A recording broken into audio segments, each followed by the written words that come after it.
5 centuries ago, the sect faced an existential crisis. As the esteemed Grand Elder, I shall single-handedly rescue the sect with my own strength. Yet today, the saintess whom I have nurtured with my own hands seeks to cast me out from the sacred. Merely because I have refrained from inquiring about the matters of the sect for 5 centuries. Each day is spent either strolling with dogs throughout the sect or indulging in idle gossip. I have traversed through time from 5 centuries ago, entering the path of swordsmanship, supplemented by poetry and prose. With a single rendition of Qingping Dio by Lan Xinxiao, one could ascend to the divine realm, resonating with the formidable presence of Jinwu. Breaking into the sacred land. Revered as the celestial sword immortal of tranquil purity. I once believed that I was the type destined to ascend to the pinnacle through sheer perseverance, yet I was taken aback when the proverbial golden finger made its sudden appearance. Moreover, the first sentence from the young disciple is, "Congratulations, host, for unlocking the idle system. As long as one embraces idleness, one shall receive the supreme rewards bestowed by the system. I have long grown weary of the life of relentless competition. The awakening of the system of complacency is undoubtedly a timely blessing for me." It was merely the subsequent words of the system that left me momentarily stunned. In order to assess the host's patience, this system has issued the inaugural task, to languish for 5 centuries. I no longer concern myself with the trivialities of life. I have embarked upon a life of carefree abandon, and I have also discovered that I shall never grow old. Typically, the lifespan of a normal spiritual being does not exceed 3 centuries, yet I have lived for over 500 years. The body remains as robust as that of a 20-year-old. However, due to prolonged neglect and lack of cultivation, my abilities had diminished to a mere shadow a century ago, rendering me incapable of upholding the exalted title of the tranquil sword immortal. In order to evade detection by the descendants of my former adversaries, I have no choice but to adopt a new identity. Utilizing the art of concealment within the system, one can don a fabricated identity. At present, this identity is known as Dawn, a transparent inner disciple. If all goes as expected, today I shall be expelled from the sect, only to assume a new identity and partake in the entrance examination once more. Indeed, I am once again poised to employ my tried and true methods, as I venture into the sacred realm of Jinwu once more. The system panel activates with a chime. Host, Su Che. Age, 523. Realm, Spirit Chi, 2nd level. Talent, none. Tasks completed, 1 million. Countdown, 53 minutes. Suddenly, the fabric of space warped momentarily, and I found myself within the grand hall of the sacred land of Jinwu. In the grand hall, there sat a regal woman, her skin as fair as snow, adorned in a pristine long gown, resembling a celestial being descended from the heavens. She is the divine martial maiden, Lu Ruyan. The most remarkable disciple of the True Martial Saint Emperor in a century, who has reached the pinnacle of the divine ability realm at a tender age. Several imposing figures stood beside him, their fierce gazes fixed upon a menacing judge who pronounced the dawn. For 50 consecutive years, you have remained at the bottom of the rankings, exhibiting an exceedingly unruly nature and a complete lack of ambition. You are a disgrace to the Holy Emperor. Are you aware of your transgressions? I nodded and confessed my guilt.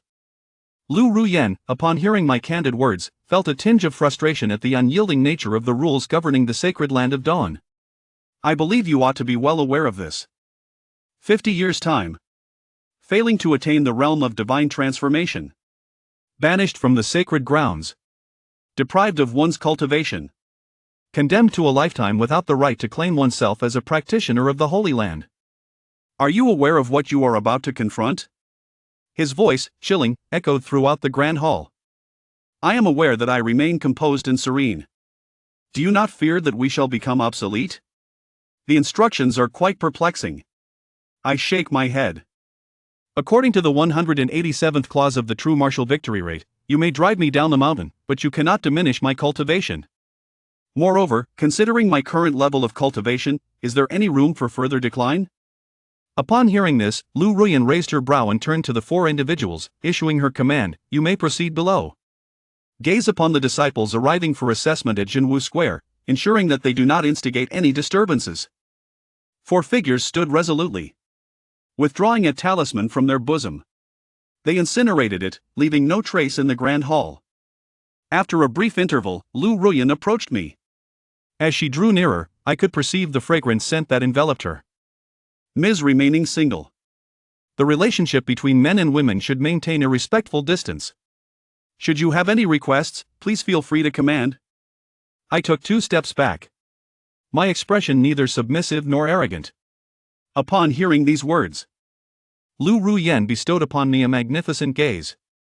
A rare and peculiar expression graced her visage, as if a celestial being had descended to the mortal realm, carrying with her a hint of complaining to Master Su. Could you possibly take your leave from the mountain? As smoke, do you recognize me? I awkwardly ran my hand through my hair. Lu Ruyen let out a soft hum, then revealed a youthful demeanor as she remarked, I truly did not anticipate this. In the depths of that night, the swordsmanship technique was stealthily inserted into my room, leading me to mistakenly believe it was the work of a flower thief's master. He not only refrained from seclusion, but instead assumed a new identity, remaining concealed within the sanctuary. Moreover, it is hindering the progress of the sacred land, adversely affecting the cultivation atmosphere. I must emphasize, this time you cannot change your identity again, you must truly depart. I wore an expression of embarrassment, and thus I proceeded with utmost caution. Fearing the wrath of the ethereal maiden before me, who might cast me down the mountain, I find myself in a precarious position, for I am but a mere practitioner at the 2nd level of spiritual energy. Staying in the Holy Land is not out of the question, provided you restore the title of the Dragonfly Sword Immortal. The dragonfly hides away from the wind, choosing not to emerge. Thus, there is no need to descend the mountain. Lu Ruyen furrowed her adorable little nose. That won't do, it's far too dull. I repeatedly waved my hands. I shall take my leave. To the other side. The Jinwu Square has become a veritable sea of humanity, teeming with young disciples gathered to partake in the assessments. What on earth? Am I seeing this correctly? How did Prince David, the 7th prince, end up in the sacred land of Jinwu? Wasn't it rumored that he had gone to the original sacred land? This is disastrous. The 7th prince has entered the refining valley. With his presence, the reward for being the first to enter is indisputable. Subsequently, a pure maiden clad in a gown of pale yellow gracefully arrived on horseback. She dismounted with elegance. Standing silently, she instantly captivated the attention of everyone present. Isn't that Huang Rui, the granddaughter of the 3rd elder? How did she end up participating in the sect assessment? A straight-laced individual took a hearty swig of liquor. With unrestrained abandon, he downed a gulp of liquor. Upon hearing these words, he swiftly directed his gaze towards Muli. Indeed, it is he. Thus, the identity of the top scorer in this entrance examination remains uncertain. Suddenly, a cup belonging to a righteous gentleman toppled from the table, spilling wine across its surface. What is the meaning of this? Another steward exclaimed with discontent. You see, the former steward points towards the grand gate of Jinwu. Pray, observe what that may be. Riding a dog for an assessment. How utterly amusing. Riding a dog in a practical assessment. May I select him? No one shall compete with me. Indeed, the one approaching on the great steed is none other than I, who has been repeatedly cast out from the sacred land. This time, for the evaluation, I shall not resort to a pseudonym, but rather present myself by my true name, Suche. As my dilapidated system is on the verge of awakening, the 500-year period has come to an end. I, Suche, shall no longer need to conceal my true intentions. Congratulations, host, on the successful completion of your task. A legacy of 500 years of chaos has now concluded. The system is commencing its normal operations. The system has detected deficiencies in the host's cultivation framework. Commencing the rejuvenation of your cultivation journey. Rejuvenation successful. Promotion to the 5th level of tranquility in Ning. Please take note. The host is about to enter a phase of rapid cultivation growth. Engaging in meals, hydration, rest, and sharing moments of beauty will enhance one's state. The host is advised to be prepared. Reward, Primordial Infinite Yuan Bao. Reward, Innate Primordial Dao Body. Reward the celestial chi of the primordial flute, without any apparent reason. A sudden realization struck me like a bell tolling in my mind. I nearly lost my balance and fell from the white dog beneath me as the system roused from its slumber. I directly mentioned the 5 stages of chi condensation. Moreover, it bestowed upon him an innate and boundless Tao physique, a tome of profound techniques, and a flute. I currently possess a chi condensation level of 5. However, it is the chi condensation level of 5 following the system reboot. I experienced a subtle sensation, feeling that my bone-forging prowess has grown significantly stronger than ever before. If this trend continues, will I not be able to transform my bone-forging mastery into divine essence in just a few days? Transcendental transformation and divine mastery. I clenched my fist. A plethora of delightful surprises. I then retrieved the Hanyuan flute, casting a glance at its enigmatic material, which remained unknown to me. Its surface was devoid of luster, adorned with intricate magical runes that enveloped it entirely. It appears to possess considerable value, along with celestial techniques and divine physiques, at this very moment.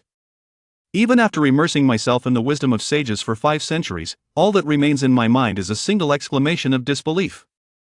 The formidable mount, the hellish 9-headed hound, is none other than the dog I have acquired, a magnificent golden retriever atop the Dragonfly Peak. This is the novice reward bestowed upon oneself at the moment of the system's awakening, 5 centuries ago. I have yet to discern the origins of his presence, only aware that his prowess is formidable. However, he remains unyielding to commands, solely engaging in acts of protection. Throughout the century, during moments when I found myself ensnared in the throes of a life-threatening crisis, I have been rescued on numerous occasions. Now, the system awakens. I learned his name, which is quite impressive. The Hellhound of the 9 heads. Though it possesses only 8 heads. Where is that canine knight over there? Please, do hurry. It is nearly noon. A voice calls out. Pulled me out of my reverie. Here it comes, here it comes. I am filled with joy. The divine light dances in the square. Upon my entrance, the sacred land of Zhenwu was completely sealed off. In the next moment, a piercing sound reverberated through the sky. An elderly man, bearing a long sword upon his back, soared gracefully through the air. All eyes in the arena were drawn, as if by an invisible force, to the realm of divine prowess. Even if one possesses extraordinary abilities, they can still attain the esteemed position of an elder within the sacred grounds, just as it was achieved 5 centuries ago. It was a night of enlightenment, and thereafter. In a remarkably brief period, one ascended from obscurity to the realm of divine prowess, receiving an exceptional promotion to the sacred land of Zhenwu, revered as the sword immortal of asceticism. The elderly man cast a sweeping glance across the gathering. Upon his gaze falling upon me, he staggered slightly. What could be amiss with the enforcement elder? Is that not the flowing cloud sword of Zhenwu? How did it suddenly appear midair, pursuing so relentlessly? Could it be an invasion of the heart's demons? The assembled monks engaged in fervent discussions, unable to comprehend the unfolding events. At this moment, the elder's heart was in turmoil. Prior to their arrival, the Saintess had advised him not to grant Master Su any shortcuts and to ensure that he was driven out of the sacred grounds. It is merely that Master Su possesses extraordinary insights into the way of the sword. How shall he navigate this predicament? The elder cleared his throat with a gentle cough. Concealing the recent events, I am Yi Qinghan. The chief examiner for this assessment beckons you all to follow me. We shall soon arrive at the Hall of Trials. In the center of the trial hall stands a magnificent stone platform, resplendent in a silvery hue, radiating a gentle luminescence. At the heart of this platform, a gem resembling a sapphire glimmers with an enchanting light, beckoning those who aspire to cultivate their spiritual journey. It is imperative to assess one's foundational cultivation. Now, those who possess clarity will ascend the stage to touch and measure the soul. The inaugural figure, Gengfeng, and Yi Qinghan, have not extensively integrated the theme. The 535th Dragon Knight presents a compelling narrative. The 535th Dragon Rider. As Yi Qinghan's name was unveiled, the entire venue was engulfed in a fervor, capturing the attention of all present. The Dragon Rider ascended, each step deliberate and resolute. As his palm reached towards the soul-testing artifact, the onlookers remained transfixed, their eyes unwavering, gazing intently at the sapphire orb upon the stage. Dragon Rider, with a 70th Earth Realm talent. Unique physique. Outstanding achievement in passing trials. The sound of the soul-testing stone's mechanism echoes. A chorus of astonishment erupted throughout the venue. The low-tier celestial talent possesses an extraordinary physique. Is there no respite for us? The assessment is still ongoing. The voice of Yi Qinghan exclaimed, "Wow, who is that fairy in the pale yellow dress?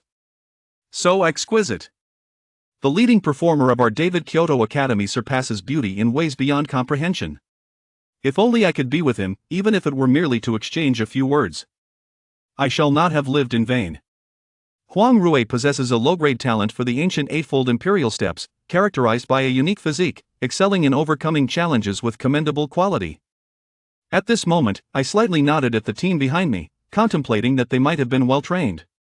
Perhaps one of them could be the next Saintess. Indeed, quite promising. I shall provide a concise review. Yet it provoked the laughter of a nearby monk, who bore a resemblance to a monkey. He would scoff at anyone he encountered, exclaiming, "My friend, you are riding a white dog. The island goddess is merely admirable in your heart. Shouldn't she be a source of awe for you?" I waved my hand dismissively. At that moment, without uttering a word, suddenly, a woman's voice resonated within the trial hall. Due to the exceptional caliber of this year's examinees compared to those of previous years, I, Lu Ruyen, have temporarily amended the rules. Those cultivating at the 4th level of spiritual energy and below will be eliminated without exception. I couldn't help but chuckle at this farcical spectacle. This is clearly directed at me, owing to the assessment conducted 50 years ago. I find myself precisely ensnared at the 4th level of spiritual energy. No, no, no. A mournful scream reverberated through my eardrums. I beheld the very monk who had just mocked me, now prostrated in sorrow upon the ground, repeatedly imparting his teachings. It took me 7 days to traverse from the foot of Jinwu Mountain to the sacred land of Jinwu. Yet, unexpectedly, the rules were altered at the last moment. Why is it that I happen to possess a cultivation level of the 4th tier of spiritual energy? The assessment continues. The seedlings at the back are somewhat inferior to those at the front. Yi Qinghan felt drowsy as she observed. At last, they reached the final individual. 4,960 Su Shi and Su Che. Yi Qinghan almost miscalled. Her voice betrayed a sense of helplessness. And then she waited for a considerable while. To her astonishment, no one ascended the stage. Yi Qinghan stood in a daze. Could it be that Master Su was aware of her exclusion by the Saintess? After a moment of profound realization, he consciously descended the mountain, encountering all the dashing and admirable figures present here. From this moment forth, may you count your wealth until your hands cramp. May you reap abundant fortunes each day. And may you ultimately embrace the beauty of your dreams. Every night, I remain unaware of the delightful news. It has arrived, it has arrived. A cheerful sound resonates. I secure the large white dog. And slowly approach from this direction. Upon closer inspection, there linger slight traces of saliva at the corners of my mouth. I had just succumbed to slumber, and soon found myself beside the sapphire orb of light. As her hand gently descended upon it, the sapphire orb exuded an extraordinary brilliance. A dull alarm resonated through the air. What is happening? Yi Qinghan appeared utterly bewildered. What happened? Yi Qinghan wore a perplexed expression. This is the most exquisite soulstone crafted by David, which has been in use for several centuries. Surely, it cannot err. Ning Ning has renounced martial arts. The sapphire orb, after struggling for a few moments, ultimately shattered, leaving even me in a state of bewilderment. This soul-testing stone. I cannot even recall how many times I have utilized it. Each occasion it has consistently measured my cultivation with precision. Yet today, upon a mere touch, it shatters into pieces. Could it be that one has detected their own celestial quality? How does one even interpret this? The elder soul-testing master has been replaced. I believe I should be of the earth grade. Did he perhaps miscalculate my talent and physique? We request a retest, as some are dissatisfied with their results and have voiced their protests. Quiet now, Yi Qinghan has already asserted his dominance. In an instant, silence enveloped the scene. The saintly maiden was absent. This is his domain. Even if Sucher were to gauge the 4th level of qi condensation, he would possess countless reasons to compel him to stay. After all, he is the chief examiner. Let whomever one wishes to enter. The second assessment. Physical fitness test. Come with me. Yi Qinghan's eyes sparkled with golden light and azure brilliance. He surveyed the entire scene, noting that no one dared to meet his gaze. In an instant, he transformed into a fleeting flash of light. No, at first, he bore a striking resemblance to a monkey.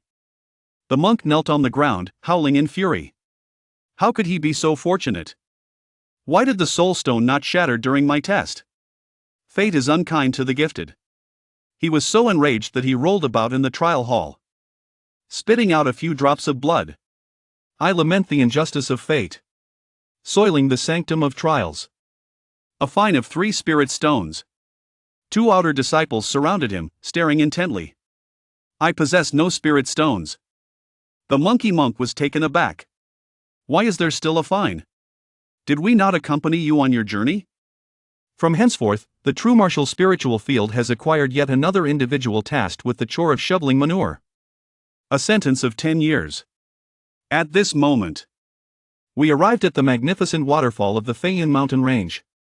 This is the Jinwu Great Waterfall, where the cascading waters above flow gracefully. The aura it embodies is exceedingly rich, serving as the very essence upon which our true martial sacred land thrives. Its imposing might is formidable, as we approach the 3rd round of assessment. It remains to be seen who among you can leap higher. Those who can soar 10 meters under the weight of pressure shall prevail, otherwise, the dragon rider shall depart. Stepping forward, he exclaimed to the elder, "Might I request that he take the first oath?" Yi Qinghan pondered thoughtfully. "Thank you, esteemed elder." The dragon rider is filled with ecstatic joy. Such a magnificent display of grandeur. He, as a dragon rider, naturally must be the first to proceed. One can see him approaching close to the waterfall, assuming a poised stance, breathing heavily to bolster his spirits. His entire being thrums with anticipation. In the next moment, the dragon rider takes a powerful leap forward. Then, with a powerful push of the feet against the ground, they leapt into the air, akin to a sudden clap of thunder resounding across the plains, as the dragon rider soared into the sky. A remarkable achievement of 136 meters has been unveiled. Astonishing, indeed, 136 meters. The entrance is set at 10 meters, is it not? It's truly remarkable. Yi Qinghan extended his hand, gathering spiritual energy in the air. 7 minutes later, it became apparent. Numerous stewards have announced their respective scores, 7, 7.5, and starting from 6.5. The steward who reported the scores first cast a glance. The overall rating of Dazhou Dao stands at 6.8, which has stirred a palpable unrest among the crowd. What a surprise! A mere 6.8 out of a maximum score. What is the full score, I wonder? The perfect score is indeed 10. The sacred land of Jinwu lives up to its esteemed reputation. The standards established are exceedingly high. Other sects have long achieved full marks. The crowd engaged in fervent discussions, and once again began to doubt themselves. Then, one by one, they commenced the tests in order, until the last individual. Su Che and Yi Qinghan uttered these words with a sense of exasperation. Here it comes. The cheerful laughter resounded once more, as I leisurely approached and stood beneath the cascading waterfall. I gazed upon the majestic Jinwu waterfall. This challenge has never caused me any concern. Each time, it is the most effortless level for me. Once again, it is this lad. In the previous stage, he did not depart. This time, he shall certainly take his leave. This time, he is finished. The Jinwu Great Waterfall is far from simple. Forcing musical instruments can damage the vital organs. I engaged in some light exercise to stretch my limbs. I performed 2 push-ups on the ground. Just as I was about to gather my strength, a notification chimed, "Host, beware of slacking off. Otherwise, one shall not receive the reward." I stumbled, nearly falling in an embarrassing manner. The surrounding monks whispered and gestured among themselves, followed by a burst of laughter. I shook my leg. Learning from the dragon rider, he charged towards the Jinwu Great Waterfall, exhaling a fierce breath against his opponent. With a swift run, he approached, not even a trace of spiritual energy being summoned. Participating in the assessment solely with his physical form, could it be that he possesses some extraordinary qualities?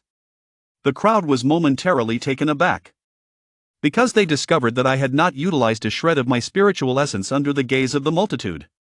I executed a knee jump, transforming midair into a graceful server, gliding through the air for a considerable distance. Like an intoxicated immortal savoring wine, it descends with effortless grace, unscathed, exuding an unparalleled elegance. leaving the onlookers utterly mesmerized. 3 meters of direct sight. Carrying a fierce expression, the results burst forth. Ha ha ha. From my vantage point, I remained suspended in the air. I wondered why no one had leaped up. It seems this fellow can jump 3 meters. Why engage in such a multitude of actions? The entire audience erupted in laughter. Ding! Congratulations to the host, Bailan, on successfully advancing to the 6th level of spiritual energy. I washed my hands by the edge of the waterfall. The authenticity of truth is remarkable. Bailan has elevated me to a higher realm in an instant. Such things exist, yet who would still pursue cultivation? Yi Qinghan shook his head at the judging platform. Raised a hand. 10 points, beneath Yi Qinghan's direct gaze, momentarily stunned. The mystery also revealed its score, 10 points, 10 points. The expression of the one gazing directly at the waterfall shifted dramatically. As if recalling something, Su Che called out loudly.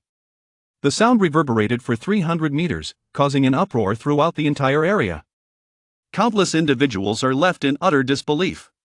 What in the world is this 300 meters? How can one speak such words without a blush or a racing heart? Lu Yun observed that Yi Qinghan, who is known as the impartial and stern chief examiner, would so readily utter a score of 10. The dormitory indeed bounces too swiftly. Did we not see clearly? Elder Yi, we remain unconvinced.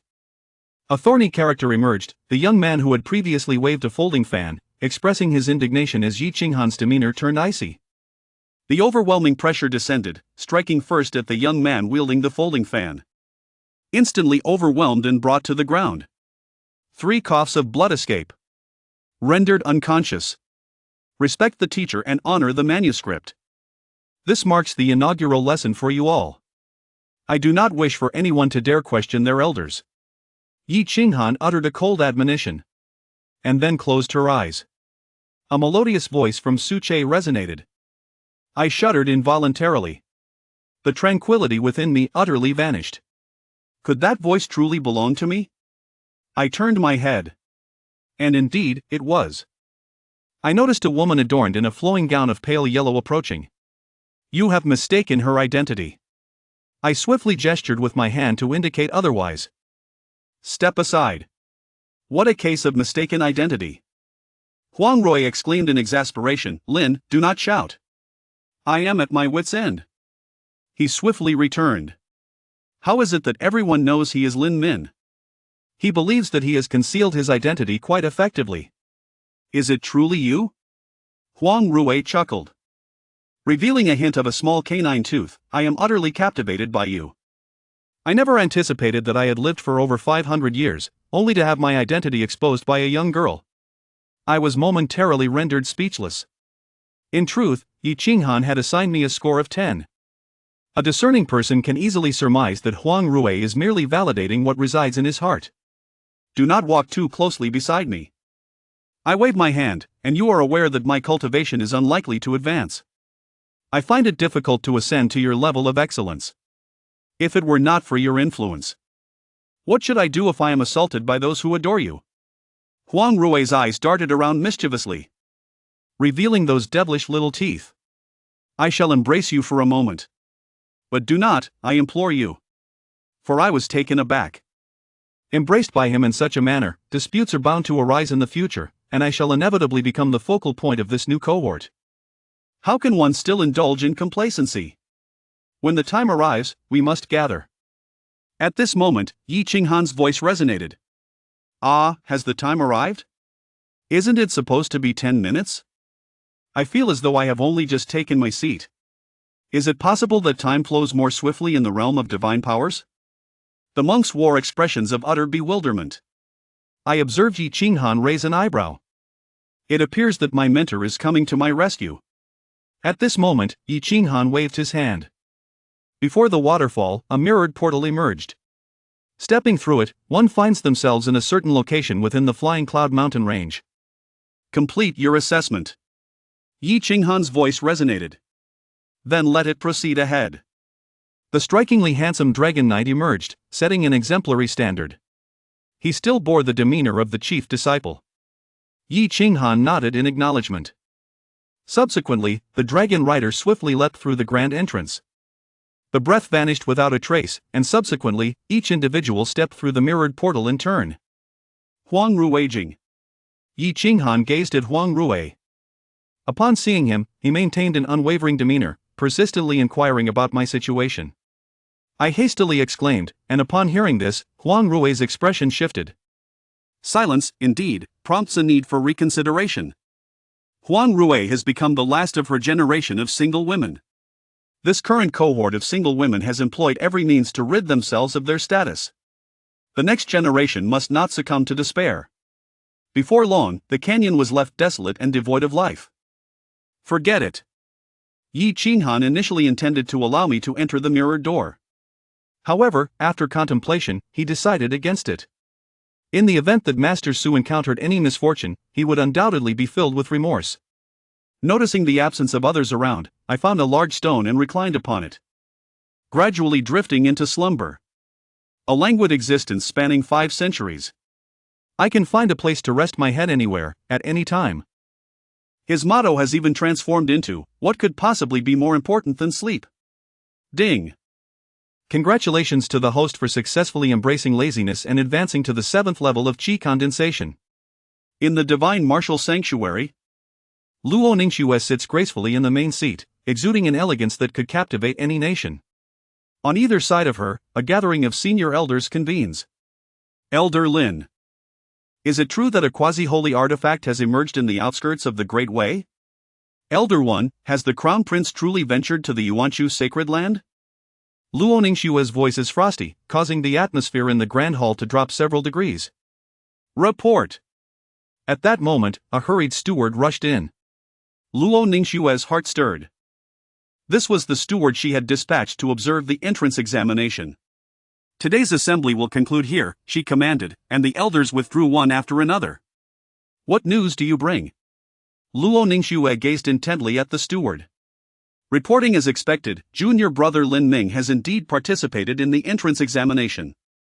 What is his name now? Su Che. Luo Ningxue stood up abruptly, disbelief etched across her features. You say his name is now what? The steward, drenched in sweat, mustered the courage to reply, reporting to the holy maiden, Su Che. Su Che. A sudden smile broke across Luo Ningxue's face, causing the entire hall to seem to blossom in the void. Regrettably, the steward, with his head lowered, could not witness it. Did he pass the first trial? He did. Did I not decree that only those of the 4th level of Qi condensation or below may pass? Luo Ningxue furrowed her brow. When it came time for junior brother Lin Su Che, the soul-testing stone just happened to shatter, and Elder Yi Qinghan allowed him to proceed. What nonsense! Luo Ningxue rebuked lightly, how could the soul-testing stone possibly shatter? The steward seemed to have anticipated such a question, quickly presenting a crystal orb inscribed with magical runes. After examining it, Luo Ningxue was nearly driven to laughter by her indignation. What kind of luck is this? Surely he must have been eliminated in the second trial? You may see for yourself, the steward offered another crystal orb. Luo Ningxue's spirit delved within. Mere seconds later, bang! The orb shattered in her grip. It is due to this group of capricious individuals that our sacred land has garnered such a poor reputation. Outside, they claim our sacred land is the most lackluster in the Great Way. There are even those who suggest we should be removed from the sacred land, relegating us to the status of the true martial sect. How audacious! Luo Ningxue's breath quickened, her ample bosom rising and falling with her agitation. This infuriates me. With a swift motion, Luo Ningxue conjured a mirror from the void. The starry light sacred mirror. This mirror possesses unfathomable power, bequeathed by a deceased quasi-holy figure. It can monitor the sacred land in real time, overseeing all within its domain. It serves as the sacred artifact of the Divine Martial Sanctuary. Just moments ago, Elder Yi Qinghan had employed it to teleport the participating cultivators to the examination. Now, the sacred mirror rested in Luo Ningxue's hands. With a cold smirk, she cast a glance at the image within. In stark contrast to the panicked expression of Elder Yi Qinghan, Su Che was seen sleeping soundly. In the next instant, A mirrored space materialized before Luo Ningxue, and she stepped into it. Before the divine martial waterfall, Yi Qinghan sensed the disappearance of the sacred mirror. Realizing that something had gone awry, just as he was about to alert his master Su, a mirror materialized within the canyon. Colorful petals began to float through the air. "Welcome, Holy Maiden." The attending deacons immediately understood the significance of the event and knelt in reverence. Su Che, who had been sound asleep, was jolted awake, bewildered. "What Holy Maiden? Where am I?" He rubbed his drowsy eyes and gazed upon the majestic Jinwu waterfall, as well as the ethereal beauty of a woman who seemed beyond the realm of mortals. Chapter 8, The Feiyun Mountain Range and the Blood-Eyed Wolf King. Yi Qinghan, do you not realize your mistakes? The cold voice of Luo Ningxue resonated, her imposing presence making Yi Qinghan stagger slightly. The esteemed member of the Luyun sword sect now bore an expression of embarrassment, awkwardly chuckling, "Saintess, please, spare me." Luo Ningxue wrinkled her nose in response. She was acutely aware of Yi Qinghan's character, being one of the most upright elders within the sect. It was precisely this integrity that led her to appoint him as the chief examiner. However, his unwavering sense of righteousness compelled him to repay Su Che's kindness, placing it above the preservation of sect rules. In Yi Qinghan's heart, the gratitude for guidance clearly overshadowed all else. Indeed, he sighed. Yet pride as a sword cultivator held him firm. If it came to it, he would simply resign from his role as chief examiner. Unbeknownst to them, Luo Ningxue rolled her eyes in frustration and approached Su Che. "Greetings, Saintess." Su Che addressed her with neither servility nor arrogance, bowing respectfully. "Uncle Su." Luo Ningxue's expression remained frosty as she produced the sacred mirror, enveloping both herself and Su Che within its reflective confines. "You may return to your Hmph peak and refrain from causing disturbances." "Why?" Su Che blinked innocently, at merely 23 years of age. "Is it not reasonable for me to partake in the entrance examination?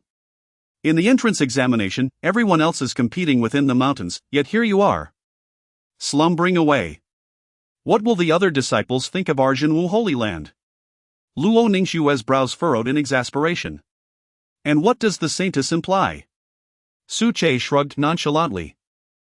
"You must enter the examination and serve as a role model, igniting the spirit of ambition in the newly admitted disciples." Luo Ningxue pressed her lips together, contemplative. Su Che, seizing the moment, glanced at her, his mind concocting a plan. After all, if he was to sleep regardless, why not do so within the depths of the mountain? Those skeletal beasts suitable for the entrance examination would likely find him formidable enough to shatter their teeth simply by standing there.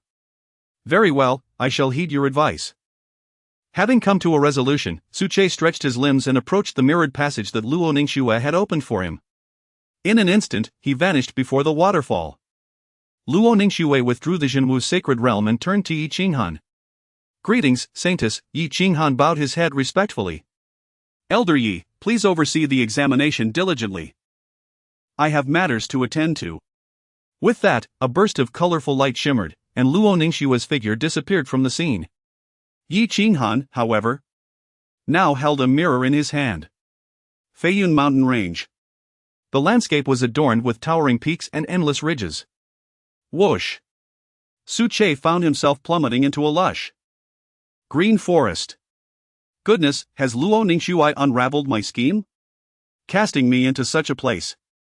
Suspended from a tree branch, he gazed below, momentarily dazed. He had only reached the 7th level of qi condensation, yet Luo Ningxue had transported him nearly 100 meters above the ground. Fortunately, his skills were commendable. He deftly maneuvered through the branches and leveraged them to land safely. Exhaling a sigh of relief, he calmly descended from the branches. Not good. After surveying his surroundings, his expression suddenly changed. This place was a territory frequently traversed by third-tier demon beasts. To enter this area, one would need at least the strength of bone refining, and occasionally, even those in the divine transformation realm might pass through. Howls echoed, suddenly overwhelming Su Che's eardrums. Demon wolves. Su Che narrowed his eyes. In the next moment, several hundred tall, slender demon wolves, covered in chestnut fur, leapt out from the forest. Unlike ordinary wolf packs, the eyes of this group were blood red. The leading Wolf King had eyes as deep as black holes, exuding an air of dominance and majesty. Its nostrils flared, releasing hot breath, as if ready to unleash a torrent of flames. Good heavens, a blood-eyed Wolf King? At this rate, it might soon reach the divine transformation level. Su Che was taken aback. The levels of chi condensation and bone refinement were still in the mortal realm. Even though Su Che was only at the 7th level of chi condensation, he was confident in overpowering all foes below the divine transformation. But if it involved the divine transformation realm, it would become quite a predicament. Coupled with the presence of hundreds of blood-eyed wolves. Did Luo Ningxue truly believe she was still in the realm of supernatural powers by teleporting herself to this wretched place? Su Che scoffed. Yet he felt a surge of excitement. After all, he now possessed an immortal body and an immortal-grade cultivation method. He had never engaged in battle before. Let us fight. Su Che resolved, picking up a dry twig, his expression shifting instantly. In that moment, the aura of the clear peace sword immortal seemed to return to him. Howl! The blood-eyed Wolf King stepped back 2 paces. Despite its ferocity, its intelligence rivaled that of ordinary humans. Although Su Che's spiritual energy was thin, the overwhelming aura he exuded was akin to a mountain. Howl! Another wolf's roar echoed. The blood-eyed Wolf King stood its ground, commanding the hundreds of blood-eyed wolves to charge forward recklessly. Testing the waters, are we? You beast, you possess some wit. Unfortunately, it is futile. Su Che chuckled coldly, channeling his spiritual energy into the dry twig. In an instant, the twig was enveloped in a layer of sword energy, as if a divine sword had been unsheathed. Upon closer inspection, Su Che's spiritual energy also bore a faint milky hue. The clear peace sword. With a single stroke, Su Che unleashed a torrent of sword energy that soared into the heavens. Whoosh! A blade of sword energy, spanning over 100 meters, erupted from Su Che's twig, instantly reducing the blood-eyed Wolf King and over 100 blood-eyed wolves to mere fragments. Thud, thud, thud. The surviving blood-eyed wolves came to a sudden halt, turning tail and fleeing. Their speed was akin to arrows released from a bow, even swifter than their advance. Bang! The dry twig could no longer withstand the pressure and shattered into dust. What in the world? Su Che was equally astonished. Was this truly the clear peace sword? A single strike of chi condensation had slain the near-divine transformation blood-eyed Wolf King and over 100 bone refinement blood-eyed wolves.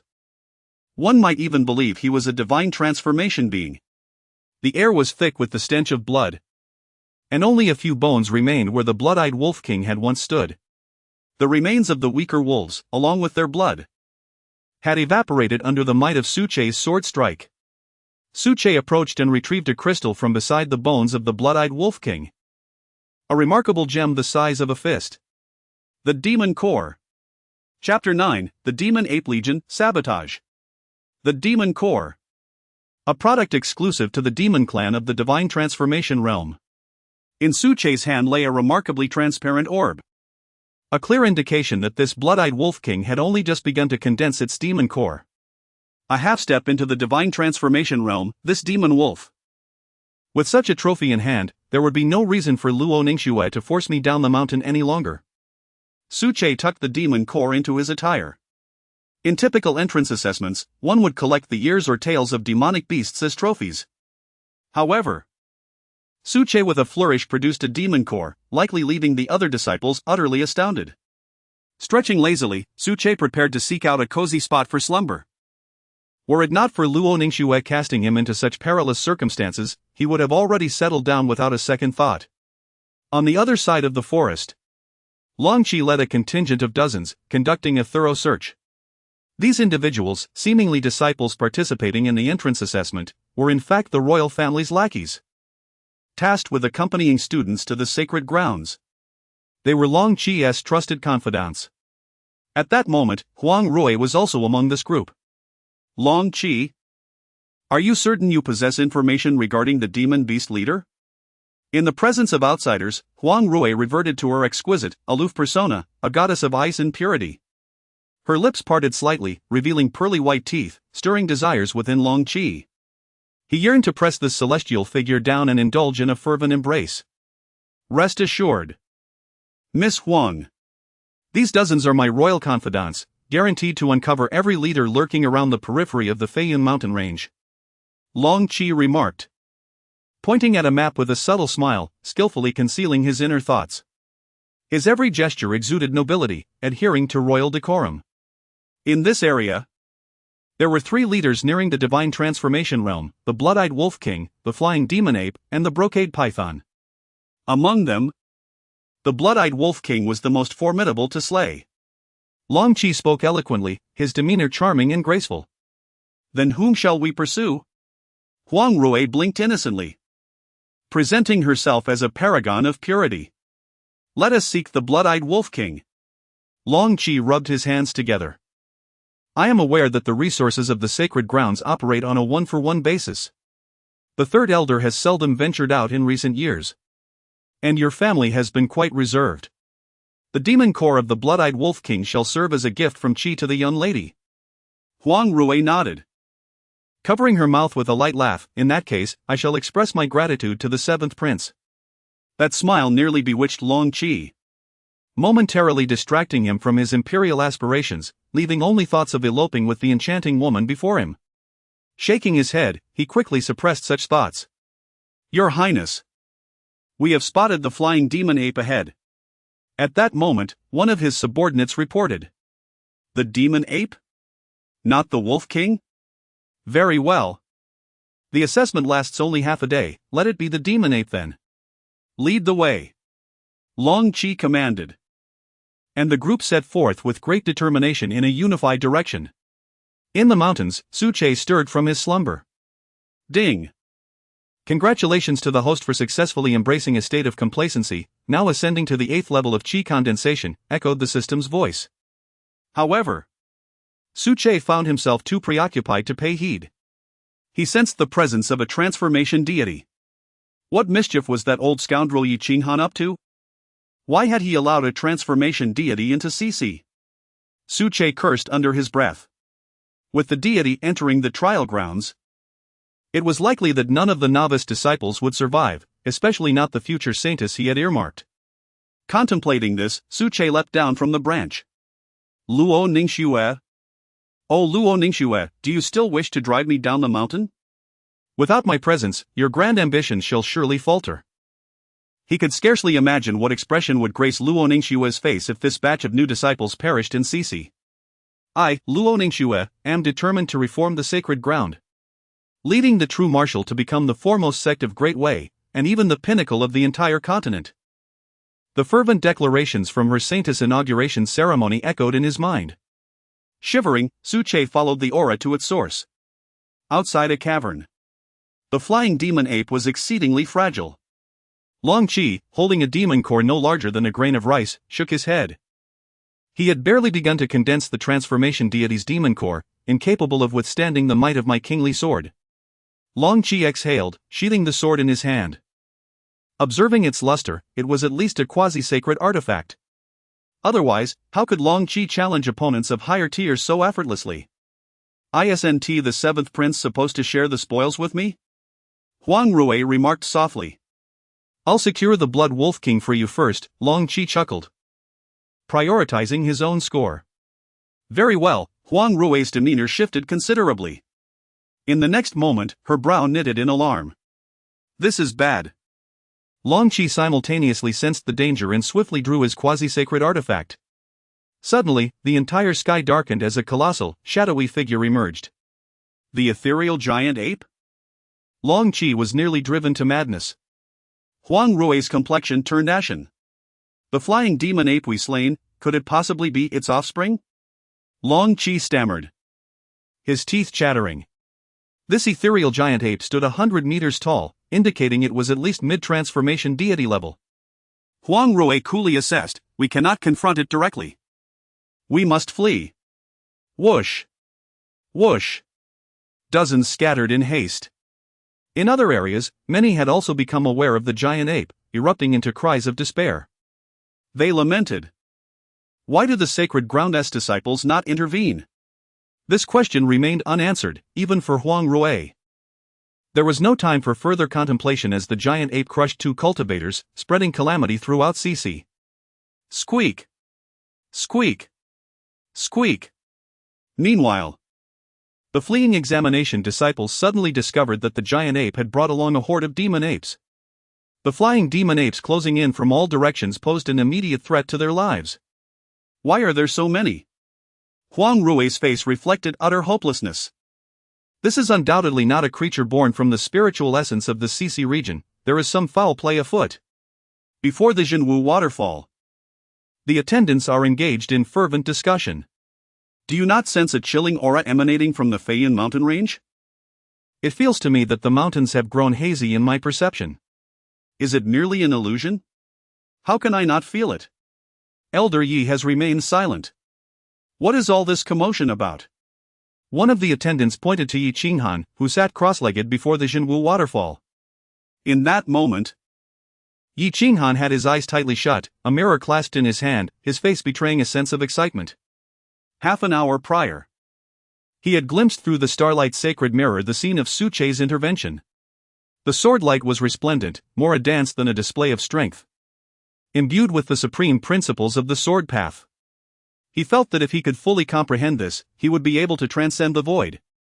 In that instant, the brilliance of the sword echoed in his mind, refusing to dissipate. Subsequently, Yi Qinghan succumbed to a profound epiphany. In this state, he remained oblivious to all that transpired within the mountain range. Chapter 10, The Celestial Artifact, the Hunyuan Flute, shocks the Grand Elder of Jinwu. In the West Stream, Su Che stood atop a towering tree that seemed to pierce the heavens. Scattered around him lay the lifeless bodies of dozens of demon apes. Their strength comparable to that of the earlier blood-eyed Wolf King. Someone is meddling. His thoughts aligned with Huang Rui's. It seemed that the sacred land had weakened considerably over the years, and someone had set their sights on Jinwu. Su Che smirked. He was the sole Grand Elder of Jinwu. In a different sense, Jinwu was his home, and he was its master. It was audacious for anyone to target his domain.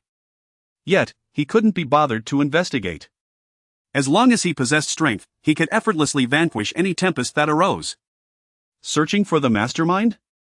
Too troublesome. He would simply let things unfold. Thank you all, you are truly benevolent. At that moment, Su Che gazed into the distance and discovered Huang Rui feigning vulnerability. Surrounded by several young experts ensuring her safety. From their demeanor, they appeared to be affluent scions, wielding weapons of at least spiritual grade. This very group was now risking their lives for Huang Rui while continuously being bestowed with the label of Good Samaritan. This young lady is quite remarkable, Su Che chuckled. In such perilous circumstances, conserving her strength was indeed the right course of action. Humanity, meet your demise. Suddenly, a wave of oppressive force descended. An enormous ape at the transformation stage could now mimic human speech through its divine sense. It was evidently fixated on Huang Rui and her entourage. As for Long Qi, he possessed several formidable treasures that repelled the beast. Even demons sought the path of least resistance. A colossal hand, shrouding the sky, came crashing down. Several wealthy disciples gritted their teeth and charged forward. With a resounding thud, they were all reduced to mere blood mist, a rain of crimson cascading down. Help! Huang Rui screamed in terror. Grandfather, father, mother, the Holy Master, the Holy Maiden, the Grand Elder, Elder Yi, the Clear Peace Sword Immortal. She sobbed, help! If no one saves me, I truly shall perish. She was genuinely frightened. This time, she had participated in the assessment without her grandfather's knowledge. This meant the third elder was unaware and had not provided her with protective treasures. If she were to be struck, she was no sturdier than those affluent young men. Who are you calling your aunt? Su Che chuckled aloud. He reached into his robe and retrieved an ancient and exquisite flute, the Hunyuan flute. An artifact acquired after 500 years of languishing. As the immense ape's hand loomed closer, Su Che positioned the Hunyuan flute beneath his lips. A melody, reminiscent of the renowned Farewell My Concubine, resonated from the flute. The piercing and commanding notes, infused with celestial spiritual essence, radiated outward like an infinite ripple, subtly influencing the surroundings. The sky abruptly darkened, and ominous clouds gathered. Suddenly, torrential rain began to pour. A transformation of the elements. A celestial artifact. The colossal ape was evidently taken aback, along with the hundreds of flying demon apes, all gazing skyward in utter bewilderment. Was this the manifestation of divine authority? Or the work of human hands? Even the ethereal giant ape, whose consciousness had been awakened, found itself ensnared in confusion. How could these beings, among the lowest of creatures in the nine heavens continent, possibly comprehend the might of a celestial artifact? In the next moment, their bewilderment transformed into panic. For they realized their bodies were immobile. They were ensnared by an inexplicable pressure, collapsing to the ground in an instant, their necks elongated in submission. Immediately, a spectral executioner materialized behind each of the apes, clad in armor and wielding a massive blade, exuding an aura of formidable authority. As if celestial soldiers had descended from the heavens. Particularly, the celestial general looming behind the colossal ape towered into the clouds, appearing almost corporeal, brandishing a dragon-slaying sword. What is that? Never before have I witnessed such a sight. Their attire resembles that of an army. I have encountered descriptions of such garb in ancient texts, referred to as the ancient divine generals. Has the True Martial Sacred Land intervened? Does the True Martial Sacred Land possess celestial level techniques? If the Sacred Land could take action, why did they not do so sooner? Have you heard that melodious flute? Yes, the sound is delightful. My speed has increased remarkably. Just a moment ago, without the flute's enhancement, I would have been crushed. The scattered cultivators were left in a state of daze, yet this did not eclipse the awe within their hearts.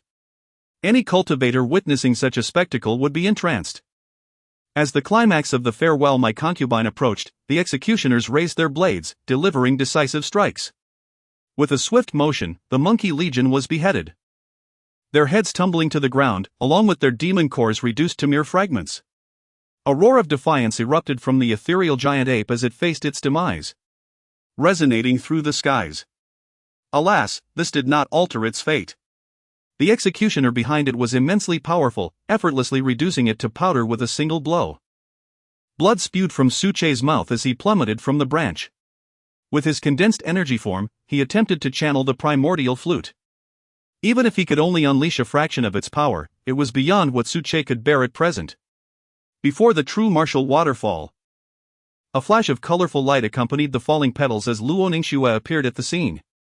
Following closely, the 7 grand elders of the sect also materialized. They gazed in astonishment at the celestial soldiers within the mountains. Celestial artifacts? Tears streamed down the face of the grand elder. To hear of the Tao in the morning and to die by evening would be a worthy end. He had lived for 280 years. If he did not break through to the void realm, his life would soon come to its conclusion. This was his first encounter with the might of celestial artifacts. Such overwhelming pressure. Luo Ningxue furrowed her brow. She could sense that the so-called celestial general was not particularly strong. However, the oppressive force, as formidable as a mountain, was enough to immobilize all those in the God transformation realm. This was indeed a spiritual celestial artifact. Moreover, it was exceptionally precious. The elders furrowed their brows, particularly the second elder whose expression was contorted in worry.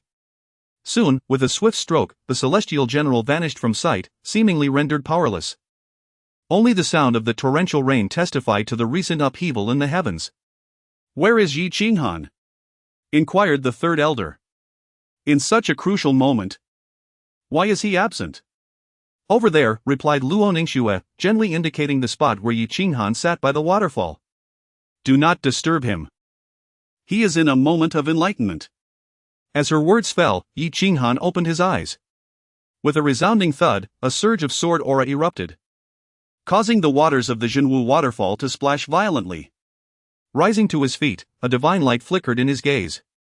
"Congratulations, Elder Yi. After a moment of enlightenment, you have ascended to the 4th level of divine abilities, entering the mid-stage of divine powers." The elders offered their heartfelt congratulations. "Thank you, esteemed elders," Yi Qinghan responded graciously, though a look of confusion soon crossed his face. "What brings you all here?" Luo Ningxue smacked her forehead in exasperation. Was there truly anything in this sacred place that could grant her peace of mind? As the chief examiner, how could Yi Qinghan be entirely oblivious to the occurrences of the entrance examination? "Third elder, you explain." Luo Ningxua's countenance was as cold as frost. Me? The third elder, a frail old man, was momentarily baffled, unaware that his precious granddaughter, Huang Rui, had also participated in the examination. Of course, it is you, Luo Ningxue declared. Reaching for Yi Qinghan's starry sacred mirror, preparing to investigate the matter further. Chapter 11. I truly have not seen you bathe. Luo Ningxue's expression turned grave as she realized that the starlight sacred mirror could no longer probe the occurrences within the Feiyan mountain range. There were only two potential explanations: either it was obstructed by an enigmatic celestial artifact, or it was hindered by the sacred instruments of other factions. Given that the spiritual fluctuations of the celestial artifact were rather subdued, lacking the strength to veil the secrets of heaven, she leaned toward the latter hypothesis. So that is the case. At this moment, Yi Qinghan comprehended the entire situation with a surge of trepidation. I nearly jeopardized the true martial sacred land. Kneeling on one knee, Yi Qinghan's face flushed with shame as he choked out, "Saint Maiden, please punish me, even if it means expelling Qinghan from the sacred land." I would have no regrets. Luo Ningxue, momentarily interrupted in her thoughts, shook her head and replied, "This matter cannot be blamed on you. Enlightenment cannot be sought after. Anyone in your position would have chosen the path of realization. The crux of the issue lies in the fact that the ethereal giant ape is at the mid-stage of divine transformation. It should not have appeared in CC. A glimmer of insight flashed in Luo Ningxue's eyes. The elders, not lacking in wisdom, immediately grasped her implication. The Saint Maiden was suggesting that someone was scheming behind the scenes, attempting to sever the roots of our sacred land? Such wolfish ambition. The elders were filled with righteous indignation, each seething with anger. Once the disciples emerge, we shall inquire in detail. Yi Qinghan, you shall continue to serve as the chief examiner. With a wave of her hand, Luo Ningxue swiftly dissipated the subtle, profound fluctuations within the mountain range. The image of the starlight sacred mirror began to shift. Exhausted young cultivators were seen making their way out in pairs. Even those who had failed to acquire any spoils were now fleeing. It was far too perilous. This was no trial, but a matter of life and death. By the Saint Maiden's decree, Yi Qinghan clasped his hands together. Luo Ningxue nodded, stepping forth to depart. She had numerous matters to attend to, within the vast sacred land. Nearly all affairs required her decisive intervention. The 7 elders, each with their responsibilities, exchanged glances before vanishing. They were all beings of extraordinary capabilities, appearing and disappearing without a trace. Before long, the first batch of distant cultivators emerged from the other side of the waterfall. Yi Qinghan and the others were at the exit, preparing a nourishing spiritual beast soup for those who had survived. What transpired? Yi Qinghan served the first batch of cultivators soup, sitting nearby to listen in. It was exceedingly dangerous. The trials of the true martial sacred land had proven to be unexpectedly perilous. Historically, the mortality rate during the trials hovered around 1 in 10, this time. It seemed likely that 1/3 would perish. However, one must admit that the foundation of the true martial sacred land is immensely powerful, in the end. They managed to produce such a treasure. Indeed, without even witnessing it, the moment the flute sounded, so many demonic apes fell simultaneously, without a shred of resistance. Elder Yi, was it your doing? Upon hearing this, Yi Qinghan offered a mysterious smile, leaving others perplexed. You see, I told you, it must have been Elder Yi's handiwork. Surely this does not resemble the formidable power of the divine realm. I dare say even a sacred artifact pales in comparison. Have you ever encountered a sacred instrument capable of altering the weather? The assembled cultivators were left in a state of bewilderment. One individual suddenly posited. Could it be that the protective treasures carried by the cultivators participating in the assessment are responsible? Instantly, a hush fell over the crowd. A bitter sensation rising within their hearts. Each of them had entered the sacred grounds in hopes of transforming their destinies, aspiring to rise above the mundane existence of mere ants. Yet now, it appeared that some wielded treasures of such caliber as to surpass even sacred artifacts. Their starting point was inherently elevated above the end point of their peers. The comparison was truly disheartening. If there were to be such treasures, surely they belonged to none other than the 7th prince. Aside from him, I cannot conceive of anyone possessing such valuable items. Indeed, with the presence of the 7th prince, it is likely a royal treasure of the Great Way. Suddenly, enlightenment illuminated the faces of the crowd, and they collectively awakened to this realization. Our savior, the seventh prince. Should I attain the realm of transformation and not remain as a steward in the sacred grounds? I would seek to serve at the estate of the seventh prince as his advisor. Look, the seventh prince has emerged. Why does he appear so disheveled? There are numerous wounds upon him, blood drawn by the demon apes. In the distance, Long Qi and his entourage of several dozen approached, each bearing injuries and gasping for breath. Long Qi bore a grievous wound, deep enough to reveal bone. Just moments ago, the colossal ape had pursued Huang Rui, dispatching its most fearsome demon apes to confront Long Qi. The pressure he endured was far greater than that of the gathered multitude. Had it not been for Su Che's performance on the primordial flute, he might have been compelled to self-destruct several semi-sacred artifacts to preserve his life. Seventh Prince. Were you the one who saved us? Seventh Prince, I am eternally grateful for your life-saving grace. Thank you, Seventh Prince. The cultivators surged forth, and Long Qi found himself momentarily taken aback.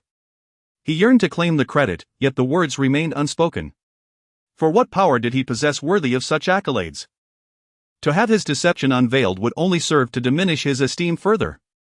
Contemplating this, Long Qi shook his head. It was not I, esteemed friends. The crowd was further astonished by his declaration. Not the seventh prince?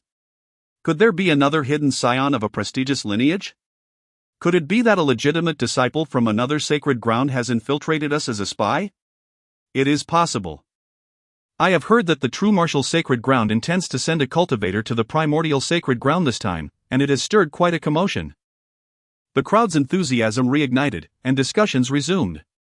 Long Qi shook his head and accepted a bowl of hot soup that Yi Qinghan had prepared for him, leading the person to sit aside. Observing this scene, Yi Qinghan furrowed her brow. Something was amiss. Long Qi, the seventh prince of the Great Way, had encountered such a significant event, yet he did not direct any inquiries towards her. Instead, he quietly sat to the side. In terms of strength, the imperial family of the Great Way was not inferior to the three major sacred grounds. Indeed, they might even surpass them. However, the three sacred grounds maintained a reclusive disposition, disinterested in worldly affairs, which rendered them somewhat transcendent over the royal family. In light of such a momentous event that exceeded the assessment's difficulty, Long Qi should have sought compensation, even if he feared his own strength and hesitated to express anger. He ought not to remain so silent. Yi Qinghan remained vigilant, taking note of this peculiar behavior. The seventh prince, it seems, does not come with good intentions. If things go awry, today's events may indeed be linked to him. After listening for a while, Yi Qinghan had gathered a substantial understanding of what had transpired. Well then, the third round of assessments has concluded. All participants are to assemble at the trial hall. Yi Qinghan gazed at the nearly 3,000 individuals in the assessment crowd and called out. The cultivators began to depart in an orderly fashion. As a steward passed by Yi Qinghan, he inquired with curiosity, "Elder Yi, are you not heading to the trial hall?" "You all go ahead," replied Yi Qinghan, his expression devoid of emotion. At last, the area before the Jinwu waterfall was utterly deserted. Huang Rui has not emerged either? Yi Qinghan suddenly recalled. Just as he was about to retrieve the Starlight Sacred Mirror to investigate, a few playful female voices reached his ears. "Su Che, it must be you, right?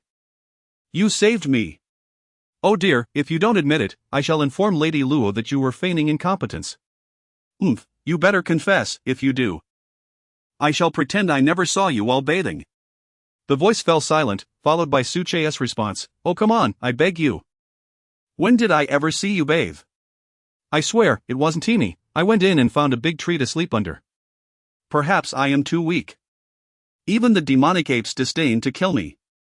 "Yet, I was still beaten by some lesser demonic creatures. Look at the bloodstains on me." Before he could finish, the female voice chimed in again. "Oh my, how did you know I like being called grandma?" "You sly one, Su Che, you and Lin Ming. I can't believe you truly have seen me bathe. Otherwise, why would your reaction be so exaggerated when I mentioned it?" "I shall go report you to Lady Luo right away." He.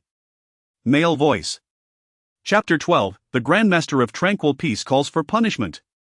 The voices of a man and a woman belonged to Su Che and Huang Rui. At this moment, Huang Rui, clad in a slightly tattered gown of pale yellow, revealed a hint of her flawless, fair skin beneath. However, her bosom lacked sufficient fullness, concealing much of her beauty within her attire. She now fully embraced her true nature. Resembling a mischievous little sorceress with her small fangs, circling around Su Che with an inquisitive demeanor and a devilish grin. Surely it's not me, perhaps it's Elder Yi.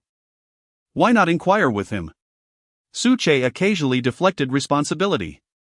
As a member of the disillusioned faction, he understood that exposing too much of his prowess would lead to a cascade of troubles, especially concerning artifacts of celestial origin. How could he possibly explain that? And how did you lead me to discover the seven-colored rabbit? Huang Rui queried, producing a dazzling, luminous demon core, her charming little nose wrinkling in disbelief. Perhaps he is unwell. When we present our spoils later, we might even have to discount it, claiming it is the core of an ailing rabbit. Su Che shrugged. Speaking whimsically. How could a seven-colored rabbit, capable of ascension, possibly be sick? Hmph. If you won't speak the truth, then. Bang!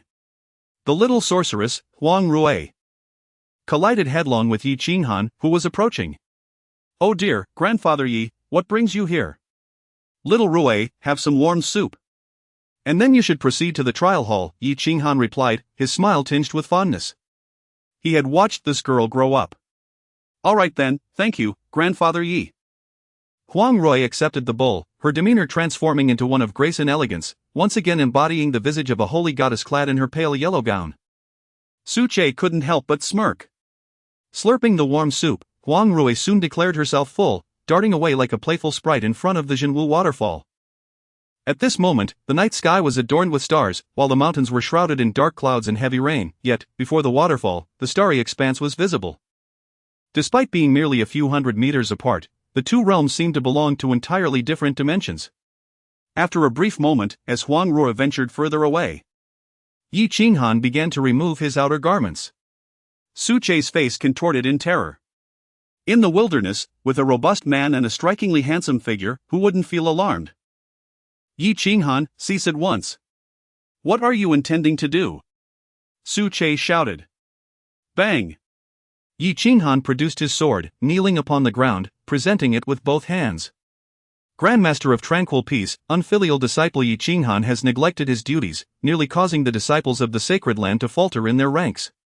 Please, mete out punishment. Hearing this, Su Che was taken aback. It had been far too long since anyone had addressed him as the Grandmaster of Tranquil Peace. He had roamed the earthly realm for many years, earning numerous titles within the Jinwu sacred land. Some called him Uncle Master, others Brother. And a few even referred to him as Grandmaster.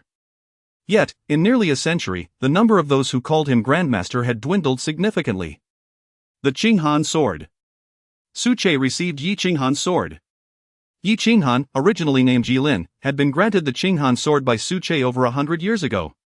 Subsequently, Yilin adopted the name Yi Qinghan. Rise, for I am well acquainted with your character. How could you ever neglect your duties? Surely, you have attained enlightenment by now. At this moment, Su Che sensed the profound essence of swordsmanship emanating from Yi Qinghan, his gaze deep and clear, as if imbued with boundless wisdom. There was no trace of the naivety typically found in a novice disciple. This matter is not your fault, it is merely the interference of others, Su Che remarked calmly. Upon seeing the familiar visage of his Grandmaster, Yi Qinghan's fierce eyes brimmed with tears as he rose, his voice choked with emotion. Grandmaster, has your cultivation been restored? Thanks to your intervention this time, Su Che waved his hand with a smile, replying, not yet, I am still in the condensation realm. As he spoke, he revealed his aura, the 8th level of condensation. Yet, the essence he exuded was something Yi Qinghan had never encountered in his life. The condensation realm. But what was that last ethereal figure? Yi Qinghan pondered with some confusion. In his heart, he believed that if his Grandmaster could transcend the limitations of age, that mysterious artifact must surely be of his creation. It is merely a disposable trinket. Do not inquire about what does not concern you. Su Che admonished. Understood, understood. Yi Qinghan nodded earnestly. What do you comprehend? Su Che shot him a sidelong glance. Moreover, ensure that Ning Shui does not learn that I was behind this matter. Otherwise, trouble will abound. I do not wish to manage a single trivial issue in this sacred land. Do you comprehend? Luo Ningxue was the steward he had elevated to prominence, while he preferred to remain the behind-the-scenes orchestrator. Should this steward become aware of the boss's formidable prowess, she would undoubtedly delve into every detail, only serving to exacerbate his burdens. His grand plans for navigating life would undoubtedly be impacted. Understood. Elder Qinghan stood upright, resembling a child chastised by an adult for misbehavior. Very well, let us proceed to the trial hall. Suche took the lead, his hands tucked into his sleeves, departing with the demeanor of an elderly sage. Why do I hear the sound of crystals colliding from your sleeves, Grandmaster? Yi Qinghan's acute senses detected even the faintest of sounds. The trial hall. Yi Qinghan moved swiftly, arriving at the venue ahead of Suche. Time was of the essence, everyone should present their spoils for assessment. Ultimately, those ranked within the top 500 would gain entry into the inner sanctum of the sacred land, becoming core disciples, while those beyond this threshold would be designated as outer disciples, tasked with worldly affairs. Yi Qinghan seated himself upon the elevated platform, his gaze fixed intently upon the arena. Gungfeng, you may present your findings first. Yes. The first contestant, Gungfeng, eagerly produced a head-sized ear, tossing it onto the ground, blood splattering everywhere. Wow! It's a blood-fiery mouse. A creature of such size must be nearing the bone refinement stage, indeed. Truly remarkable, Gungfeng. I estimate this blood-fiery mouse alone could earn a score of 5 points. The gathered monks exchanged whispers, casting envious glances toward Gungfeng, who reveled in the spotlight. Elder Yi, might I trouble you to assign me a score? He inquired, bowing slightly. For 5, Elder Yi Qinghan raised his hand, revealing his assessment. The attendant beside him, witnessing the moment, promptly displayed their scores as well, 5, 4, 4, 5. Ultimately, Gungfeng's score for the practical hunting trial was announced, 4, 7. Chapter 13, Submission of War Trophies, Differentiated Treatment. Wow, Gungfeng scored merely 2 points in the first round, yet astonishingly achieved 7 points in this one. Cumulatively, that amounts to 6. 7 points, if fortune favors him in the third round of the duo battle, entrance to the inner door is virtually assured. To attain over 3 points in a single challenge signifies a mastery at the bone refining stage. Truly impressive. Yi Qinghan raised a hand to quell the murmurs of discussion, stating, proceed. Soon, the cultivators lined up to submit their trophies. 1 point. 2 points. 5 points. The sounds of scores being reported echoed throughout the arena. Those who managed to survive the onslaught of the demon apes were predominantly cultivators of considerable strength. The less capable had long since perished amidst the mountains. Thus, only a scant few were unable to present any trophies. At the very least, one could slay a few farming demons, earning a minimum of 5 points. Next, Huang Rui.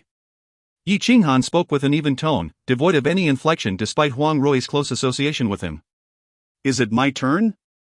Huang Rui approached with a dignified gait, a hint of rosy hue gracing her cheeks, rendering her breathtakingly beautiful. At this moment, her small fangs were well concealed, leaving no trace of the mischievous little which she once appeared to be. Lady Huang should be able to secure 6 points, perhaps even 7? Lady Huang is already at a high level of bone refining. I believe she can slay a demon beast at the transformation stage, earning 8 points. Not necessarily. Lady Huang's physique is frail and lacks bones, her combat prowess may not be as formidable.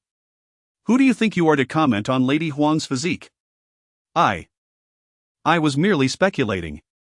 Feeling the hostile gazes of the crowd, the young cultivator grew timid, silently vowing never to boast in public again. Huang Rui stepped into the arena, casting forth a radiant demon core. Elder Yi, could you assess how many points this demon core is worth? This was procured with the assistance of Su Che. I still cannot fathom why that rabbit perished after merely a slight resistance. It felt almost like I picked it up for free. How embarrassing. Moreover, since I found it anyway, why not let me acquire a core from a transformation stage demon? Then I could claim the title of chief disciple. My heavens, it truly is a demon core. Incredible. Throughout past assessments, Those who could present a demon core as a trophy are exceedingly rare. To my knowledge, the last session had none. It seemed to be the most lackluster in centuries. Upon hearing this, several elders coughed discreetly, silently noting the words of the young man. This fellow, we are from the last session ourselves. Just wait and see what becomes of this. Unbeknownst to them, they had unwittingly courted disaster, still chuckling as they observed Huang Rui. The core of the 7-colored rabbit, 7. 5 points, Yi Qinghan stated matter-of-factly. 7, 5. 7 points. 8 points. Final score, 7, 3 points. A gasp reverberated through the crowd. The 7-colored rabbit. This creature is remarkably swift, although its offensive capabilities are not particularly strong, it proves to be quite elusive for hunters. Truly, the yellow goddess is formidable. My goddess of dreams. A voice exclaimed in admiration, accompanied by a whistle that betrayed a roguelike demeanor. Yi Qinghan, upon hearing this, expressed his displeasure with a soft snort. Remarking, "Are you here to cultivate your skills or to pursue romance? Such raucous behavior is utterly inappropriate. Do you still consider yourselves disciples of the sacred grounds? Even external disciples should not behave in this manner." His voice resonated like thunder, causing several young cultivators, who had previously been the loudest, to suddenly feel a wave of nausea, collapsing to the ground, their faces pale as death. Next, Yi Qinghan's countenance was as frigid as frost, thoroughly demonstrating to the cultivators the harsh realities of the cultivation world. This was not their family, no one would indulge them. Even the esteemed Master Hmph had been expelled by the Saintess. How dare these younglings display such disregard for rank and discipline? At that moment, a young man entered through the gates of the trial hall. Why is someone arriving at this hour? Could he have just emerged from the mountains? That seems improbable. Cici is not far from the sacred grounds, so why the delay? The newcomer, of course, was Su Che. He strode in with an air of confidence, observing the ongoing trials. The young cultivators who had been subdued by Yi Qinghan earlier began to whisper among themselves again. He has finished, arriving now and appearing so nonchalant. Being tardy will result in disqualification, and he won't even have the chance to submit his spoils. Let us see how Elder Yi handles him. They watched with malicious anticipation. Yi Qinghan noticed Su Che and called out, Su Che. Come to the front. I fear you won't be able to see clearly from the back. His voice was gentle and kind, a stark contrast to the authoritative tone he had just displayed. Thank you, Elder Yi, Su Che replied with a respectful nod, parting the crowd as he made his way to the forefront. The surrounding cultivators were taken aback. What on earth? Is this Su Che perhaps the illegitimate child of Yi Qinghan? To score even a mere 10 points in the first round was one thing, but this preferential treatment was baffling. What happened to the iron-willed, impartial Yi Qinghan? Not only was Su Che's peculiar situation perplexing to onlookers, but even someone like Long Qi, accustomed to privileges, found himself bewildered. Find out who this Su Che is, he ordered.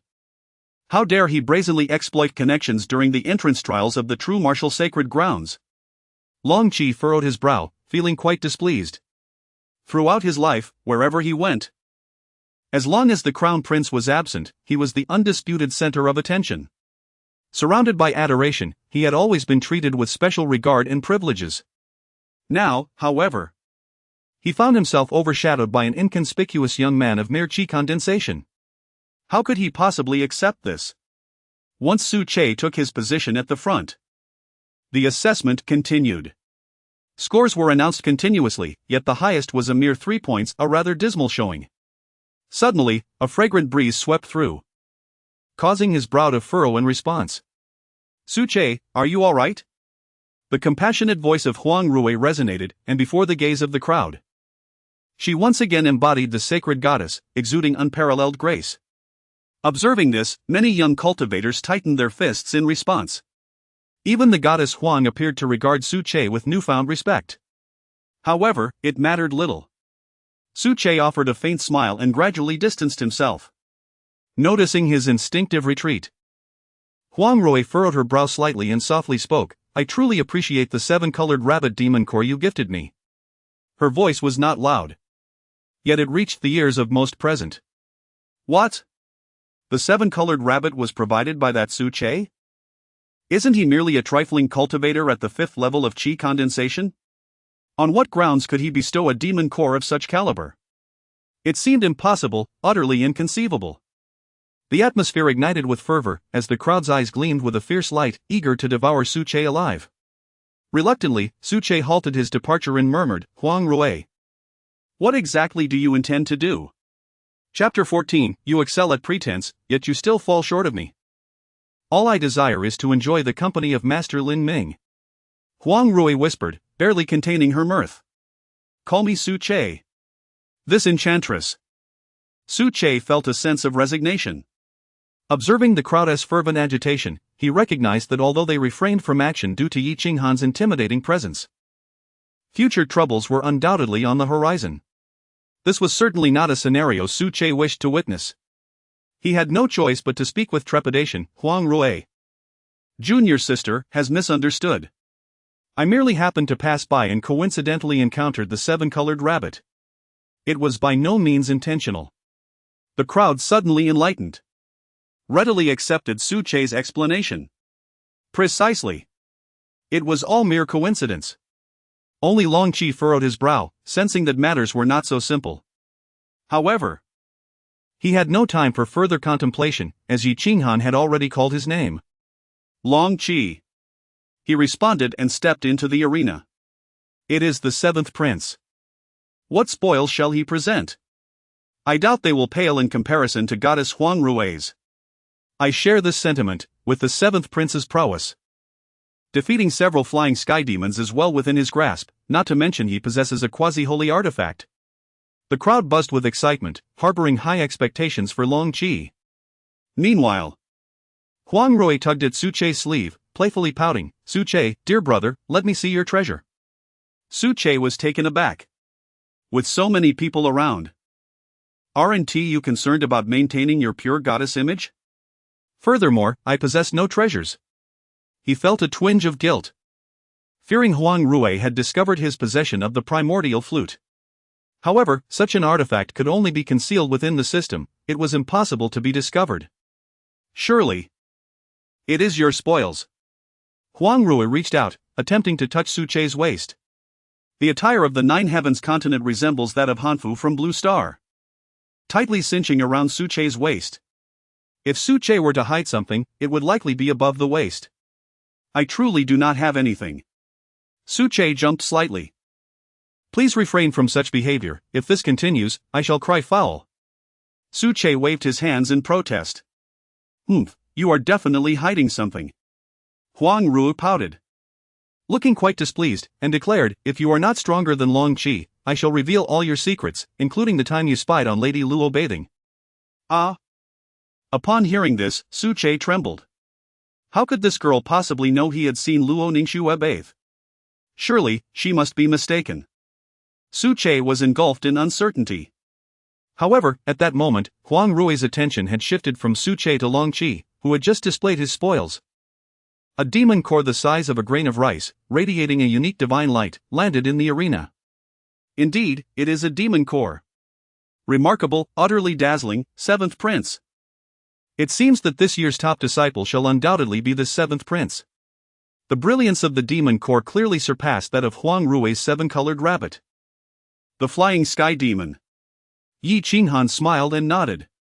Long Qi, barely in his 20s, had already demonstrated the ability to hunt quasi-divine beasts, showcasing remarkable talent. He extended his hand, a surge of sword energy emanating from his body, ready to assign a score. Unexpectedly, Long Qi interjected with a respectful bow and a loud voice. Elder Yi, please hold on. At this moment, all eyes in the room turned to him, watching intently. What motive could Long Qi have for interrupting Yi Qinghan during the scoring? If he failed to present a substantial issue, he would undoubtedly be labeled as disrespectful, drawing the ire of the attendants, and even provoking displeasure from Yi Qinghan. The repercussions could be catastrophic, possibly leading to his ostracization from the sacred land in the future. What is it? Yi Qinghan inquired in a deep tone. Elder Yi, please do not take offense. I, Qi, have fortuitously acquired several demon cores from the magical apes. As he spoke, to the astonishment of the crowd, Long Qi retrieved demon cores from his robe. 1, 2, 3, a total of 5. 5. Including the initial one, the seventh prince, at the 7th level of bone refinement, had obtained 6 quasi-divine demon cores in merely a few hours. Truly, he was a formidable individual. Even if I practiced for another decade, I would likely not match a single hair of the 7th prince. Talent and foundation are indispensable. The onlookers regarded the young man with envy. Su Che watched with great interest. It must be said, this young man's flair for showmanship was reminiscent of Su Che himself 5 centuries ago, albeit slightly less refined. Were it not for his royal lineage, Su Che might have considered nurturing him. However, having lived for 500 years, Su Che perceived the royal family's schemes with utmost clarity. Clearly, Long Qi had come to the true martial sacred land with ulterior motives, yet Su Che paid little heed to the true purpose behind Long Qi's actions. Hey! At that moment, Huang Rui pinched Su Che's arm, pouting in protest. What are you doing? Su Che rubbed his sore arm. Realizing he should not have stood beside this little witch, as she would inevitably provoke him. That Long Qi, he belongs to the Great Wei royal family. You're aware of their recent attitude towards the sacred land, right? Are you really going to let him steal the limelight? Huang Rui's displeasure was evident. He is a prince of the royal family, yet also a disciple of our sacred land, Su Che countered. In the true martial sacred land, we welcome all without discrimination based on background.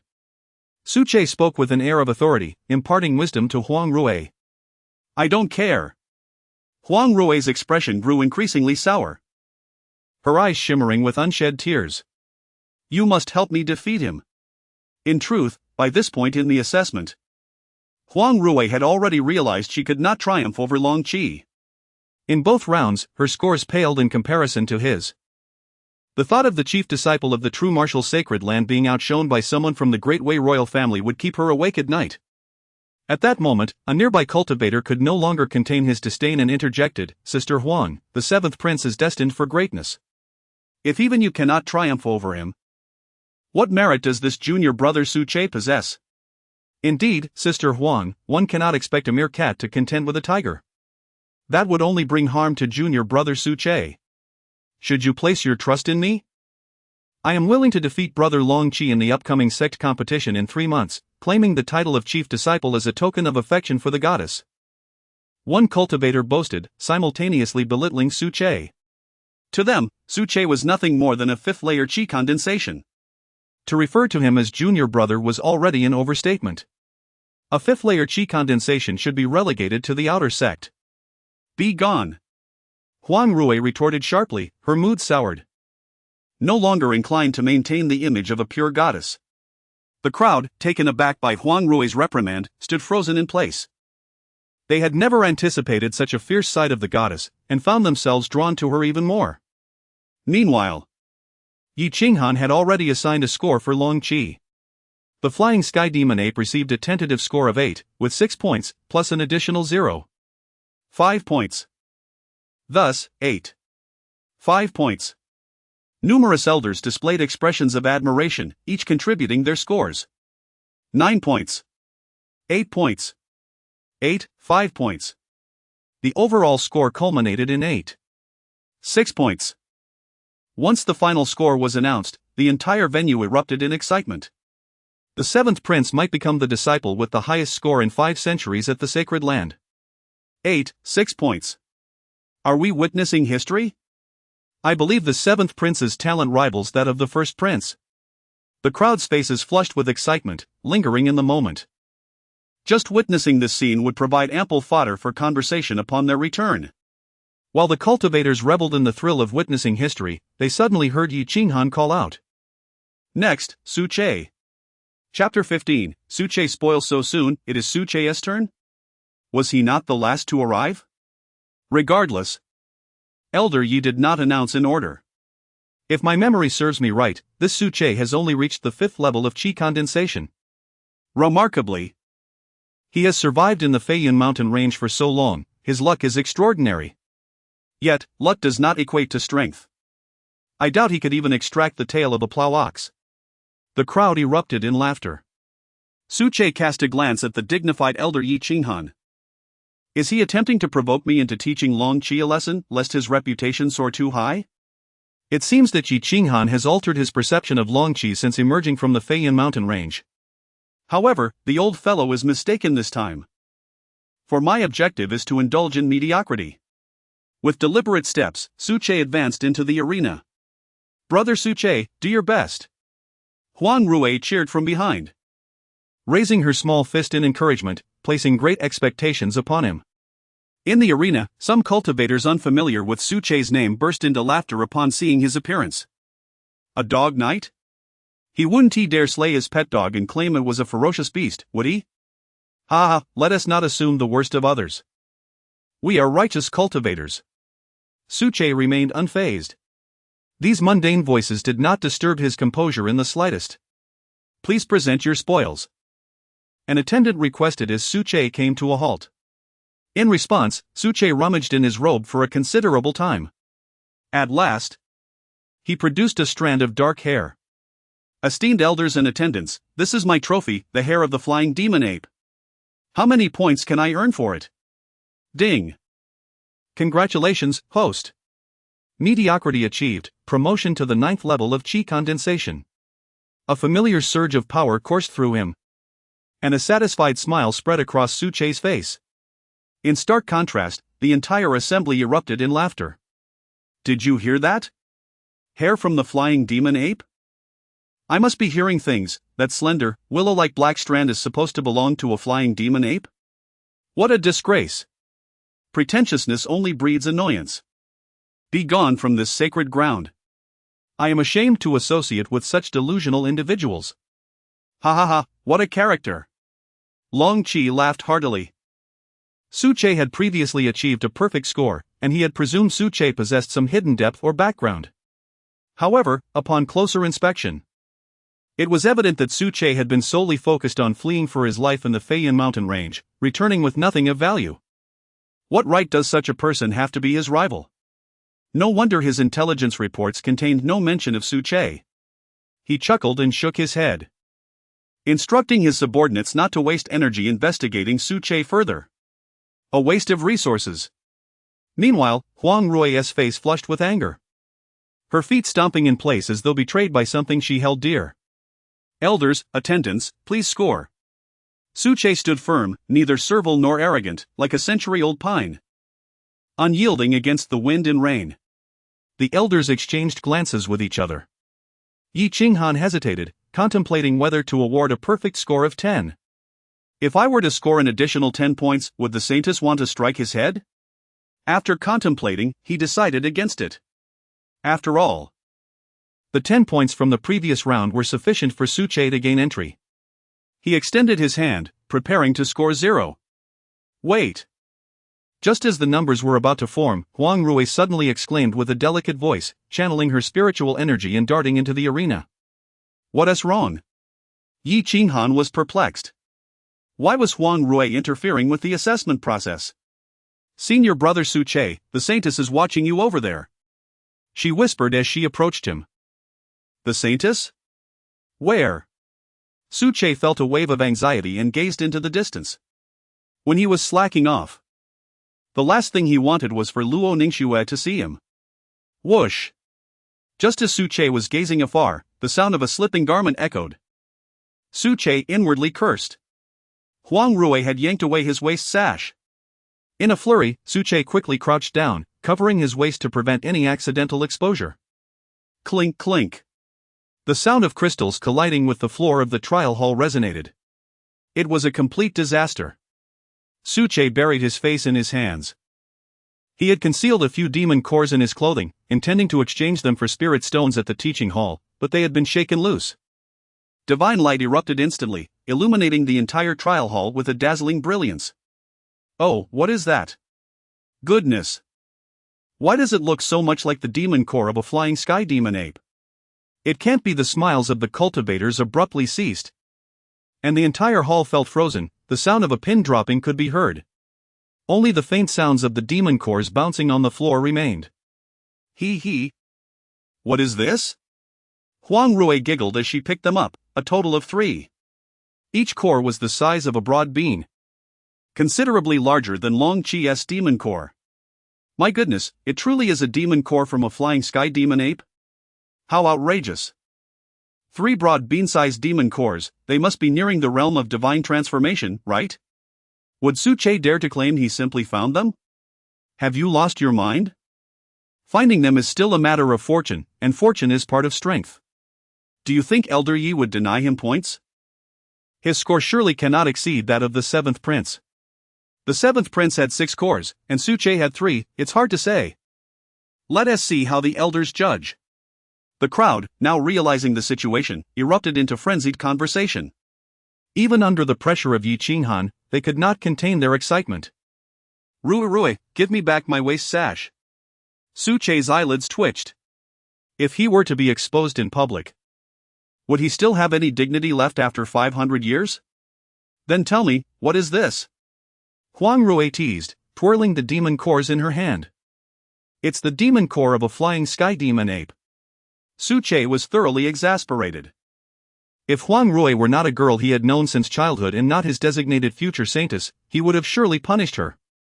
Here, take it. Huang Rui was satisfied and returned the waist sash to Su-che. Wait a moment. Just as Su-che hurriedly secured his waist sash, Huang Rui seemed to hear a few more unusual sounds. Could it be that he had more treasures? Huang Rui widened her eyes, scanning Su-che's figure incessantly. What are you doing? Her fierce gaze was reminiscent of a prowling wolf, instilling a palpable sense of fear. It's nothing, Huang Rui replied, holding the demon core. Gently shaking her head with her eyes closed, exuding an undeniable charm. Su-che, are these 3 demon cores your spoils of war? On the platform, Yi Qinghan wore a beaming expression, reveling in the success of finally coaxing out the hidden treasures of the revered Master Hmph. Long Qi had come to the sacred land with a purpose, aspiring to become the chief disciple and perhaps one day ascend to the status of a saint. How could he possibly relent? It seems, perhaps, Su-che sighed. His distress stemmed not only from the potential burden of becoming this so-called chief disciple but more so from the imminent loss of these 3 demon cores. They represented his financial resources for the brothel. Long Qi clenched his fists tightly. Thus far, he had achieved scores of 6, 7 and 8. 6. While Su-che had garnered a perfect 10 in the previous round. In this round, he needed only to surpass 5.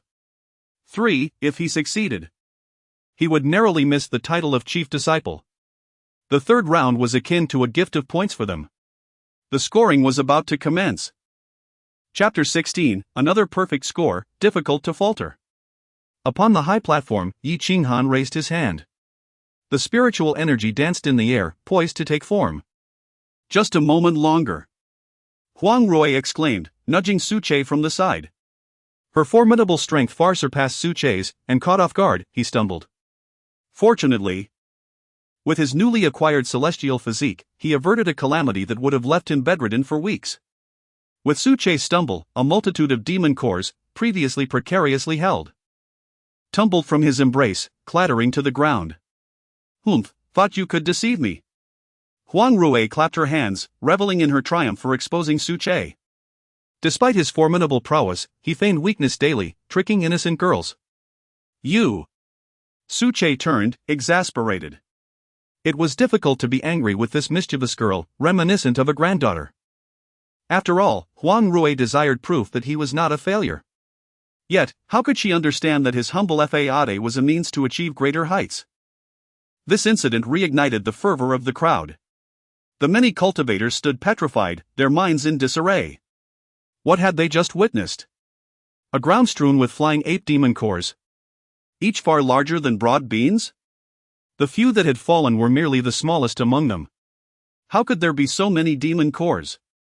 Their minds struggled to comprehend. Wasn't Su-che merely at the 5th level of qi condensation? Judging by his response to Huang Rui's push, he had not yet reached the bone refinement stage. How could an outer disciple of such modest strength have slain a horde of flying apes? Even the storytellers of Dewey would hesitate to spin such a tale. A cacophony of questions echoed in their minds. However, the attendants reacted swiftly, calling out, Su-che, remove your clothing. Yes, remove your clothing. The assessment must verify true achievements. No secrets allowed. Moreover, the Feiyan mountain range is the private domain of Jinwu, and spoils cannot be taken from there. In that moment, Su Che recalled the scene from the first trial when a cultivator knelt in refusal. He wished he could do the same now. In his past, he would have never qualified to hunt within the Feiyan mountain range. After finally acquiring this bounty of demon cores, he was now compelled to surrender them all. It had been a century since he last visited the academy. Must he comply? Su Che glanced at Yi Qinghan upon the platform. Yi Qinghan felt a chill run down his spine. Master Qingping had passed the difficult decision to him. With so many eyes upon him, he dared not act against the interests of the sacred ground, especially for these demon cores that could be sold for spirit stones. Just remove them, Yi Qinghan finally conceded. Upon hearing this, Su Che loosened his waistband, grasped the collar of his attire, and shook it vigorously. The sound of demon cores hitting the ground was incessant. What the? What the? What the? Gasps of shock erupted in waves. The monks were in a state of shock. How had Su Che concealed so many demon cores within his garments? Could it be that his attire was a spatial treasure? Yet, could one wield a spatial artifact without having reached the transformation realm? Is that all? A steward bellowed. No, that's all, Su Che responded with an awkward smile. Let us search him. The stewards were now strictly adhering to the sect's regulations. 2 stewards approached him, patting him down. What is this? One steward exclaimed, extracting a fist-sized, blood-red demon core from Su Che's embrace. Observing its luster, it seemed poised to reach the transformation stage. The blood-eyed Wolf King's demon core? How did it end up in Su Che's possession? Good heavens, that was the strongest trial beast of Sisi, and also the most formidable demon of this trial. Hadn't senior sister Huang Rui's 7-colored rabbit demon core also been gifted by Su Che? Could it be that he truly was only at the 5th level of chi condensation? My word, someone tell me what is happening. Am I still dreaming? This is utterly surreal. Long Chi gazed at the scattered demon cores, his fingers turning pale from gripping too tightly. His pride was shattered and trampled by Su Che at this moment. 87 demon cores from the demon monkey, along with a blood-eyed Wolf King's core. After reporting, the steward exhaled deeply. In the 5,000 years since the founding of the Jinwu Sacred Land, there had never been an entry assessment yielding such an abundance of spoils. This was beyond the realm of exaggeration. Undoubtedly, as Yi Qinghan scored a perfect 10, all stewards followed suit with 10 points as well. Su Che, overall score, 10 points. Upon hearing this, Su Che quietly wrapped his waist. He had drawn too much attention. How could he continue to feign indifference under such scrutiny? How could he advance in the future if he did not? Contemplating this, Su Che exited the trial hall. Su Che, will you not participate in the 3rd round? A steward inquired. There is no need, my score is sufficient. He had already amassed 20 points. He was all too familiar with the final round, which would consist of one-on-one battles determined by drawing lots. The victors would earn 3 points, while the defeated would receive none. For those disciples who had barely accumulated 3 points across the previous rounds, this was an extraordinary opportunity for a turnaround. However, for him, participating or not made little difference. Even with the additional 3 points, Long Chi would barely reach 18. His position as the chief disciple was all but assured. Outside the trial hall, he found a large tree and lay against it, gazing at the starry sky. Under his lackadaisical management, the Jinwu Sacred Land was teetering on the brink of collapse. Although still referred to as a sacred land, there was not a single quasi-saint among them. Particularly in the past 50 years, the situation had escalated. 30 years prior, the Jinwu Sacred Land had nearly faced annihilation, pressured by the current leading sacred land, demanding the sacred artifacts, the Starlight Mirror and the Jinwu Sacred Sword. Fortunately, the presence of the Hellhound, the big yellow dog, gifted by the system had turned the tide. That battle had darkened the skies and shaken the earth, fracturing even the protective sacred formation. Ultimately, it was through the might of the big yellow dog that they barely managed to hold their ground. His indulgence towards Luo Ningxue stemmed from the fact that she was utterly exhausted, burdened with a weight too great to bear. Fortunately, he had completed the systematic tasks assigned to him. In the grand nation of Wei, future actions would inevitably hinge upon the disposition of Zhenwu. His gaze hardened, and his aura transformed into one of sternness and lethal intent, radiating a sharp brilliance, complemented by his distinctly chiseled features and striking eyes. He was more than capable of captivating a multitude of young admirers. Ding. Host, please adjust your attitude, it is advisable to take things lightly. Fine, fine. I shall visit the teaching workshop tomorrow. Su Che's demeanor visibly slumped. At that moment, the duel in the trial hall had concluded, and he returned, having rightfully claimed the title of chief disciple. Long Qi secured the second position, while Huang Rui came in third. Reluctantly, Su Che accepted his rightful rewards, a key to a cultivation cave designated for the chief disciple, along with 5 nourishing essence pills. Was that bottle filled with nourishing essence pills? For cultivators below the transformation stage, such treasures were invaluable. Only the Sacred Land Spirit Springs could produce pills of this caliber, making them a rare commodity in the markets of Wei. Should I possess these 5 nourishing essence pills, I would face no bottleneck before reaching the transformation stage. Even upon attaining that level, I would undoubtedly stand among the strongest.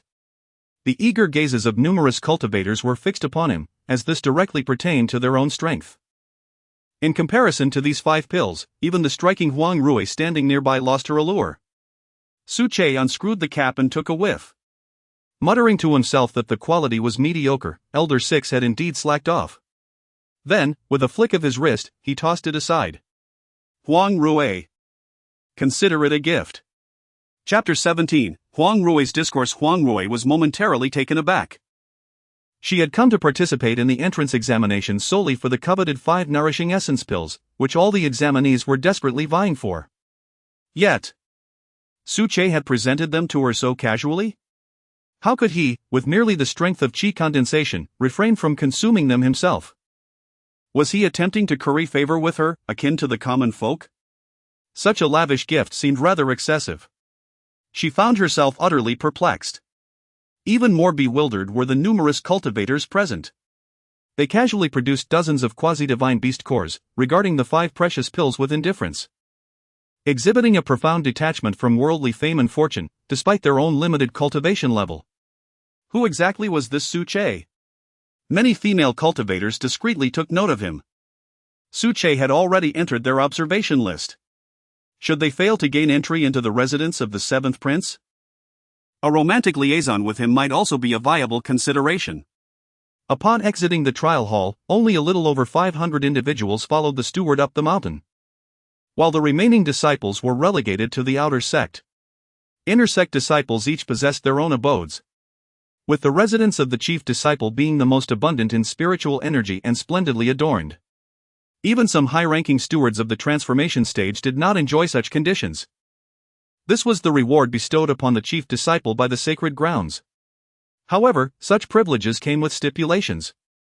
Each year, during the sect's grand competition, the ownership of these abodes would be reassigned, inciting fierce competition, as only the first place would qualify for residence. As Su Che entered the abode, a wave of familiarity washed over him. The decorations within were of his own design from years past. He had never anticipated that one day he would inhabit this very space. He could only marvel at the unpredictability of life. As the possessor of the laid-back system, Su Che's primary objective upon entering the abode was, of course, to indulge in a deep slumber. Meanwhile, after bidding farewell to a throng of cultivators who had vowed to follow him in the future, Long Qi returned to his abode. With a resounding thud, he struck the exquisite purple-gold table with his fist. Su Che, you have gone too far. He seethed, consumed by rage. He vented his frustrations upon the table, harboring a deep-seated enmity towards Su Che, far removed from the nonchalance he had displayed outwardly. The image of Huang Rui receiving the 5 nourishing essence pills, gazing at Su Che with eyes sparkling like stars, haunted him. Why, oh why, was she not looking at me, Long Qi? Su Che had stolen his thunder. And for Long Qi, it felt akin to a betrayal of the heart. After a bout of fury, Long Qi gradually regained his composure. He retrieved a gourd-shaped artifact from his robe and removed its lid. Ethereal mist swirled, and within the abode, a formidable general materialized. His visage was square and sharply defined, exuding an air of authority and decisiveness. Has the task been accomplished? The general, adorned in a resplendent python robe, appeared both sacred and inviolable. Uncle. I failed to secure the position of chief disciple, Long Qi replied, his expression one of despondency. What? How could this be possible? The general in the python robe was taken aback and pressed further, with a quasi-holy artifact in your possession, who could possibly rival you?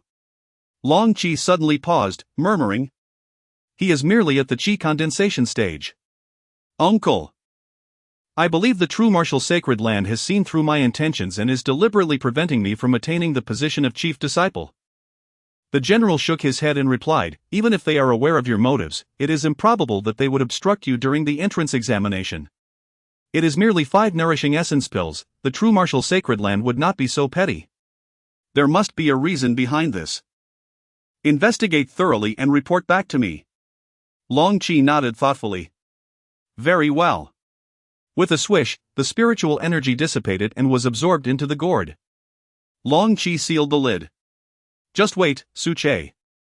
No one who has dared to contend with Long Qi has lived to tell the tale. With that, he sat cross-legged and began his cultivation. Given his age, reaching the high levels of bone refinement was no small feat. He was perpetually immersed in his studies. A true scholar indeed. The true martial sacred land comprises 3 peaks, Hmph Peak, Shengwu Peak, and Pyomyo Peak. Among these, Shengwu Peak serves as the principal summit, housing the true martial hall, the trial hall, and the residences of newly admitted disciples. Hmph Peak belongs solely to Su Che and is, for the most part, a forbidden zone within the sacred land. Pyomyo Peak primarily accommodates the higher echelons of the true martial sacred land, including the stewards and above.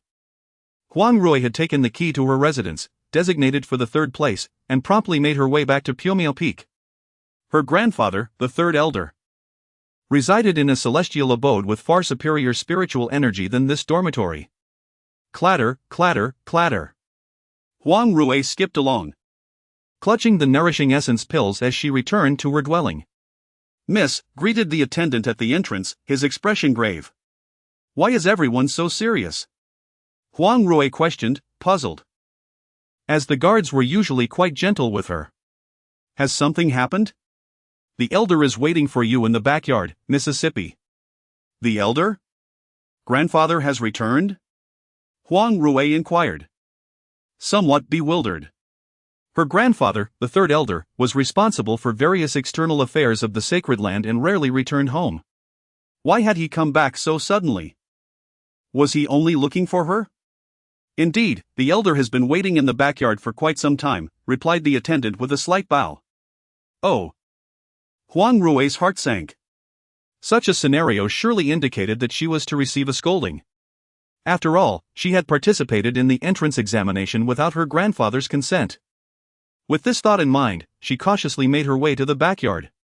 As expected, she found a gaunt elder standing with his hands clasped behind his back, gazing up at the sparse stars in the sky.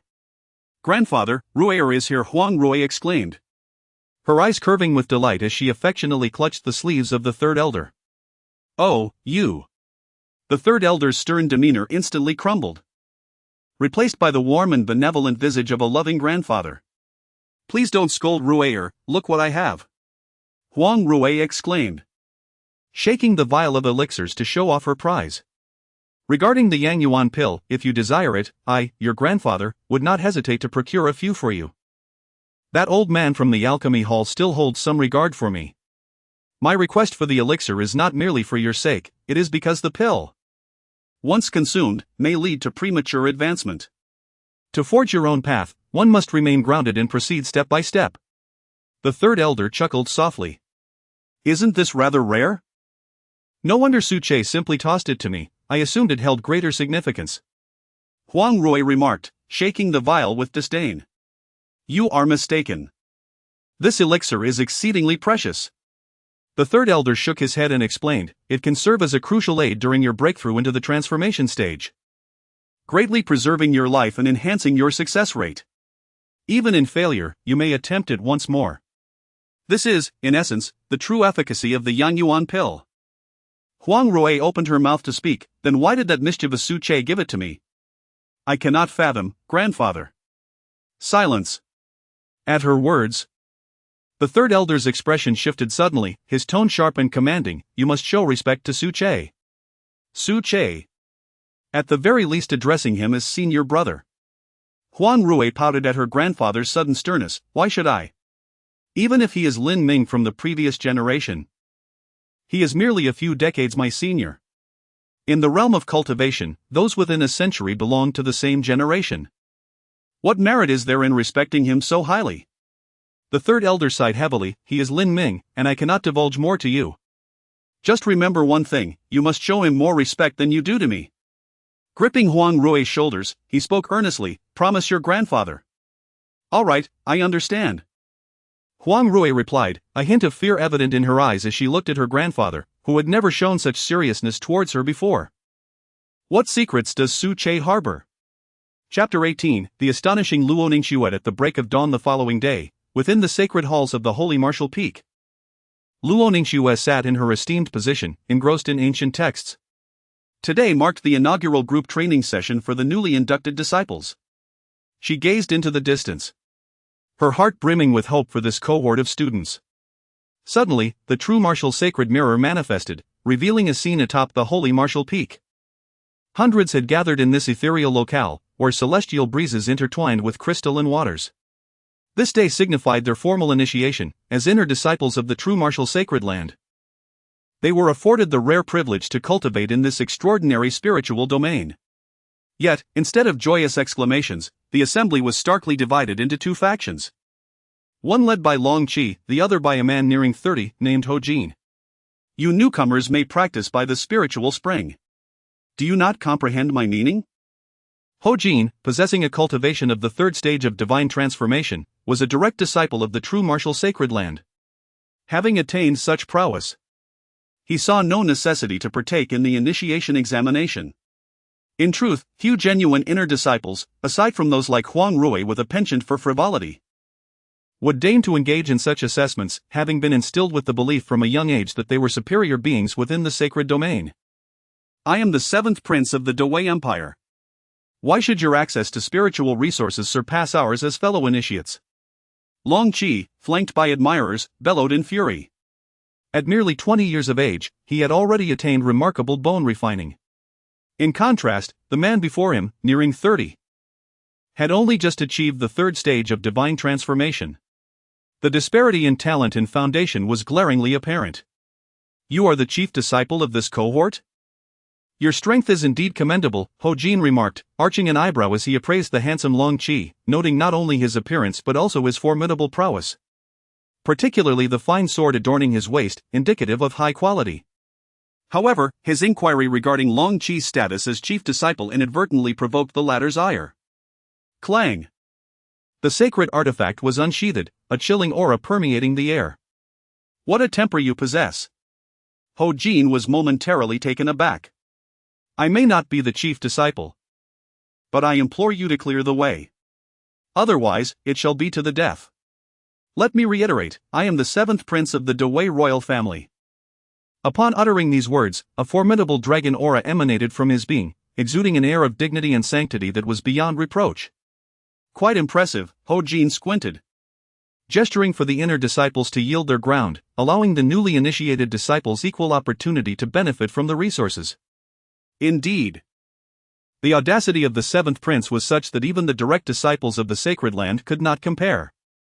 If we align ourselves with the seventh prince, we need not fear oppression within the sacred grounds. Even the stewards would hesitate to confront him, provided we do not provoke the elders, some remarked, reveling in the advantages Long Qi had secured for them.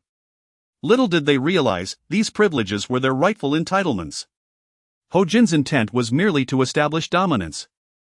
Yet he found himself outmaneuvered. Brother Jin, why not teach that arrogant Long Qi a lesson? Indeed, seeing him draw his sword makes me want to strike him. So what if he is the seventh prince of the Great Wei royal family? Brother Jin is still the sole heir of the seventh elder. Ho Jin squinted slightly and replied coolly, when the mountains do not move, the waters shift, there are eyes watching us here. In due time, we shall have ample opportunity to deal with Long Qi leisurely. However, I am more concerned about his audacity in claiming he is not the chief disciple. With such prowess, he must surely surpass Huang Rui among his peers, yet he is not the chief? This year, so many talented individuals have come to the Holy Land? Upon hearing this, the others also changed their expressions. Indeed, who is the chief disciple this time? In the Grand Hall, Luo Ningxue felt a sense of bewilderment. She had a clear idea of the disciples participating in the entrance examination. Those capable of surpassing Long Qi were undoubtedly the prized talents of the top-tier forces. It was inconceivable that they would send someone of true martial prowess. Who could it be? Suddenly, a figure appeared in the Grand Hall with a flash of brilliance. Saintess, Luo Ningxue said, lifting a cup of celestial nectar to her lips, taking a delicate sip before inquiring, who is this year's chief disciple? It seems to be Su Che.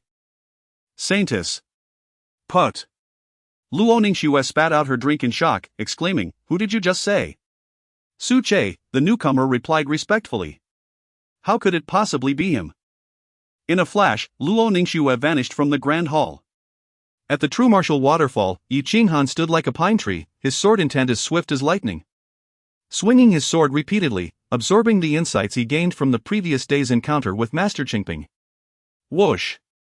The mirrored space shimmered, and colorful petals materialized in the void. Luo Ningxue emerged from the mirror gate. Saintess, Yi Qinghan sheathed his sword and clasped his hands in salute. Yi Qinghan, is it not a bit excessive to engage in favoritism regarding the entrance examination? Luo Ningxue's voice was frigid. Unlike Huang Rui, whose icy demeanor was feigned, Luo Ningxue was a true block of ice, revealing no warmth within. Saintess, please take a look.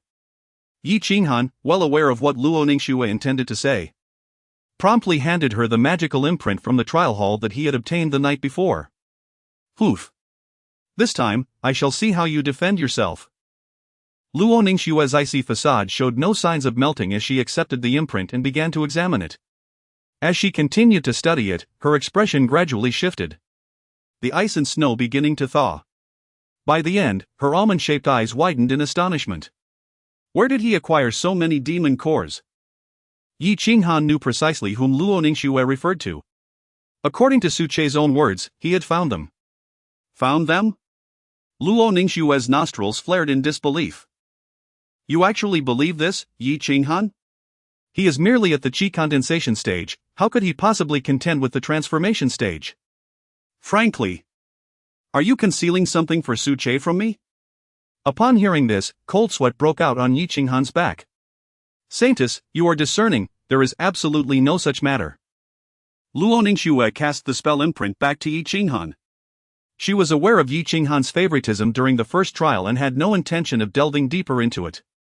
Subsequently, Su Che, relying solely on his own prowess, secured the position of chief disciple without even participating in the third trial. She found herself at a loss for words.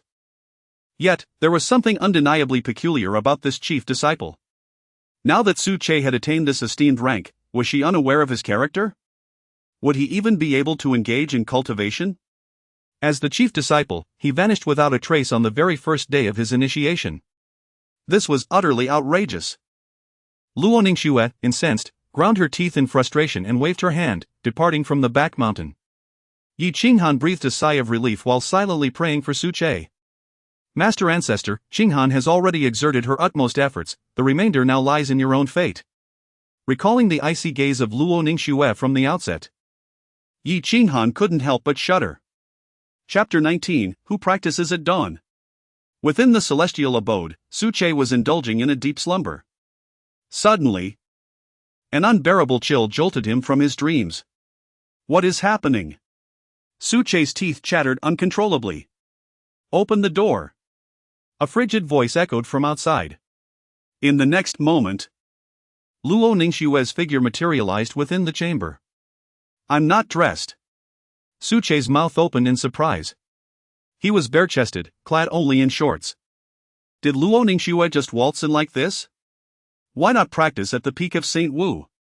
Luo Ningxue gazed at Su Che with an icy demeanor, betraying no hint of surprise at his state of undress. Practice? Su Che was at a loss for words. Who rises at dawn to practice? What kind of good person engages in cultivation at such an hour? Don't they need sleep? I'm tired, he admitted. You're tired? Luo Ningxue was on the verge of laughter from frustration. Do you realize that you are the chief disciple? You must set an example. If you don't go, I shall stand here and watch you sleep. Let us see how you manage that. Su Che's lips twitched in annoyance. Luo Ningxue truly lacked awareness of propriety in cohabitation. What would others think if you linger here for hours? The sect is not comprised solely of your peak prowess. Then shall I sleep at the peak of St. Wu? Su Che began to lazily dress. You are not permitted to sleep. Luo Ningxue flung her sleeve in exasperation. This is infuriating. Fine. I shall reluctantly join you, Su Che shrugged. The notion of actual practice seemed utterly implausible. Only by indulging in slumber, admiring flowers, teasing birds, and enjoying leisure could one truly enhance their cultivation. Just like last night. He had slept soundly without a hint of practice and awoke on the verge of breaking through to the bone refinement stage. Hmph, with such an attitude. I will not only come today, but every day. Let us see if you can still sleep then. If you have the capability, cultivate to the spirit transformation stage and fulfill your role as chief disciple. Luo Ningxue scrutinized Su Che's face, seeking any sign of emotion, yet found none. For he truly had no need for cultivation. Atop St. Wu Mountain, at the True Martial Holy Spring, when Su Che arrived with his large white dog, the onlookers regarded him with peculiar expressions. No matter how one looked at it, Su Che resembled a pampered youth walking his dog, devoid of the demeanor of a chief disciple or a formidable cultivator.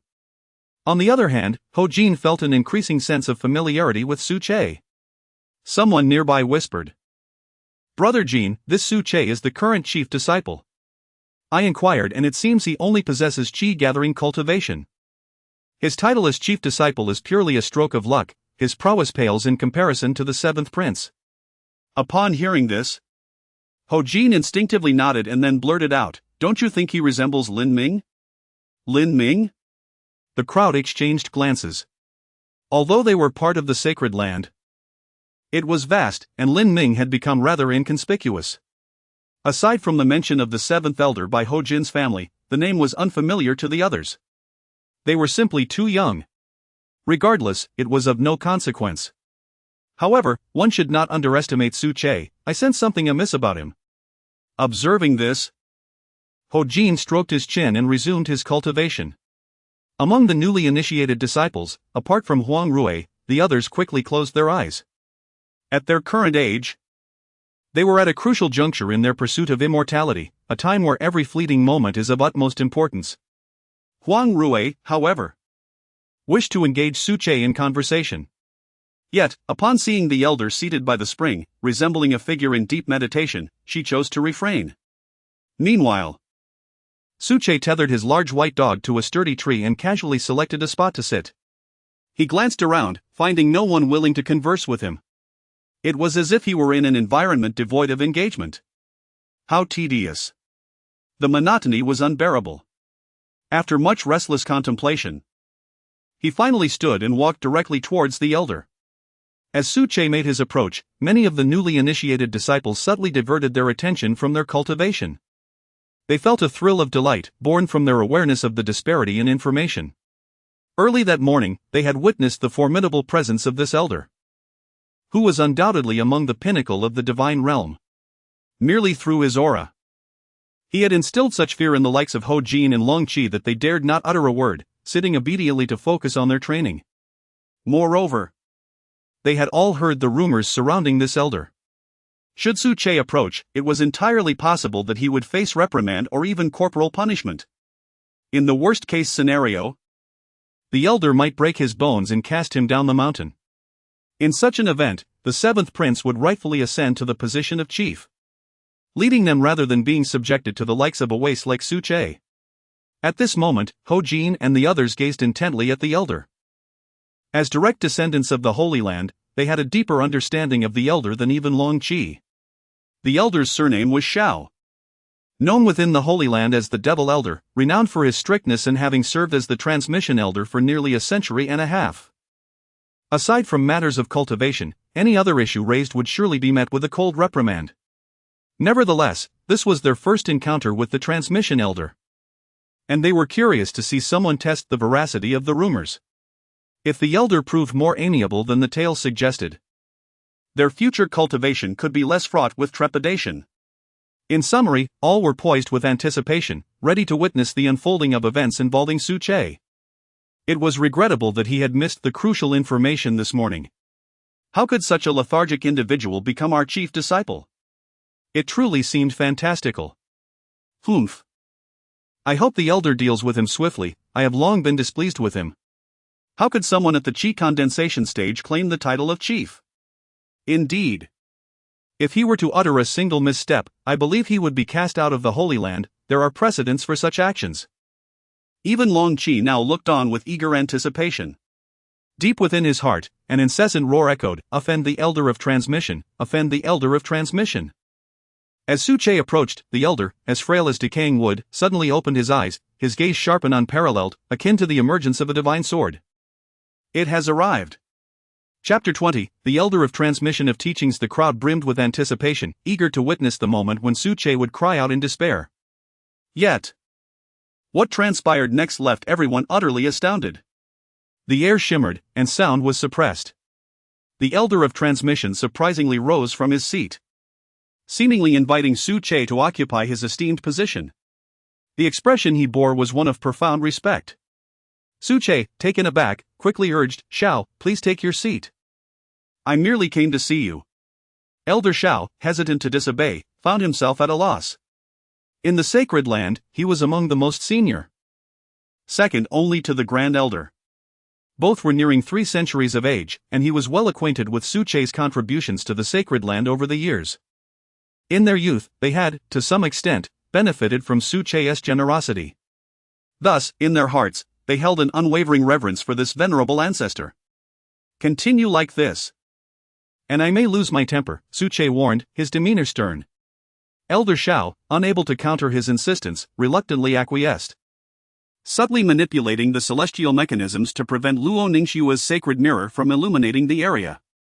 To the onlookers, the spectacle was perplexing, their bewilderment reached its zenith. Despite the Elder of Transmission having muted the sounds, their actions were unmistakably evident. What merit did a novice disciple possess to warrant such preferential treatment from the Elder of Transmission? Huang Rui's mouth fell open in disbelief as she recalled her grandfather's words from the previous night. The enigma surrounding Su-che only thickened, shrouding her mind in a veil of mystery. Amidst the crowd's existential doubts, Su-che reclined beside the Elder of Transmission and drifted into a deep slumber. Some, undeterred by superstition, mimicked Su-che's posture, lying on the ground and snoring in hopes of garnering the elder's favor. Alas, their fate was unfortunate. A newly initiated disciple, a renowned young prodigy of the Great Way capital, found his bones shattered by the Elder of Transmission and was cast down from the sacred mountain, condemned to atone as an outer disciple. This kind of dull-witted and exceedingly indolent disciple is unworthy of learning the true martial sacred method. This proclamation echoed in the ears of many cultivators. At that moment, the crowd could only point at the Elder of Transmission's head and exclaim, "Do you not see what you are saying? Or perhaps you should take a look at the person lying beside you. What is he doing?" And thus, the days passed, one after another. Finally, a month later, the True Martial Sacred Land welcomed an uninvited guest. On this day, Luo Ningxue, unusually, did not rouse Su-che from his slumber. For today marked the day of challenges among the great sacred lands and sects of the Great Way. This event was an unwritten rule, termed the Newcomers' Competition for exchange by the factions involved. As the name suggests, it involved top-tier sects presenting their newly recruited disciples to challenge the sacred land, limited to those below the transformation stage. Luo Ningxue sat in the True Martial Great Hall, her head throbbing. In the last competition, their True Martial Sacred Land had suffered an embarrassing defeat to the premier sect, Tianhong sect. This had become the most criticized aspect of their sacred land in 50 years. How could a sacred land's new disciples be unable to compete with those of a first-rate sect? How could they even dare to call themselves a sacred land? Consequently, in this endeavor to challenge the sacred land of Jinwu, there are as many as 5 formidable sects eager to tread upon the illustrious reputation of Jinwu. according to her intelligence. Several of the most distinguished disciples from these sects possess prowess that could rival those at the divine transformation stage. The transition from the bone refining stage to the divine transformation stage is undoubtedly far more arduous than the shift from the chi condensation stage to bone refining. After all, once one enters the divine transformation stage, they are no longer mere mortals. Each individual at the divine transformation stage is a cornerstone of their respective factions. With a deep sigh, Luoning Xue could only place her hopes on Huang Rui. As for the other prodigy, Long Qi, he has indeed made considerable progress over the past month and possesses a quasi-sacred artifact that should aid Jinwu in overcoming difficulties. However, there is a lingering fear that if he does not attain the title of chief disciple, he may harbor resentment and be unwilling to exert himself for the sacred land. Luoning Xue felt a sense of unease, yet there was little she could do. She could not afford to divert her attention to this matter, as there were numerous responsibilities awaiting her at the sacred land of Jinwu. As early winter arrived, the sacred mountain of Jinwu was adorned with a shimmering layer of snow. Flurries danced gracefully in the air like fragmented diamonds descending softly, blanketing the entire realm. The Jinwu Plaza buzzed with extraordinary excitement today. The 5 major sects, Tianhong sect, Xian Beast sect, Hawan sect, Longgu Mountain Manor, and Xinyue sect gathered in droves. Deputy Master of the Xian Beast sect, why have you chosen the sacred land of Jinwu this time? Of course. Such an exchange event, a rarity at the sacred land level, occurs only once every 50 years. So we must seize this opportunity. Indeed, the Yuanchu sacred land is too formidable, and challenging the Cangjian sacred land is fraught with peril. After much contemplation, it is indeed Jinwu sacred land that we must rely upon. Ha! What brings the Hawan sect here? Do you heretical sects aspire to validate the sacred land? A remarkably beautiful woman scoffed, her forehead adorned with an embroidered crescent moon, enhancing her exquisite appearance, though her words were laced with disdain for the Hahuan sect. Oh! Who could that be? It is none other than Sister Lingyue, the woman from the Xinyue sect, reputed for its purity and exclusivity to female disciples. Prided itself on being a prestigious orthodox sect. Yet, it seemed they were not as indifferent to fame and fortune as they appeared. A slender, disheveled woman giggled, her enchanting demeanor captivating the deputy master of the Xian Beast sect, who struggled to avert his gaze. After all, the practices of the Hahuan sect, if not reciprocated by mutual affection, would only lead to one party absorbing the essence of the other. He had no desire to become someone else's sustenance. The Tianhong sect has come again, the deputy master of the Xian Beast sect remarked, observing several valiant young men, akin to deities descended from the heavens. On the far right. 50 years ago, the once-in-a-millennium divine son of the Tianhong sect had subdued the sacred land of Jinwu. This year, it is our Longgu Mountain Manor's turn. A robust man beside him cracked his knuckles in anticipation. The previous Tianhong sect was indeed powerful. But such divine sons do not appear every generation. Not so, the deputy master of the Xian Beast sect countered. This year, the Xian Beast sect shall prevail. Such confidence? An elder from the Longgu Mountain Manor furrowed his brow, scrutinizing the deputy master of the Xian Beast sect. At that moment, a rhythmic sound of footsteps resonated as the disciples of the sacred land of Jinwu filed in through the main gates. At the forefront stood Long Qi, his countenance radiating an ominous aura. After a month of interaction, Long Qi had, through his formidable methods, ascended to become the invisible chief disciple of the True Martial Sacred Land. Presently, his stature among the new disciples eclipsed that of Su Che by a considerable margin. However, there remained a handful of obstinate disciples who insisted on adhering to the sacred land's regulations, unwilling to follow in Long Qi's formidable footsteps. Thus, today, Long Qi would ensure that the heads of the 5 great sects rolled. In the days to come, the disciples of this cohort in True Martial would recognize him as their sovereign. Indeed, the Rising Stars exchange could be a blood-soaked affair. The previous chief disciple of True Martial had met his demise in this very contest, brutally torn apart by the son of the Tianhong sect. Chapter 21, The Battle of New Talents commences. Everyone has arrived. A surge of sword energy converges at the center of the plaza, materializing into a figure, Yi Qinghan. At this moment, he surveys the crowd, sword energy emanating from his being, as if he were on the verge of transforming into a sacred sword. Yi Qinghan? Has he reached the mid-stage of the divine passage? This sword intent. I have never witnessed anything like it in the Great Way. Has Yi Qinghan comprehended the essence? Damn it, sword cultivators are renowned for their offensive prowess. This sword intent of Yi Qinghan may very well surpass that of the deputy leader of the Tsunjin sacred ground. Fortunately, he is only at the mid-stage of the divine passage. Were he to reach the pinnacle, he might even challenge the sacred slaughter. The leading elders and deputy leaders of several major sects expressed their trepidation. The sword intent that Yi Qinghan has grasped from Su Che has far exceeded their comprehension. Realizing this, the 5 great sects have become considerably more restrained. The Jinwu sacred ground still possesses considerable depth. Within the Xian Beast sect stands a rather unsophisticated-looking man named Mu Chang, the current chief disciple of the sect. The reverence reflected in the eyes of those around him indicates his high standing. What use is it to have strong elders? The Jinwu sacred ground is destined to decline. And once this generation ages, it will inevitably revert to an ordinary sect in a century's time. Just look at those disciples of the sacred ground standing behind. They are nothing but inferior specimens, far less than our own sects. Hmph, I believe Brother Mu Chang could single-handedly overturn them all. Ha ha ha ha. I think Brother Mu Chang alone is sufficient to topple all the young disciples present. With his strength. Even if the Jinwu sacred ground were to send a transformation realm expert, they would likely meet their doom. The crowd is filled with mirth. For in the internal assessments of the Xian Beast sect, Mu Chang is deemed powerful enough to surpass the divine son of the Tianhong sect from 50 years ago. That individual has now reached the pinnacle of the divine passage, mere steps away from the void-breaking realm. Upon entering the void-breaking, one shatters illusions and perceives the fundamental laws of the world, thereby becoming a quasi-saint, allowing the sect to attain saintly status.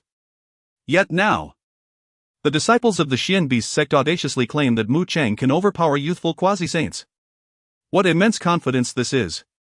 Meanwhile, in the Xinyu sect, a group of chivalrous women clad in white garments stands, graceful and enchanting. Among these heroines, one woman stands apart. Draped in flowing feathered robes, she exudes nobility and poise as she strides forward, gently brushing past the crowd like a spring breeze.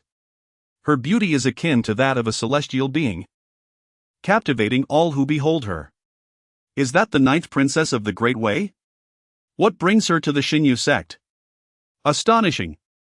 The crown prince has gone to the Yuanshu sacred ground, the 7th prince to the Jinwu sacred ground, and now the 9th princess is at the Xinyu sect. What is the royal family of the Great Way scheming? Could the rumors be true? Do they intend to incorporate all the sects and sacred grounds? What a jest! Do they truly believe the royal family of the Great Way has reached the realm of the saints? The crowd buzzes with speculation. However, it is undeniable that the 9th princess of the Great Way is indeed extraordinarily beautiful. At this moment, she steps forward, already at the center of the plaza. Her soft and melodious voice resonates throughout the gathering. The 9th princess of the Great Way, Long Linger, the foremost disciple of the Divine Moon sect, boldly challenged the chief disciple of the True Martial Sacred Land. With a graceful gesture, she fixed her gaze upon her half-brother, Long Qi, her eyes twinkling with contemplation, as if devising a strategy to triumph over him. Yet, after a prolonged stare, Long Qi's expression only grew grim, and he remained utterly still. Could it be that he feared his younger sister? Long Linger called out again, her voice ringing clear. This. Long Qi felt a twitch at the corner of his eye. Long Linger was challenging the chief disciple of the True Martial Sacred Land, but he was not that individual. Her challenge was directed at Su Che, who, as fate would have it, was absent, likely still ensconced in slumber within his cave dwelling. What was amiss with the True Martial Sacred Land? Why did their leading disciple remain unmoved? Was it that Long Qi, the 7th prince, wished to avoid internal conflict? Surely. He was mistaken. Within the royal family, there existed little affection. The 7th prince likely harbored a desire to vanquish his 9th sister. The onlookers were perplexed.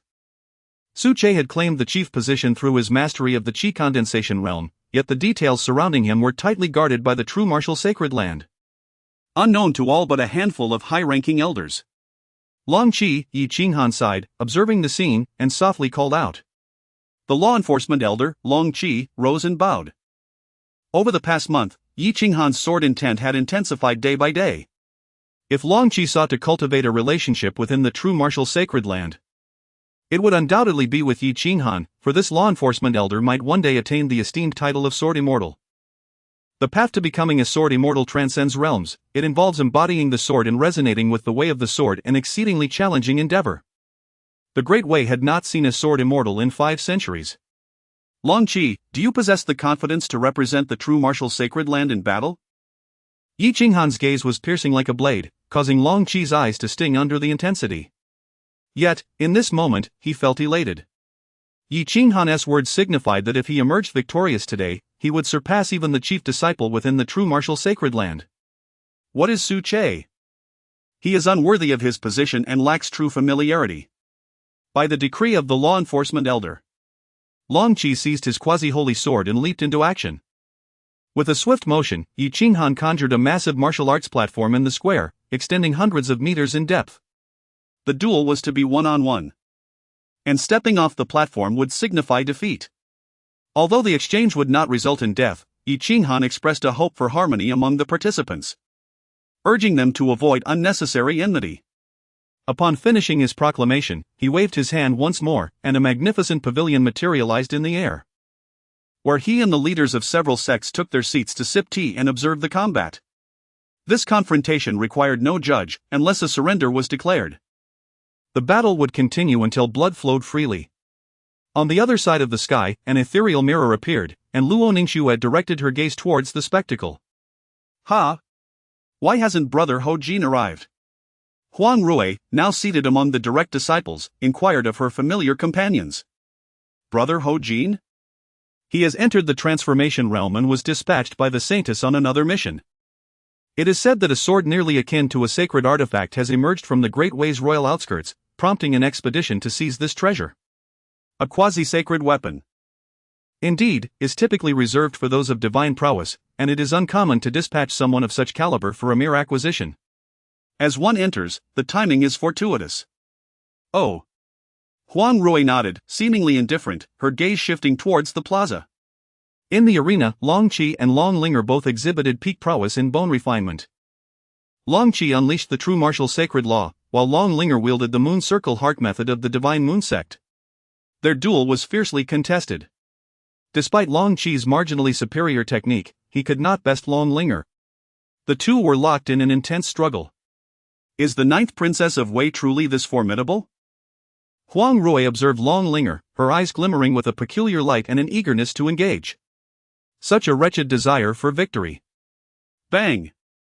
In the arena, figures darted like streaks of light. After exchanging dozens of blows, it was ultimately Long Qi's quasi-sacred sword that prevailed, sending Long Linger flying from the dueling platform. Being of royal lineage, he refrained from inflicting lethal harm. Though she sustained some internal injuries, Long Linger clasped her hands in acknowledgement, stating, "Seventh brother's strength is indeed formidable. I concede." She then returned to her team. In the aerial pavilion, Hua Bailan, an elder of the Hahuan sect, laughed heartily. Sister Lingyue, is this the extent of your divine moon sect's prowess? Did you choose the true martial sacred ground out of fear for Long Linger's safety? If you were to challenge other sects, it seems that the 9th princess of Wei, this exquisite flower, would surely wither. Silence. The beautiful woman with a crescent moon above her head shot her a fierce glare. What merit does your Hahuan sect possess to claim victory over our divine moon sect? In response, Hua Bailan's smile waned slightly as she replied, our Hahuan sect's goddess has long since ascended to the realm of divine transformation. Our purpose here is to seek out any robust gentleman worthy of joining our ranks. I dare say, this year's disciples from the Xian Beast sect seem quite promising. What do you think, esteemed Vice Master of the Xian Beast sect? Chapter 22, Summon Brother Su Che. The Deputy Master of the Xian Beast sect, upon being summoned, felt a wave of unease wash over him. Why does such a sect as the Hehuan sect exist in this world? However, with two renowned beauties of the Wei dynasty gazing at him, he remained undaunted and declared boldly, indeed. Our esteemed Mu Cheng of the Xian Beast sect is a rare prodigy of unparalleled talent in millennia. With that, he called out towards the balcony, Mu Cheng, engage in a friendly duel with the 7th prince. Yes. A dull voice responded, as a seemingly dazed young man, clutching a bone flute, ascended the martial stage. Is he really Mu Chang? He lacks any notable fame. The 9th princess has already been defeated. Is this beast tamer seeking his own demise? He lacks the backing that Long Linger possesses, so we shall see if the 7th prince dispatches him easily. In the True Martial Sacred Land, a joyous atmosphere prevailed. With Long Qi's resounding victory, they naturally empathized and regarded him as their leader. However, Huang Rui, being a direct descendant of the Sacred Land, possessed keen insight and suddenly exclaimed in astonishment. What is it, Sister Huang Rui? The nearby disciples were momentarily bewildered. What's amiss? That Mu Chang. The bone flute in his hand is also a quasi-holy artifact, she observed, noting that its grade appeared superior to that of Long Qi's. What? At this revelation, the crowd erupted in astonishment. Another genius of the bone-refining realm capable of wielding a quasi-holy artifact? The outcome of this battle was indeed uncertain. Everyone focused intently, while Huang Rui bit her lip, pondering whether to summon Su Che. She harbored an inexplicable confidence in him, steadfastly believing that it was Brother Su who had saved her in the Feiyan mountain range. Let us observe further. I hope Long Qi does not falter.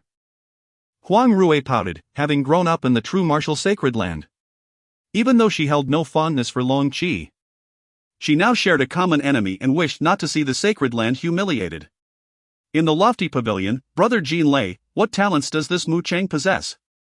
Hua Bailan inquired, leaning closer to the deputy master of the Xian Beast sect, her demeanor inviting. Jin Lei, of course, was the name of the deputy master. This Mu Chang is truly remarkable, he teased. I can only say, the 7th prince is no match for him in a single move. Is that true? The individuals atop the pavilion appeared skeptical. Long Qi was on the brink of transcending into the divine transformation realm, wielding a quasi-holy artifact. What kind of prodigy must Mu Chang be to render him without a single move of defense? Is there truly anyone of the same realm who can rival him? Hmph.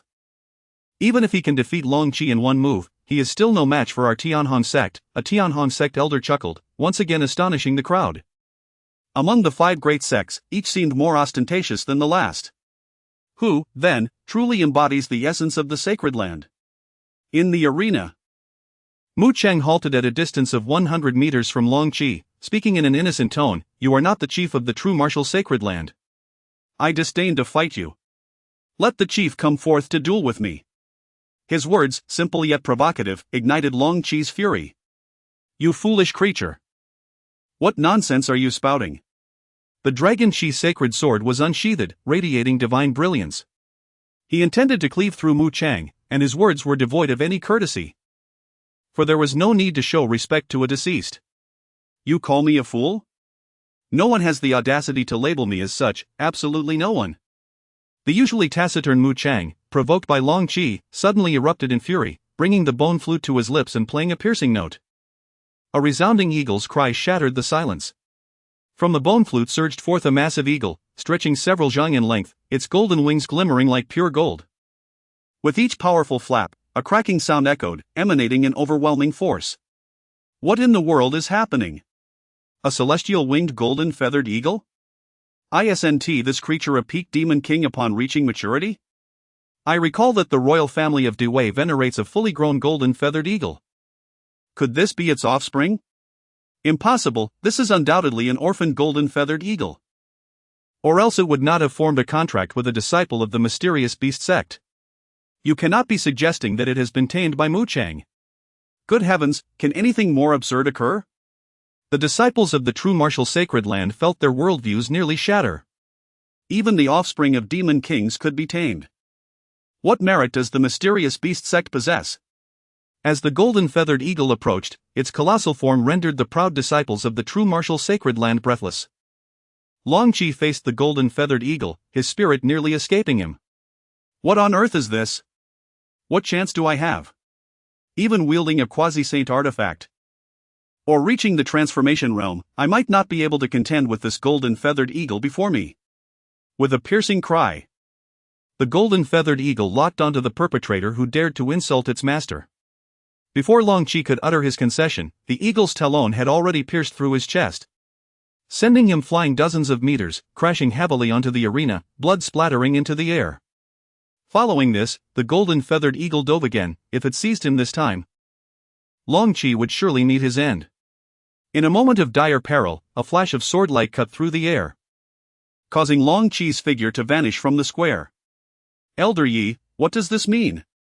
An intervention from the sidelines? In front of the pavilion, several vice-masters of the mysterious beast sect could no longer remain seated and rushed out. Just now, Yi Qinghan had saved Long Qi's life. After all, he was the 7th prince of Dewei. He could not simply perish during an exchange event. Is this truly how you wish to kill the 7th prince of Dewei? Yi Qinghan stated calmly.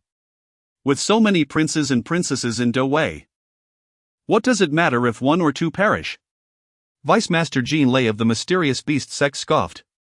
In the path of cultivation, if your skills are inferior, death is the only outcome. Does the royal family not understand this? Or is it that the true martial sacred land cannot afford to lose? Yi Qinghan's brow furrowed in anger. When has the true martial sacred land ever been incapable of handling defeat? The 7th prince of Dewei is not our chief disciple. We have yet to lose. The vice master of the mysterious beast sect, with disdain, retorted, then let your chief disciple come forth. Indeed, summon your chief. What kind of immortality are you attempting to cultivate while hiding in the shadows? Could it be that, at such a tender age, you have already retreated into seclusion? Ha ha ha. The disciples of the Shin beast sect observed their vice sect leader embroiled in a quarrel with Yi Qinghan of the true martial sacred land and swiftly joined in the condemnation, their voices rising in fervor. On the other hand, the true martial sacred land, unwilling to be outdone, retorted with their multitude, what are you? To raise your voices before the sacred land? You have merely defeated one of our ordinary disciples. What pretense of grandeur is this? Once our chief emerges, you foolish dogs shall tremble in fear. The reason our chief does not come is that he holds you in contempt, do you understand? What right do a few petty sects have to engage with our sacred land? Yi Qinghan paused upon hearing these words. This year, the disciples of the true martial sacred land had clearly immersed themselves more deeply in their studies than in previous years, particularly in the art of invective. However, in the realm of cultivation, mere words cannot secure victory. Reflecting on this, Yi Qinghan contemplated for a moment before sending a message to Huang Rui, Royer. Please summon your senior brother Su Che. Chapter 23, The Disciple of the True Martial Sacred Land in a Dilemma Me? Huang Rui exclaimed, pointing at herself in disbelief. Yes. Only you can persuade your senior brother Su Che. Not even the Saintess can sway him, came the response. Huang Rui suddenly felt a flush creep across her cheeks as she softly murmured, does he really possess such influence? Yi Qinghan's eyelids twitched, and he hastily replied. It's not about influence, it's your personality. Your senior brother Su is wary of your disposition. Just tell him that if he doesn't come today, you will drag him to every sacred ground every morning from now on. Then, shed a few tears, and he will surely relent. Yi Qinghan spoke with conviction, fully aware of Su Che's nature after having known him for over a century. This master of his dreaded trouble to the extent that he would rather die of thirst than step out to fetch water. And among all the women in the sacred land, Huang Rui was undoubtedly the most troublesome. One must admit, Yi Qinghan had a keen eye for such matters. Oh.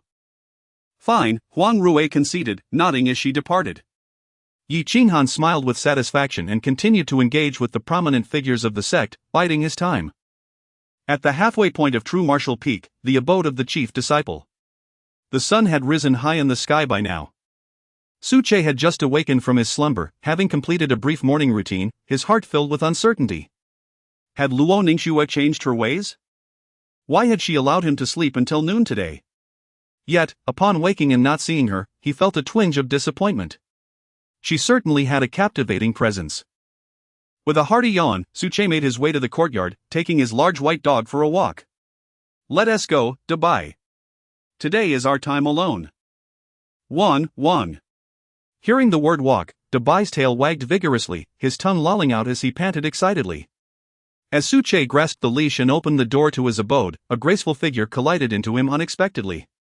Upon recognizing the woman before him, his expression shifted. Trouble had arrived. Senior brother Su Che, woo, I finally found you. Huang Rui exclaimed. Why are you here instead of cultivating at the summit of the sacred martial peak? Su Che queried, bewildered. Senior brother Su, today is the Newcomer Challenge Exchange Conference. You haven't forgotten, have you? Huang Rui's eyes widened in disbelief, momentarily forgetting her tears. Ahem, my memory is rather poor, Su Che retorted with a hint of jest. Who could possibly remember an event that occurs once every 50 years? Senior brother, you must go and see. Their purpose is to challenge the chief disciple. As the chief? How can you stand by idly? Huang Rui's eyes shimmered with tears. Having just reached adulthood, this was her first experience of being challenged in the sacred land. In her mind, the sacred land was supreme and invincible. Although they had suffered a defeat 50 years ago, she had not yet been born then. The tales told by others, while disheartening, could never compare to first-hand experience. Su Che waved his hand dismissively, saying, I think I'll pass. With a deep breath. I realized that going would yield no results. Defeat is simply defeat. Such trivial exchanges among the younger generation cannot possibly intimidate our sacred grounds. Besides, I have my companion, the Great White, to take for a walk. The Saintess has been urging me to ascend the peak of the sacred martial mountain daily. And it has been ages since I last took the Great White out. Su Che's gaze has long surpassed the level of juvenile competitions.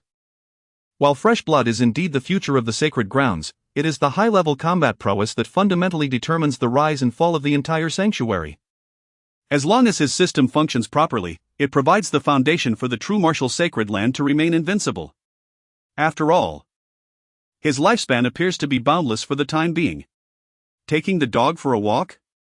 Huang Rui paused momentarily, her eyes darting around before her expression transformed into one of despair. If you do not go, I shall weep here until you relent. Woe is me, woe is me. To be honest, her crying has a strangely melodious quality. Yet, Su Che found himself overwhelmed. As a cultivator, Huang Rui possessed immense stamina. She could cry for 3 days and nights without fatigue. He could not outlast her. After a while, Su Che finally nodded in agreement to accompany Huang Rui. I must clarify, however, that I am only at the 9th level of qi condensation and will not participate in any duels. Su Che issued this precaution to prevent Huang Rui from weeping publicly. This young lady is quite popular within the sacred grounds. If she were to genuinely cry, Su Che would instantly become the enemy of all.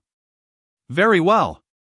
Huang Rui instantly brightened, transforming from the sorrowful girl into a joyous one. Great White, let us go. Reluctantly, Su Che brought the Great White alone. Is it coming too? Huang Rui inquired, puzzled. Why has it turned white? Isn't it a golden retriever? Su Che's lips twitched. You do talk too much. On their way, Huang Rui elaborated on the happenings at the True Martial Plaza. Indeed. There seems to be no shortage of prodigies. To tame a young demon king at the bone refining stage undoubtedly requires a pure heart. Long Chi's immediate insult of calling him a fool was bound to provoke a furious reaction. Su Che chuckled in response. The reckless young cultivator's antics resulting in casualties no longer surprised him. Years ago, before he entered the sacred grounds, he wielded a sword alone, instilling fear in the hearts of the Dewey people, reveling in vengeance. In terms of temperament, he was far worse than these youngsters. At the True Martial Plaza, the representatives of the True Martial Sacred Land wore expressions of despair. What shall we do? The 7th prince has been defeated. Who can possibly defeat the Golden Feather Eagle? Can Sister Huang Rui win? Wait, where is Sister Huang Rui? She hasn't fled from the battle, has she? Nonsense. How could she escape? She is a native disciple of the sacred grounds. At such a moment, she would undoubtedly find a way to confront the challenge. Elder Yi is still stalling up there. What is his intention? Perhaps we should confront reality. No one can defeat the Golden Feather Eagle, which is comparable to the Transformation God stage. Unless someone can break through to that level in the heat of battle, but is that even possible?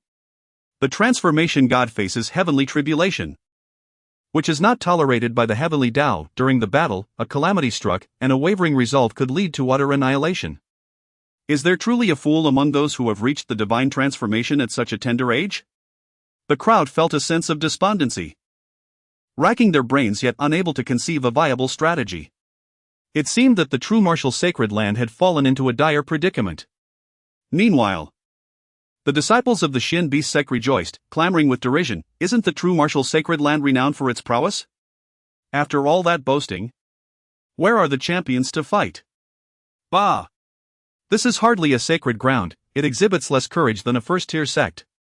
Why do you hesitate to engage in battle? If you dare not fight, then surrender. Where is the so-called top disciple you just bragged about? In a place devoid of even a prominent disciple. How can you still call yourselves a sacred land? I have captured your disgraceful moments with my magic, prepare to be ridiculed by the entire Wei dynasty. In a couple of days, the new annual bone refining ranking of the Wei dynasty will be released. And I doubt any of you from the true martial sacred land will make the list." As the members of the true martial sacred land bowed their heads under the barrage of insults, losing their fighting spirit, the disciples of the Shin Beast sect stood tall and proud. Such opportunities to flaunt themselves before the sacred land occur but once every 50 years. In the past, they had to tread lightly around the likes of the Yuan Chu sacred land and the Tsangjian sacred land. We shall stand our ground. How can you endure this? You are all in your 20s, heads can be severed, blood can be shed. Cultivators of the immortal path can challenge the heavens, so why the fear of battle? A passionate disciple of the true martial sacred land, his eyes ablaze with fervor, looked ready to charge forward and prove his strength, only to be forcefully restrained by others. Do not go. If you perish, that is one thing, but dragging the entire sacred land into ridicule is far more grave. You, a mere third level of bone refinement, wish to face the golden feather eagle? Have you lost your senses? Look, senior sister Huang Rui and senior brother Su Che are here. It's senior sister Huang Rui. Senior sister Huang Rui. The crowd held their breath, and upon seeing Huang Rui and Su Che, their spirits brightened. Chapter 24, The Transmission of Celestial Insight and the Deception of the Great White descending from the sacred martial peak were a man and a woman, both possessing exquisite beauty. The man exhibited strong and defined features, while the woman radiated grace and elegance. Together, they resembled a pair of ethereal cranes, captivating all who beheld them. Before them frolicked a large white dog, exuding joy. Who is that man? Is he only now making his entrance? Could he possibly be the chief disciple of the true martial sacred land?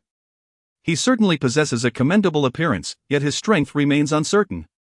The female cultivators from the Harmony sect were suddenly intrigued. Such a delicate and refined man was precisely the type they favored. Compared to the more rugged and wild men, he undoubtedly aligned better with their cultivation methods. However, as Su Che and his companion approached, they soon realized that Su Che's aura was only at the condensation stage. Condensation? He likely could not be the chief disciple but merely a messenger. The sacred land certainly has its depth, even their servants possess such an ethereal quality. Yet, what does it matter? No amount of heritage can withstand the emergence of our rising talents. Indeed, today we shall overshadow the younger generation of the sacred land.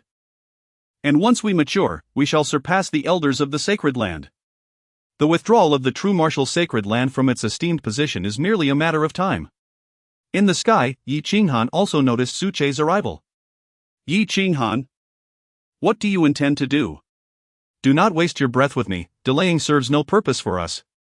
If you fear a revolt among your disciples, then simply surrender and accept the defeat of this exchange meeting.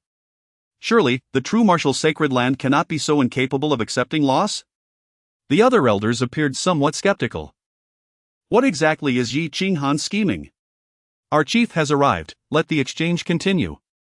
Suddenly, Yi Qinghan adopted a different demeanor, gracefully returning to the floating pavilion and taking his seat. The elders turned to glance at one another, hesitating. Is that condensation stage disciple your chief? Yi Qinghan responded with confusion. Afterward, they ascended as well, eager to discern what Yi Qinghan was truly up to. Meanwhile, the Sacred Lands team erupted in a cacophony of voices. Sister Huang Rui, we can no longer endure this, you must help us regain our dignity. The 5 major sects have slandered and insulted our true martial to an intolerable degree. Sister Huang Rui, having grown up in the Sacred Land, You must possess numerous secret techniques. You must teach the Chuanqiu sex Mu Cheng a lesson. Huang Rui blinked playfully and said, "Everyone, do not be anxious. I have summoned our most formidable chief senior brother. With him here, not to mention a golden-feathered eagle, even 10 of them would be no match." With that, she tugged at Su Che's sleeve, signaling him to say a few words. However, the disciples were not having it and retorted, Sister Huang Rui, do not jest. We are truly suffocated by the pressure. A mere condensation stage? If a golden-feathered eagle were to spit at him, he would perish. What is there to discuss regarding battle?" The crowd felt disheartened, prompting Huang Rui to become somewhat irritated. "Rest assured, we will surely emerge victorious." Having said that, he pointed at the tranquil figure of Mu Cheng in the square and exclaimed, "That fellow, Mu something. Listen well. This person beside me, Su Che, is our chief disciple. You were looking for someone to battle with, and he is the one." Upon hearing this, Mu Cheng opened his eyes, which sparkled with clarity, and fixed his gaze upon Su Che. "You are the chief disciple? Come down and fight me." Indeed, he possessed a heart as pure as a child. Su Che remarked with keen interest. "You do possess a certain discerning eye." Mu Cheng replied earnestly, "After defeating you, I must return to the sect. My master has prepared soup for me tonight, I cannot be late." Su Che chuckled and turned to Huang Rui, saying, "You go and handle him." "What?" Huang Rui, still busy extolling Su Che's prowess to a few junior disciples, was taken aback at the unexpected request for her to take the stage. "Did I not say that I would not take action?" Su Che spread his hands. "If you do not fight, I cannot possibly defeat him. Are you trying to send me to my doom?" Huang Rui retorted angrily, her adorable little tiger teeth bared. "I will impart you a sword technique, I assure you. You shall be able to defeat him. How does that sound?" Su Che pulled Huang Rui aside, making a solemn promise. "I do not believe you. What sword technique could possibly enable me to vanquish the golden feather eagle? Do you harbor a grudge against me, Su Che? Are you intentionally trying to lead me to my demise? Woe is me. When I return tonight, I shall tell my grandfather to trouble you." The distrust written on Huang Rui's face nearly broke Su Che's composure. Was his reputation so tarnished? After a moment's contemplation, Su Che directly transmitted the first style of the Qingping sword using his supreme celestial consciousness. This supreme celestial consciousness was a spiritual secret art he had awakened automatically after receiving the system's reward of the celestial body. It was far more powerful than the divine consciousness comprehended at the God transformation realm. However, due to Su Che's current level of cultivation, he could not fully unleash its potential. Nevertheless, the simple act of imparting knowledge was undoubtedly an effortless task for him. With a flick of his finger, a mysterious flow of energy swiftly imprinted itself onto Huang Rui's forehead. Stunned, she found herself intuitively grasping a sword technique. As though she had wielded it countless times before, now a peerless swordsman ready to take the stage with ease. Yet, why did this sword technique feel so familiar? "Alright, you, Su Che." Huang Rui suddenly bit her teeth and said, "A few years ago, that person who infiltrated my cave was indeed you. This sword technique is precisely from that manual you gave me back then. I was always too frightened to practice it." Su Che was taken aback as well, exclaiming, "What the heck? So you didn't know it was me? Yet you burned down Qingping Peak and plucked all of Big Huang's fur? What kind of devil are you?" Huang Rui snorted, her pride evident as she declared, "How could this clever lady not deduce it was you? Today merely confirmed it. Should you find yourself in trouble in the future, I hold the evidence against you." With a resigned smile, Su Che replied, "Go on now, I have no time to engage in this banter with you." Huang Rui hesitated, saying, "Although your sword technique is indeed profound and I have grasped it well, it is still no match for the golden feather eagle. The consumption of spiritual energy is excessive. I can only manage 2 or 3 strikes before I am completely drained. No, I cannot do it, I still cannot prevail." Huang Rui shook her head repeatedly. "Do not worry about the golden feather eagle, let Dabai accompany you." Dabai? Huang Rui glanced down at the large, colorful dog that was incessantly rubbing against her leg. "That one?" Coughing slightly, Su Che felt a flush of embarrassment. Why did this Dabai always seek the attention of a young maiden? It certainly needed to be corrected.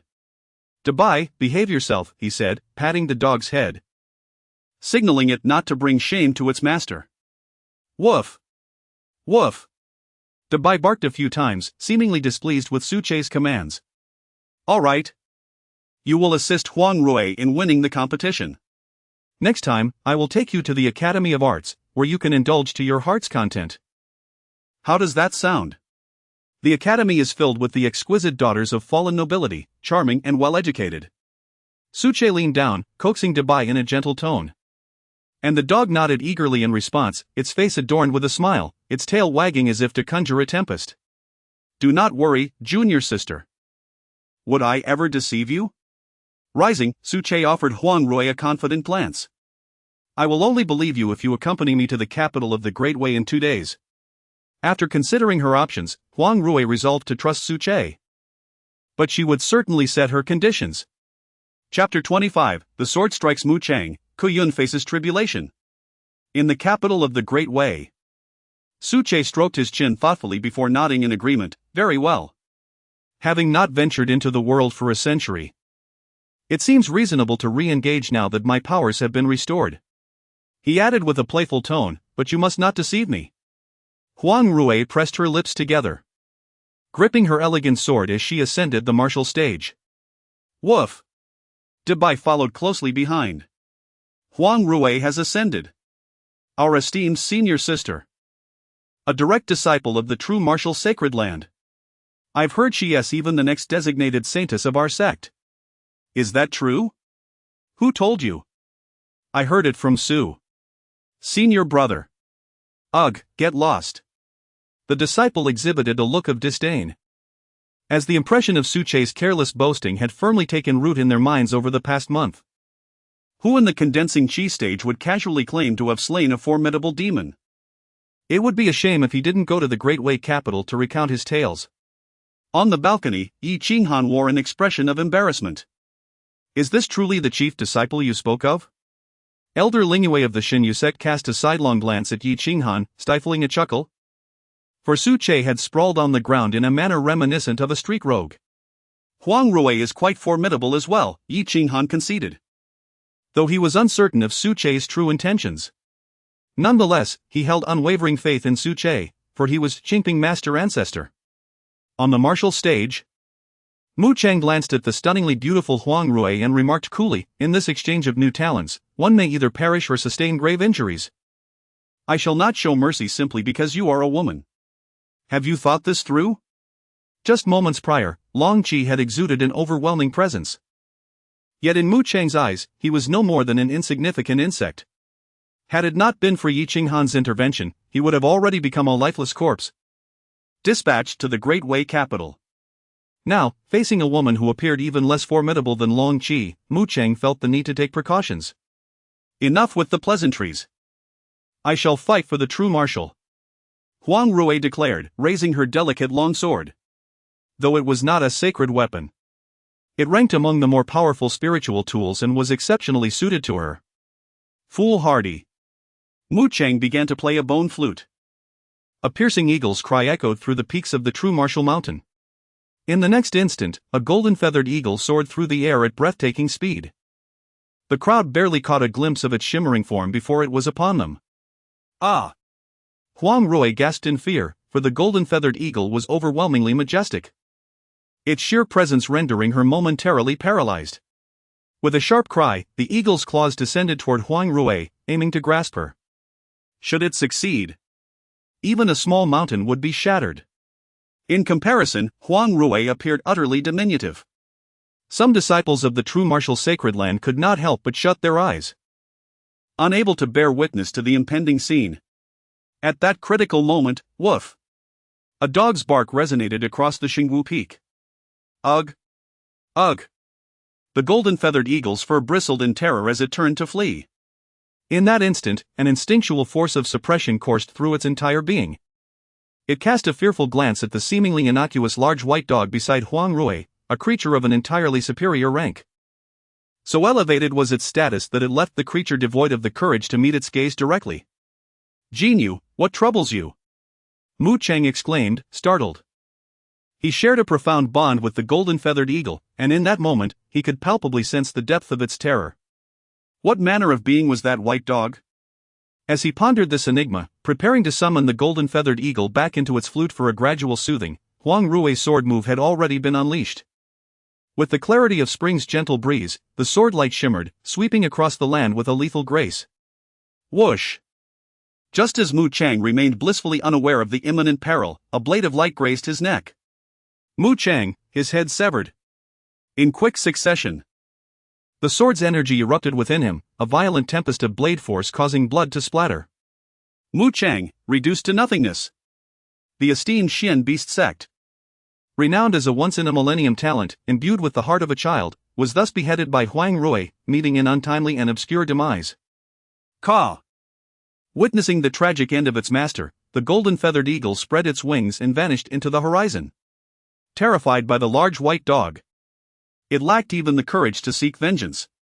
Upon witnessing this scene, the Zhenwu Holy Land erupted in a cacophony of exultant cheers. Zhenwu! Zhenwu! Huang Rui! Huang Rui! Victory is ours!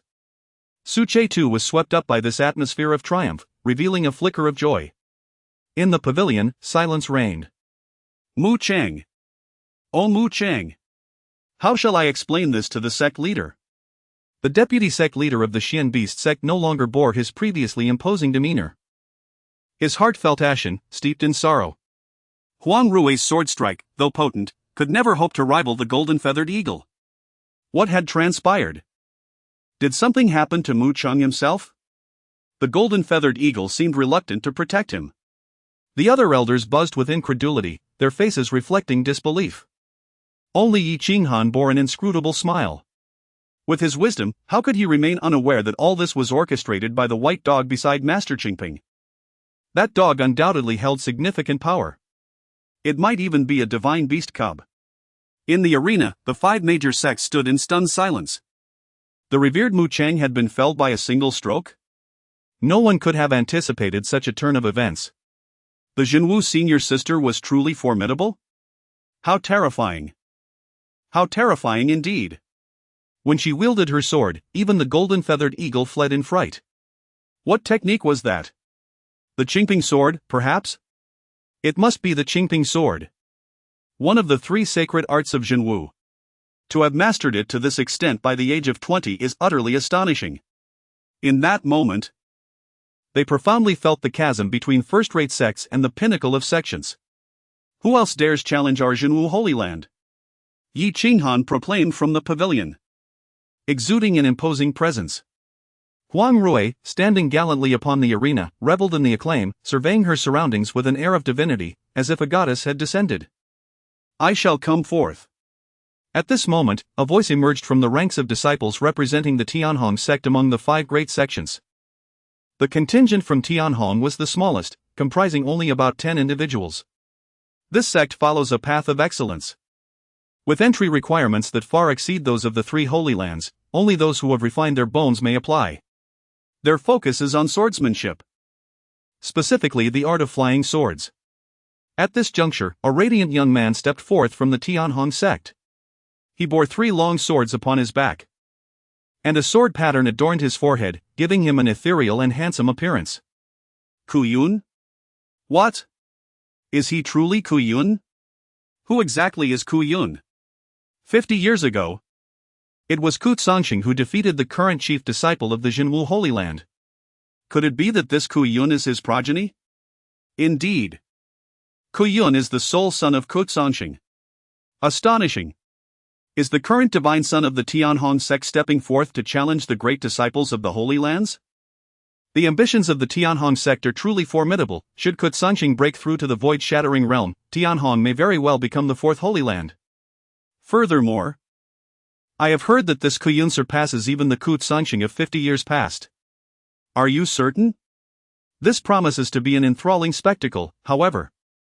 It seems that Ku Yun has only reached the bone refinement stage. Can he truly stand against Zhenwu's Huang Rui? Indeed, just moments ago, Huang Rui had effortlessly slain Mu Chang, who was accompanied by a golden-feathered eagle. Surely, Kuyun cannot be stronger than Mu Chang, right? The crowd murmured among themselves. But most were not optimistic about Kuyun's prospects. While it is true that Kuyun surpasses the Kut Sanxing of 50 years ago, the current representatives of the Jinwu Holy Land are no weaklings either. At that very moment, Kuyun ascended the combat platform. Suddenly, the sky above the Jinwu Holy Land was engulfed in darkness, ominous clouds rolling in, accompanied by flashes of lightning and thunder. A heavenly tribulation? The disciples were utterly bewildered. Chapter 26, Embracing Failure, Rewarding the Celestial Bone. In the attic, several elders of the divine manifestation realm appeared solemn. Are you from the Tianhong sect planning to break through in the midst of battle? Yi Qinghan remarked with displeasure. Such a utilitarian approach seems excessive. Although the rules of the exchange conference do not prohibit it, achieving a transformation into the divine essence at this juncture and winning would lack dignity, wouldn't it? Moreover, with so many eyes upon you during your tribulation, if the heavenly Tao perceives even a hint of assistance, it may intensify the calamity. Kuyun could very well face dire consequences. Is it truly worth it to gamble on an unparalleled genius for the sake of a victory in an exchange conference? The elder of the Tianhong sect chuckled. This is Kuyun's own decision. Besides, I believe the tribulation will be as effortless for him as eating or drinking. To be candid, Kuyun has already endured a tribulation during his transition from the Qi condensation stage to the bone refinement stage. Upon hearing this, everyone was taken aback. Enduring a tribulation during the bone refinement stage? What sort of prodigy is this? I have heard of individuals who are fated to accompany calamity. For them, tribulations do not annihilate but rather serve as nourishment for their physical training. I understand now, this Kuyun seeks to declare his emergence to the Great Way. The Tianhong family is indeed deserving of its reputation. In the future, it will undoubtedly become a premier family in the Great Way. Once Kut Sanxing ascends as the sect leader and enters the void-breaking stage, the entire sect shall rise to prominence. At this moment, everyone gazed at the elders of the Tianhong sect with envious eyes. Among the myriad sects of the Great Way, only the Tianhong sect holds a substantial possibility of achieving sanctity. Boom! A thunderous roar echoed as the sky darkened, ominous clouds billowing like turbulent waves. Kuyun, do you intend to transform into the divine essence here? Huang Rui exclaimed, fully aware of this Tianhong prodigy. We are all children of immortals. Huang Rui, get lost while you can, and I might spare your life later. Otherwise, I shall first slay you, then your sect's chief. Kuyun replied with an expression as calm as still water, dismissing his peers as mere trifles. You! How dare you be so arrogant? Huang Rui seethed, her teeth grinding. Yet, she understood Kuyun's prowess. Even without breaking through, she was no match for him. And now, he was attempting to become the divine essence? Realizing this, she swiftly leaped down from the combat platform and rushed towards Su Che. He was there to trouble the chief, not me. As Huang Rui bounded towards him, Su Che wore a wry smile.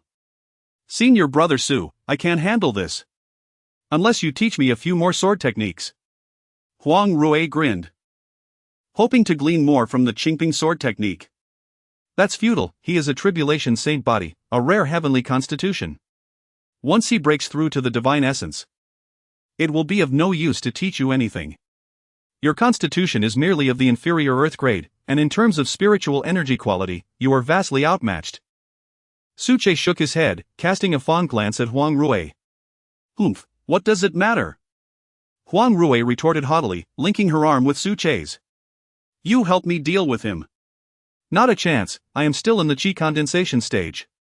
Su Che furrowed his brow, subtly withdrawing his hand from Huang Rui's vicinity. The proximity was too intimate. He regarded Huang Rui as a granddaughter and could not take advantage of her. Huang Rui, however, was unfazed. Her curiosity piqued as she observed Kuyun confronting the tribulation. Boom! Amidst their casual conversation, a bolt of blue lightning, as thick as an arm, descended from the heavens. With the attention of the crowd upon him, Kuyun chanted a spell. Clang! The sword on the far left of Kuyun's back was unsheathed, soaring towards the impending tribulation. Was he truly going to confront the lightning head-on? The blue tribulation was formidable enough to reduce ordinary transformation realm cultivators to tears. Kuyun indeed possessed remarkable strength, he was truly worthy of being the young leader of this generation. Jinwu's sacred land was in peril. The bystanders expressed their admiration in unison. On the upper floor, Yi Qinghan also displayed a look of astonishment, exclaiming, "The Tsanxing sword box of Kutsanxing? He has actually entrusted it to Kuyun?" It appears Kutsanxing holds his son in high regard. The elders nodded in agreement. The Tsanxing sword box contained a total of 9 swords. When united, these 9 swords represented the pinnacle of sacred artifacts. Unlike other sacred artifacts that required the void realm to wield, the Tsanxing sword could be utilized by anyone. Even a dog, as long as Kutsanxing granted permission. This Kutsanxing was truly empowering Kuyun. Bang! The might of the Tsanxing sword was unparalleled.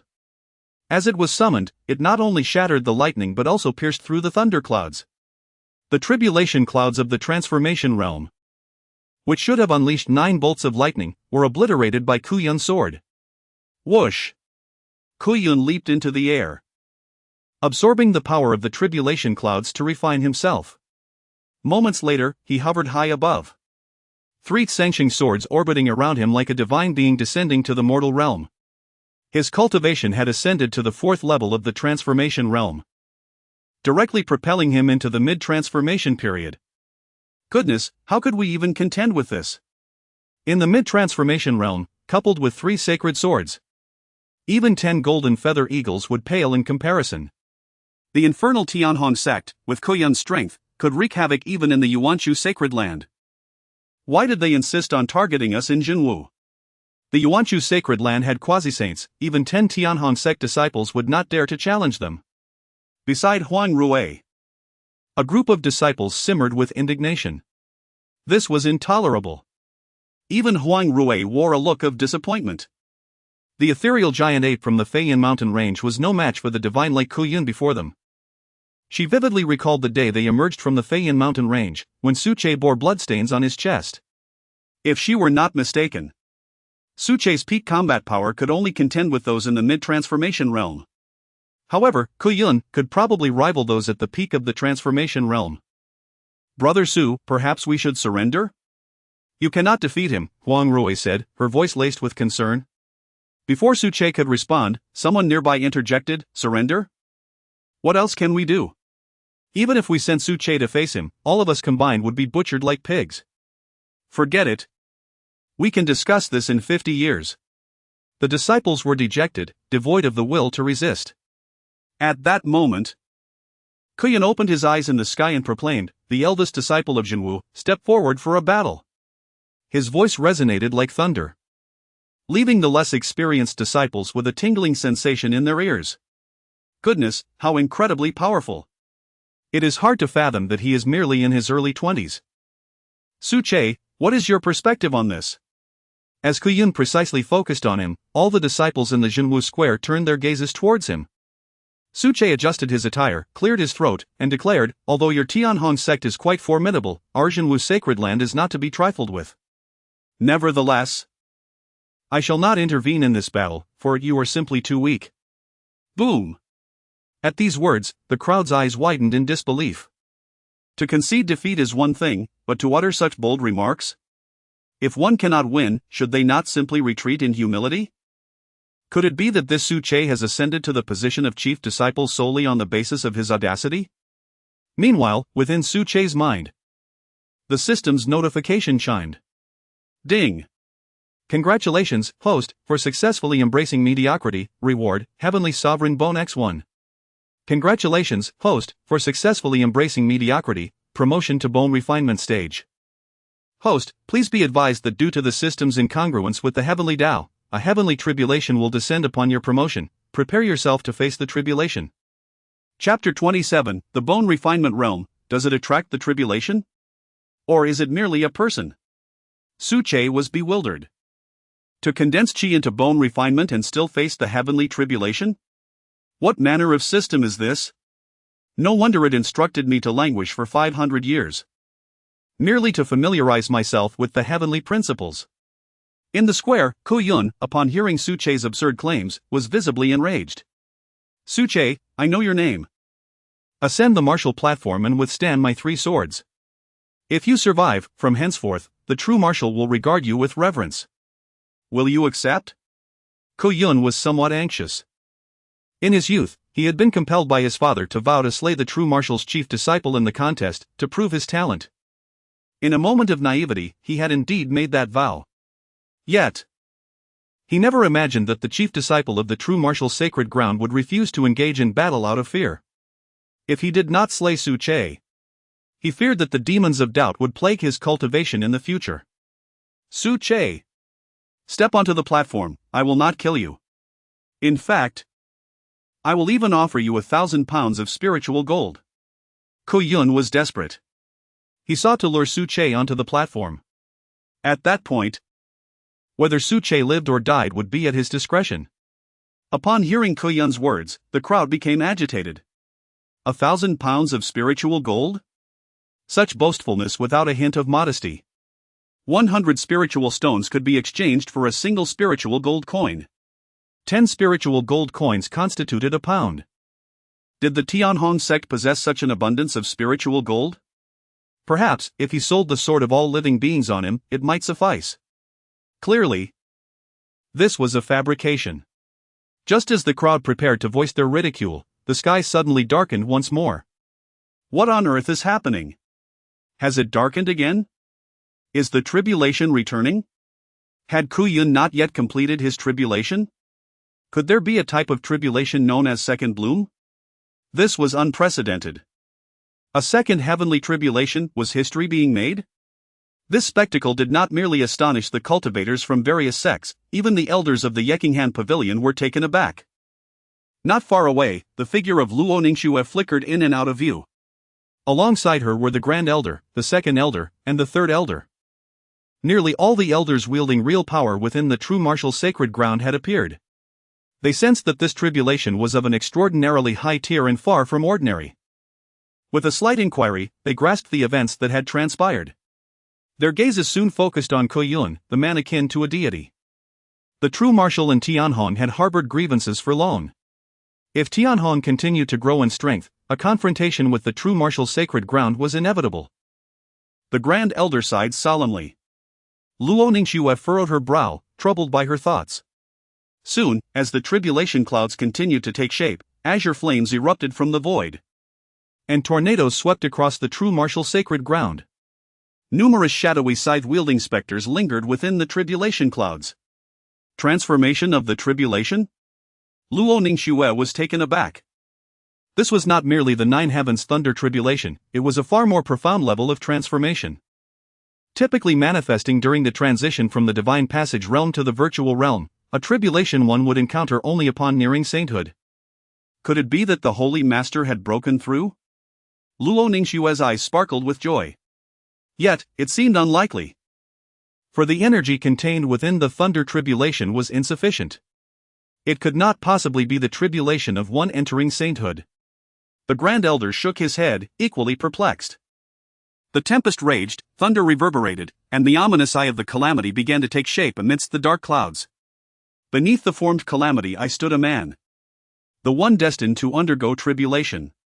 At the moment the calamity eye solidified, a beam of light descended upon the Jinwu square, revealing his visage to the gathered crowd. What? How could it be Su Che? How could this be possible? Heaven, do not jest with us. Is it conceivable that the foremost disciple of Jinwu is harboring the latent power to break through to the transformation of God at such a critical moment? Yet, I distinctly sensed that he was merely at the chi condensation stage. Have we been misled by some secretive technique? The current celestial phenomena intensified. The howling winds of calamity spiraled, and the lightning brewing within the clouds was nearing a violet hue. Violet calamity lightning. It surpassed Koyundu's azure lightning by an entire echelon. Upon witnessing the unfolding events, Luo Ningxue and her companions were utterly astounded. How could this be? Great Elder. Is Su Che not the Qingping sword immortal from 5 centuries ago? A look of confusion clouded Luo Ningxue's face. According to ancestral records and my years of acquaintance with him, he is indeed the Qingping sword immortal. The Great Elder was equally bewildered. Then enlighten me.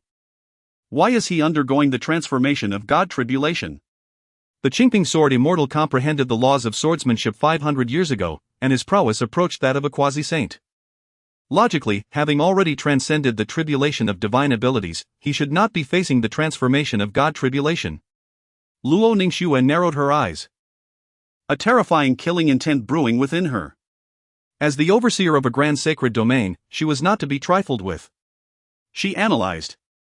Could it be possible that the Hmph sword immortal has already passed into the void, and this Su Che is merely a puppet installed within our sacred domain? Upon hearing her conjecture, the elders began to debate, some in agreement, others in dissent. So that is how it is.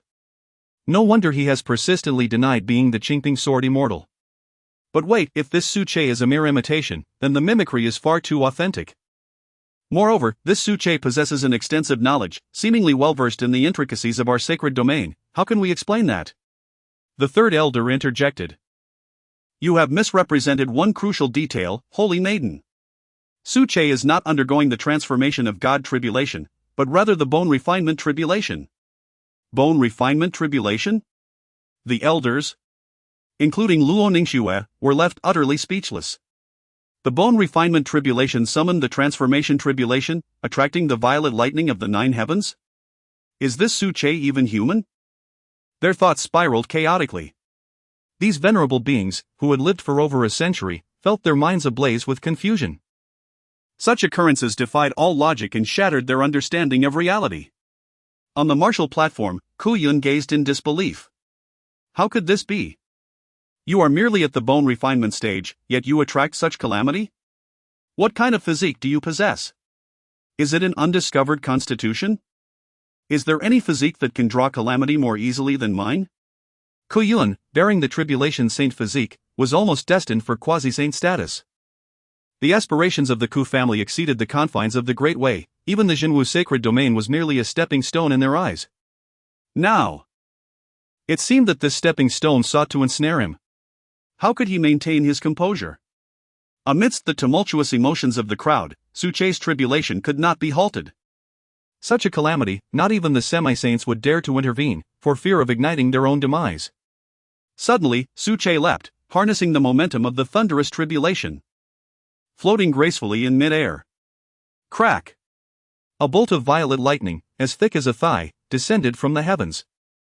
Its unmatched might twisted the very air above the true martial sacred land. The first strike alone surpassed the azure tribulation clouds of Ku Yun. In both girth and density of energy, it far exceeded the tribulation of transformation that Ku Yun faced. Su Che faced the gathering storm, extending his right hand and lightly tapping with his index finger. Whoosh! In place of a sword, a dazzling beam of sword light shot forth from Su Che's fingertip. The essence of Hmph sword. Luo Ningxue was momentarily stunned. Such pure sword intent, if he is not the Hmph sword immortal, then who could be? Certainly. None of the elders around him, who had practiced Hmph sword since childhood, could rival it. Boom! The sword light collided with the lightning in mid-air, resulting in a spectacular explosion, which subsequently dissipated. Su Che emerged unscathed. Chapter 28, The Infinite Thunder Tribulation, Never Ending. Is Master Brother Su Che truly a cultivator undergoing the bone refinement tribulation? The fluctuations of spiritual energy emanating from him feel scarcely inferior to those of Ku Yun at the mid-stage of the transformation realm. Could it be that everything he claimed was indeed true? That he refrained from taking action solely due to Ku Yun's weakness? The disciples of the true martial sacred land were abuzz with excitement, their expressions brimming with fervor. Huang Rui gazed at Su Che in the heavens with eyes that sparkled like stars, deeply imprinted with his striking figure as he defied the heavenly tribulation. An image that she found impossible to erase from her mind. Yet, the ominous cloud showed no signs of dissipating. Could Master Brother Su be facing the 9th layer of thunder tribulation?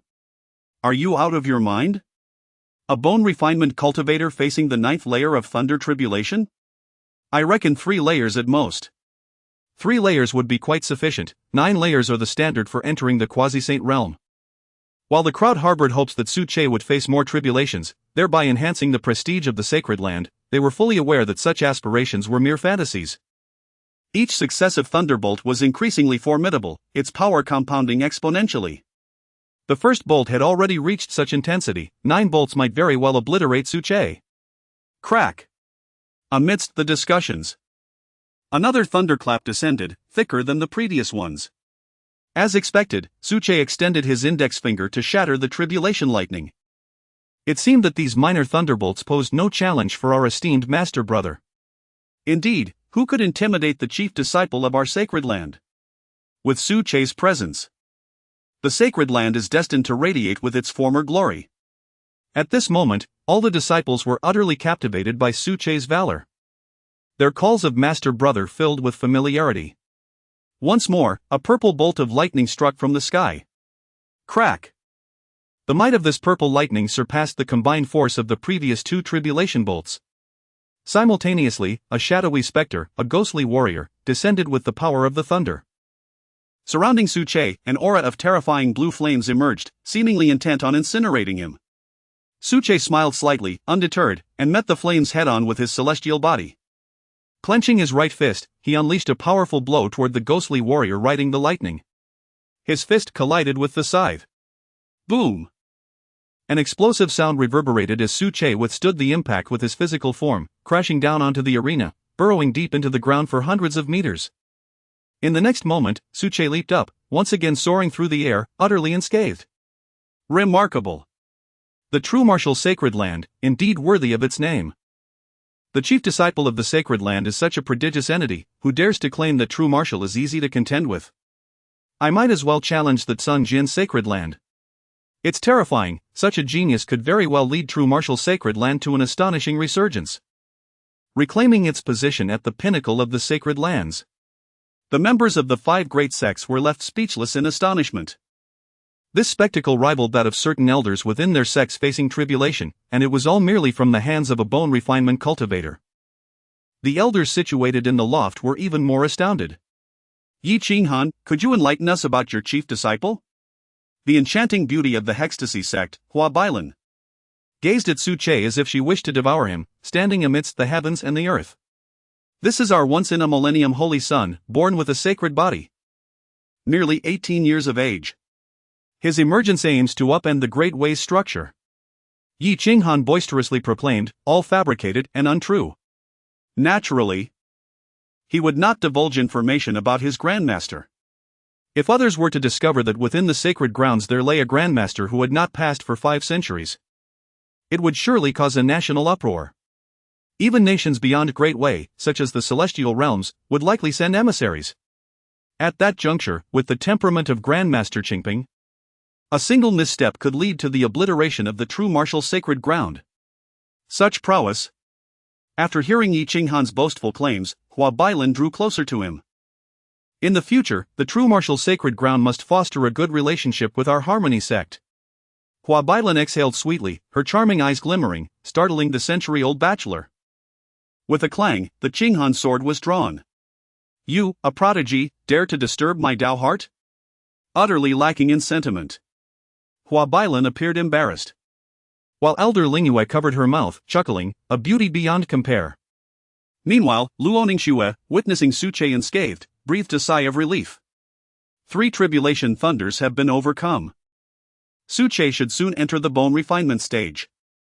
I wonder how many levels he can ascend. A flicker of anticipation graced her face.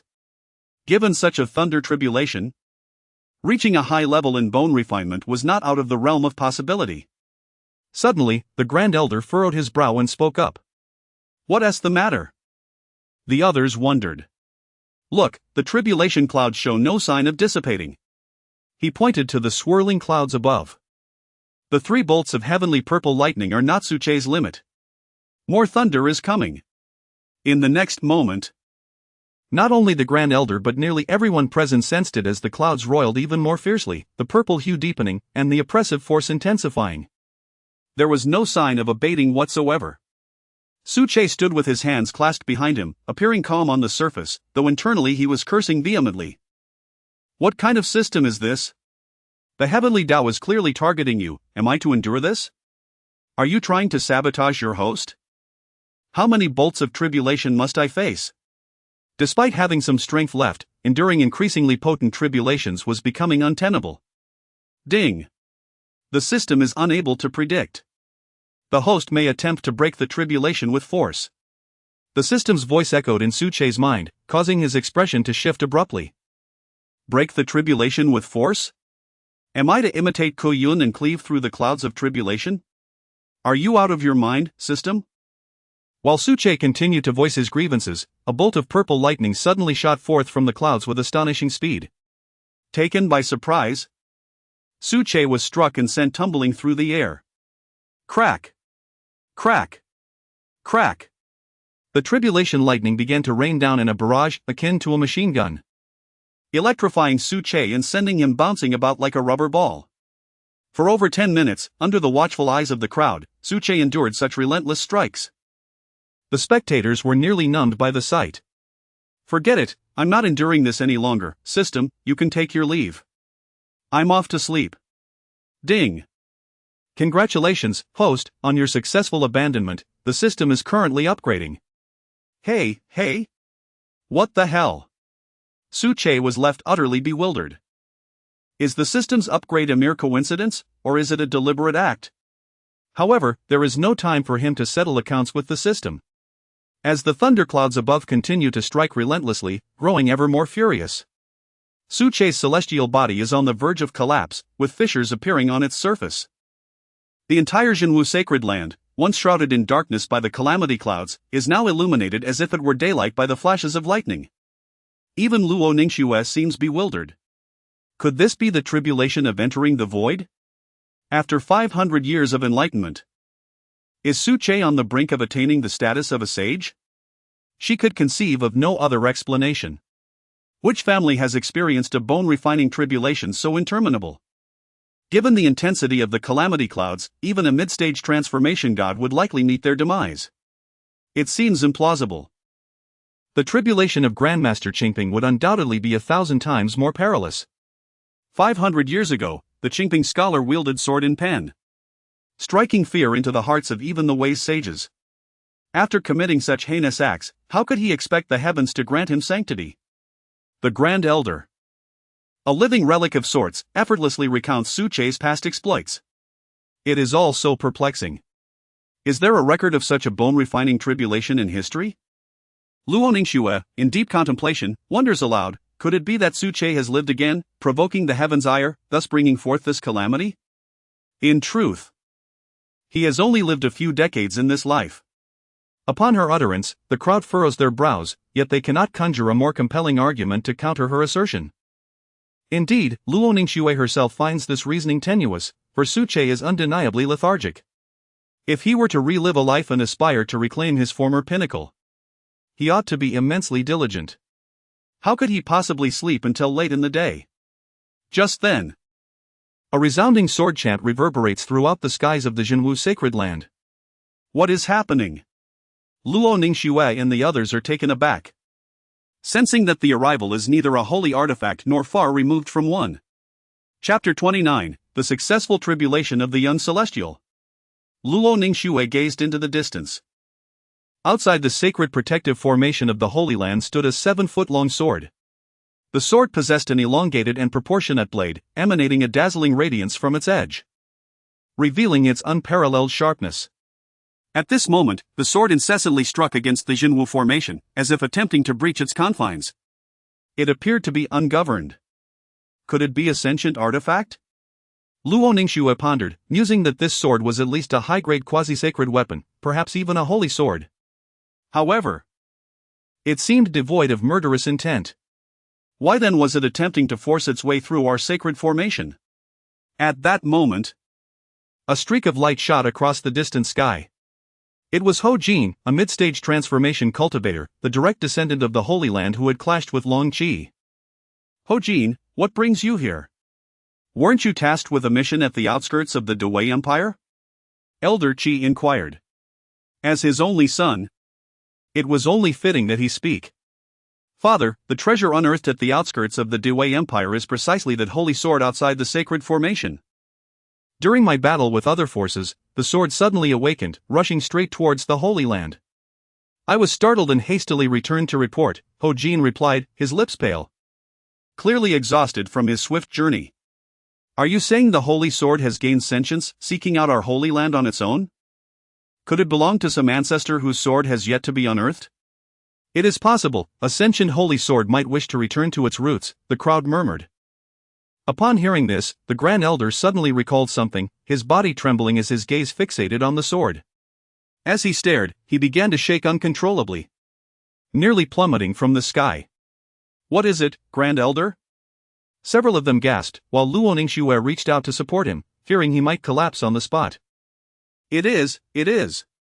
The Grand Elder stammered, pointing at the holy sword, his eyes shining with fervor. Yet he was so overwhelmed that he could not articulate his thoughts. What is it? Oh, I'm on the edge of my seat. Elder C. An aged woman with silver hair and 200 years of life experience, felt her curiosity piqued. In her youth, she would have drawn her sword and challenged the Grand Elder. It is the Hmph sword. The Grand Elder finally exclaimed. What? The Hmph sword? Hasn't it been lost? The expressions of the Holy Land's ruling authorities shifted dramatically. Luo Ningxue hesitantly remarked, perhaps it has returned to find its master. Everyone's gaze turned towards the man who was swirling in the sky. Meanwhile, Kuyun was also observing Su Che's tribulation with growing intensity. From initially being dismissive, his demeanor had become grave. He realized that such a tribulation would require utmost seriousness, even if he were to face it himself. Moreover, the power of the heavenly tribulation was continually escalating. Would this Su Che fall to the tribulation? If so, though his inner demons might be dispelled, it would ultimately lack the satisfaction of him personally vanquishing Su Che. Indeed, if it came to a direct confrontation, he was confident he could slay Su Che outright. As he bore the weight of 3 celestial swords, a sense of invincibility enveloped him. Just as Kuyun was scrutinizing Su Che, a haunting melody of swords resonated through the sacred land of Jinwu. The protective formation of the sacred land was momentarily halted. In the next instant, a radiant sword of golden light surged from the heavens towards Su Che. Who could it be? Such formidable presence, was this intent on ending Su Che's life? Kuyun gasped, pondering the might of the sword. If it were not acting autonomously, then the wielder must possess extraordinary strength. Could it be someone at the pinnacle of the divine passage realm descending upon them? What merit did Su Che possess to provoke such a being to forsake their own safety and assault the sacred land? Yet, it soon became evident that he was gravely mistaken, outrageously so. That man, floating in the sky, had indeed grasped the divine sword in his hand. As the two entities made contact, the golden radiance surged like a great dragon, its splendor surpassing even the calamity clouds high above. Good fellow, have you missed me? Su Che gently caressed the Hmph sword, laughter echoing as he activated the infinite primordial essence technique, instantly mending the fissures upon his body, his aura soaring exponentially. With a focused gaze, he propelled himself upward to meet the thunderous tribulation, proclaiming, with the Hmph sword in hand, no matter the myriad tribulations. How could they possibly hinder me, Su Che? With the Hmph sword, even a century of slumber can shake the very foundations of the heavenly order. Hmph sword, flourishing elegance. Whoosh! All the divine light converged upon the holy Hmph sword, striking forth at the thunderclouds above with a cataclysmic force. The golden brilliance pierced through the storm, obliterating the ghostly generals, soaring into the sky for an unmeasurable distance, vanishing from the sight of the gathered cultivators. Even the dark clouds seemed to disperse before this single strike, allowing the gentle winter sun to pour in. Soon, snowflakes began to fall, restoring peace to the realm. Only the man, standing proudly with his sword in the sky, bore witness to the events that had transpired. Ding! Congratulations to the host for successfully overcoming the tribulation. Advancing to the 7th layer of bone refinement. Congratulations to the host for successfully overcoming the tribulation. The heavenly sovereign bone has been successfully assimilated. Congratulations to the host for successfully overcoming the tribulation. The Hmph sword has been upgraded to the holy tier. System upgrade successful, unlocking new system feature, Heavenly Eye. Feeling the surge of power, Su Che tightened his grip on the sword hilt. The 7th layer of bone refinement strength far surpassed that of 5 centuries ago. Swish! Su Che activated the interface. Host, Su Che. Age, 523. Realm, 7th layer of bone refinement. Technique, celestial grade, infinite primordial essence. Talent, celestial body, innate infinite Tao body. Heavenly sovereign bone. Secret technique, Hmph sword, writing destiny, breaking all things. Treasures, primordial flute, holy Hmph sword. Mount, hellish nine-headed dog. New feature, heavenly eye. Heavenly Eye LV1, capable of discerning the origins of magical artifacts, LV1 can see through holy artifacts and other indescribable entities. With the Heavenly Sovereign Bone, celestial techniques, celestial body, holy sword, and the insights into the sword path he had acquired, it was not an exaggeration to say that in the grand realm of the Great Way Kingdom, or even across the entirety of the Nine Heavens continent, there were but a few who could stand against Su-che beneath the divine, the young heavenly sovereign. Upon witnessing Su-che shatter the calamity clouds, practitioners from the realm of chi condensation to the esteemed masters of divine abilities could not help but conjure the moniker in their minds, the young heavenly sovereign. The representatives of the true martial sacred land erupted in a cacophony of cheers, each wave more thunderous than the last. Among the crowd, Huang Rui gazed at Su-che with eyes nearly transformed into hearts. He is truly remarkable. As Su-che descended gracefully from the sky, a sense of foreboding filled his heart. Lo Ningxue had witnessed everything. After all, it was challenging for a man of such brilliance not to exude his charm. Nevertheless, this should grant him some reprieve from being sent down the mountain by Lo Ningxue. Opposite Su-che, Kuyun stood as if facing a formidable adversary. The three swords of the common people were drawn in unison, and he bellowed, "Su-che, your strength is commendable. However, if I am not mistaken, you are still merely at the bone refinement stage. Meanwhile, I have already attained the mid-phase of divine transformation. Just now, the might behind your sword strike against the tribulation clouds largely stemmed from the sacred sword in your grasp. Now that its power is depleted, do you still dare to accept my challenge?" Su-che cast a surprised glance at Kuyun. This young man possesses quite the insight. Indeed. The strength he wielded to cleave through the calamity clouds was derived from the power of the Hmph sword, which had existed 5 centuries prior. When did I ever express a desire to accept your challenge? My stance remains unchanged, you are far too weak. Su-che regarded him with a dismissive glance. Even without a system, he could not be bothered to contend with a junior. Talents of this caliber were abundant throughout his lengthy existence. What of the transcendent body? He had encountered celestial bodies before, and indeed, he himself was a celestial body. A genius that has yet to mature is ultimately but a seed. He had no inclination to engage further. Would an elder who has presided over a sacred land for a millennium stoop to squabble with a youth in his early 20s? Such a revelation would be utterly humiliating to share with old friends. Su-che, are you truly afraid? Kuyun shouted in anger. Chapter 30, The Sword Box of All Living Beings, Primordial Suppression. Kuyun bellowed. If Su-che were to walk away today under his very nose, it would undoubtedly become his inner demon. A battle was imperative today. Are you out of your mind? Su-che was somewhat speechless. Wouldn't it be better to allow him to win through the exchange? Must he seek death? On the upper floor, Yi Qinghan furrowed his brow and said, "Elder of Tianhong, please have your sect's chief disciple withdraw. If this continues, Kuyun will surely meet his demise." The elder of Tianhong scoffed. Isn't the chief of your true martial sacred land merely relying on the might of a sacred sword to overcome the thunder tribulation? No matter how high his talent or how strong his power, can he truly refine bones and reverse transformation? Both of them are prodigies, and we, too, possess a sacred sword. Do you believe our chief will be someone who feasts on scraps? He must decisively defeat you all in a fair manner to uphold the glory of Tianhong. Hearing this, Yi Qinghan sighed softly, falling into silence. He understood Su-che's temperament. If he grew impatient, he would undoubtedly slay Kuyun. If it were anyone else, it would be merely a matter of execution. However, Kuyun's father, Kutsansheng, was a godlike figure currently in seclusion, striving to break through to the void realm. If he emerged from seclusion and learned of his son's death in the true martial sacred land, he would surely go berserk.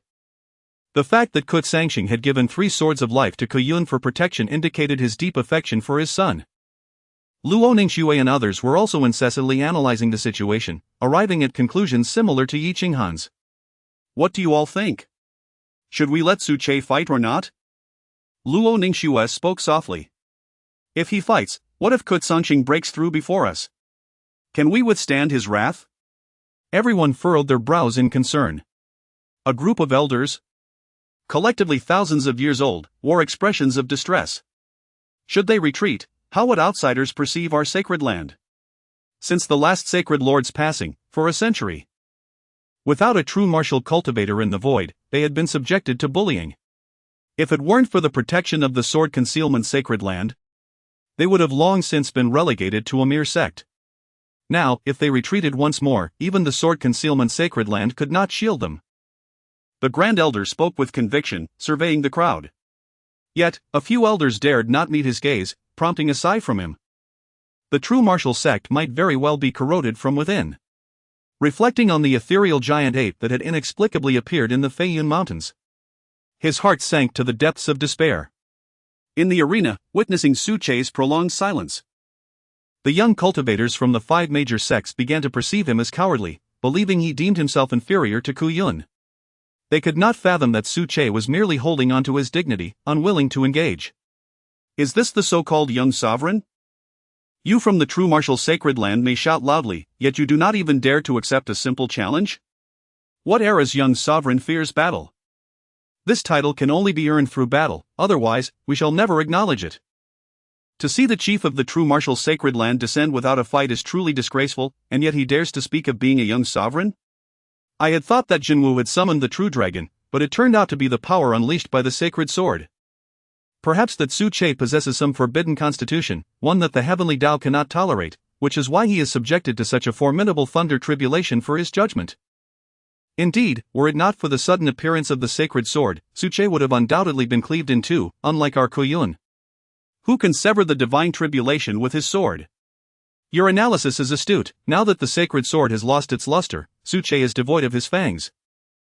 Should a battle ensue, Wu Ti that expose his vulnerabilities? The representatives of the 5 major sects seem to have awakened from their earlier shock and are now vehemently denouncing Su Che. After all, no one desires appear to emerge as a youthful celestial sovereign. If that were to happen, they would never be able to claim the title of sovereign while Su Che still draws breath. Su Che, fight! Su Che, fight! Su Che, fight! The members of the 5 sects rallied with fervor. Why the need for such fervor? Su Che sighed. Senior brother Su, defeat them. Huang Rui also shouted from the audience. Even managing to gather a few female cultivators to form a cheerleading squad, enthusiastically chanting for senior brother Su. Su Che could only smile ruefully. Ah! To be young is truly wonderful. Buzz, buzz, buzz. At that moment, the 3 blades of the Tsangxing sword, under Ku Yun's command, obstructed Su Che's path, sealing his way off the stage. Su Che, today you must fight, whether you wish to or not. What I, Ku Yun, desire must be obtained openly. Do not feign benevolence as if you are bestowing mercy upon me, you are unworthy. Alternatively, if you kneel and bow 3 times, calling me grandfather Ku Yun, I might consider sparing you. Ha ha ha ha ha ha. Ku Yun laughed raucously, and the members of the 5 sects joined in his mirth. After the initial exchange of insults, the 5 sects resolutely aligned themselves against the sacred land. Su Che gazed at the 3 sacred swords and suddenly felt a stirring within him, activating the system's new function. Heavenly Eye, to scan the swords. Ding! Recognition successful. Tsangxing Sword Box, originally named the Demon Subduing Duality Sword Formation, consists of 81 sacred swords. It was originally owned by the Demon Subduing Daoist. After the death of the Daoist, the formation was shattered into 9 sword boxes. A fragment of the Daoist soul attached itself to one of the boxes, wandering to the Great Wei Kingdom, where it was obtained by Kutsangxing and renamed the Tsangxing Sword. What a treasure! Su Che's eyes brightened. This weapon does not belong to the Great Wei Kingdom. With such power from just 3 sacred swords, if all 81 were assembled, wouldn't he that be on par with his own primordial flute? Moreover, it is no wonder that Kutsangxing has advanced so rapidly, he has a hidden master behind him. Whom? This narrative reveals a hidden elder within the sword. It seems this world holds more opportunities than just for myself. As he pondered, the Tsangxing sword suddenly stirred. Su Che, if you refuse to fight, I shall compel you to do so. Songqing sword technique, activate. Kuyun extended his fingers, crossing them before his chest, then instantly separating them, unleashing an enigmatic wave of energy. Buzz. The sword of all living beings trembled, emanating a radiant blend of red, purple, and blue light, and with a swift whoosh, it shot directly towards Suche. Be careful, senior brother. Huang Rui exclaimed. Seeking death, Suche scoffed. Do you not realize that even your father must treat me with utmost respect in this moment? Grasping the Qingting sword, Suche waved it through the air with a motion reminiscent of an antelope's horn, striking with precision. Without a discernible action, the air resonated with 3 distinct clangs. The sword of all living beings was forcefully repelled back to Kuyun's side, emitting a low, ominous hum. How is this possible? Kut Songqing gasped in disbelief. The feedback from the sword of all living beings indicated it had indeed been suppressed by the source. What does this imply? It signifies that Suche had comprehended the essence of swordsmanship. All techniques would be effortlessly neutralized by him, unless one could overpower him through sheer strength. Significantly surpassing Suche's might, he would, in essence, remain invincible against any swordsman. There exists another possibility: the sword in Suche's hand harbors the secrets of the source swordsmanship. Yet, regardless of the potential outcomes, such considerations were not on Kuyun's mind at this moment. All that mattered to him now was victory. Chapter 31: A single sword defeats the enemy. Even cheating is futile. Suche. I care not how you acquired your original swordsmanship. Today, I, Kuyun, shall undoubtedly slay you. Kuyun's expression suddenly twisted into a grimace. When sword techniques prove ineffective, one must resort to sheer strength. Within his sword resides the soul of that revered being. As long as he relinquishes ownership of his body to that entity, all obstacles shall vanish. No matter how formidable Suche may be, he stands no chance against that being. With this thought, he hesitated no longer. His pupils instantaneously morphed into a shade of violet, and his aura began to surge relentlessly. Even the blade of the Songqing sword transformed, its patterns proliferating, radiating a blinding brilliance. What transpired? What has happened to Kuyun? And why has his presence altered so drastically? How astonishing! Has he invoked some secret technique? This aura, it can only belong to the divine passage realm. The young cultivators were left grappling with their own existence. Good heavens, to wield such power at the tender age of 20! Are we to be rendered obsolete? On the balcony, Yi Qinghan clenched his fists. The secret technique was identical to that of Kut Songqing from 50 years ago. Yet this Kuyun's strength far surpassed that of his predecessor. Must your Tianhong sect resort to such despicable tactics? The elder of the Tianhong sect chuckled and replied. When has the use of secret techniques ever been prohibited during exchanges? If you of the Zhenwu sect possess true skill, you may employ them as well. Cultivators must contend with both heaven and humanity. If to engage in battle within a secret realm, disregarding all else, would you still forbid the use of secret techniques? One must exert all their strength, that is the righteous path. The elder's words left Yi Qinghan feeling exasperated. However, he remained calm. For present in the arena was the revered ancestor Qingping. Were it an ordinary cultivator, victory was not guaranteed. Yet, he harbored a mysterious confidence in Suche. Upon the stage, Kuyun had completed the soul exchange. Youngster, to perish by my hand is indeed your fortune, Kuyun proclaimed, exuding a magnificent aura. His whole being aglow with purple light as he gazed at Suche with indifference. Suche suddenly smiled. Demon-slaying Daoist, risen from the dead. Do you know who I am? Upon hearing this, Kuyun's expression shifted dramatically, his heart in turmoil as he stammered, How do you know I am? Behold the sword. Suche lifted the Qingping sword, seizing the moment when Kuyun was momentarily vulnerable, unleashing the last vestige of energy he had left within. The holy sword blazed with golden radiance. Flying forth, augmented by Suche's swordsmanship aimed directly at the essence, striking through Kuyun's heart like a laser beam. Exorcise the demon. Kuyun could not finish his sentence, as his internal organs were crushed to pulp, silencing him forever. Boom! Kuyun collapsed, lifeless. The 3 blades of the Songqing sword fused into one, soaring towards the heavens. Suche wished to intercept, yet found himself lacking in strength. Ultimately, he was merely a cultivator at the 7th level of bone refinement. Engaging in battles beyond his station had drained his spiritual energy. To pursue further would require him to burn his essence, a cost not worth the sacrifice. With a single stroke, Su Che vanquished the transformed Kuyun, igniting an uproar among the spectators. How could it be that the formidable Kuyun, who had unleashed the might of the divine ability realm, was felled by the True Martial Saintess chief in an instant? What sorcery is this? The overwhelming aura exuded by Kuyun had nearly sent me into a frenzy, yet it was merely a fade? Could it be that the True Martial Saintess chief is indeed extraordinarily powerful, rendering Kuyun no match for him? However, this is astonishingly potent, shattering my previous understanding. Countless young cultivators were left questioning their existence. At that moment, a furious shout erupted from the Tianhong sect's ranks.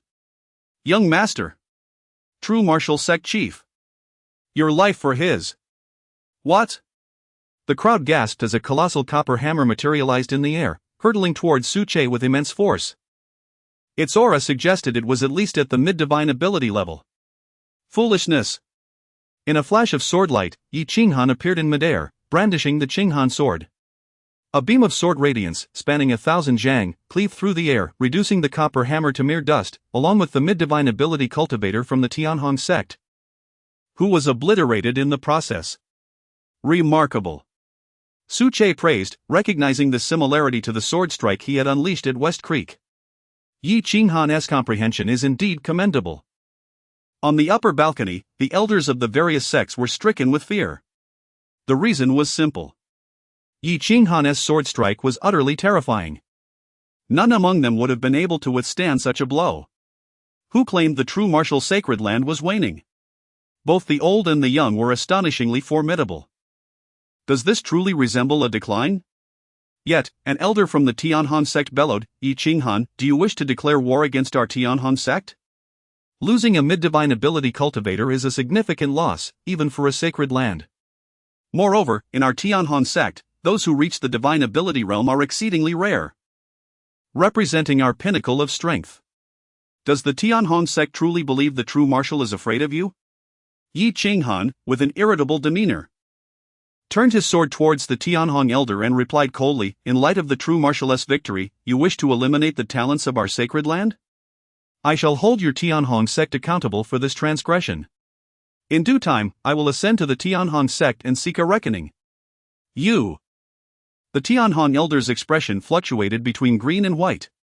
Their sect's foundation was already mediocre, and with Kut Sanxing in seclusion, if the true martial sacred land sought vengeance, they would undoubtedly be unable to withstand it. "Hmph, you are a fool, unworthy of strategy." With that, the Tianhong elder departed hastily, witnessing their elder flee. The young cultivators of the Tianhong sect scattered like birds and beasts. Only the remaining 4 major sects stood their ground. The might of the true martial was evident. The defeat of the Xian Beast sect was not unwarranted. The vice master of the Xian Beast sect, Jin Lei, sighed, bidding farewell. In comparison to Su Che and the defeated Kuyun, their so-called once-in-a-millennium genius, Mu Chang, seemed as insignificant as a common fowl. A death well-deserved. Safe travels, Vice Master. Yi Qinghan replied indifferently, offering no further courtesies. Those who engage in communication during this period at the sacred land are primarily from sects with strained relationships, some of which harbored deep-seated grudges. Our Dragonbone Manor has also withdrawn from the scene. The elders of Dragonbone Manor are somewhat embarrassed. Their visit to the sacred land amounted to little more than a mere formality. They accomplished nothing and were bereft of any opportunity to stand out. Consequently, not a single member of Dragonbone Manor perished. They returned unscathed, as if they had merely been on a leisurely vacation. Yi Qinghan gently nodded, casting his gaze towards the Hahuan sect and the Xinyue sect. Hua Bailan, with her enchanting eyes, remarked, "The sacred land truly lives up to its reputation." The Hahuan sect also takes its leave. Our divine maiden, having reached the transformation stage, was unable to attend the exchange of talents today. Perhaps next time she can engage in more discussions with your Su Che from the sacred land. Before Yi Qinghan could respond, Hua Bailan gracefully returned to her sect's ranks, departing alongside them. Within the Xingyue sect's assembly, the ninth princess, ethereal and graceful, approached the martial platform and extended her right hand towards Su Che. Greetings. I am Long Linger, a pleasure to meet you. Su Che furrowed his brow. Fortuitous encounters? He pondered. He refrained from taking her hand, merely offering a subdued response. Su Che, if the opportunity arises, you are welcome to visit the Xingyue sect to offer guidance in our cultivation, or perhaps tour the royal palace. Long Linger can serve as your guide. Unperturbed, Long Linger smiled warmly, easily endearing herself to others. I shall certainly seize the opportunity. Su Che envisioned the possibilities, indeed. He. I shall take my leave then, Long Linger said, performing a royal courtesy before leading the Xingyue sect members away.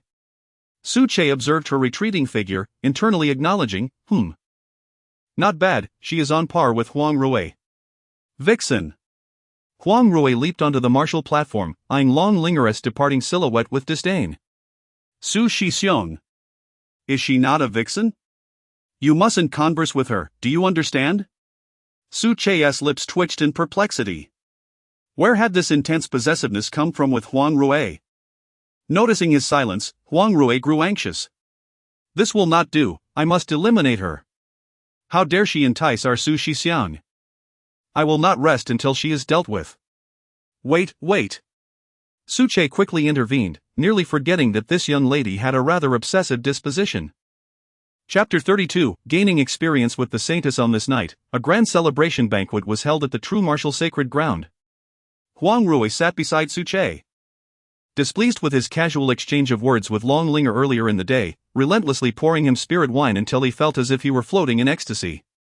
Meanwhile, the higher-ups of the sacred ground were shrouded in worry. They had severely offended the Heavenly Rainbow sect. The Grand Elder took a sip of wine and sighed, "Do we, a millennia-old sacred ground, truly need to fear a top-tier sect?" The fourth elder, expressing dissatisfaction, remarked, "If it comes to that, we should throw caution to the wind and confront them head-on. My cultivation is at the pinnacle of the divine ability realm, it is not for naught." Her fiery temperament and urgency marked her as a proponent of war within the sacred ground. "That is unwise," Luo Ningxue shook her head and replied. "In recent years, the Heavenly Rainbow sect has woven intricate ties with both the Yuanchu sacred ground and the Wei royal family.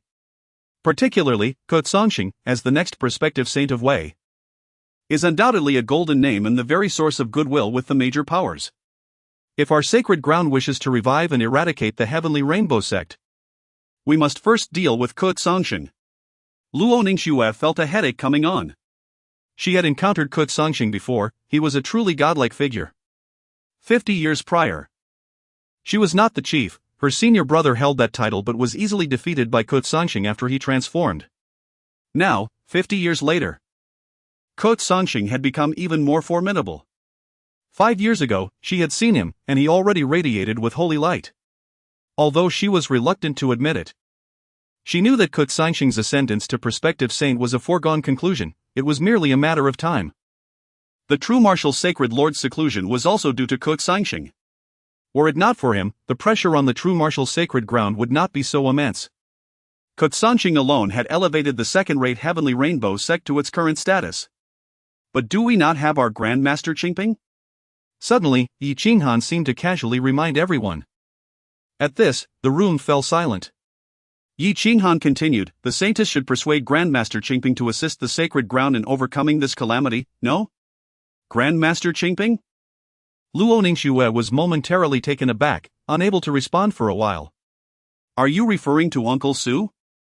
Why not have him rise at dawn every day to give it a try?" Speaking of Su Che, Luo Ningxue felt her temper flare. They had been engaged in a battle of wits for nearly a century. Had it not been for today, she would not have realized the extent of Su Che's martial prowess. Cough. Yi Qinghan cleared his throat and said, "I certainly cannot do so, but the Saintess undoubtedly can." Consider this, the aura emanating from Uncle Su is that of a youth around 20 years of age. Let him represent our younger generation and make a name for himself in the capital of Wei. Time is more than sufficient. The matter of Ke seclusion and ascendance to prospective saint is significant, yet it will not be easily resolved. Within these few years, Grandmaster Hmph might very well be able to bind the sword concealing sacred ground and ours completely together. I have heard that Grandmaster Hmph once shared a deep affection with the current female saint of the sword concealing sacred ground. At that time, when our two great sanctuaries join forces, even if Conceded ascends to the quasi-saint level, he must weigh his options. Silence. The Grand Elder slammed his hand on the dining table and declared, Yi Qinghan, to speak recklessly about the quasi-saint of the hidden sword sanctuary. Do you wish to plunge our true martial sanctuary into an abyss from which there is no return? He is well aware that there are traitors within the sanctuary. If someone were to go out and spread such rumors, everything would be ruined.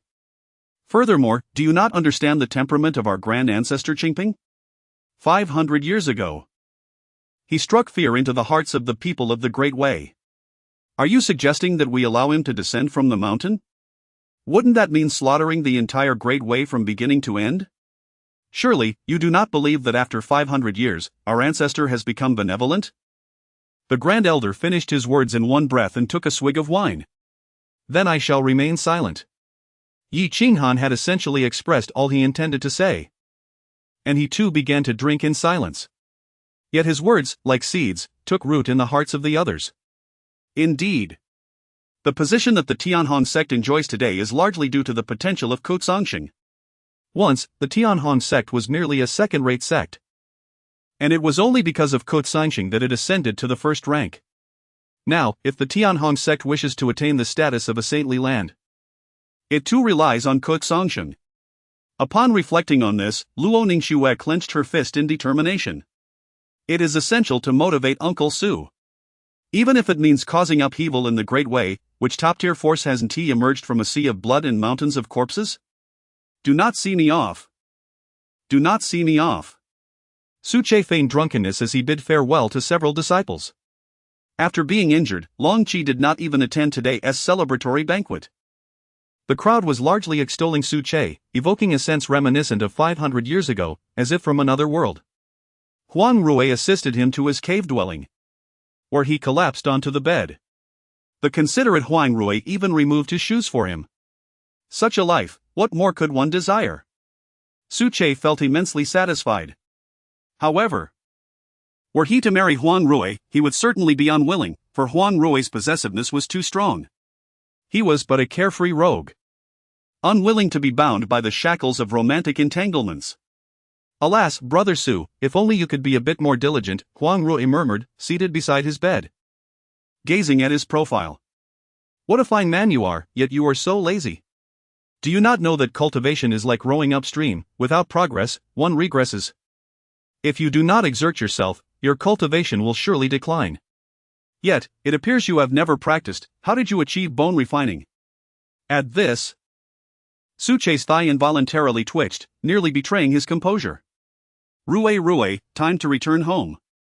Outside the cave, Huang Rui's friends were calling for her, her close companions. All right. Brother Su, you must rest well. We shall see each other during our cultivation tomorrow. Huang Rui laughed for a moment before departing. After a while, ensuring that Huang Rui had gone far, Su Che rose from the bed. His eyes were remarkably clear, showing no trace of inebriation. Today's prominence was overwhelming. He feared that future idleness would lead to incessant troubles. Nevertheless, it matters not, even if foreign foes were to invade this sacred land. I shall only respond once I awaken. He yawned and gazed out at the snowy landscape of the True Martial Holy Mountain. At that moment, petals fell from the sky, startling Su Che into hastily lying back down. In the next instant, Luo Ningxue emerged from the mirror-like space. Su Che, rise. Cease your act. Do you think I am unaware of you? Master Uncle Su. Luo Ningxue scolded with a playful tone. Having spent considerable time with Su Che, she knew that upon discovering his true identity, the other elders had begun to address him as ancestor, yet she continued to call him Master Uncle. Su Che, however, was indifferent to such titles, they held little significance for him. At that moment, he feigned awakening, appearing both alarmed and somewhat intoxicated as he said, "Ah, holy maiden. I have failed to properly welcome your esteemed presence, and I am deeply ashamed. What brings you here today?" Luo Ningxue cast him a sidelong glance and remarked, Master Uncle Su, what is your perspective on the matter concerning the Tianhong sect? The Tianhong sect? Su Che quickly waved his hand and replied. I dare not involve myself in sect affairs. As a mere bone-refining cultivator, I am utterly ignorant. How infuriating. Luo Ningxue's teeth ground together in frustration. Every time she attempted to discuss serious matters with Su Che, he would fervently evade the topic. His daily routine consisted solely of eating and sleeping. It was absurd that someone like him was referred to as the young heavenly sovereign today. Master Uncle Su. The Sacred Land's influence in the Great Way is currently lacking a leader. You must take on this role. Absolutely not. Master Uncle Su. There is a secret realm unearthed in the northern outskirts of Great Way. You should go. I am far too weak. I cannot contend with them. Ding. Congratulations, host. On successfully slacking off, you have advanced to the 8th level of bone refining. Ding. Congratulations, host, on successfully slacking off. You have advanced to the 9th level of bone refining. Chapter 33, Su Che tells a story, the ancestral land stolen. A glimmer of excitement sparked in Su Che's eyes. Luo Ningxue had come to assist him in gaining experience. However, upon reaching the 9th level of bone refinement, he found that no matter how vehemently he declined Luo Ningxue's tasks, he could not transcend into the realm of divine transformation. It seemed that this bottleneck was not easily surmountable and required the accumulation of experience. In the ensuing days, Luo Ningxue, suppressing her frustration, endeavored to persuade Su Che to emerge from his seclusion. To her surprise, the more she urged him, the more exhilarated he became in his refusals. After rejecting her requests a dozen times, Luo Ningxue was on the verge of losing her temper. Nearly wishing to twist Su Che's head off to use it as a ball. She could no longer endure it. With a countenance as cold as an ancient glacier, Luo Ningxue vanished from the cave dwelling. Su Che, still reveling in the moment, longed for more tasks. He gazed longingly at the spot where Luo Ningxue had disappeared, the lingering fragrance still in the air. After the exchange meeting, life returned to its mundane rhythm. Su Che continued to languish in idleness. One day, he honored a promise made to Huang Rui and took a brief trip to the capital of the Great Way. Having been absent from the world for a century, he was astonished by the drastic changes that had taken place. Both urban construction and cultural developments had progressed remarkably. Particularly, the young women had mastered the art of adornment. However, after a few hours of wandering, Su Che and Huang Rui decided to return home. Su Che silently vowed never to accompany Huang Rui on such outings again. The reason was simple: Huang Rui had kept him tethered, preventing him from straying even a step out of her sight. Moreover, they spent the entire time browsing through cosmetics and beautiful clothing. While he had yearned to visit the music academy, not even catching a glimpse of its doors. How could he possibly find joy in this? Fortunately, Huang Rui, lively and enchanting like a beautiful sprite, provided him with a small measure of psychological comfort. Thus, the tranquil days passed for half a month. One day, Su Che reclined on a large stone at the summit of the sacred martial peak, surrounded by a group of younger disciples. Senior Brother Su, please regale us with tales of the clear-piece sword immortal. Yes. Last time, you mentioned the relationship between the clear-piece sword immortal and the Sword Concealing Saintess. What transpired after the clear-piece sword immortal brought her back to the True Martial Sacred Land? The crowd buzzed with enthusiasm, eager for Su Che to spin a tale. This time, I shall not recount the story of the Sword Concealing Saintess, it lacks intrigue, Su Che replied, sitting up and accepting a cup of spiritual wine offered by a disciple. With a smile, he continued, instead, let us delve into the tale of the clear-piece sword immortal's rampage in the capital of the Great Way. This occurred 500 years ago when the clear-piece sword immortal was but a scholar. At that time, the most formidable sect in the Great Way was the Taiching sect, second only to the Sacred Ground. Its status was comparable to that of the current Tianhong sect. The son of the Taiching sect, consumed by jealousy over the ambiguous relationship between the clear-piece sword immortal and the Sword Concealing Saintess, devised numerous schemes and leveraged countless connections to assassinate the clear-piece sword immortal. Yet, you all understand the prowess of the clear-piece sword immortal. As he spoke, Su Che tantalizingly paused, indulging himself in a sip of wine. The gathered cultivators, understanding his cue, eagerly offered him spirit stones, imploring him to continue. Satisfied, Suche cleared his throat and proceeded. In the depths of despair, the revered Hmph sword immortal grasped the essence of the sword path overnight. Thus began a life of slaughter, instilling fear among the major sects of the Great Way. With the elite disciples of these sects suffering grievously at the hands of the Hmph sword immortal, who left only a fraction alive. Even the saint son of the Yuan-Shu sacred land met his demise, his throat pierced by a single strike from the Hmph sword immortal. Subsequently, he ascended to the Yuan-Shu sacred land, engaging in a fierce battle with the Yuan-Shu sovereign for 7 days and nights, returning with a stalemate. Eventually, feeling the weight of excessive bloodshed, the Hmph sword immortal retreated to the Zhenwu sacred land, seeking solace and seclusion amidst the mountains. Suche, boasting extravagantly, painted an embellished picture of himself. In truth, when he first vanquished the saint son of Yuan-Shu, he had not yet delivered a fatal blow before being relentlessly pursued by the Yuan-Shu sovereign, wielding a holy spear. It was only thanks to the sanctuary offered by the Zhenwu sacred land that he escaped with his life, otherwise, he would have long since become mere bones. Contemplating this, a glimmer flashed in Suche's eyes. The Yuan-Shu sovereign, a figure of immense longevity, had lived for a millennium and a half. It was conceivable that he still existed, albeit no longer traversing the mortal realm. Now that Suche had awakened his system, he resolved to settle the score with the Yuan-Shu sacred land once he attained the void-breaking realm. He was not one to show mercy, in a sense. He could be considered one who repaid grievances tenfold. Upon hearing Suche's tale of the Hmph sword immortal, the crowd was filled with longing, eager to become disciples of the legendary figure. The Hmph sword immortal was indeed a paragon of our sacred land. To have battled the Yuan-Shu sovereign for 7 days and nights, emerging with a draw while possessing only the strength of the divine ability realm, was almost beyond comprehension. How awe-inspiring! How beloved! If the Hmph sword immortal were still among us, I would gladly serve in Hmph manner as a maid.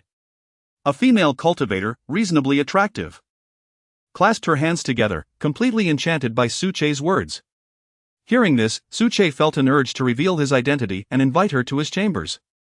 Yet, he ultimately restrained himself. After all, he had lived for over 5 centuries, and a touch of maturity had settled upon him.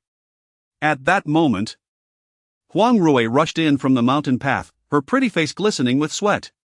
"Junior sister Huang Rui, what troubles you?" Suche inquired, his keen eyes spotting her distress. "Brother Su, you must come with me at once. The Saintess seeks you, saying that a grave matter has arisen." Upon hearing this, Suche's heart skipped a beat. Typically, given Luo Ningxue's character, she would use the Starlight's sacred mirror to transport herself. The fact that Huang Rui had come to summon him in earnest indicated that something truly significant had transpired. "Let us go," Suche replied solemnly. Departing the summit of Xingwu Mountain with Huang Rui. At the rear mountain, in a location imbued with profound spiritual energy, a significant assembly of the sacred land's higher-ups had congregated, their expressions rife with urgency. None among them were under a century old, and aside from Luo Ningxue, the rest could be considered living relics. Even Yi Qinghan lacked the qualification to be present here. "The Grand Master has arrived." With a call from the third elder, the crowd parted in unison, allowing Suche to step forward. Huang Rui did not follow, being commanded to stand guard at the entrance 1,000 meters away. As Suche approached, enveloped in the reverence of the elders, Luo Ningxue's gaze sharpened. It was at this moment that she suddenly realized the elevated status Suche held within the sacred grounds. What had transpired?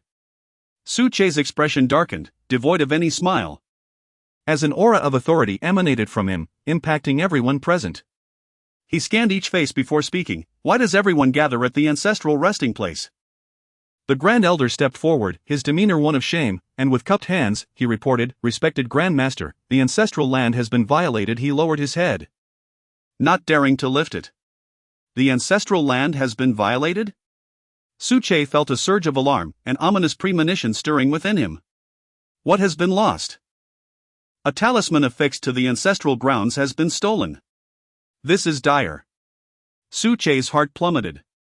Only he, Suche, understood the truth concealed beneath the sacred land. It was not the remains of an ancestor buried there but rather a formidable demon, one of immense power, surpassing the realm of void-breaking. Can we ascertain who is responsible? Su Che clenched his fists. If such a demon were to break free, the first to face annihilation would be the True Martial Sacred Land. What kind of rogue would steal this talisman, leaving other sacred artifacts untouched? This individual must harbor a deep-seated vendetta against the holy grounds. Respected Grand Master, we have yet to uncover the perpetrator, though we have ruled out internal treachery. However, all current evidence points towards the Yuan-Chu Sacred Land and the royal family of the Great Wei. Chapter 34, Huang Rui is captured, Su Che descends the mountain. The Wei imperial family? Su Che let out a disdainful snort. He then cast a glance at the seal of the ancestral land, exhaling in relief. Aside from the loss of the talisman, the other demon-subduing artifacts remained as they usually were. However, with the talisman gone, a faint trace of demonic energy began to seep from within the ancestral land. This matter indeed required a solution. Su Che silently resolved that such a grave issue must not be buried within the True Martial Sacred Land. Luo Ningxue. Hearing Su Che call her name with such seriousness, Luo Ningxue was utterly bewildered.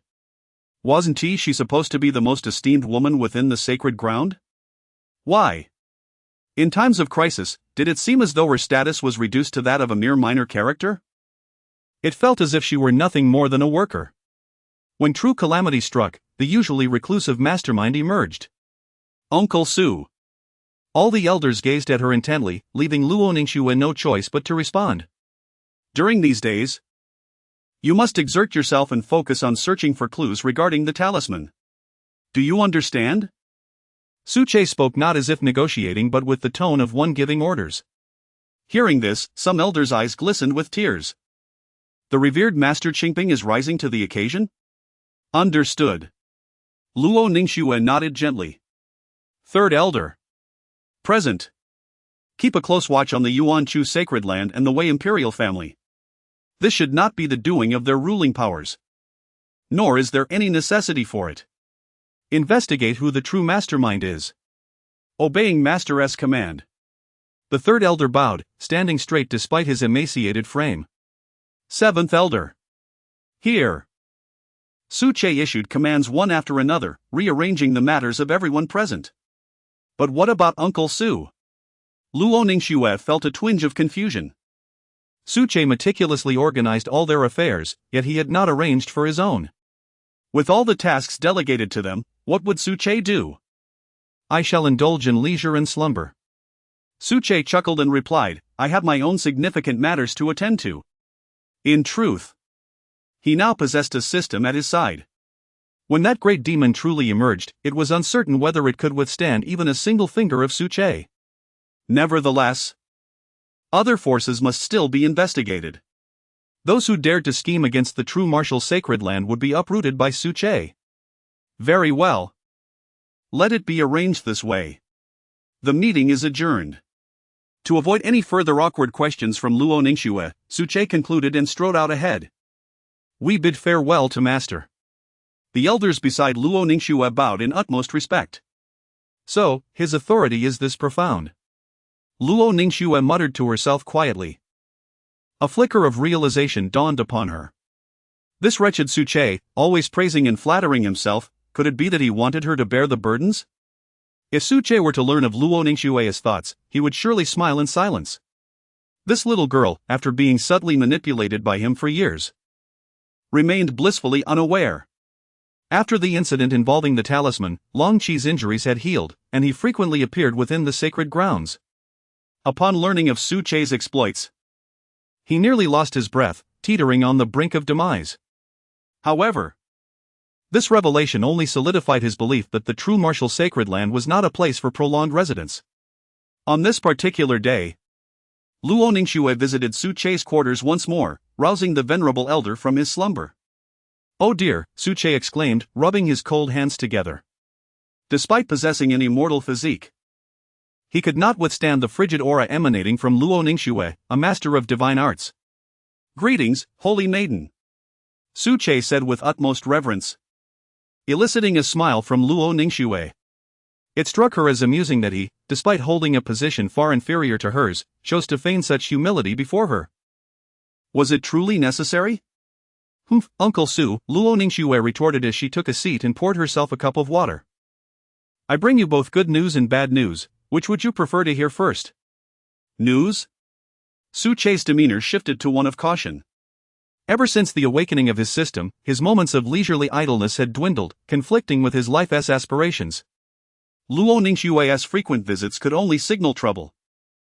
As expected, noticing his silence, Luo Ningxue continued, the good news is that the theft of the talisman from the back mountain, as well as the riot involving the temporal spirit giant ape during the entrance examination, are closely tied to the crown prince of the Great Way. And the bad news? Su Che inquired, his brow furrowing. The main investigator I dispatched to the capital of Great Way regarding the talisman, Huang Rui, has gone missing. Huang Rui is missing? Su Che's eyes widened in shock. She was his chosen successor. Do you suspect this is related to the crown prince? Su Che asked, concern etching his features. Indeed. After sending the information back to the sacred land, Huang Rui has not been heard from since, Luo Ningxue confirmed, her serious gaze indicating that she was not jesting. Why did you send Huang Rui in particular? Su Che gasped, incredulous. She volunteered for the assignment. I believed it would be relatively safe for her in the capital. Luo Ningxue replied with a wry smile. What shall we do now? Su Che slapped his forehead, realizing that the worst of his fears had indeed come to pass. After revealing his power, significant matters within the sacred land would now require his input. Yet, he had a decent rapport with Huang Rui, the young girl was rather endearing. He felt torn. Have you dispatched anyone down the mountain to search for her? Su Che inquired. No response has come. I suspect that the headquarters of the True Martial Sacred Land in the capital may have been compromised, Luo Ningxue lamented. How outrageous! Su Che exclaimed in fury. The royal family of Great Way must have lost their minds to attack the headquarters of the True Martial Sacred Land. Are they intent on severing all ties with us? Luo Ningxue nodded gravely. Perhaps you should descend the mountain to search for her. I genuinely believe the royal family of Great Way harbors ill intentions. Under your guidance, the sacred land lacks the manpower to seek out Huang Rui. After a brief moment of hesitation, a glimmer of insight sparkled in Su Che's eyes, and he smiled. Nodding in agreement. Very well. He acted with remarkable decisiveness. Having just promised Luo Ningxue, he turned and led his beloved hellhound down the mountain. At the entrance of the Holy Martial Gate, the elder spoke with concern, Holy Maiden, you have deceived our venerable ancestor into descending the mountain.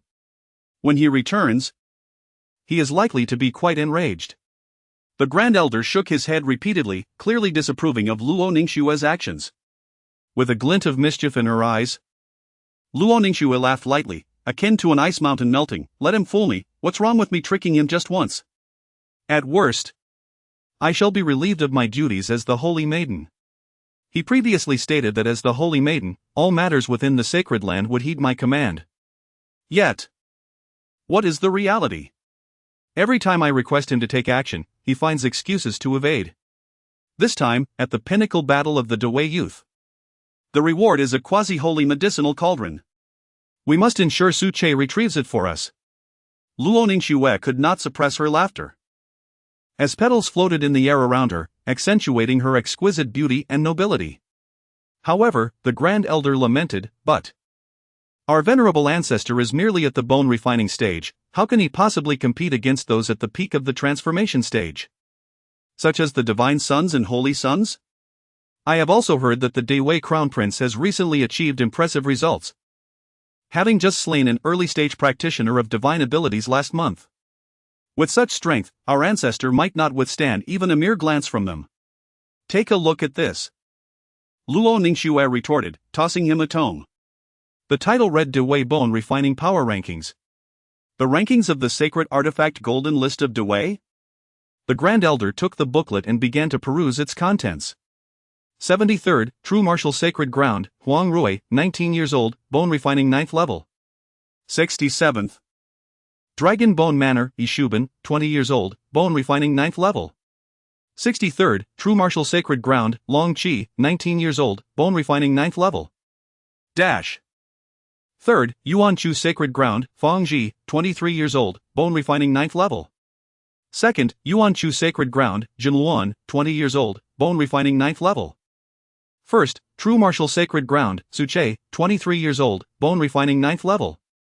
Indeed, Master Su is at the bone refining stage. The Dewey Sacred Artifact Golden List does not err. Yet, this age seems rather peculiar. The Grand Elder stroked his beard, feeling delighted to see Su Che at the top of the list.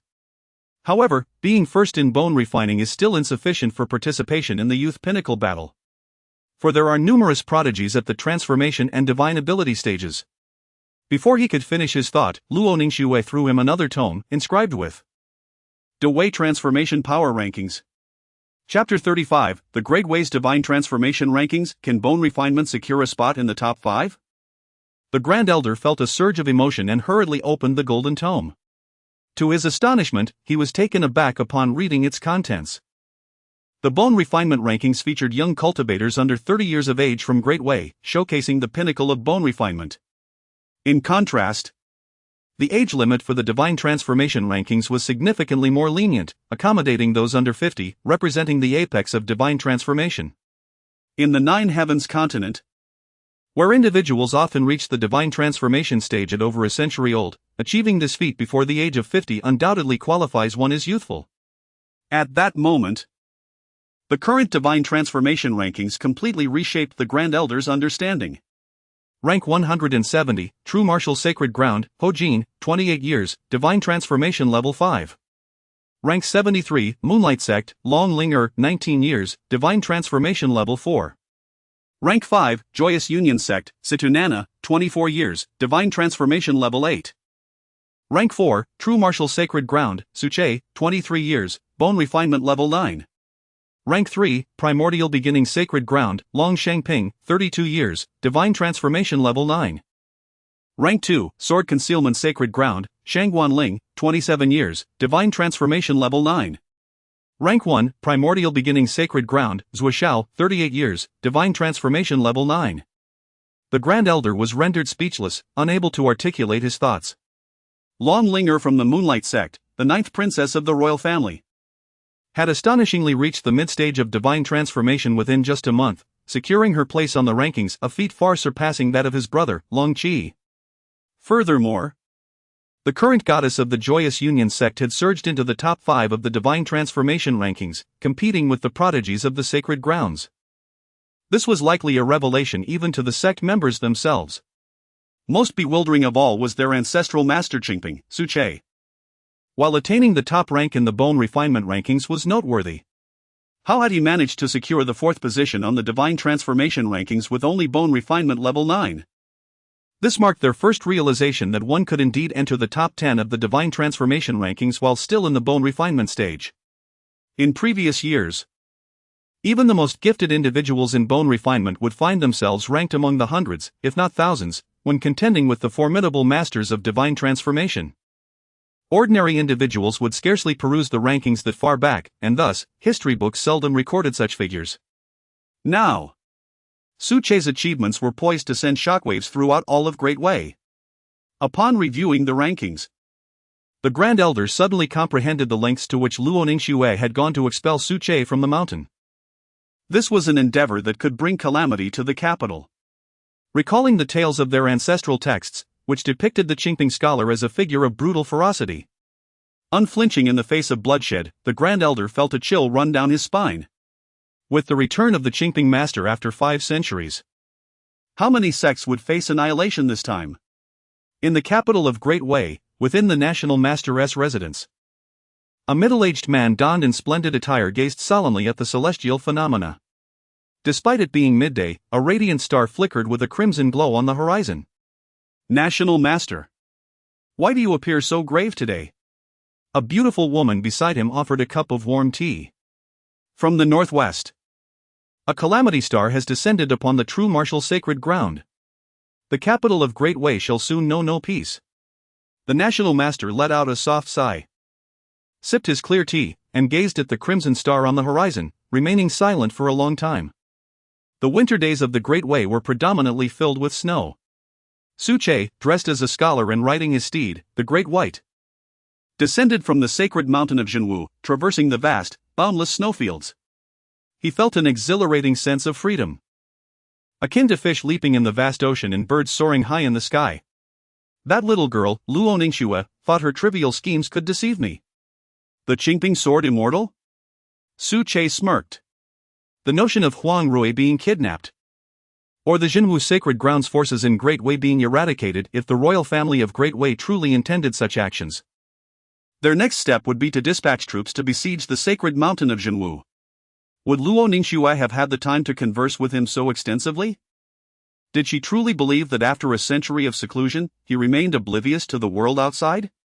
Su Che produced a gourd and took a hearty swig, bursting into laughter. He found amusement in the elder's lack of strategy and Luo Ningxue's naivete. Did they still think to plot against him? In the end, was he not the one who turned the tables and descended the mountain? Whether or not he ventured to the capital of Great Wei depended solely on his mood. As he gazed at the snow-covered landscape, occasionally observing merchant caravans traversing the official roads, Su Che found himself indulging in a leisurely exploration.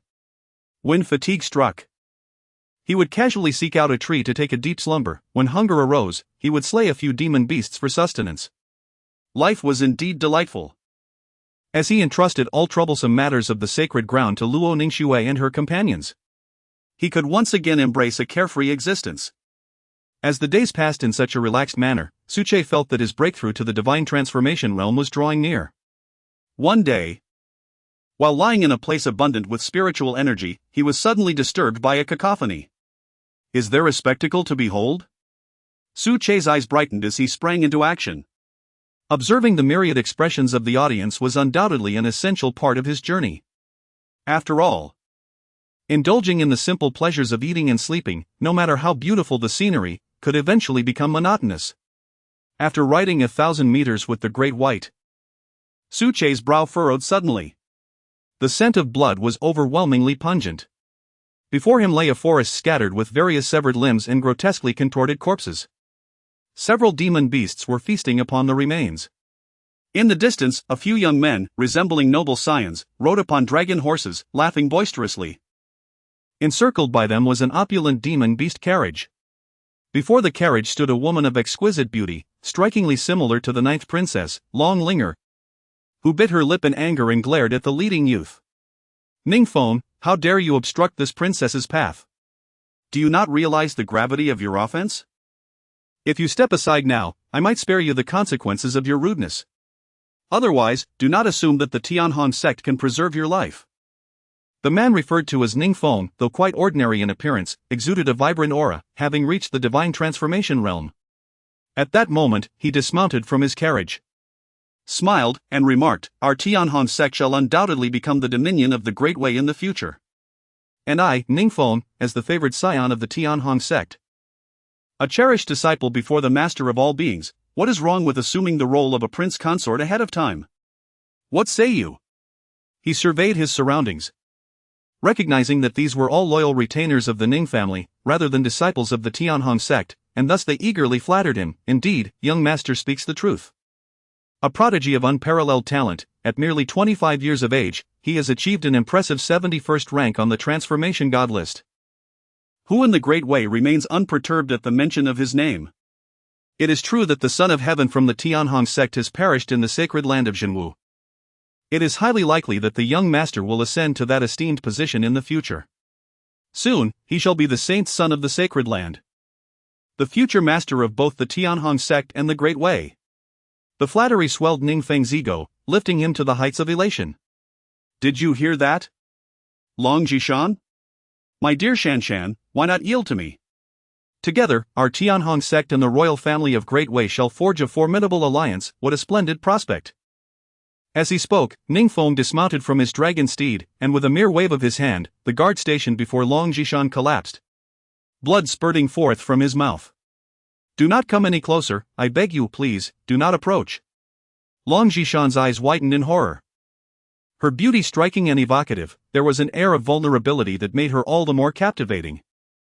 Merely gazing upon her in such a state would cause any average man to lose his composure. Even those who were reluctant could not resist the allure. From a distance, Su Che observed with a sense of curiosity.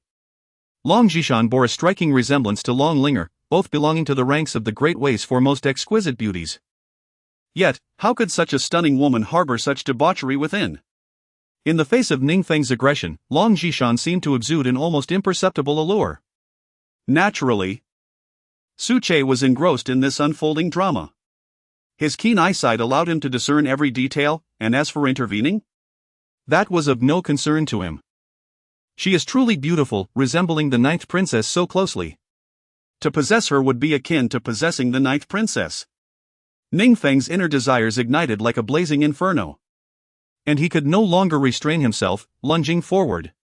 Meanwhile, the retainers nearby instinctively turned away, returning to their posts, revealing a teen well-versed in such nefarious conduct.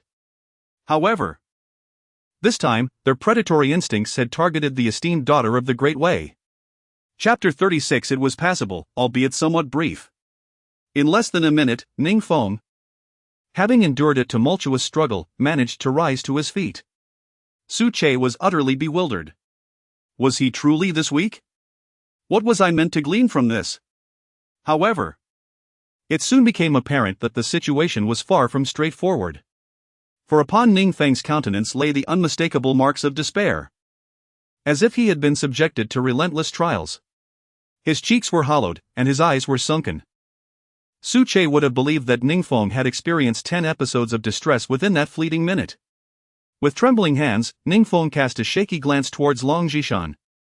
Stammering, you. At that moment, Long Zhishan, seemingly from nowhere, produced a striking red garment, wrapping her exquisite form within it. What troubles you? Young Master Ning? Am I unsatisfactory to you? She giggled, exuding a provocative allure. You are not Long Zhishan, who are you? Ningfeng asked, dazed. On the verge of collapsing if not for the support of those around him. It is too late to realize, young Master Ning. Long Zhishan's smile became increasingly enchanting. Impossible. This cannot be.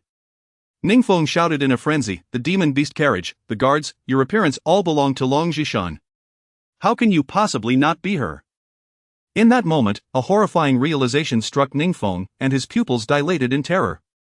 You are Situ Nana? You are Situ Nana of the Hahuan sect.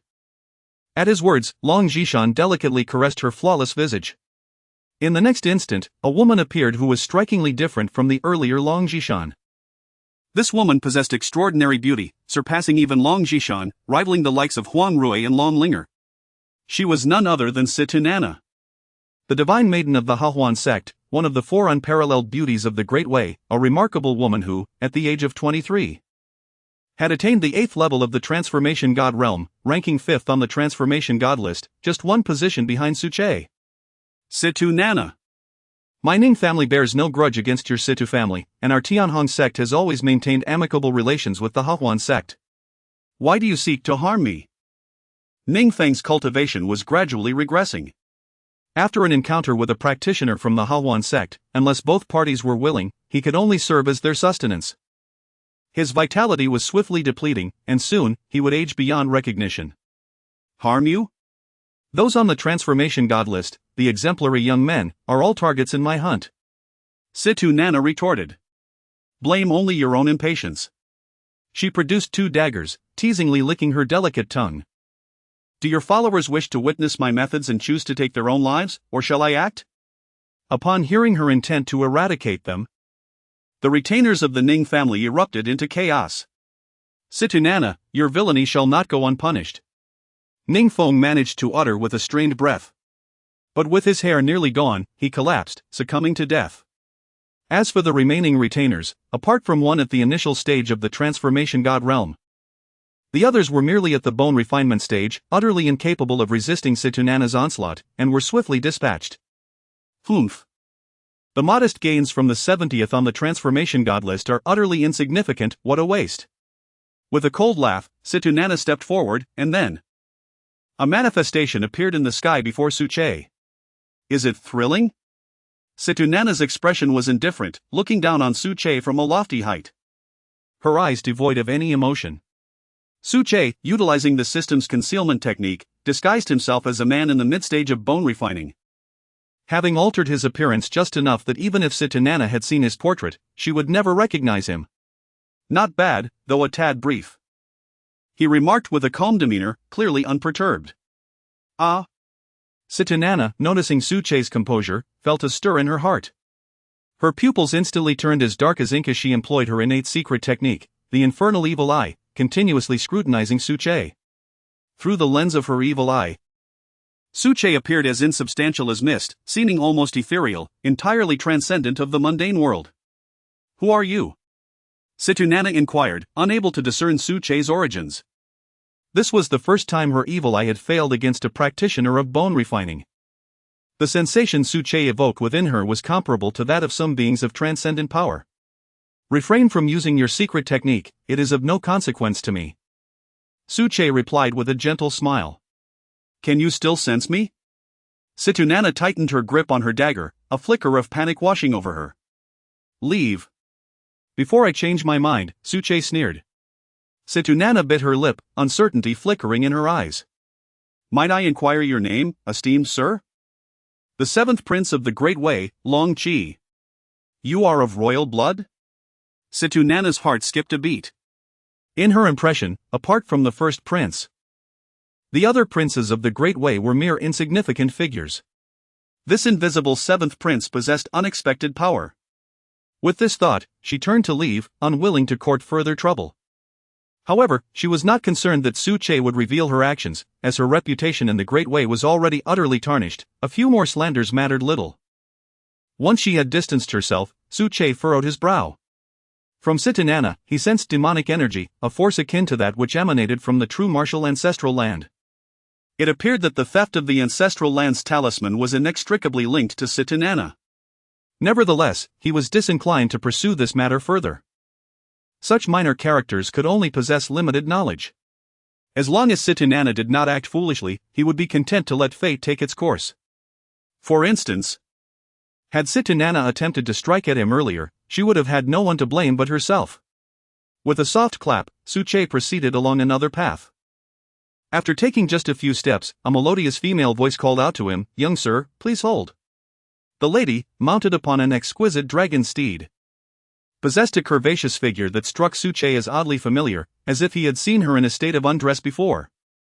"What is it?" Suche responded coolly, already discerning the identity of the newcomer. It was the true Long Zhishan. It seemed that Sitanana had utilized some means to abduct Long Zhishan's entourage and carriage, leaving her to traverse the depths of the forest alone. "Have you encountered a royal convoy?" "I have lost my way from them." Long Zhishan exuded an air of grace, her demeanor contrasting sharply with that of Long Linger. Her cheeks bore charming dimples, lending her a friendly and unpretentious appearance. However, Suche discerned a hint of arrogance in her gaze, an indication of her royal superiority.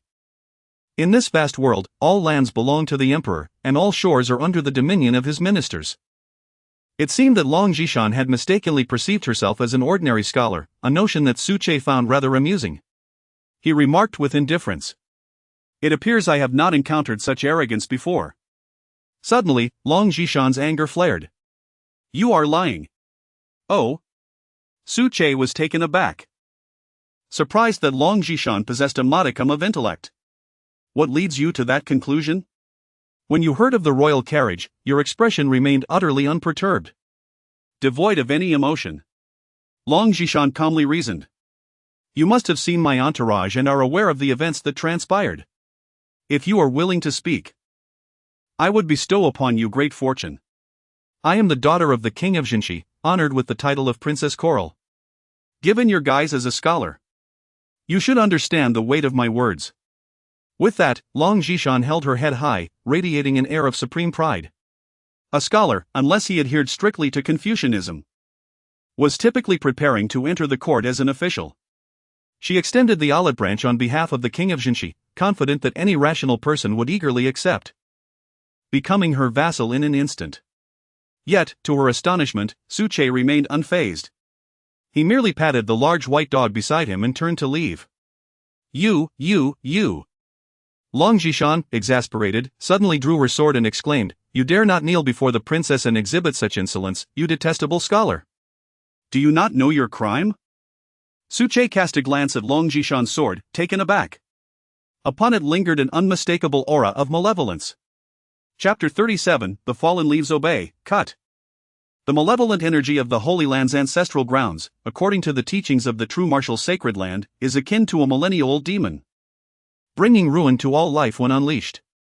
Yet, in the mere span of a few days since his descent from the mountain, he has already encountered this dark aura on 2 occasions, once from Sitanana's wicked eye and now from the longsword of Long Jishan before him. This piqued his curiosity. Quite intriguing indeed. Suche suddenly smiled, gesturing towards the forest depths littered with corpses, stating, "I did indeed see the carriage passing this way." Upon hearing this, Long Jishan nodded in satisfaction, initially believing Suche to be intimidated by her presence. After all, she was at the 9th level of bone refinement, while Suche appeared to be only at the 5th. Suche's concealment technique was imperceptible even to Sitanana, making it all the more difficult for Long Jishan to discern his true strength. "You, scholar, are quite presentable," she remarked. "How about this, accompany me to the capital. Once I reunite with the main forces, there shall be ample rewards. Otherwise, you shall meet your end here, your head rolling at my feet." With a flourish of her long sword, she feigned ferocity. Suche nearly laughed at her bravado. The forest resembled a hellscape, strewn with corpses and blood. Long Jishan would scarcely be able to maintain her footing amidst such chaos, let alone expect rewards. "What sort of vision do you possess?" Long Jishan executed a flourish with her sword, its form grander than its true lethality, yet wrapped in self-adulation. She insisted, "Hurry and follow this princess, or you shall suffer my wrath."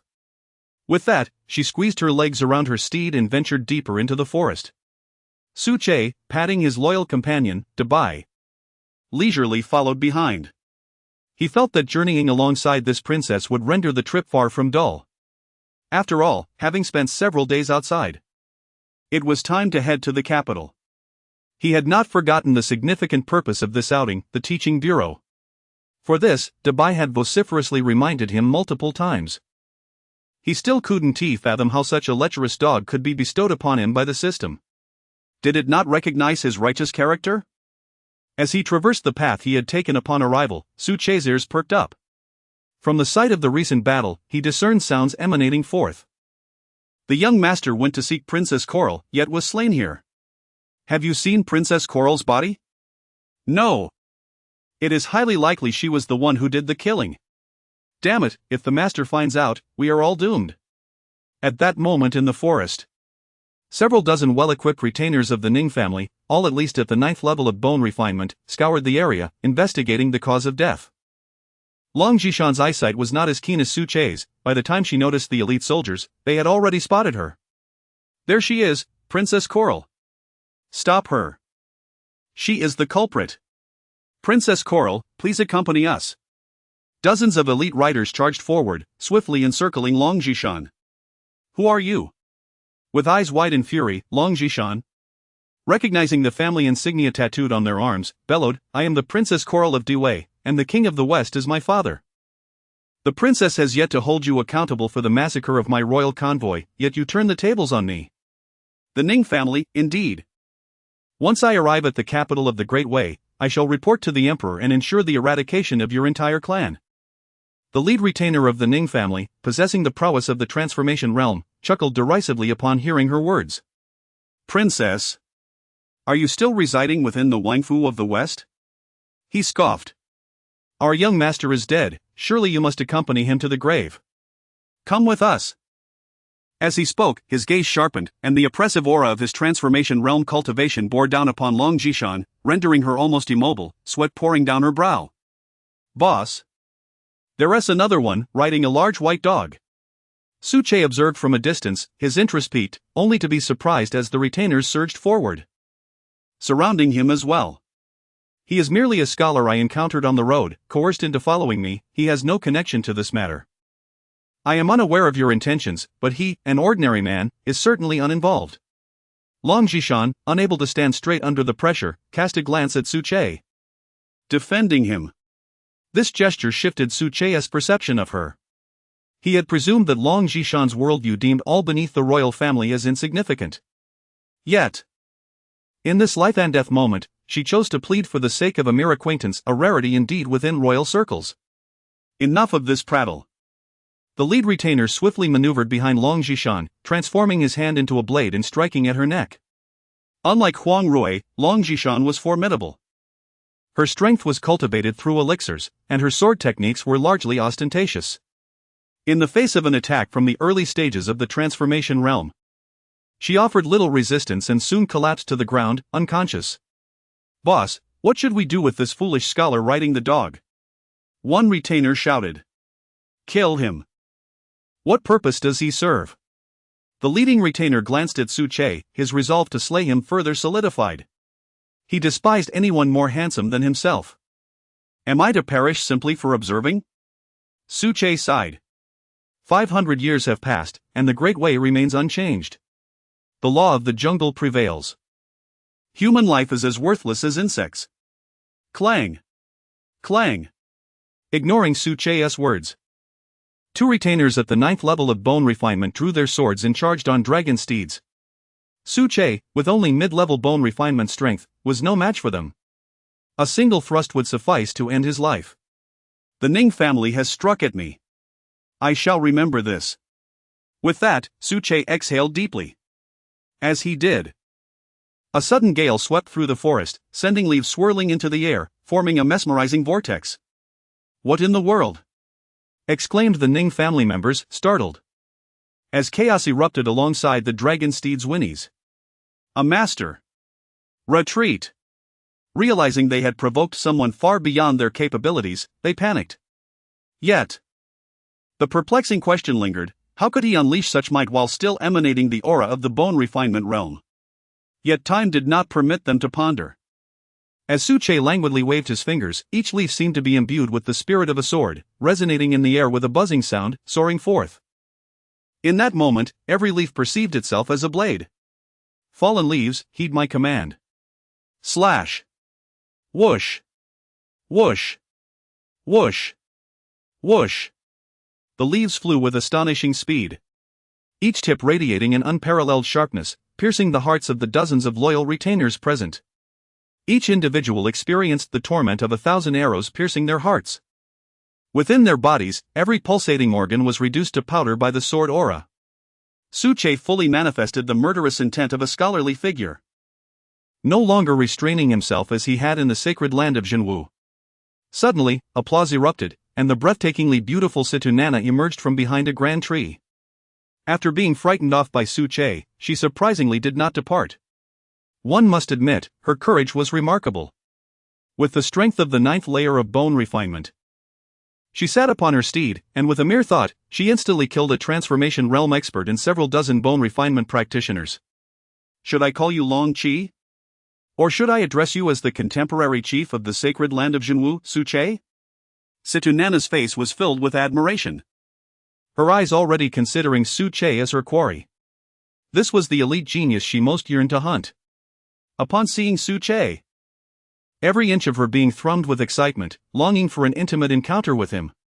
Chapter 38, pushed back by Situ Nana, stopped at the capital. Impressive skills. Su Che squinted his eyes. Situ Nana had been observing for quite some time, yet he remained utterly oblivious. This could not solely be attributed to Situ Nana's own strength. It must be the power of a certain sacred artifact. With this thought in mind, Su Che employed the heavenly eye function within the system and directed it towards her. In the next moment, a panel materialized before him. Icy Spirit Cloud Boots, sacred artifact, forged by the 7th generation Holy Master of the Yuanchu Holy Land. Preserved to this day, possessing the ability to conceal one's whereabouts and enhance speed. Sacred boots, and from the Yuanchu Holy Land no less. Su Che let out a cold chuckle. "How did you know?" Situ Nana's expression changed. The connection to the Yuanchu Holy Land was her greatest secret. Should the elders of the Hahuan sect discover that she was wearing a sacred artifact from Yuanchu, she could only imagine the scrutiny she would face upon her return. Thinking of this, she suddenly approached Su Che with a seductive gaze, her ample bosom swaying as if on the verge of bursting forth. Swish! A blade of sword energy abruptly sliced through the air before her, the overwhelming force causing her to feel a twinge of fear. "Halt! Do not disturb me in the future, and I shall keep your secret undisclosed." Su Che's expression remained impassive. Situ Nana, adorned with sacred boots. was not an easy target. Otherwise, with his temperament, he would have long since ended her with a single stroke. Still lingering? You! Seeing Suche remain unmoved by her allure, Situnana felt a surge of anger, yet she quickly resumed her beguiling demeanor. Su Lang, you are quite fierce. Allow me to take my leave first. I shall await you in the capital of Dewey. When you arrive at my Hong pavilion, we can reminisce together. Although the techniques of the Hahuan sect require mutual affection to be effective, the sight of Su Lang fills my heart with joy, perhaps allowing for a beautiful outcome. Situnana spoke in a sweet, soft tone. Had Suche been the naive scholar of 5 centuries past, he might have fallen for her charms. Alas! He was now the experienced Suche, seasoned by over 500 years of life. Depart! Another blade of sword energy struck out, and with a startled cry, Situnana activated her sacred boots, vanishing into the depths of the forest. Hmph! Suche scoffed disdainfully. The Hahuan sect, with its nefarious ways, shall eventually be uprooted. With that, he signaled Dabai, who gently carried Long Jishan, and they slowly departed. Just moments ago, Long Jishan had spoken a kind word on his behalf, causing Suche to harbor a bit of fondness for her. Saving her life now was but a trivial effort. That night, under the brilliant starlight, 3 moons illuminated the skies above the 9 heavens continent, a sight far more magnificent than the night scenes of Blue Star. Suche set up a campfire, sending up wisps of smoke into the night. Murmur. Long Jishan stirred from her unconsciousness. You are awake. Suche glanced at her and spoke. Ah! Long Jishan, startled by the voice of an unfamiliar man, sprang up. Upon realizing her surroundings and Suche's visage, she felt an unexpected sense of relief. You saved me? Long Jishan's voice was tinged with disbelief. What do you think? Suche was roasting a delectable monster chicken, its juices oozing enticingly. I find it hard to believe. Long Jishan lazily stretched her limbs. How could Suche, being merely at the mid-stage of bone refinement, possibly save her? Contemplating this, she curiously inquired, how did we survive? A wise stranger passed by and rescued us. Suche, succinct in his words and reluctant to elaborate, found that such a simple fib had completely convinced Long Jishan, who remarked, we truly are fortunate. Ah, what is that delightful aroma? Her delicate nose twitched as her eyes brightened upon spotting the food Suche had prepared. Wow, you, a mere scholar, possess some skill, you can indeed roast meat. With a swift motion, she snatched the freshly cooked chicken leg from his grasp. Hey! Suche was left speechless. That was meant for him. Did she not have the capability to roast her own? Observing Long Jishan's pampered demeanor, he could only helplessly retrieve another chicken skewer. These were the 3 monster chickens he had just hunted nearby, brimming with spiritual essence. They were both in the bone refinement realm. Not yet at the point of foregoing food. Excuse me, where is the nearest Dewey post station?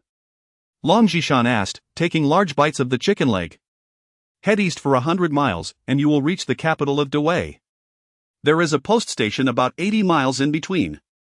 There is no need to take a detour, Suche replied, producing a small booklet.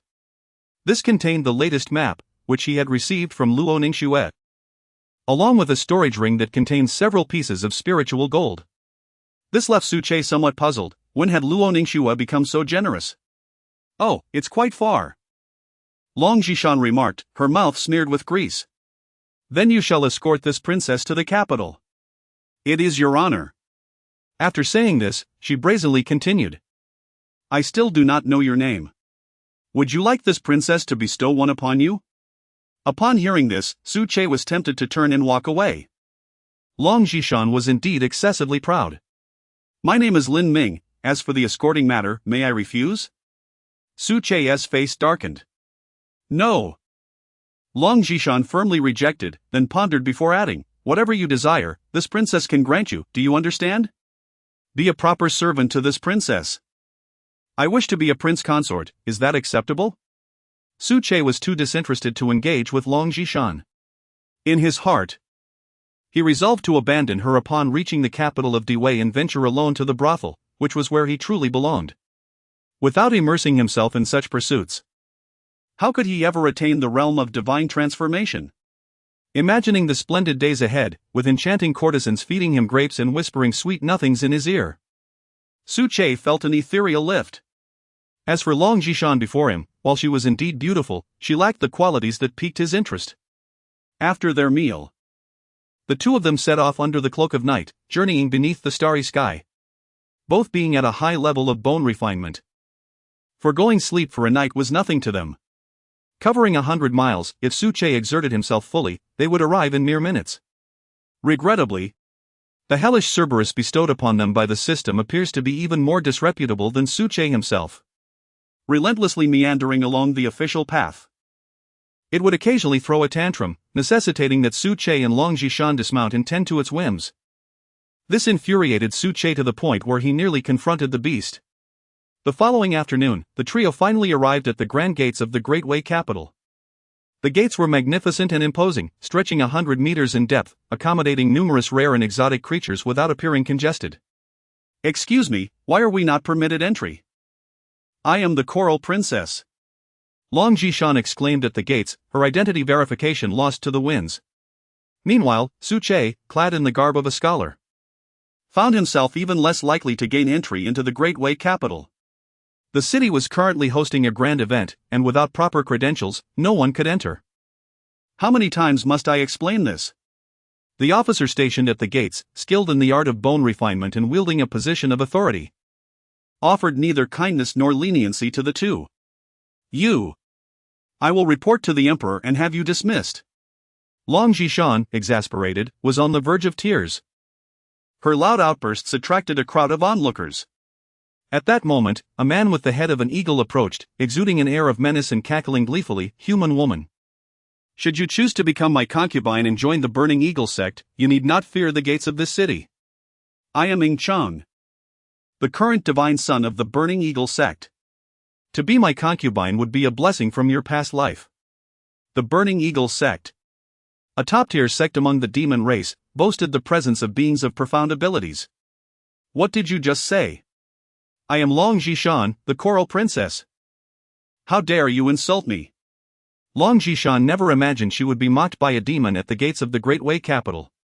Infuriated, she was nearly brought to tears. "Coral Princess, have you ever seen one who cannot enter the city gates?" The demon laughed mockingly, his face a mask of derision. He had no genuine desire for Long Jishan as a concubine, the concept of beauty or ugliness among humans was lost on them. However, subtle humiliation of the human race was their preferred pastime. The very idea of belittling humans, whether in the form of spiritual or physical derision, brought them particular satisfaction. After all, in Great Way, the demon race was inherently regarded as inferior. Chapter 39, The city guards kneel in respect to the young master. "Begone, you vile creatures. Before my wrath is unleashed," Su Che declared, stepping forward to shield Long Jishan behind him with an air of indifference. "What manner of being are you? A pedantic scholar of the human race? Are you even aware of who I am?"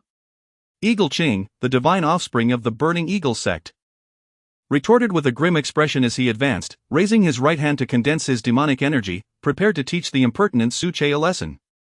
Suddenly, the air was pierced by the sound of a dog barking. In an instant, the atmosphere shifted, plunging the group into a state of sheer dread. "Big White." Su Che affectionately ruffled the fur on the large white dog's head. The formidable demons collapsed in terror, rising only to cast fearful glances at the towering canine beside Su Che, before swiftly retreating into the city in silence. "I am infuriated. If those demons can enter the capital, why can't Long Jishan?" Observing the peculiar retreat of the demon entities, Long Jishan felt a rage unlike any she had ever known. She was utterly oblivious to the intimidation exerted by Big White. The city guards exchanged bewildered looks as they witnessed the demon's hasty departure. The pressure exuded by Big White was solely directed at the demons, leaving the guards unaffected, as they remained just ordinary mortals. This is the rule. No entry without proof. The city guards continued their unyielding stance against Long Jishan. "Do you truly not recognize her?" Su Che was taken aback. Even though Long Jishan was the daughter of the king of the West and seldom ventured into the capital, such indifference from the gatekeepers was perplexing. Surely, her resemblance to Long Linger should have indicated her identity. And who might you be? Why do you speak so much? One of the gatekeepers cast a disdainful glance at Suche. A mere impoverished scholar, forsaking the path of Confucianism for cultivation, thinking himself an ancient sage of virtue? Be gone. An ancient sage of virtue? Suche blinked in disbelief. Had he been bestowed such a grandiose title by some unseen force? Enough. If there is nothing else, depart. Another burly guard smirked. You are the sixth group of the Coral Princess today. The previous groups have revealed numerous demonic offspring and dealt with them on the spot. Do you wish to be examined as well? Suche realized the gravity of the situation. It seemed that news of the assault on Princess Long Jishan had spread among the demon and monster clans following the incident in the Old Forest. They were now attempting to masquerade as her to infiltrate the capital of the Great Way, seeking to stir chaos during these sensitive times. With this in mind, he decided to reveal his identity, momentarily flashing a circular jade pendant before the city guards. What is that? The guards exchanged surprised glances, intrigued. Did you not see it clearly? Suche's lips twitched. These guards, despite being of the bone refinement stage, were far inferior in skill compared to some novice disciples of the sacred land. No, the guards collectively shook their heads, having only glimpsed a glimmer of gold. Pay attention. This time, Suche slowed his movements, employing his celestial perception to assist a few individuals in discerning what lay before them. What could it be? Long Jishan stood on the opposite side, her jade pendant obscured by Suche's hand, leaving her in the dark. It was. A few city guards appeared somewhat astonished, and one particularly astute guard had already dispatched someone to summon the commander. Let me see, Lin Ming. Long Jishan exclaimed, her curiosity piqued as she darted around. With a gentle motion, Suche deftly redirected her, causing her to spin around, and when she regained her senses, she found herself 5 meters away from him, stomping her foot in frustration. Soon, a commanding figure, robust and imposing, descended from the heavens, the commander of the city guards, a master of the transformation realm. The commander cast a glance at Suche and inquired, "What token do you possess?" Suche had merely wished to enter the city. Yet he found the city's guards treating the matter with such gravity that even the commander had been summoned. Reluctantly, he revealed the jade pendant once more. In that instant, the commander recognized its significance. The sacred land of true martial arts, a golden jade pendant? The commander was taken aback. The man before him possessed the highest-ranking token of the sacred land, indicating that he was not only a direct disciple of the sacred land but also among the top 10 of the current generation. According to the laws of the Great Way, his status equated to that of certain noble lords and aristocrats. Bang! The commander knelt on one knee, exclaiming, "I humbly welcome you, young master." Witnessing this, the city guards immediately prostrated themselves in fear, echoing, "We welcome you, young master." Enough of this excessive formality.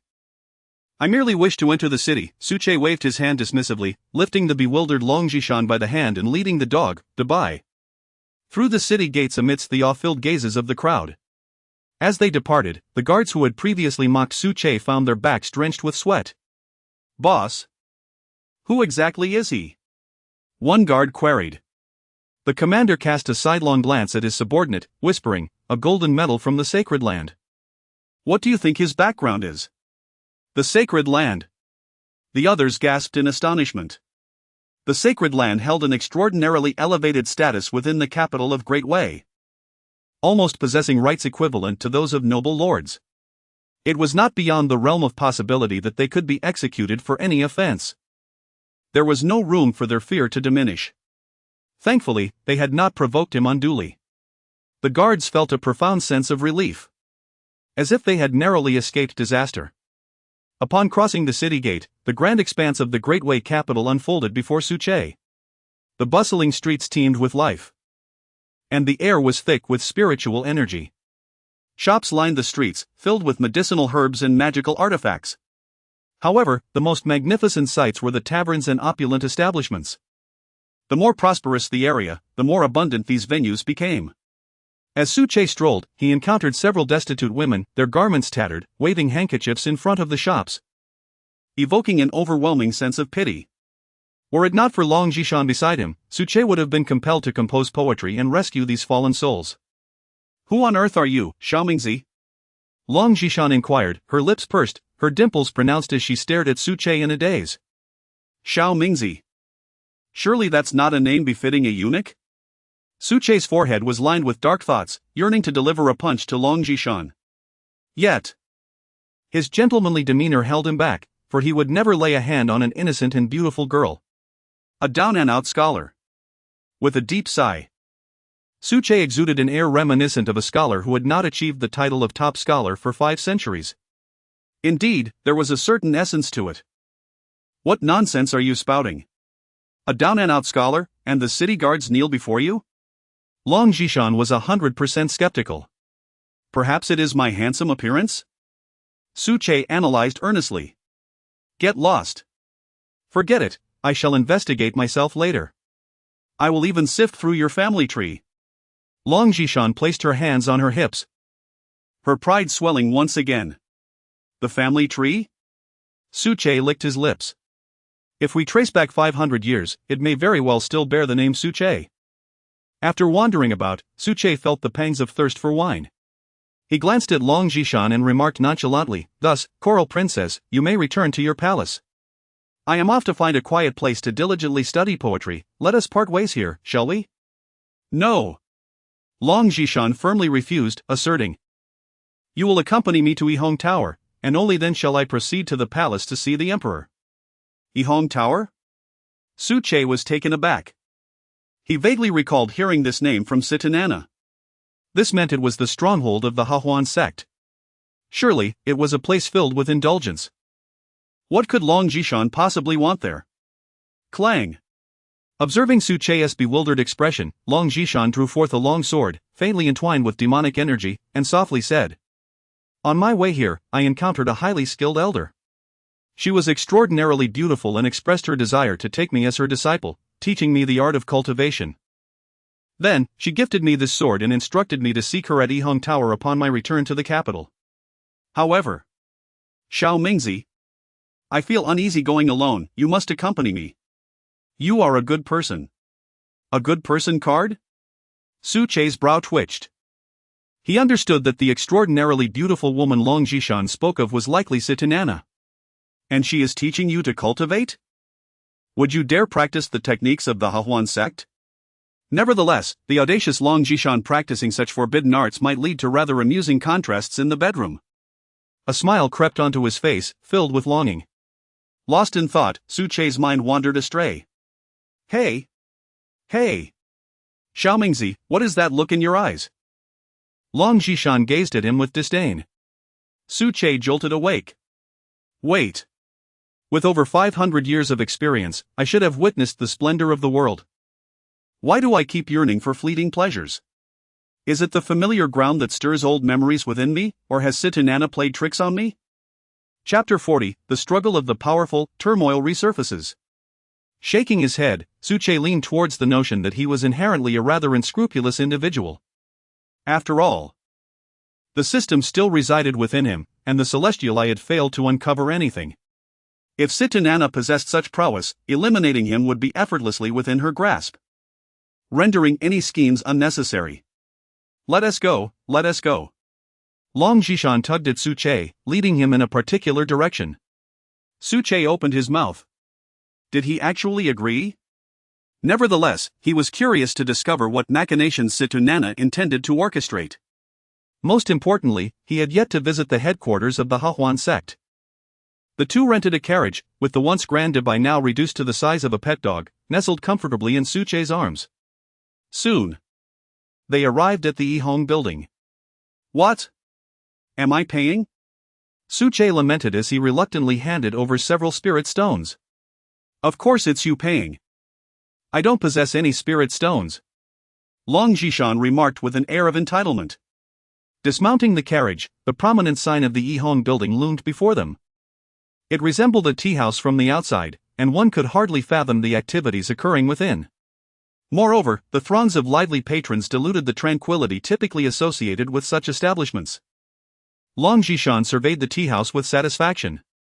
Such an elegant venue truly aligned with her perception of that enchanting senior.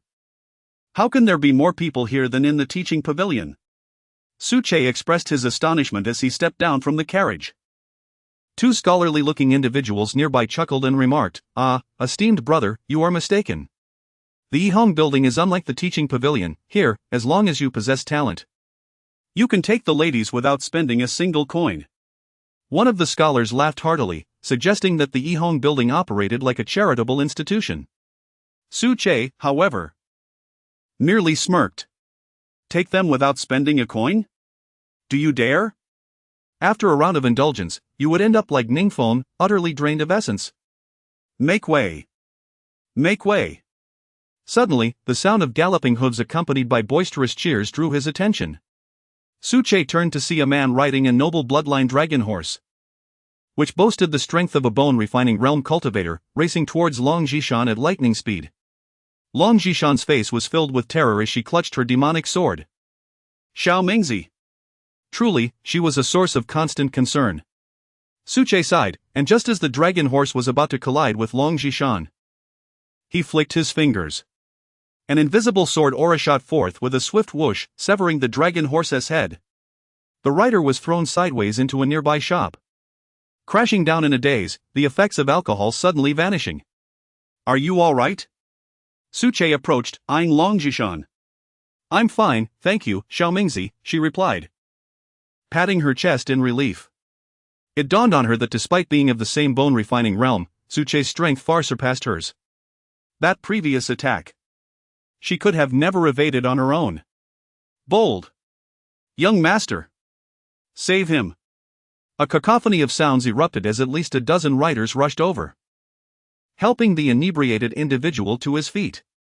At this moment, Suche finally discerned his appearance. His complexion was pale and haggard, the skin parched and devoid of moisture, with deep-set eyes that appeared vacant and lifeless. He bore the visage of a man doomed to a short life.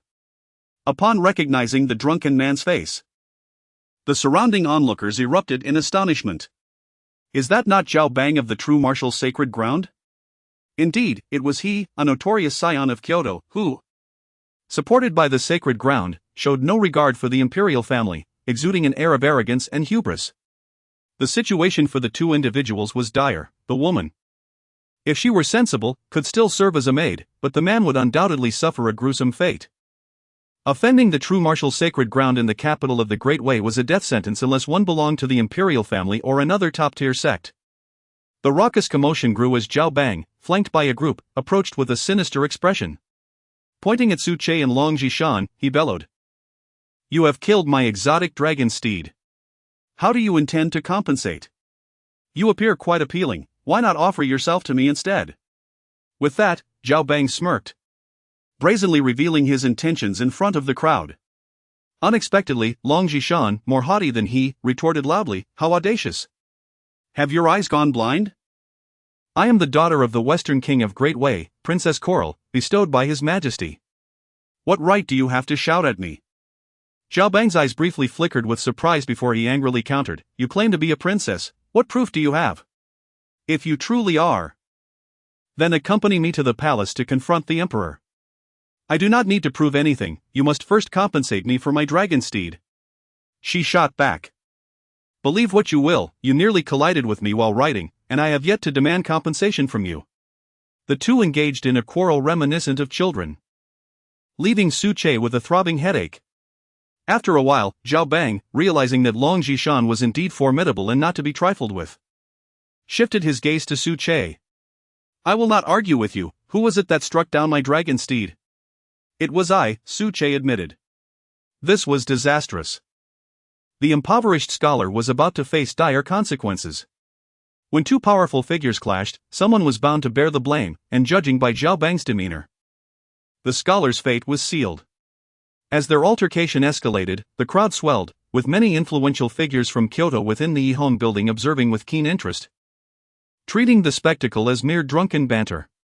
"Young man, as long as you admit it," Zhao Bang sneered, instructing his subordinates, "Go. Turn this lad into minced meat to accompany my dragon steed to the afterlife." Yes, his subordinates responded, a dozen or so bone-refining warriors mounted on dragon steeds. preparing to charge at Su Che. You dare! Long Jishan interjected angrily, positioning herself protectively in front of Su Che. At that moment, a light sigh was heard as a man adorned in luxurious attire approached with a smile, saying, "Brother Zhaobang, Princess Coral. What has caused such an unpleasant ruckus that weapons are drawn?" The newcomer bore a captivating smile, exuding an extraordinary elegance and charm, far surpassing that of Zhaobang. It was none other than the 11th prince, who had also graced the Yihong building with his presence. Is it not entirely normal for the 11th prince to frequent the Yihong building? Is a royal scion not a dandy by nature? However, I have heard that this particular dandy possesses remarkable skills and is diligent in his studies, holding the Hmph scholar in the highest esteem. Embarking on a path of enlightenment through poetry and prose. Hmph, do you truly believe this?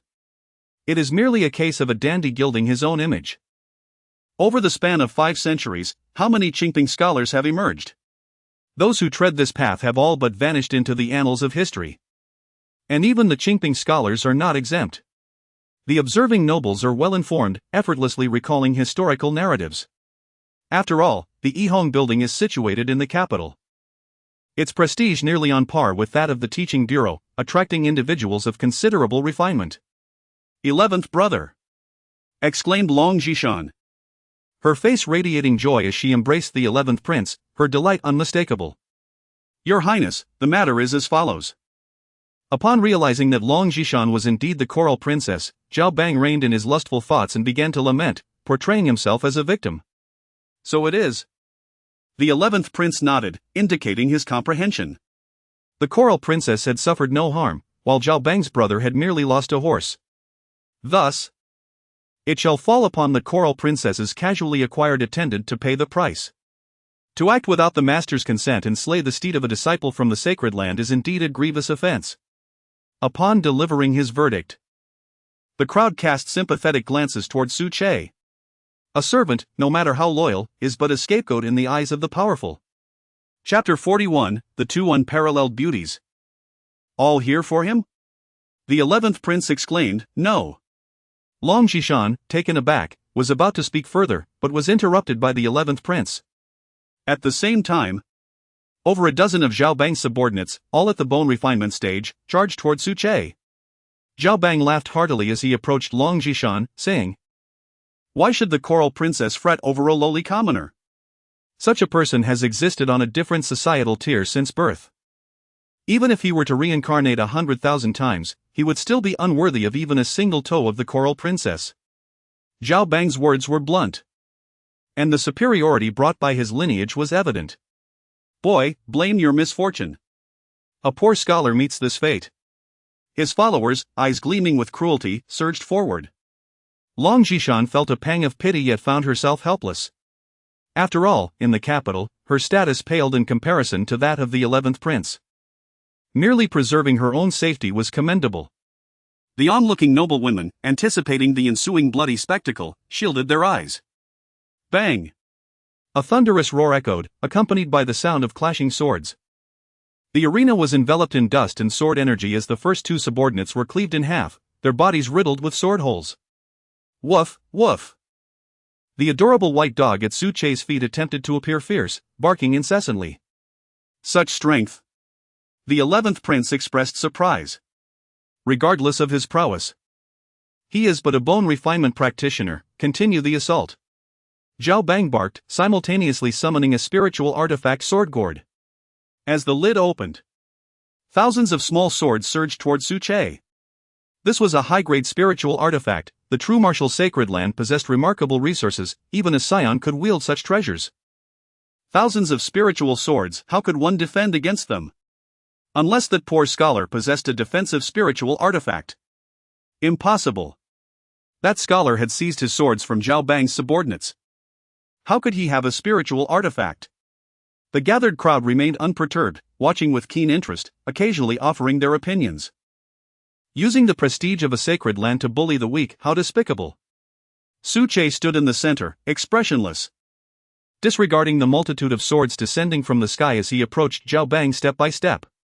When the small swords came within half a meter of his body, they clattered to the ground, transforming into mundane iron. Clatter! Clatter! It was as if a rain of swords fell from the sky. The high-grade spiritual artifact sword gourd now resembled worthless scrap metal, devoid of any spirit. Zhao Bang, tell me. Is the sacred land merely a tool for you to flaunt your power? Su Che shouted in fury, swiftly darting forward, seizing Zhao Bang by the throat and lifting him into the air. Zhao Bang's already pale face turned a deep shade of purple, teetering on the brink of death. Impudent! Do you even know whom you are insulting? Our young master is the 9th-generation grandson of Zhao Pingchang, the Grand Elder of the True Martial Sacred Land. A true scion of the Sacred Land. If you kill him, there will be no refuge for you in the entire Dewey. The anxious subordinates threatened Su Che, demanding he seek help from the Sacred Land, claiming that a violent thug was attempting to kill their young master. The 11th prince appeared astonished, unable to fathom that his royal sister's casually chosen attendant possessed such formidable prowess. What had transpired? Within the Red Pavilion, the great doors suddenly swung open, and Hongling darted forth, accompanied by 4 exquisitely beautiful sword attendants who gracefully descended from the air atop Hongling. Upon closer inspection, it became evident that all 4 sword attendants were of the transformation realm. The sheer force of their presence rendered the gathered crowd breathless. Following the 4 sword attendants, a stunning lady clad in red approached. She was tall and elegantly curved, her skin as pale as snow, with features both exquisite and harmonious. A slender waist and a round, firm rear, resembling the most flawless creation of the divine. As she glided forward, the eyes of the onlookers could not divert from her figure. Even the breathtaking Long Jishan paled in comparison to her allure. She was none other than the illustrious C2 Nana, one of the 4 unparalleled beauties, the proprietor behind the scenes of the Red Pavilion, and the 5th-ranked prodigy on the transformation list. At last, C2 Nana was before them. The years spent lingering at the Red Pavilion had not been in vain. A few scholarly gentlemen, clad in traditional attire, were nearly drooling in admiration. C2 Nana was simply too enchanting, leaving them, mere novices, utterly defenseless against her charm. As she approached Su Che, she curtsied and said, "Young Master Su, why did you not inform me of your visit to the Red Pavilion? I would have been delighted to welcome you." With that, C2 Nana cast a playful glance at Su Che, leaving the crowd utterly mesmerized. Such beauty existed in this world. Amidst their astonishment, a tinge of confusion arose. Did the divine maiden seem to know Long Jishan's attendant? How could this be? This matter has nothing to do with the Red Pavilion, Su Che replied coldly. I am merely cleaning house. Young Master Su? Long Jishan was perplexed. Hadn't he been called Lin Ming? Zhao Bang's fate is of no concern to me, C2 Nana replied with a seductive smile. I merely wish for young Master Su to cleanse himself of the aftermath and allow me to serve you well. The implications in her words suggested an intention to submit to Su Che, igniting a storm of astonishment among the onlookers. Who exactly was this impoverished scholar? Someone exclaimed in disbelief. Indeed, C2 Nana had personally come forth for him? Who was he? Within a quarter of an hour, I demand to know everything about him. Young Master Su? Which noble family bears the surname Su? Noble family? For someone of C2 Nana's stature, she would not deign to regard even the royal kin. Could he possibly be a figure of the Holy Land?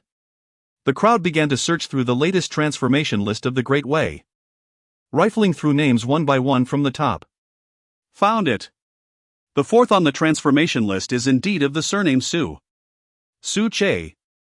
From the True Martial Holy Land, at the 9th level of the Bone Refinement Realm? Bone Refinement Realm?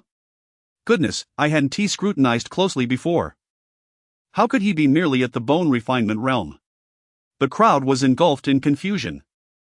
A figure from the forefront of the transformation list was merely at the Bone Refinement Realm? And his surname just so happened to be Su? At that moment, the sound of galloping hooves echoed once again. Someone from the True Martial Holy Land was arriving. Upon hearing this, the crowd instinctively parted to create a path. At the forefront stands an exquisite beauty, mounted upon a magnificent exotic tiger, adorned in a gown of delicate yellow. Every subtle movement of her countenance radiates an air of regal elegance, and her enchanting gaze is fixed resolutely ahead, exuding a presence that rivals even that of the illustrious C2 Nana. Behind her, a slender middle-aged man follows closely on a dragon steed. The aura emanating from him suggests that he is at least in the late stages of the transformation realm. What an extraordinary day this is!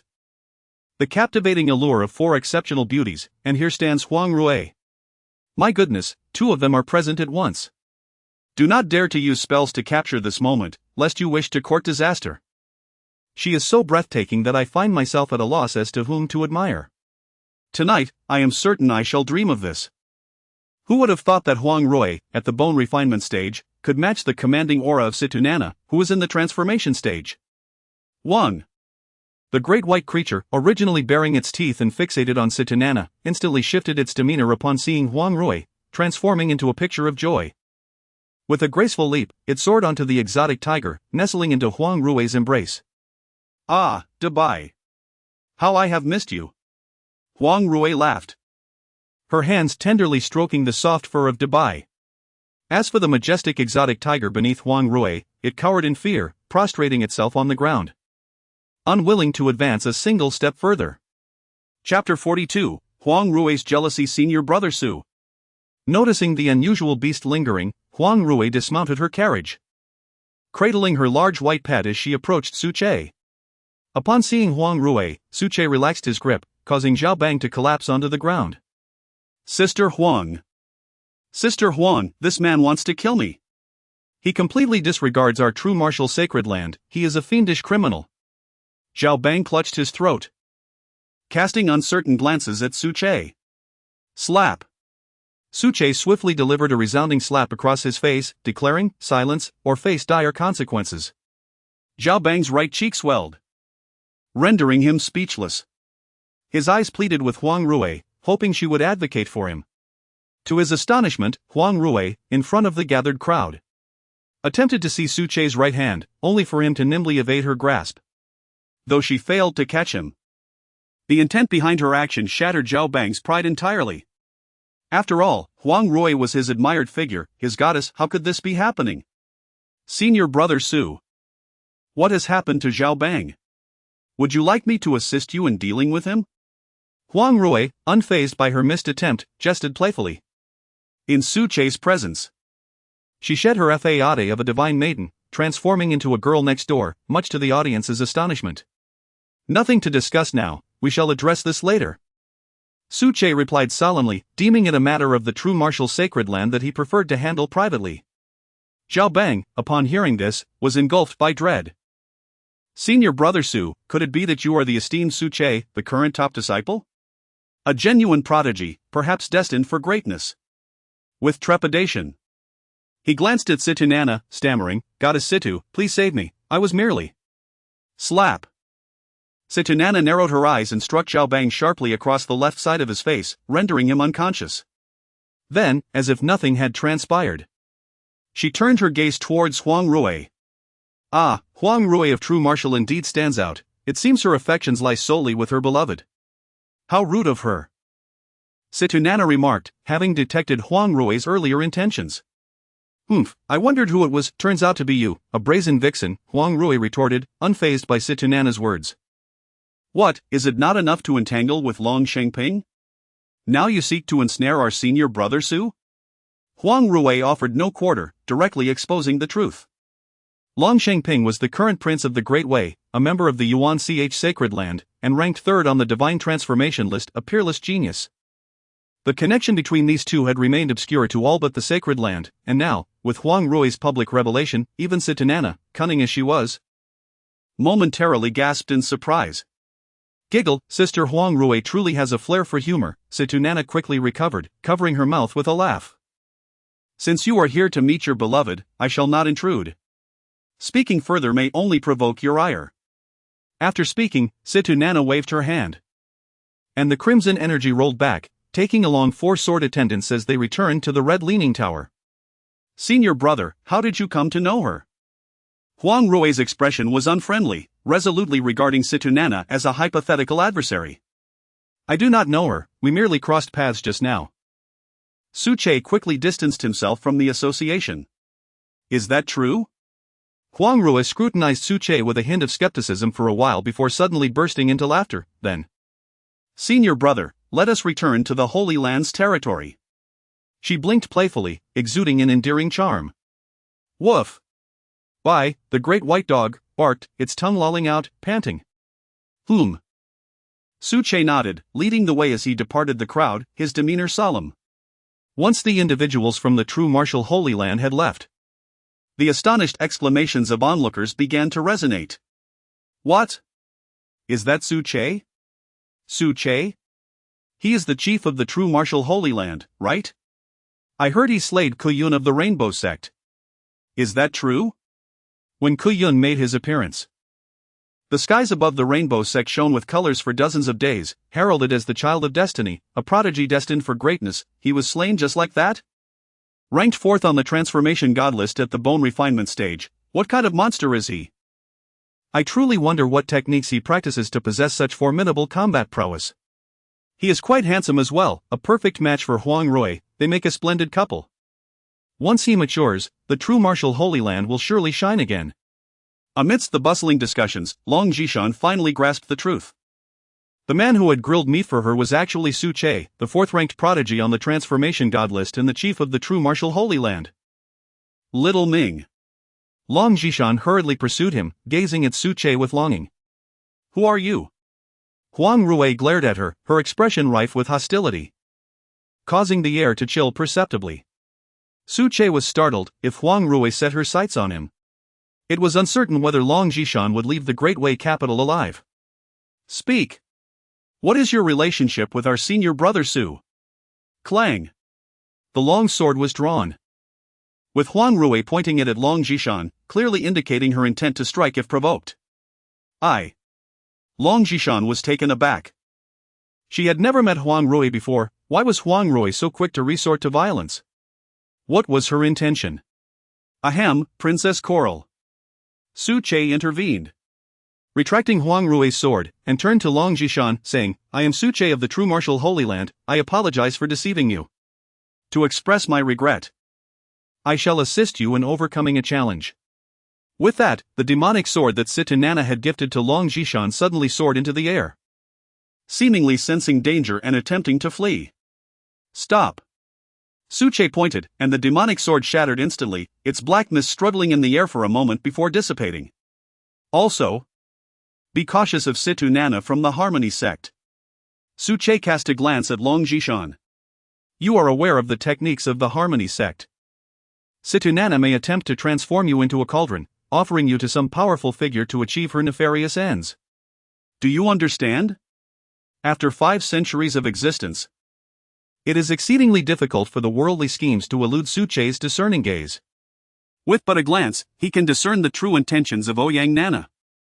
The act of offering a beautiful woman of noble birth to influential figures as a vessel for their desires is hardly a novel occurrence throughout the annals of time. Unfortunately, Su-che once had a friend who met a similar fate at the hands of the Hahuan sect. Thus, he harbors a profound disdain for the Hahuan sect, vowing to uproot it from the Great Way at the first opportunity. Consequently, he deems it necessary to issue a warning to Long Jishan. Long Jishan reflects on his words, feeling a tinge of trepidation. Thank you, Su-che, she murmurs, a faint blush coloring her cheeks. Throughout her life, she has seldom uttered the words of gratitude.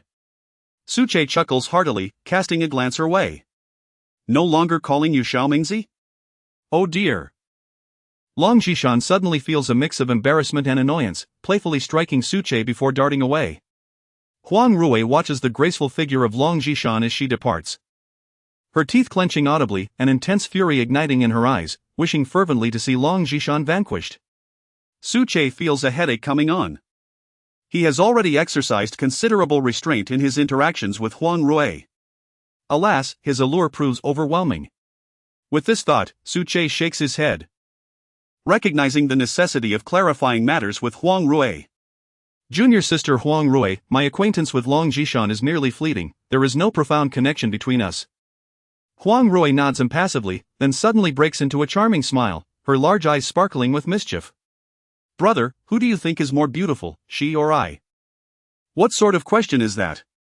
Su-che's brow furrows, and he responds, as one of the 4 renowned beauties of the Great Way. It is undoubtedly you who is more beautiful. I haven't even mentioned who she is, yet you answered so quickly? Huang Rui's expression turns cold. Is it not Long Jishan? Su Che swallows hard.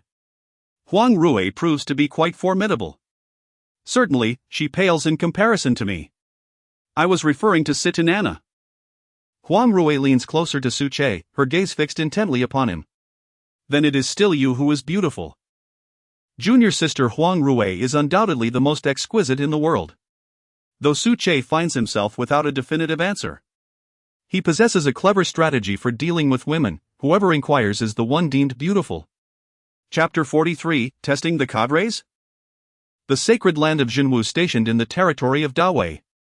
This establishment resembled a grand palace, its walls adorned with intricate carvings and inscriptions. Within the hall, a plethora of exquisite calligraphy and paintings captured Su Che's attention, and to his astonishment, several were his own creations. At that moment, Zhao Bang had regained consciousness. His face swollen like that of a pig, trailing behind the crowd, fearfully gazing at Su Che. The highest-ranking elder of the station territory approached. His eyes gleaming with excitement upon seeing Su Che. Zhao Bang had never imagined that a decrepit old man could still possess such a spark in his eyes. The elder stepped forward, seemingly intending to pay his respects to Su Che, but was halted by Su Che's outstretched hand. Goodness! At this moment, Zhao Bang finally comprehended that the status of this chief was far greater than he had ever envisioned. Li Elder, where is my room? Su Che inquired. Noticing the wrinkles on the elder's face, sensing that this old fellow had myriad matters to discuss with him, he promptly decided to take the initiative. Yearning to retreat to the back courtyard for a day of leisure, planning to sneak off to the teaching office by nightfall.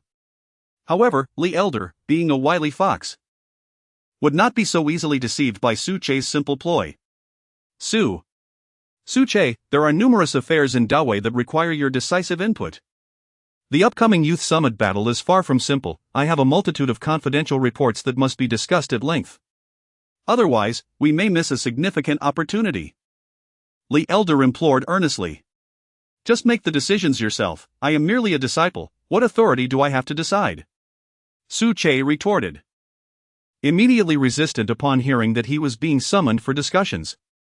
He had no time for such matters when he desired to indulge in slumber. He sensed that the affairs of Dawei were overwhelming, and if he could evade responsibilities for a few days, the prospect of transcending would be within reach. Li Elder's face contorted with worry as he frantically signaled Huang Rui.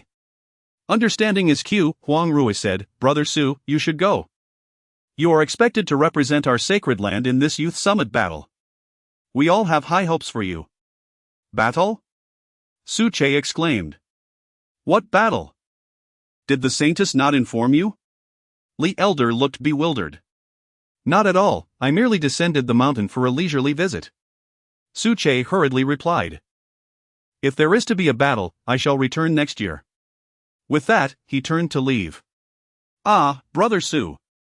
Huang Rui quickly grasped Su Che's arm, pulling him towards a nearby dining table. Just listen, it won't hurt to hear them out.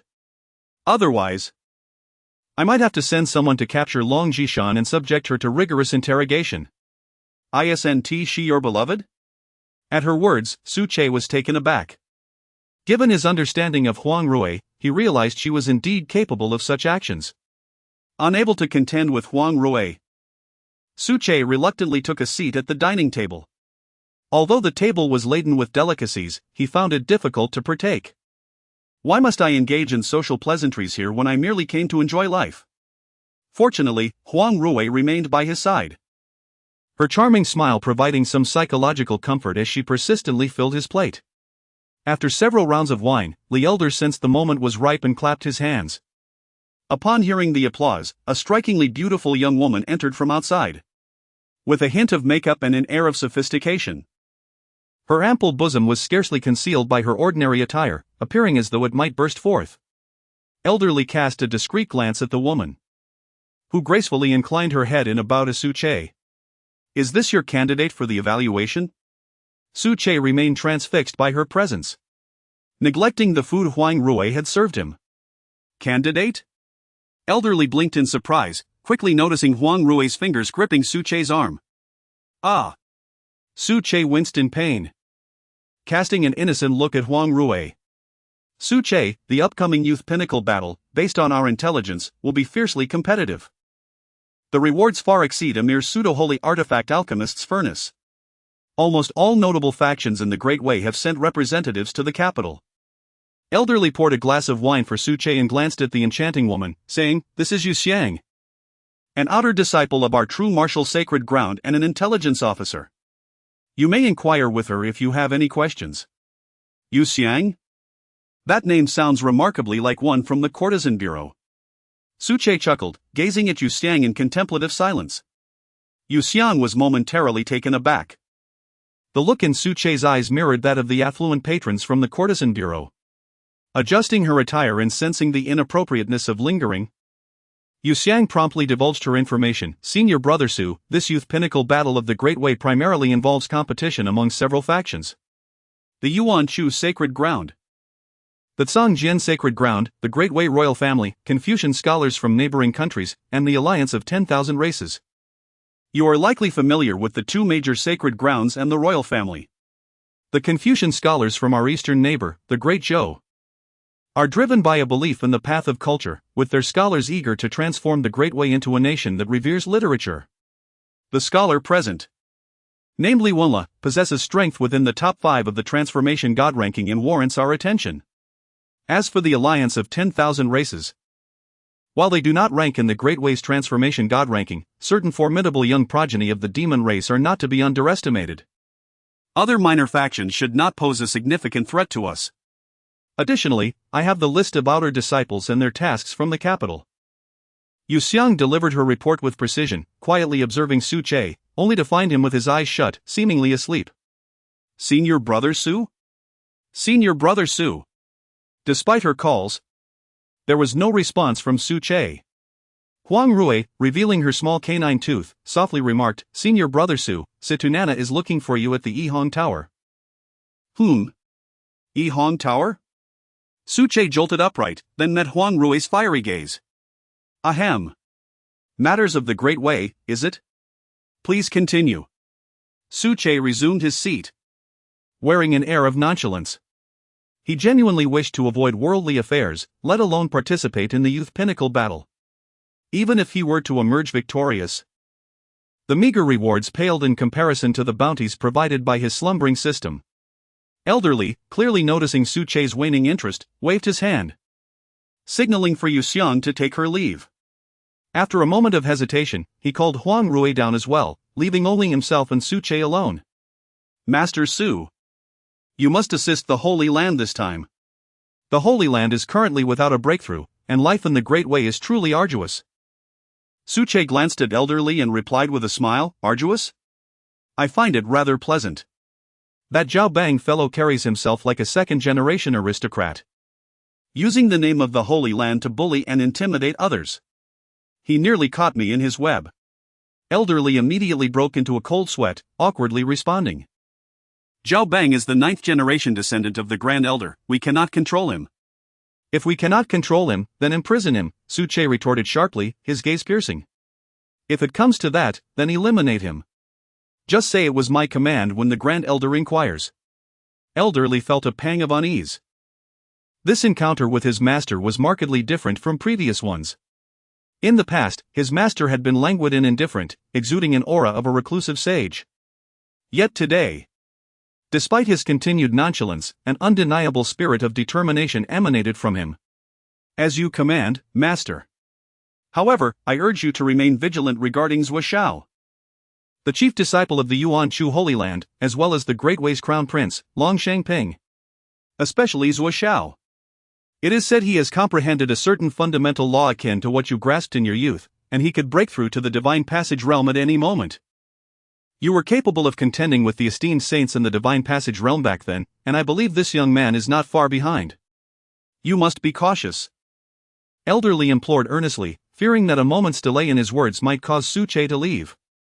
"Do not worry, should he provoke me, I shall have them all slaughtered," Su Che declared with finality before tearing off a large chicken leg and departing. Elderly was left alone, wearing a bitter smile. Chapter 44, Arriving at the Brothel, Bestowing Spiritual Gold upon the Courtesan. That night, Su Che donned the guise of Lin Ming, clad in a white robe. accompanied by the diminutive dog transformed from his loyal companion, Dabai, as he stealthily slipped out of the back courtyard. He was bound for the brothel. Seeking to indulge in a month-long stupor, hoping the system would bestow upon him some rewards to elevate him to the stage of divine transformation. Not far from Su Che's courtyard, in a nearby room, Huang Rui was engrossed in a collection of poems by the illustrious Qingping scholar when a young woman dressed as a maid entered and reported, "Miss, it has been confirmed that young Master Su is not in his chamber. Keep someone on watch, I am curious to see which paramour he is visiting." Very well.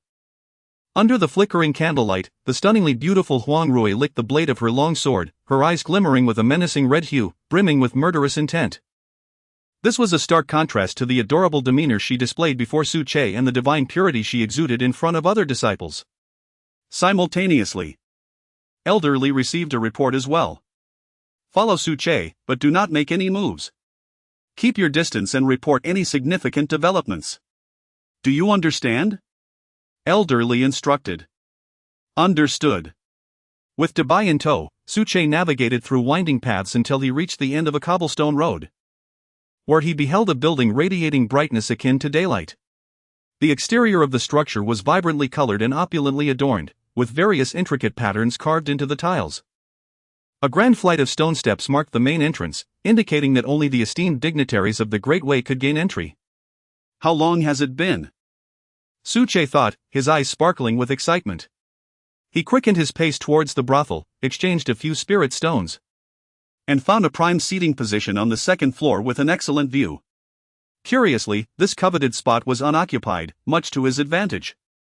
Surveying his surroundings, he noticed the presence of wealthy lords and well-to-do young masters, gathered around tables, each perusing a seafood menu featuring abalone. They were in the midst of placing their orders. The jovial proprietor passed Su Che a menu as well, but after a brief glance, he resolutely declined while perusing it. Ultimately, he ordered only a few bottles of spiritual wine. The reason was simple: the courtesans and the flower girls were not listed in the menu. He held disdain for the common drudges listed there.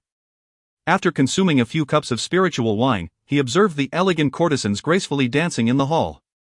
Their eyes reflected a blend of defiance and resignation, precisely the aesthetic that captivated Su Che. In comparison to the beguiling harlots of the Hahuan sect, these ladies were infinitely more appealing. Before entering the brothel, they had been celebrated young ladies from prominent families of the Great Way, some even hailing from renowned cultivation clans. A few of the top courtesans might even be descended from the divine maidens of first-rate powers. While the variety may not rival that of the Hahuan sexy home tower, the air of nobility and innocence they exuded was undeniably superior. As Su Che began to feel a pleasant buzz, he overheard whispers around him that caused him to slightly furrow his brow. Who is that foolish scholar? A human seated in the demon section, seeking his own demise? It seems he is new to the capital, fearless in his naivety, with no one to guide him. Looks like we have a spectacle to witness. Demons can be quite reasonable. As fellow humans, should we not offer him a word of caution? Are you daft?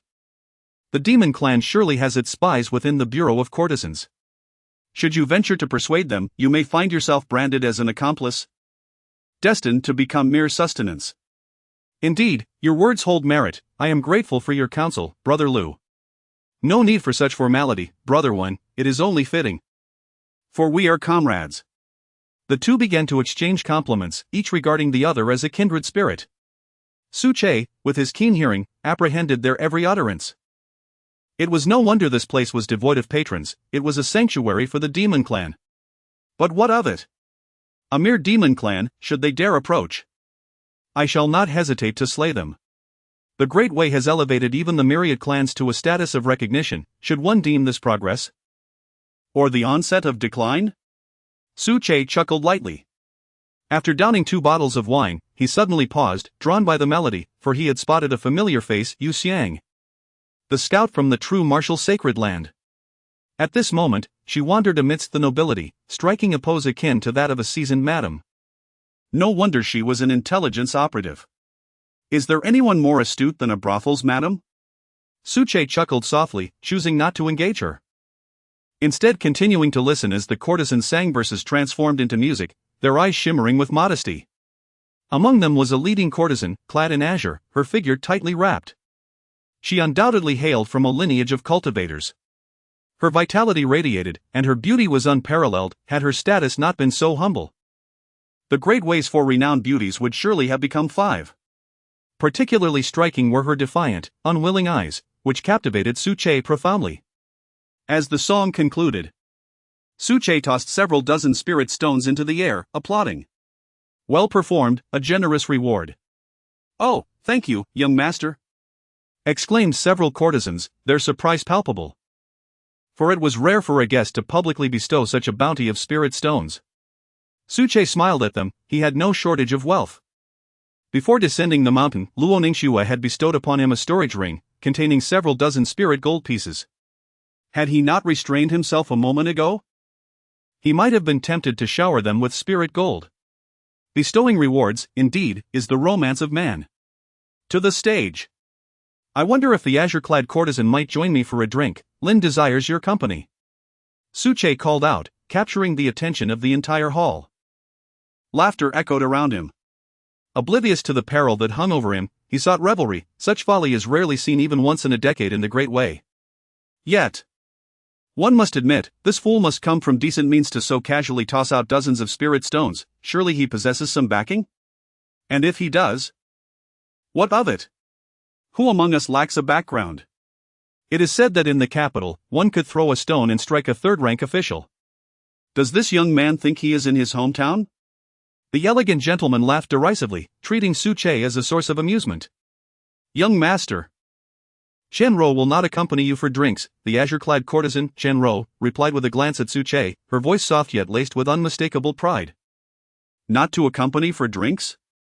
Suche regarded her with keen interest, tossing a spirit gold piece into the air. Join this young master for a drink, and there shall be ample rewards. The sound of the spirit gold striking the ground rang out. Goodness, spirit gold for a courtesan's reward? Is that earnestness from the scholar? Brother Lu, have we perhaps misjudged the situation? Is it conceivable that someone capable of possessing spiritual gold could merely be an ordinary scholar? Might he not recognize the true value of spiritual gold, leading to its reckless disposal? Unlikely, for we are, after all, heirs of the affluent Wei dynasty. Who would carry spiritual gold so casually? Indeed, who would dare to bring spiritual gold into the brothel? At this moment, numerous dignitaries cast surprised glances.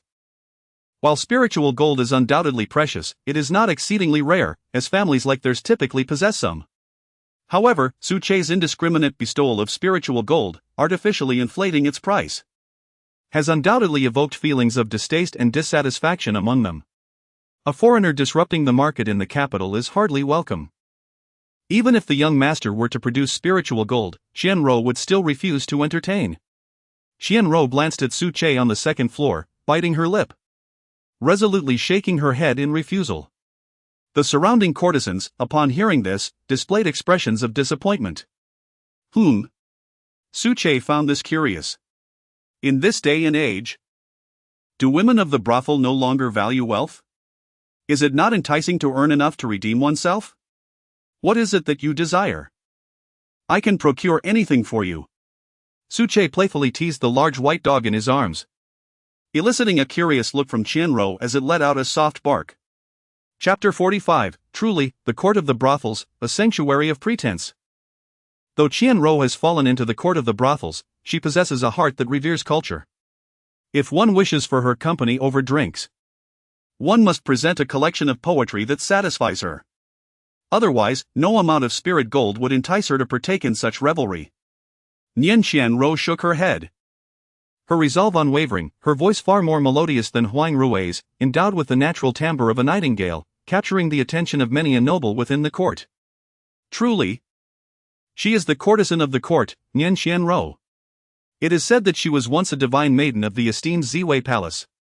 But after the palace defied the sacred land of Yuanchu, it faced complete annihilation.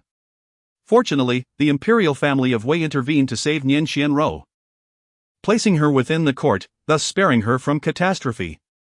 Nonsense! The Wei imperial family opposes the sacred land of Yuanchu? Is your information not accurate? One remarked, dismissing the tale as mere hearsay. The Wei imperial family and the sacred land of Yuanchu are practically allies, how could they possibly rescue Nian Qianrou? Another chimed in, claiming it was the sword concealing sacred land that had protected her. The group, each holding their own opinion, nearly descended into a quarrel. Su Che, unaffected by their bickering, rose and took a swig from a jug of wine, embodying the carefree spirit of a wandering hero. What kind of poetry does the courtesan Qianrou require to indulge in a modest drink with me? At the very least, one must possess the literary prowess of the Hmph sword immortal for her to agree, was the response. Upon uttering this, Nian Qianrou produced a pipa, gracefully seated herself, and with gentle strokes of her fingers, began to sing, clouds envision garments, flowers desire beauty, the spring breeze caresses the railing, dew blooms thickly. Were it not for the sight atop the mountain of jade, would we meet beneath the moonlight at the Yao Terrace?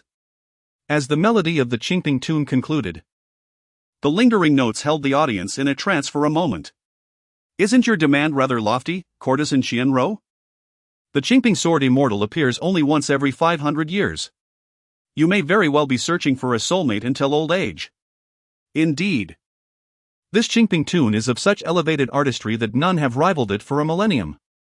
It was a poem of devotion gifted by the Hmph sword immortal to the sword maiden of the concealed sword, serving as a sacred text through which he comprehended his path. How could we possibly compose something of such caliber? You are placing us in a predicament. The crowd shook their heads in lament, and Su Che felt a twinge of embarrassment from their praises. To be candid, that poem had been a mere jest he had penned in the past. Back then, the sword maiden of the concealed sword had harbored designs upon his handsome visage. While he had feigned indifference, for she was a formidable presence capable of dispatching him with a mere breath. In the company of such a strong woman, one would lose the position of dominance. Who would forsake an entire forest for a single flower? Thus, Su Che had resolutely declined her advances. Yet the sword maiden remained undeterred, relentlessly pursuing him. This had caused him considerable distress, a dilemma befitting a wayward son. As for the notion of gifting poetry, it was a preposterous claim. After Su Che had copied the poem, he had yet to publish it when the sword maiden forcibly altered the title to Hmph tune, Gift to Liuli. Liuli, the sword maiden, was indeed her honored title. From that moment on, Su Che found himself ensnared in the maelstrom of public opinion, continually beset by the trials imposed by the Yuanchu saint of that generation. Ultimately, he was compelled to seek refuge atop the sacred mountain of Jinwu, isolating himself within, thus managing to quell the turmoil. Nian Qianrou set her pipa aside. Raising her proud neck, she remarked with a smile, if the young master is capable of composing such exquisite verses, then Qianrou would not only serve drinks, but even attend to your bedchamber, without a hint of complaint. As Su Che observed Nian Qianrou's haughty demeanor, he longed to retort that the poetry was merely a reflection of his own work. Alas, he refrained, for no one would believe him. At that moment, a scholar stepped forth, clearing his throat, and as the attention of the crowd gathered around him, he eloquently recited a love poem. Countless charms and beauties graced the fair visage, gentle and kind, dancing amidst dreams.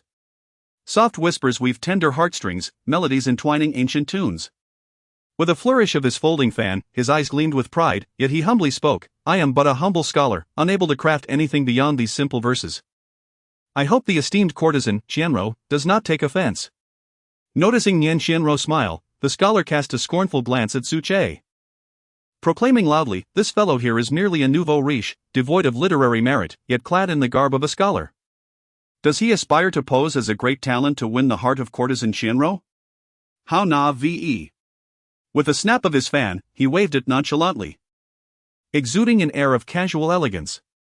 Indeed, young Master Zhang Rui, son of the Minister of Revenue, is unparalleled in talent, rivaling the legendary sword immortal of 5 centuries past. Truly magnificent, this poem resonates with thunderous applause. Were I courtesan Qianrou, my heart would already belong to young Master Zhang. Get lost. With such an unappealing visage. If young Master Zhang were to spare you, consider yourself fortunate. The man, who professed his willingness to serve young Master Zhang, was at least 200 pounds. With a broad waist and a corpulent figure, feigning modesty, which made Su Che feel queasy. Are you addressing me? Su Che glanced at Zhang Rui, pondering how many pretentious individuals were present. However, to impose such pretentiousness upon him was undoubtedly a miscalculation. And so what? Zhang Rui sneered. Well aware that the elite of the capital recognized him, having not encountered such a fool to trample upon in quite some time. Meanwhile, within the establishment, a sinister aura permeated as several towering demons, over 2 meters tall, entered with solemn expressions. Leading them was a being with the head of an eagle and the body of a man, none other than Hmph, the disciple of the Burning Eagle sect, who had been repelled by the imposing Bai at the city gate. Who permitted you to occupy this seat? Hmphi's countenance was grim. Having fully transformed into his human form, complete with a prominent hooked nose. By the heavens, it's Hmph. I've heard that he is a seed candidate for the alliance of all races in this year's peak youth competition. Indeed. Hmph possessed at least the cultivation of the 7th level of transformation, with a physique befitting a great demon undeniably formidable. Tonight, he had chosen to revel in the establishment. The scholar was doomed. Angering young Master Zhang might have left him with a corpse, but inciting Hmph would leave nothing but ashes. The crowd regarded the slightly inebriated Su Che with sympathy, shaking their heads. Su Che cast a glance at Hmph. Another pretentious individual had arrived. Truly, this establishment was a sanctum of pretentiousness. What relevance does my sitting here have to you? Has your name been inscribed in this place? Su Che paid no heed. Absorbed in his drink. What did you say, human brat? Hmphi's fury surged, his fists clenched tightly. Had they not been within the confines of the human teaching hall, he would have struck down Su Che without hesitation, granting him no opportunity to speak. Hey, can your demon clan not be so rude to newcomers? The Minister of Revenue's son, young Master Zhang, expressed his discontent. He had clearly found a soft target to showcase his prowess, so why had the demons also arrived? Human nobility? Hmphi's expression shifted. He did not wish to stir up unnecessary trouble, especially since they were not on demon territory. Since a young master has intervened, I shall spare this fellow. Hmph, mistaking young Master Zhang's intentions as protective of Su Che, felt somewhat stifled. Young Master Zhang puffed out his chest. He was merely at the chi-gathering stage, leveraging his family's influence to assert dominance, yet this formidable, transforming demon was granting him such deference, which he found quite gratifying. Moreover, his intention in saving Su Che was merely that the latter had not yet afforded him sufficient recognition. Once he had fully utilized Su Che as a tool, he would naturally send someone to dispose of him. See that, foolish boy? Even the myriad clans must show me respect. I, Zhang Rui, am someone you cannot provoke under any circumstances. In terms of power, I, Zhang Rui, rank among the highest in the Great Way. In terms of wealth, the Ministry of Revenue governs the nation's finances. What do you possess to contend with me? Furthermore, within the teaching hall, it is talent that matters, not wealth. Do you understand? With your mere spirit gold, do you really think you could entice the renowned courtesan Qianrou? I advise you to vacate the capital, otherwise, you shall not know how you meet your end. With that, he cast a glance at Qianrou, pleased to see her attention upon him, his spirit soaring. Young Master Shang's veiled threats echoed loudly, ensuring all present could comprehend, thus amplifying his formidable presence. Chapter 46, Compared to poetry, I excel with the sword. Truly, young Master Zhang possesses an aura that leaves the scholarly man bewildered. I am nearly swayed by young Master Zhang, with a single utterance. He commands the submission of countless clans, and with one poem, he captures the heart of the courtesan. In stark contrast, that foolish scholar can offer nothing but a handful of spirit gold, he is utterly inept. Indeed. The talent and influence of Zhang Rui are beyond comparison to those of mere rustic gentry. The crowd lavished praise, further brightening the smile upon Zhang Rui's face. This type of privileged offspring relishes such theatrics, wielding their power to belittle others through their myriad advantages. Alas, today, he is destined to fail. For he faces Su Che, the legendary sword immortal who had long ago severed the heads of the Great Way. Zhang Rui, you imply that the contests within the Academy of Arts rely solely on literary merit? If I present poetry superior to yours, does that equate to my victory? Su Che remarked with a smile after observing the display of the Academy's attendees.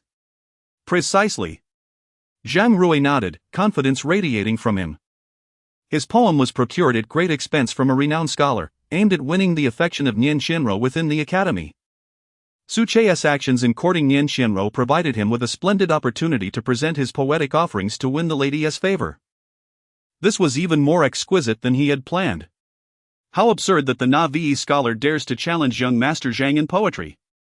What a simpleton who could possibly outshine young Master Zhang in literary prowess. I heard Zhang Rui's poem earlier. It was like a divine revelation, truly overwhelming. Many in the crowd turned their gaze toward Su Che, deeming him vastly overconfident for daring to vie for attention against the son of the Minister of Revenue. Compose a poem, and should you triumph, I, Zhang Rui, shall ensure your protection in the capital. But should you falter, do not blame me for my ruthlessness. Zhang Rui chuckled ominously. Su Che poured himself a cup of wine, swirling it thoughtfully as he regarded Zhang Rui, exclaiming, "Who said I wished to compete with you in poetry? What do you mean then? Surrender?" The mockery on Zhang Rui's face was nearly palpable. To concede when one cannot prevail is no shame. Yet, I suggest you offer a few pieces of spirit gold to young Master Zhang and bow an apology. Young man, the waters in the capital are far too deep for you to navigate. Perhaps it would be wise to return to the countryside. Laughter erupted from the crowd. Unfazed by the jeers, Su Che turned to Nian Xianro beside him and inquired, "Does the esteemed courtesan also believe that I must rely on poetry to shine within this academy?" Nian Xianro, radiating an air of cool detachment, seemed out of place in the vibrant surroundings, and replied softly, "The academy is a realm of elegance. If you are unable to produce poetry, you may as well take your leave."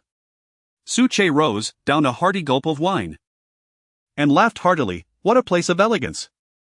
The academy is merely a venue for frivolity. Nian Xianro, you might be overestimating your own allure.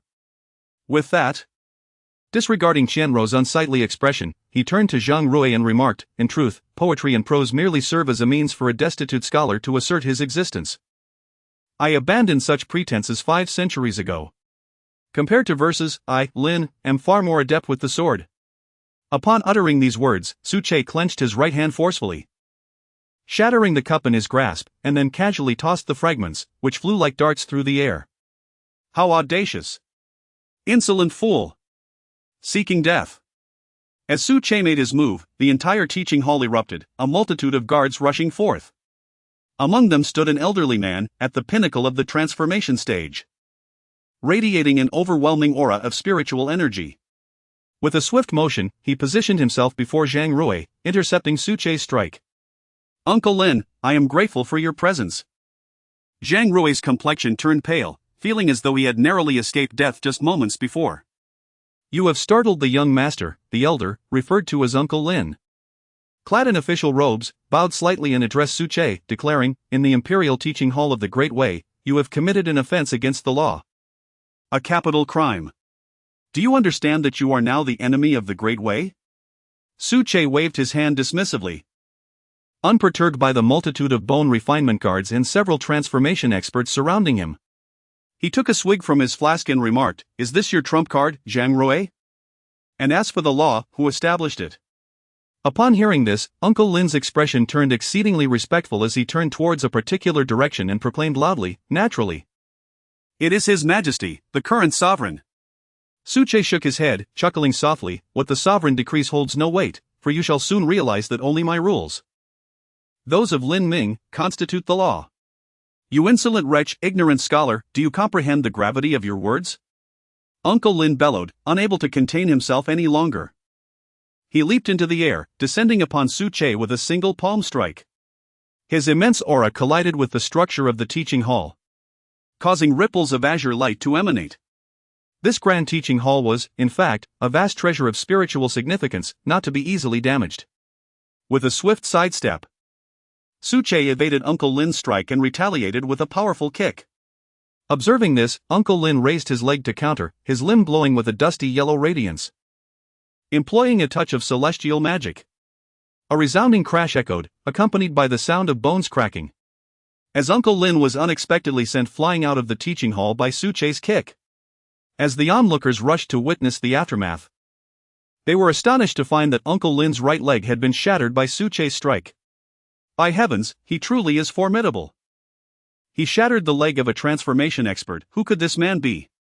Astounded, the noble spectators could only stare agape.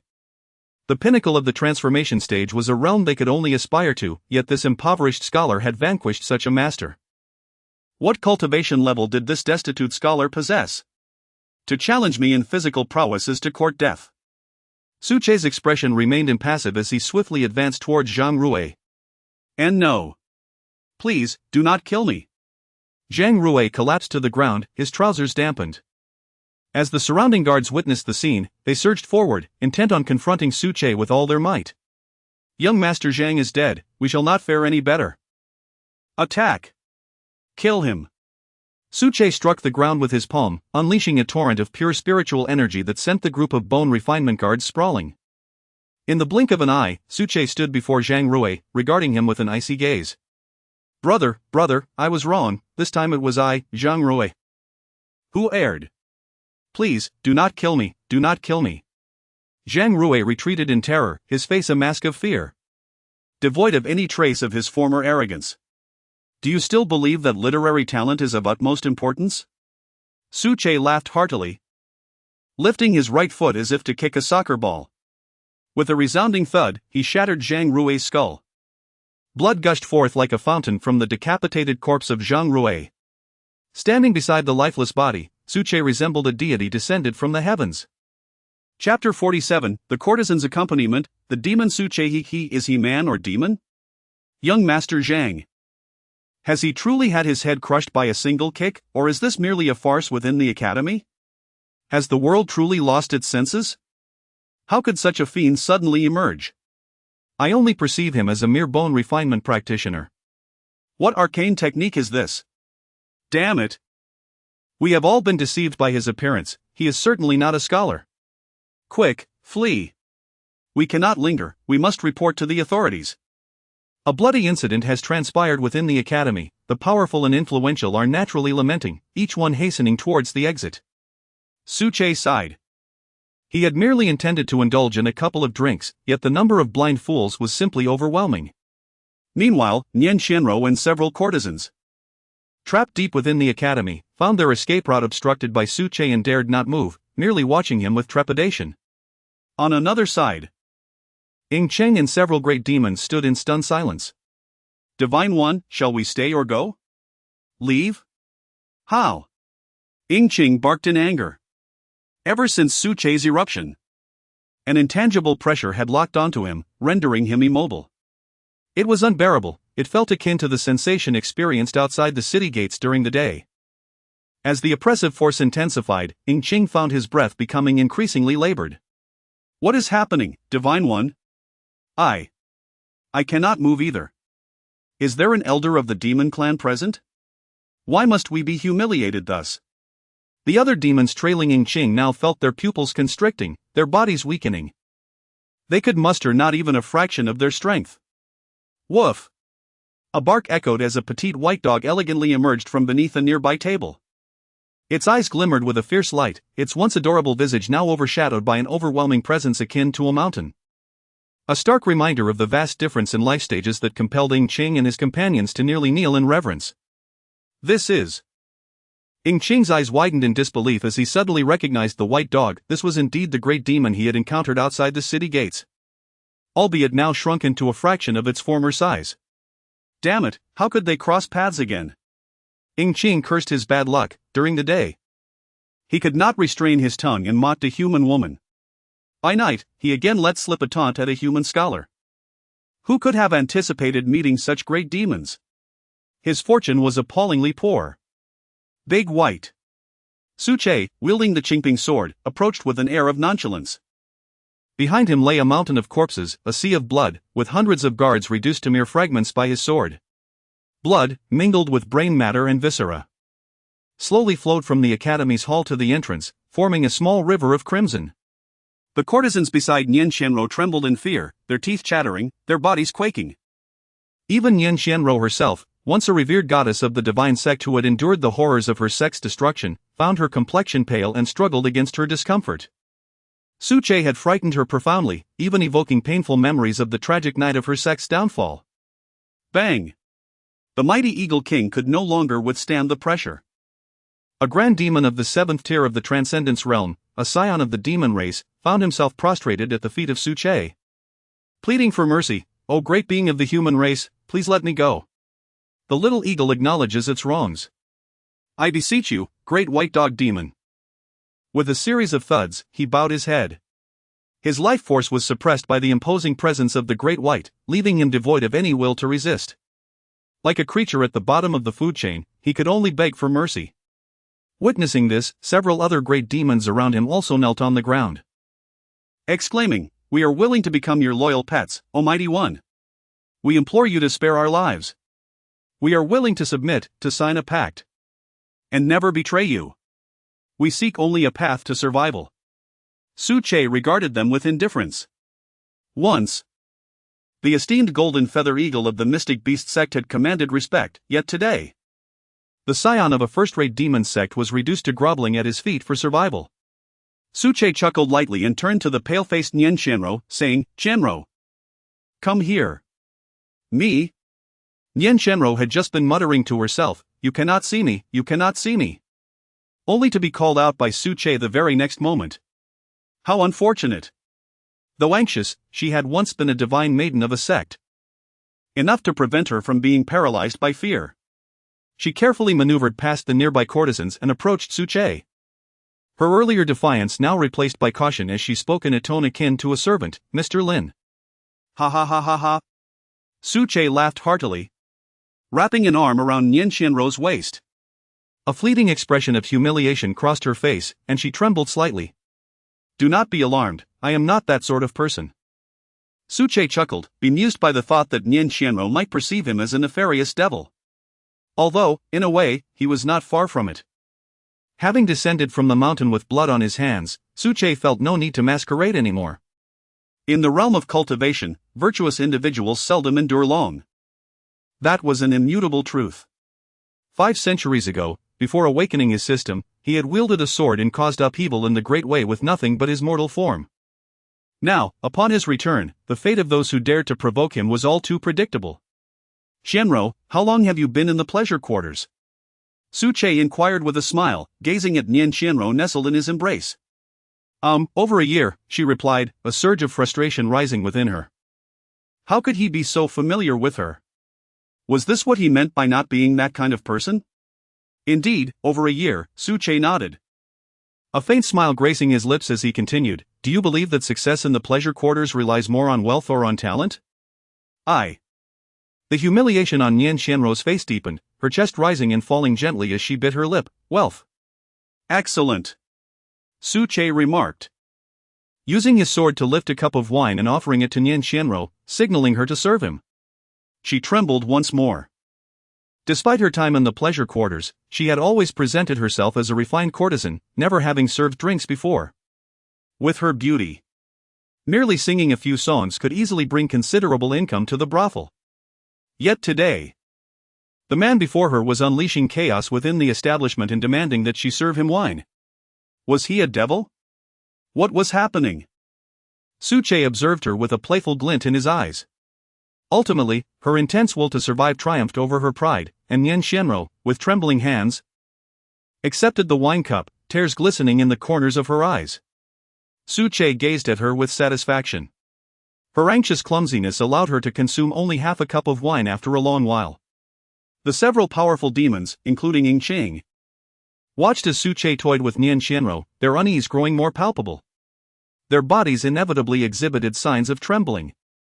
Terrified, Su-che cast a glance at the formidable demons. To so easily subduing Qing, the 7th-tier deity of the demon race, was undoubtedly due to the significant contribution of the hellish Cerberus bestowed by the system. It was no trivial matter. If it were solely up to him, dealing with this high-tier deity would be far from simple, requiring more effort. "Shanro, what do you think Lin should do to handle these eagle demons?" Su-che suddenly turned his head and addressed Nien Shanro. At the unexpected words, Nien Shanro's heart quivered. And with a sudden jolt, her arm shook, causing the wine cup to crash to the ground. In a flash, a sword gleamed sharply, and in an instant, Ing Cheng, who had been listening intently for Nien Shanro's response, found his head severed from his body. Chapter 48, Drink and Be Merry. Ah! A startled cry escaped from Nian Shenro's lips, as she was utterly unprepared for the sudden onset of violence. The divine child is dead. Flee. This is a demon. Begging for mercy is futile. Run, run, he is a practitioner of dark arts. Several eagle demons let out heart-wrenching howls, attempting to transform and take flight within the hall of the Bureau of Pleasure. Alas, they were stifled by the oppressive aura of the great white figure, struggling even to shift their forms. Whoosh! Whoosh! A few radiant sword lights sliced through the air. The Hmph sword, spring breeze form. This technique is shrouded in secrecy. As gentle as a spring breeze, before the mighty demons could react, they were cleanly severed from head to tail.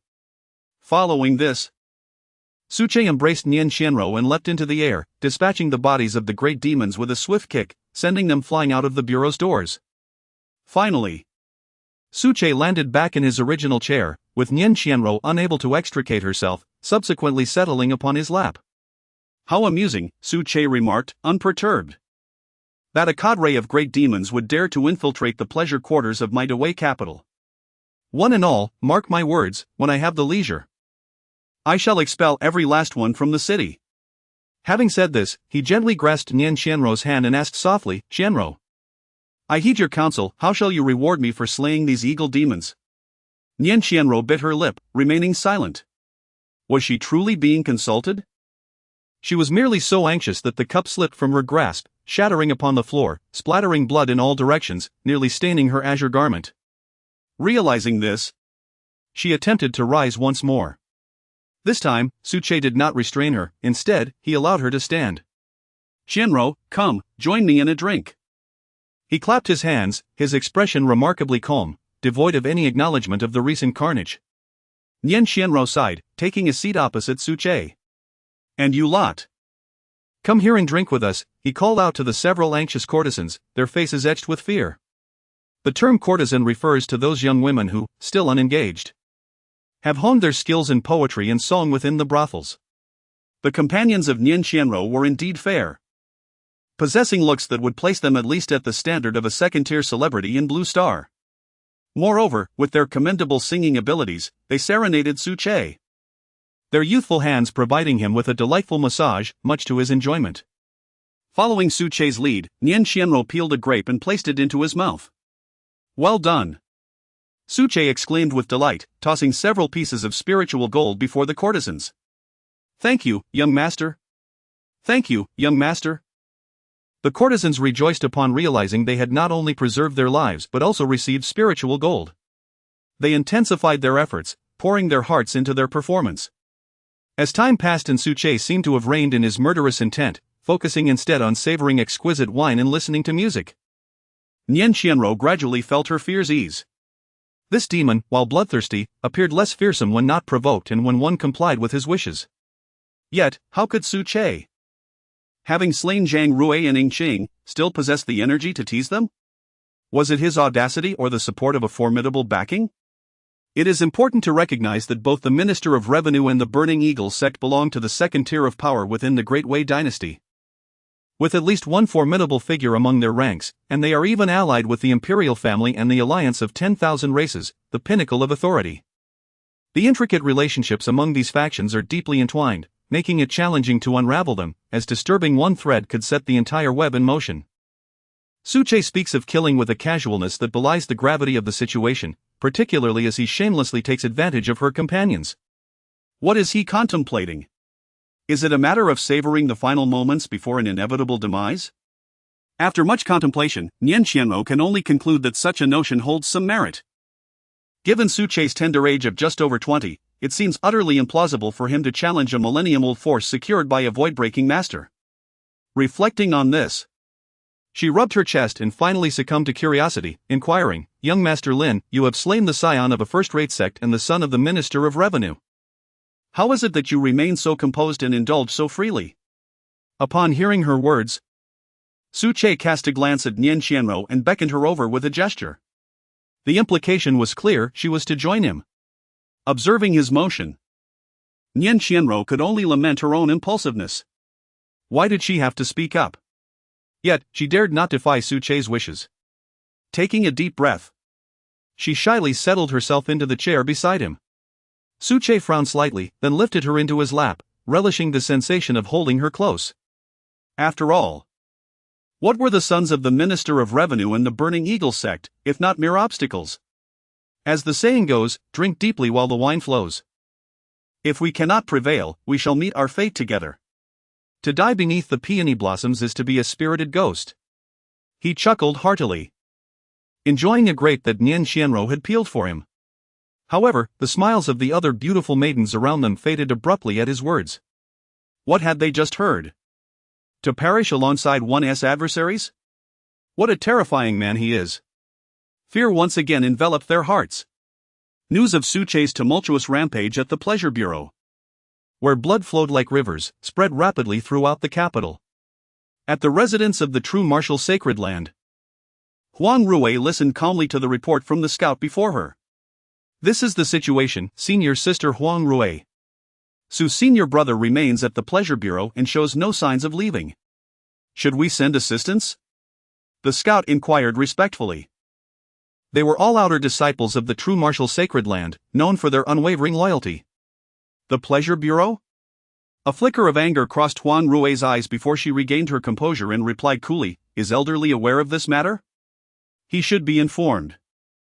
Senior Sister Yuxiang has likely gone to the hall to report to Elderly.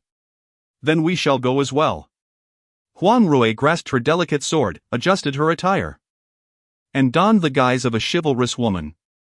Upon arriving at the hall, they indeed found Elderly, visibly shocked as he listened to Yuxiang recount the events of the evening. According to our intelligence, Su's senior brother is still at the Pleasure Bureau, indulging in flower wine. Appearing completely unperturbed. Indulging in flower wine? This is utterly inconceivable, Su. Your senior brother Su is not such a person. Elderly wore a perplexed expression. His understanding of Su Che was scant, primarily derived from ancestral accounts. In the historical records of the sacred land of Jinwu, Su Che was depicted as a paragon of virtue, a poet of profound talent, fiercely opposed to malevolence. How could he indulge in debauchery? What was the reaction from other factions? The first thought that crossed Elderly's mind was the movements of the Dewey royal family and the alliance of 10,000 clans. While the royal family and the alliance remained unresponsive, the Ministry of Revenue exhibited some unusual activity. Yuxiang recounted the details. Yes. Let us continue to monitor closely, we should proceed for now. Elderly stated solemnly, noting that Su Che had only attained the bone refining realm, and some matters necessitated his intervention to resolve.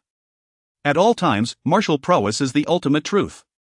The ancestral master is still too weak. Elderly took a sword and summoned a dozen or so individuals in the transformation realm, preparing to depart, when he noticed Huang Rui, who also bore a combative expression. Stepping into the ranks. Rui, you need not accompany us, return and rest. You are merely in the bone refining realm and would only create chaos. Elderly admonished.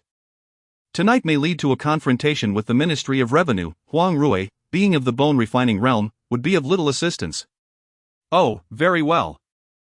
Huang Rui did not argue, stepping out of the formation and standing gracefully to the side.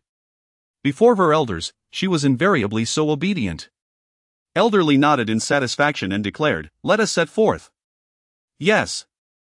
The group surged with spiritual energy, a kaleidoscope of brilliance heading towards the Bureau of Music.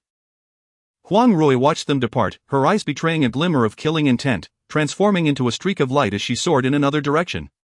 Indeed, she too could fly. The aura emanating from her surged, astonishingly reaching the midstage of the divinization realm. Chapter 49, Unrest from All Sides, Targeting the Imperial Music Bureau.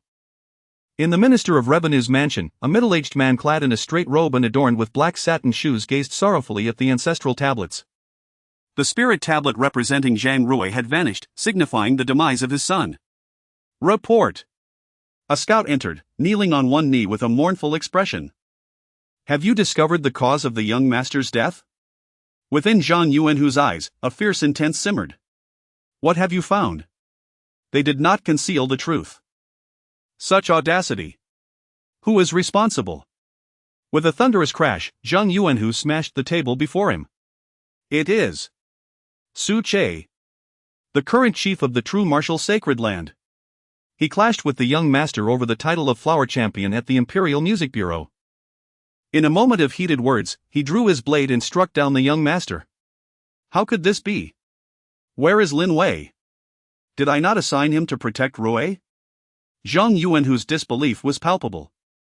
Even if he is the chief of a sacred land, he is merely at the divine transformation stage. How could Lin Wei not escape with Rui? Zhang Yuanhu's incredulity deepened as he had anticipated an assassination by a vengeful enemy. Never suspecting a peer would deal the fatal blow. My lord, I failed in my duty to protect him. Suddenly, a streak of light descended from the distant sky, transforming into a middle-aged man who knelt before Zhang Yuanhu. It was none other than Lin Shu, who had suffered a broken leg at the hands of Su Che. After mending his injury, he had arrived, albeit belatedly.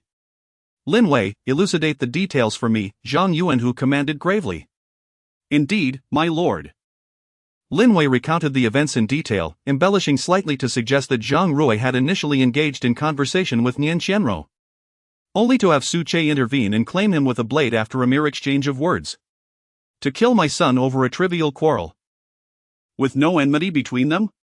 This is utterly outrageous. Zhang Yuanhu exclaimed, collapsing to his knees before the ancestral tablets. O ancestors of the Zhang family! I have failed as a son, unable to safeguard Rui, resulting in the line of the Zhangs being severed. This is my fault, my wife passed away too soon. And I have coddled Rui excessively, neglecting his training and allowing him to fall into such a predicament. However, regardless of the circumstances, Rui is the last remaining heir of the Zhang family, and this vendetta must be avenged. Having spoken thus, the middle-aged man bowed thrice before the spirit tablets and proclaimed, summon the ancestral spear. Tonight, regardless of who it is, even if it is the sacred land, blood will be repaid with blood. With a thunderous roar, he cried to the heavens, and a clap of thunder echoed as the sky darkened. The three moons were swiftly shrouded by ominous clouds, and a torrential rain began to pour over the capital. Moments later, his servants brought forth the ancestral spear, a formidable weapon extending 3 meters in length, emanating a divine aura. It was indeed a sacred artifact. The middle-aged man shed his robe, donning crimson gold armor, grasping the ancestral spear, his aura surging with righteous fury, soaring into the air. The entire capital felt the palpable essence of this murderous intent. Zhang Yuanhu, the Minister of Revenue, was revealed to be a formidable practitioner in the mid-stage of the divine realm, on par with elderly of the True Martial Sacred Land. With a powerful push, he propelled himself forward like an arrow released from its bow, racing towards the Ministry of Rites. Consumed by grief, a singular thought occupied his mind, he sought vengeance upon the murderer. Simultaneously, a dozen flashes of light erupted from the minister's residence, all emanating from individuals of the God Transformation realm. The entire minister's residence had mobilized to seek justice. On the outskirts of the Great Way City, within an opulent mansion, lay the headquarters of the Burning Eagle sect. The Grand Elder lamented the mysterious death of the Divine Son, if this grievance went unavenged. How could the Burning Eagle sect maintain its standing amidst the myriad of clans? What can we do against the True Martial Sacred Land? One adept of the God Transformation realm exclaimed in frustration. Eagle Qing ventured into the land of human revelry, his demise is well deserved, we need not seek revenge. Scoffed a younger adept, who viewed Eagle Chang as a rival within their clan, relishing in his downfall. Such sentiments are misguided, the Grand Elder countered, shaking his head. The True Martial Sacred Land is in a state of decline. I am acquainted with elderly stationed in the capital. Yet he is merely at the mid-stage of God Transformation, not to be feared. Were it the Primordial Sacred Land, the Hidden Sword Sacred Land, or the Imperial family of Great Way that had slain Eagle Qing, we would indeed have to retreat. However, in the case of the True Martial Sacred Land, we can still demand an explanation. This matter cannot be settled without a compensation of at least 100 spirit gold coins. With a faint smile, he organized a group of over 10 mighty beings of the God Transformation realm and set forth towards the Ministry of Rites. Meanwhile, other factions, large and small, received urgent intelligence detailing the unrest that would unfold in the Great Way capital that night. The seemingly insignificant Ministry of Rites had captivated everyone's attention. Within a general's estate, Long Zhishan sipped her tea, a scroll of urgent intelligence laid before her. A man clad in a general's attire stood beside her, hesitating before speaking. Niece Coral. Are we truly to mobilize forces to dismantle the Burning Eagle sect's stronghold? Would that not offend the myriad of clans excessively? He was Wei Qili, a trusted confidant of the King of the West in the capital, commanding significant military power and possessing peak god transformation prowess. Did not the Burning Eagle sect empty their stronghold? Only a few stray cats remain within, Long Zhishan remarked. Haven't you always sought to ally with a sacred land? Now is the opportune moment to pledge allegiance to the True Martial Sacred Land. But that is the True Martial Sacred Land. Its stature now rivals that of some first-rate forces. Wouldn't aligning with them be a losing endeavor? Wei Qili expressed his doubts. What is there to fear? We must extend our support while the True Martial Sacred Land is in decline. I perceive their current chief disciple as both formidable and charismatic. We must invest in him. The Burning Eagle sect has offended him, and in time, they will be uprooted entirely, with those elders meeting their end. If we act now to assist him with trifles, we will undoubtedly earn our place in his esteem in the future.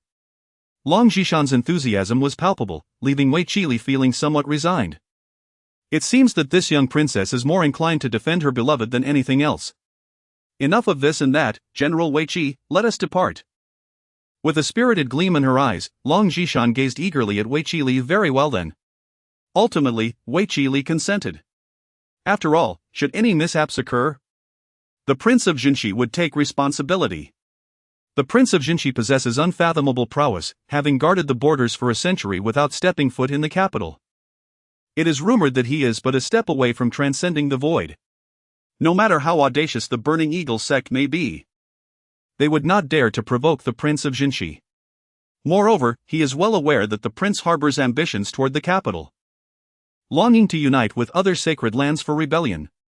Furthermore, the Burning Eagle sect's stronghold is rather modest in size. Should their stronghold be compromised, he could forge an alliance with the True Martial Sacred Land. If the True Martial Sacred Land were to face defeat, he still has the Prince of Jinshi as his safety net. This calculation, in his eyes, yields no loss. With this understanding, Wei Qili's expression grew serious as he declared, "Let us set forth, dear niece Coral." Chapter 50, The Visitor from the Holy Land. Indeed he has connections. Within the confines of the pleasure house, the strength with which several courtesans clutched Su Che's thigh had considerably diminished. Their spirits were utterly deflated. For them, it felt as though they were merely awaiting their demise. The fact that they had not fainted on the spot was a testament to their psychological resilience. Even Nian Qianrou's complexion was as pale as death. She had yet to avenge her sect, yet was faced with the prospect of perishing in this place of fleeting revelry.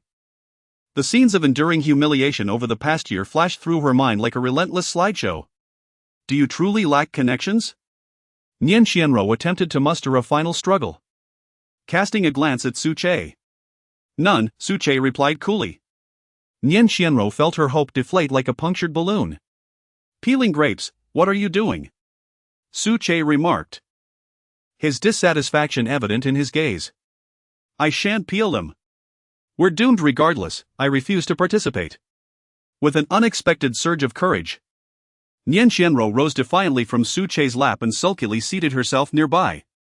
Seeing her resolve, the other courtesans also ceased their efforts, with their lives at stake. Why should they continue to serve? Are you not afraid that I might end your lives right now? Su Che narrowed his eyes, a drunken haze evident in his demeanor. Let death come. Tonight, Zhang Rui shall perish within the pleasure house. Even if you do not kill him, the Minister of Revenue will hold him accountable. We are already part of this establishment. Further questioning would lead to our certain doom. Nian Qianrou's heart was heavy with despair. Indeed. It would be better to meet a swift end than to languish and wait for death. You claim you lack the capability, yet you provoke calamity with reckless abandon. Now look where we are all facing death. The courtesans wore expressions of sorrow, tears cascading down their cheeks. Do you truly believe that the Minister of Revenue and the Burning Eagle sect can do anything to me? Su Che poured himself another glass of wine and downed it in one gulp. Having not set foot in the pleasure house for many years, he had indeed indulged a bit too much that evening. Even without entering the transformation stage, one could still be numbed by alcohol, regardless of possessing an immortal physique. In truth, the immortal body, while slightly sturdier than others, did not exhibit much more strength in mundane matters. Many extraordinary abilities remained unmanifested. That is the Minister of Revenue. A master of supernatural powers, do you comprehend? Without any protector, you are as good as dead. Nian Xianro gazed at the drunken Su Che, fully resigned to her fate. Speaking bluntly and without her usual softness, her mind solely fixated on the prospect of death. The Minister of Revenue, yes, a master of supernatural powers, I understand. But I do not require connections. The sword in my hand is my true assurance. No matter how fierce he may be, I shall strike him down with a single stroke. Su Che chuckled lightly before adding, "Peel the grapes." "I shall not," she retorted. "You drunken fool, spouting nonsense." Nian Qianro, unyielding in her defiance, held her snow-white neck high, unafraid of Su Che's sword at her throat. 1.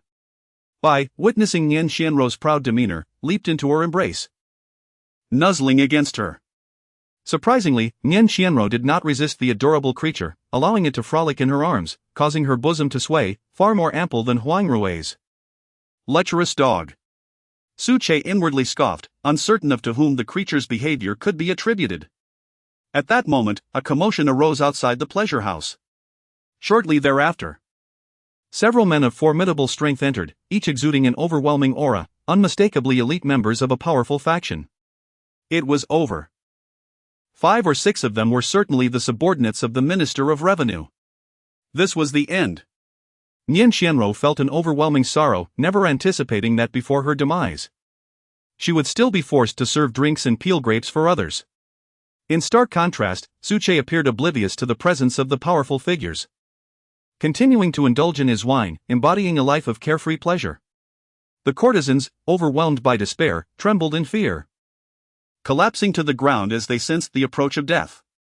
The few experts took their time, eventually arriving before Su Che. Nian Qianro shut her eyes, unable to face the grim reality of her impending death. Yet, to her astonishment, the experts clasped their hands in respect and addressed him, "Brother Su. We apologize for our tardiness." Despite their prowess, they had not remained in the sacred grounds but were dispatched to handle mundane matters in the Great Way, relegating them to the status of outer disciples, inherently lower than those in the inner sanctum. In the presence of the chief disciple of the inner sect, they were obliged to refer to him as brother. Furthermore, Su Che ranked fourth on the divine transformation list and surpassed them in cultivation. Their respectful salutation was delivered with genuine reverence. What? Nian Xianro had anticipated the experts would see Su Che, yet their reaction was entirely unexpected. Brother Su? Wasn't this man claiming to be Lin Ming? More bewildered than her were the beautiful courtesans, who stared blankly at Su Che, who was drinking casually before the formidable experts. It dawned on them, this man had a powerful background. What was there to fear? What malicious intent? However, did this mean they would not face death after all? With this thought, a quick-witted courtesan promptly approached Su Che, playfully kneading his legs with a smile of flattery. The others soon followed suit, eagerly offering him a massage. As for Nian Xianro, her mind was in disarray, instinctively pointing at Su Che and exclaiming, "Who exactly are you?" "Impudent!" an enraged expert retorted. "This is our esteemed chief disciple of the Zhenwu sacred ground, Su Che, Brother Su." "Adjust your attitude, daughter of a criminal." "Chief of Zhenwu?" Nian Xianro finally grasped the situation, exclaiming in disbelief, "You are the Su Che who just arrived in the capital today, ranked fourth on the divine transformation list?" He looked nothing like she imagined. In the realm of pleasure, she was well informed, her expression freezing in shock. The status of a chief disciple was undeniably exalted. The Minister of Revenue might not even be able to contend with him. So, does this mean she truly would not die tonight? Feeling somewhat embarrassed, Nian Xianro glanced at Su Che. Would he resent her for her earlier demeanor? Peeling grapes. Su Che cast a sidelong glance at her. Fine. Nian Xianro immediately donned a soft, demure expression, no longer daring to retort, and obediently resumed peeling the grapes. Who would wish for death if they could avoid it? "Brother Su, the elderly instructed you to return." The respectful servant from the outer sect of the transformation realm spoke with deference. Return? Why must I go back? Suche did not lift his head, eyes closed, savoring the attentive services of several courtesans. According to intelligence, the Minister of Revenue and the Burning Eagle sect are coming en masse, accompanied by several formidable beings from the divine power realm. We may not be able to withstand them. We shall discuss our inability to resist when the time comes. Suche waved his hand, signaling the others to withdraw. The group of transformation realm experts exchanged glances, but as the pressure from the divine power realm outside escalated, indicating an impending battle, they had no choice but to bow and retreat to confront the enemy. Unable to withstand? Nian Xianro caught this phrase clearly and cautiously remarked. Isn't the True Martial Sacred Land a sanctuary?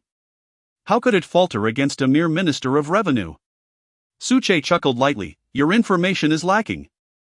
The True Martial Sacred Land has significantly declined. The influence stationed in the capital is nearly on par with that of the minister's residence. Furthermore, the minister has deep roots in the capital and extensive connections, while the Burning Eagle sect lurks with intent. It is quite reasonable for us to be unable to resist. After all, this is not the True Martial Sacred Mountain, devoid of protective formations for the sect. The current True Martial is far from the strength you envision. What shall we do? Nian Xianro was nearly in despair. From Suche's words, it seemed there was a possibility of death tonight. Would they live or perish? Who could provide her with certainty? Her emotions fluctuated as erratically as her breath. Never mind, let us drink and be merry today, Suche grinned, reeking of alcohol, and reached out to embrace Nian Xianro, only to have his hand swatted away. Wait until it is certain that I will survive before you dare to touch me. Nian Xianro was quite indignant. If death were inevitable, she would certainly prefer a dignified end. Chapter 51. The five divine powers surround the Ministry of Education. Outside the Ministry of Education, the sky was filled with an escalating tension as two factions faced each other. Li Shihong, must your True Martial Sacred Land protect such a vicious criminal? Thundered Zhang Yuan, the Minister of Revenue, clad in resplendent golden armor and wielding a sacred spear, his formidable presence overshadowing half the sky. Minister Zhang, you are overstepping. Disputes among the younger generation should be resolved by themselves. Your personal intervention is beneath your dignity. Retorted Li Shihong, also known as Elderly, as he stood resolutely outside the ministry, preventing Zhang Yuan and his allies from advancing even a single step. Enough of your nonsense, Li Shihong. Step aside, or tonight shall mark your demise, Zhang Yuan barked, his sacred spear aimed directly at Li Shihong. Calm your anger, Minister Zhang. I implore you to depart, Li Shihong replied, his sword aglow with determination. If an ordinary disciple had committed such offenses, they would rightfully face punishment. Even the chief disciple is not above the law. However, within the ministry lies Suche, his esteemed lineage makes him beyond reproach. I can only protect him. Do not presume that your sacred land can disregard the law of the land in the capital, slaying at will. The royal family of the Great Way has extensive connections. I have already summoned several divine powers to enforce the law alongside me. Even so, will you still stand firm, Li Shihong? Zhang Yuan's expression was as somber as water, his hatred tempered by clarity. I understand that the sword-hiding sacred land is allied with your True Martial, and that is your trump card. Yet, you are in the wrong, and do you truly believe that the sword-hiding sacred land can shield you this time? Li Shihong shook his head, sensing the overwhelming aura approaching from all directions. The royal family of the Great Way was a formidable force, even at its peak. The True Martial Sacred Land was merely on par with such giants, let alone in its current state of decline. Moreover, he had not reached out to the sword-hiding sacred land. Today, even if I must perish, I will not yield, Li Shihong declared fiercely. His hair darkening from white to black, wrinkles vanishing, and his once cloudy eyes now sparkling with clarity. The elder's visage transformed in an instant to that of a man in the prime of his life, as he burned his very essence for this cause. Is it worth it, Li Shihong? Zhang Yuan bellowed in disbelief. He could not fathom that a leader of a divine realm would risk everything for a chief disciple with mere transformation-level combat prowess. Is Suche your illegitimate son? Zhang Yuan, if you wish to enter the ministry to enforce the law today, you must first seek the approval of my sword. Li Shihong's hair flowed wildly as his aura surged, like a sacred sword soaring into the heavens, casting an oppressive weight over the entire capital of Great Way. even intensifying the rain. At that moment, several streaks of light shot across the sky, accompanied by voices that reached him before their figures did. What a remarkable display! Who would have thought that Li Shihong of True Martial has ascended to the late stage of divine powers, fully joining the ranks of great masters? Ha ha ha!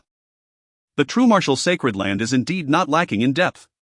In the late stages of divine prowess, do they dare to wage war against the imperial family of the Great Way? Li Shihong, retreat at once and surrender the perpetrator. Considering your arduous cultivation, the royal family has maintained amicable relations with Jinwu over generations. We can let bygones be bygones. A series of radiant figures halted beside Zhang Yuan, each brandishing various divine weapons, addressing Li Shihong with stern words. The Minister of War, the Minister of Rights, and the General of the Eastern Expedition.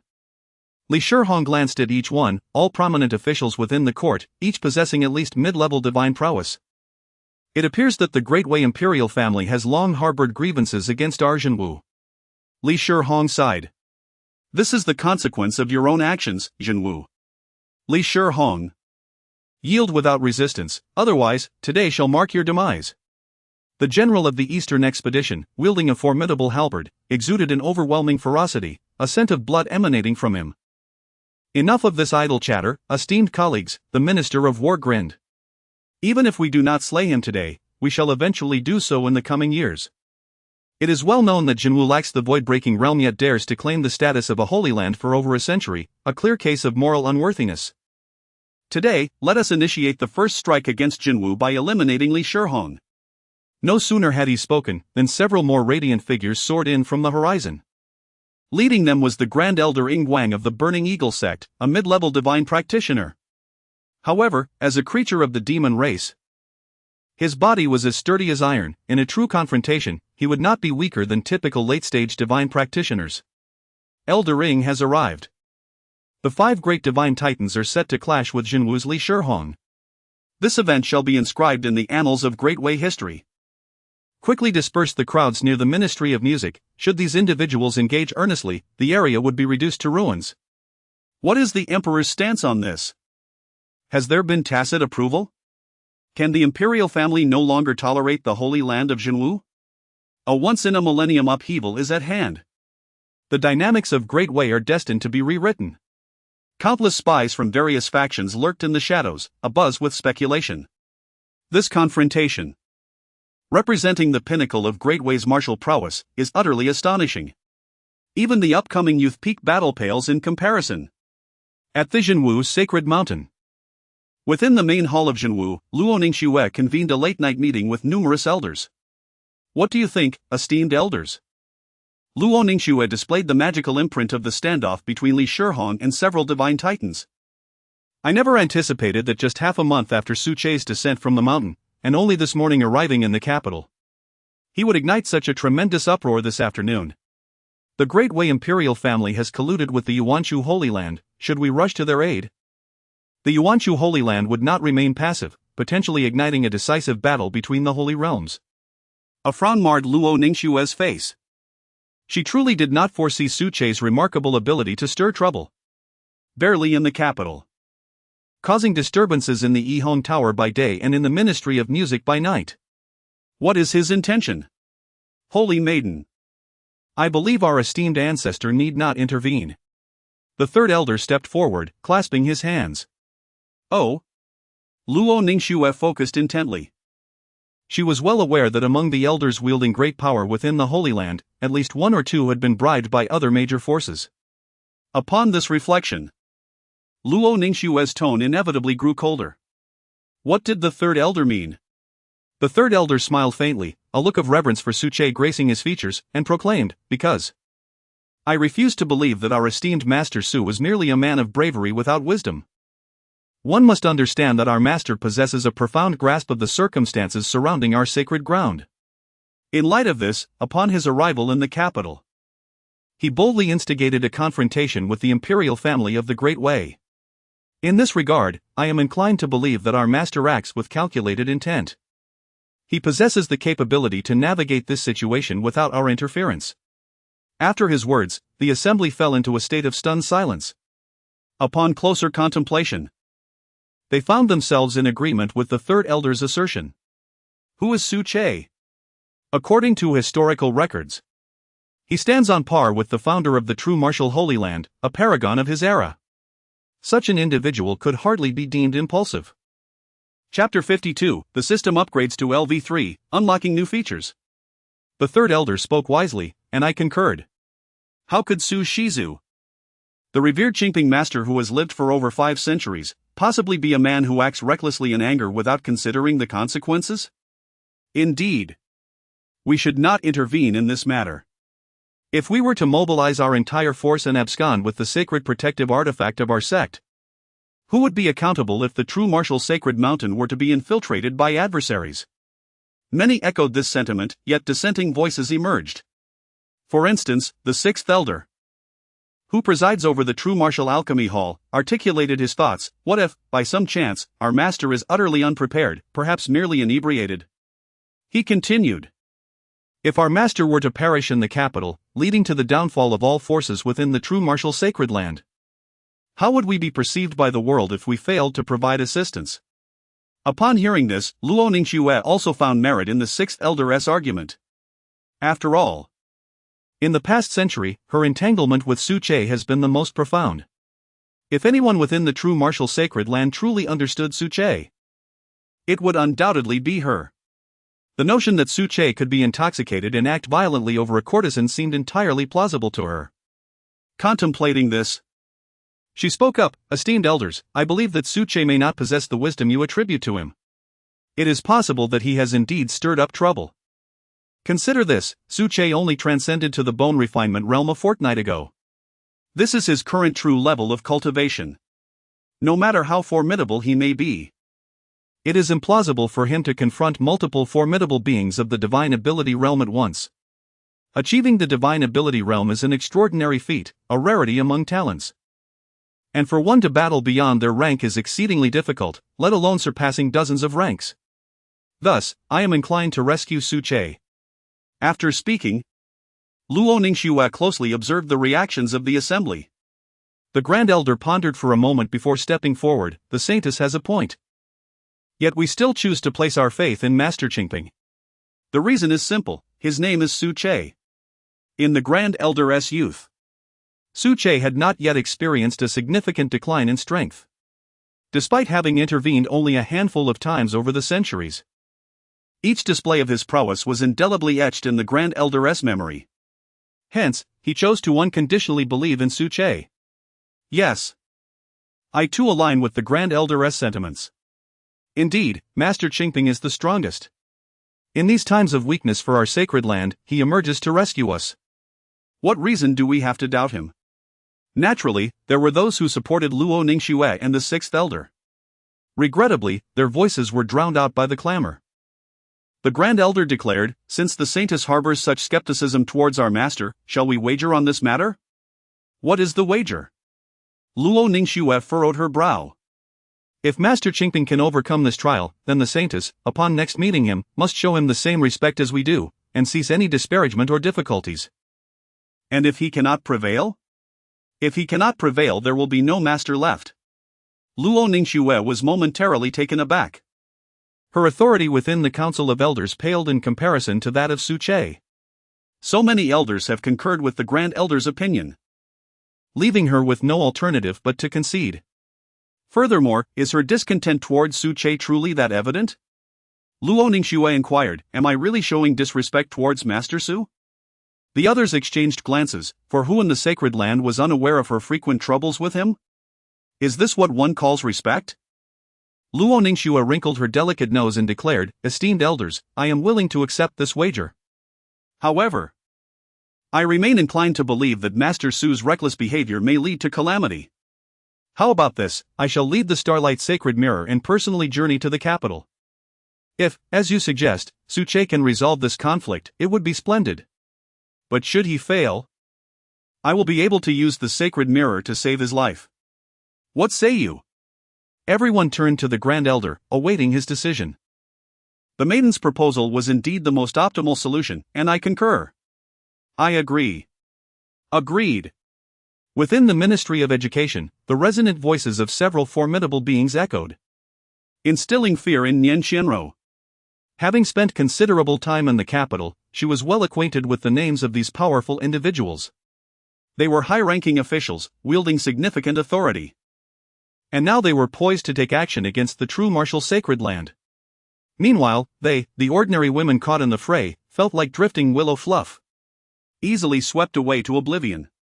This matter was far too grave. Su Che, are you not afraid? This is a battle among the most elite forces. A single misstep could result in the annihilation of the true martial sacred land. Nian Xianro was genuinely terrified. The scale of this conflict, erupting silently, surpassed many people's comprehension. It was akin to a fuse igniting a powder keg, delivering a shock to all. What is there to fear? Some things are inevitable. Su Che shook his head with a smile, unfazed as he sipped his drink amidst the impending chaos. Suddenly, a fierce battle erupted outside the ministry, unleashing cataclysmic waves of spiritual energy that engulfed the entire capital. That night, countless souls were destined to remain sleepless, trembling as they gazed at the vibrant clash illuminating the distant sky. Boom! Boom! Boom! The sounds of explosions rang out incessantly. Crash! A bloodied disciple of the true martial sacred land burst through the door, crashing into the ministry. Brother Su, the enemy is too formidable. We cannot hold them off any longer. Su Che nodded and replied with a smile, let us fight again. Yes. The outer sect steward, possessing the cultivation of the transformation realm, seized his sword, gritted his teeth, and dashed out with a swish. Crash! Another loud noise erupted, this time revealing a battered Li Shihong. Su Che, rest assured, I, Li Shihong, will protect you at all costs. Even if it costs me my life, I will not hesitate. Very well, thank you, Elder Li. Su Che nodded. Li Shihong's spiritual energy surged once more, even greater than before, as he burned his essence. His face contorted with determination, charging out to fight with all his might. Boom! Boom! Boom! From time to time, disciples were brought in, beaten and battered. Fortunately, they were all in the transformation stage, possessing remarkable vitality, otherwise, in the face of overwhelming numbers, they would have been ruthlessly slaughtered. Once they fell, the next to perish would undoubtedly be Su Che and Nian Xianro. Yet, in stark contrast, Su Che remained unperturbed, leisurely sipping his spirit wine, entirely oblivious to the imminent peril surrounding him. This was it, the esteemed senior disciple of the true martial sacred land was nothing short of a hopeless drunkard. Nian Xianro felt darkness closing in, nearly collapsing to the ground. After spending an entire night peeling grapes, was her fate still death? Ding! Congratulations, host. On your successful indulgence, you have ascended to the transformation stage. Congratulations, host, on your successful indulgence, you have been rewarded with the celestial sword technique. 2 instruments Dragon's Roar. Congratulations, host, on your successful indulgence, you have been rewarded with the celestial artifact, 9 Heavens Cloud Garb. Congratulations, host, on your successful indulgence. You have been rewarded with 10 7th grade elixirs, Soul Reincarnation Pill. Congratulations, host, on your successful indulgence, the system has leveled up to LV3. Unlocking the ability to transform tribulations. Please be advised, host, that due to the system being incompatible with the natural order, a heavenly tribulation will descend upon your ascension. Please prepare to face it. Crash! The wine cup shattered upon the ground. The flush on Su Che's face faded, the effects of the alcohol entirely vanishing. At last, it had arrived. A faint smile graced his lips, as the skies of the Great Way were abruptly shrouded in thunderclouds, an oppressive aura spreading across 3,000 miles. Chapter 53, The Celestial Cloud Robe, Astonishing Defense. With a swift motion, Su Che opened the panel. Host, Su Che age, 523 realm, first stage of transformation, yet to undergo tribulation, technique, celestial grade infinite primordial embryo technique talent, celestial body, innate infinite Tao body secret art, celestial technique, 2 instruments Dragon Roar swordplay treasures, celestial artifact, primordial flute. Celestial artifact, celestial cloud robe mount, hellish 9-headed canine special abilities, heavenly eye, transformation into calamity goodness. It has completely overshadowed my original secret arts, leaving only the Dragon Roar swordplay.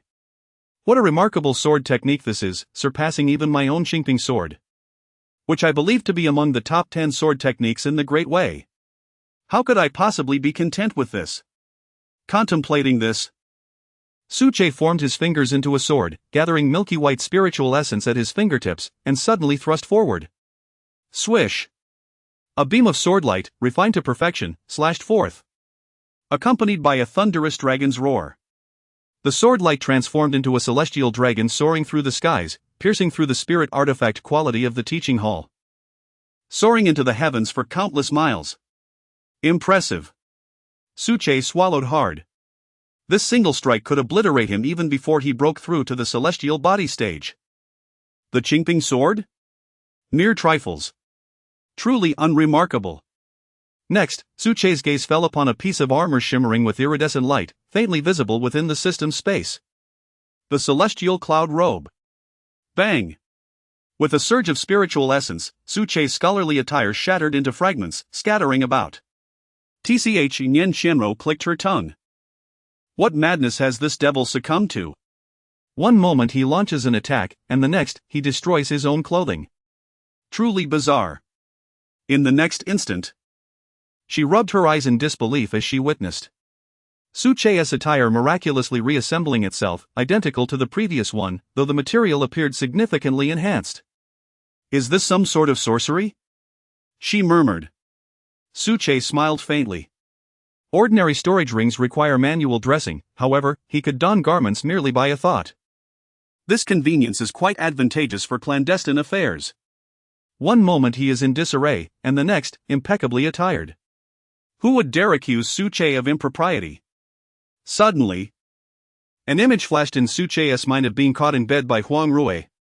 He shuddered and drew the Hmph sword, eager to test the hardness of the celestial cloud robe.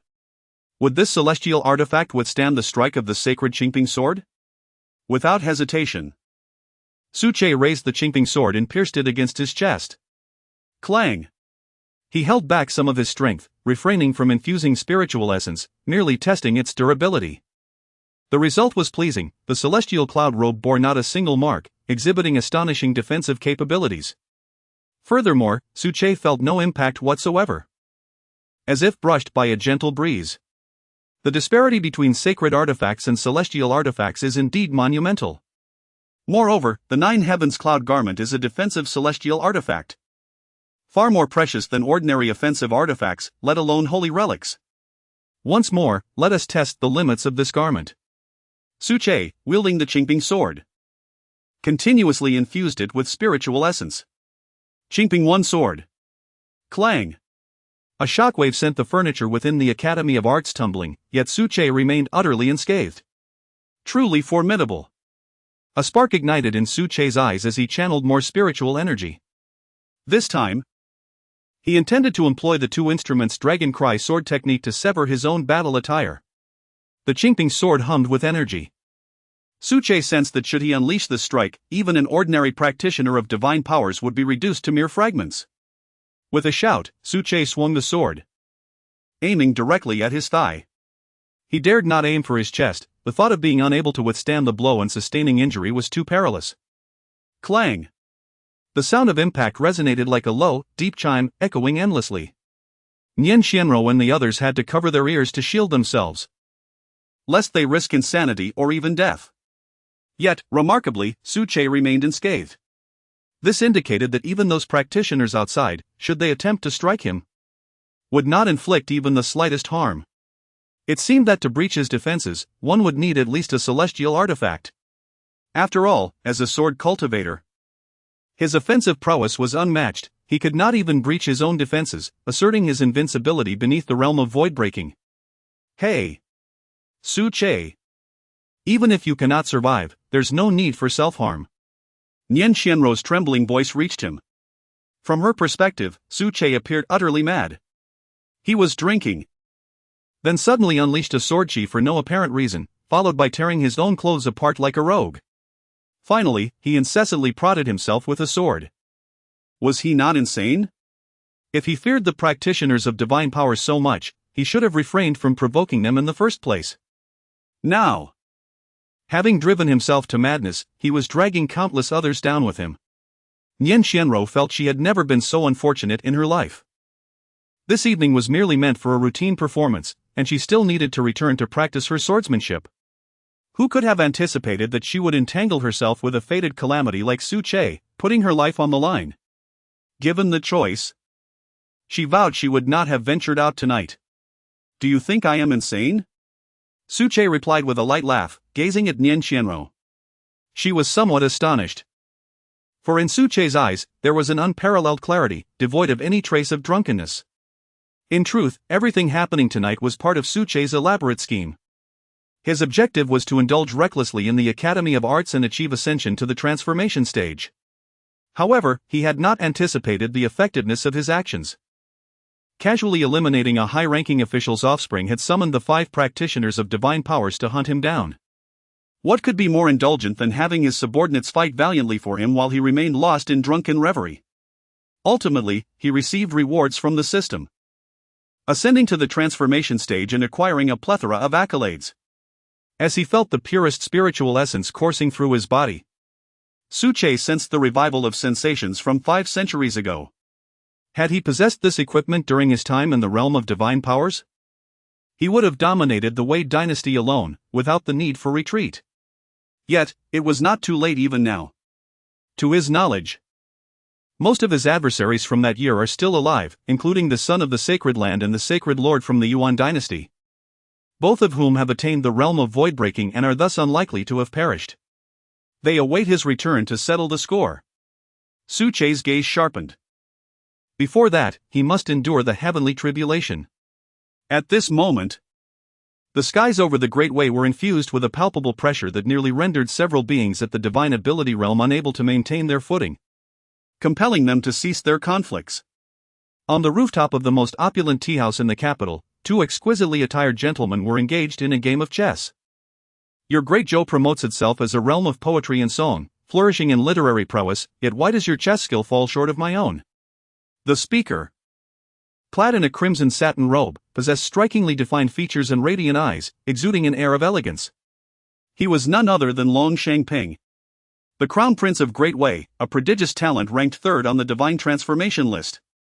Your Highness jest, replied the gentleman known as Wen Lu, who was attired as a scholar and possessed a notably handsome appearance. However, I must express my admiration for your Highness's talents. Amidst the tumult of the 5 divine ability realms battling in the capital, your ability to focus on this game with me is truly commendable. Divine ability realm is but a trifling matter, you and I could contend with them. Long Shangping waved his hand dismissively. As the unparalleled prodigy of Great Wei, he held many hidden cards. The only rival in his mind was the current son of the Sacred Land from the Yuan dynasty, the rest were mere clouds drifting by. And what is your perspective on the True Martial Sacred Land and their foremost disciple, Su Che, who stands at the eye of today's storm? Wen Lu could not resist inquiring. Naturally, he had taken an interest in this man who could ascend the divine transformation list from the bone refining realm. True Martial Sacred Land? Su Che? Merely trifles. They are but lowly creatures, akin to chickens and dogs, Long Shangping replied without lifting his gaze, his focus entirely devoted to the chessboard before him, seemingly indifferent to the world around him. Chapter 54, Identity Revealed, He is the Celestial Sword Immortal? With a crackle of thunder, ominous clouds gathered above the vast expanse of Wei. Boundless primordial energy surged forth from the storm clouds, swirling into a vortex. The vortex hung down like a funnel, directly aligned with their vicinity. The rain clouds were repelled by the wrath of the thunder, and a chilling atmosphere enveloped the area. Who dares to face the tribulation? It is occurring near us. Is this an ascension to semi-saint? Zhang Yuan pondered with uncertainty. From his vantage point, the pressure of the thunderclouds in the area covered by the storm clouds resembled that of an ordinary semi-saint tribulation. At his level, he was quite familiar with the tribulation of semi-saints. However, he had come tonight to avenge his son's death and was taken aback by the unfortunate timing of encountering a formidable expert undergoing tribulation. Zhang Yuan and several powerful beings of the divine power realm descended, surrounding the ministry of music from all directions. Once this expert completed their tribulation, their battle would not be over. Inside the Ministry of Music, Suche stretched his limbs, his features shifting to reveal his true visage. With sword-like brows and starry eyes, he exuded a gallant presence. He turned to glance at the astonished Nian Qianro and spoke, "Miss Qianro, regarding today's events, I shall explain when the opportunity arises. But for now, it is time for the entire way to know that I, Suche, have returned." With that, he made a sound. And Dabai leaped into his clothing, revealing a tiny dog head peeking out, its ears perked and adorably animated. Together, they strolled out of the Ministry of Music. As they stepped outside, the night sky churned violently, resembling an apocalyptic scene, with flashes of purple lightning illuminating the darkened heavens. Suche. Do not come out, it is dangerous. We can protect you at all costs. It was the voice of Li Shihong. Suche turned and beheld Li Shihong, who was gravely injured, his age visibly restored, blood splattered across his body. He, along with a few surviving true martial remnants, coughed as they guarded the entrance of the Ministry of Music. "Thank you for your efforts, elderly," Suche smiled at Li Shihong. Just as he was about to retrieve the Qianquan reviving pill to heal them, a furious shout rang out from the sky, "You are Suche, the chief of the True Martial Sacred Land, the one who killed my son?" Zhang Yuan, filled with rage, brandished a spear, its tip aimed directly at Suche. "It is I. You are Zhang Yuan, the Minister of Revenue? The father of Zhang Rui?" Suche assessed Zhang Yuan before continuing, "A tiger father begets a dog son. How tragically fitting. Scoundrel!" Zhang Yuan roared in fury. His son was already dead, and here stood Suche, mocking him. As a father, he could not swallow this insult. He thrust his sacred spear forward in a sudden lunge, targeting Suche. Clang! Suche, with his left hand behind his back, raised his right hand. Fingers aligned as if wielding a sword, and with a radiant sword light, he struck upward to meet Zhang Yuan's spear head-on. Zhang Yuan sneered, confident in his divine power prowess and the sacred weapon he wielded. How dare a mere junior in the early stages of the transformation realm look down upon him? Attempting to resist with just 2 fingers. He would ensure this arrogant youth paid dearly. Bang!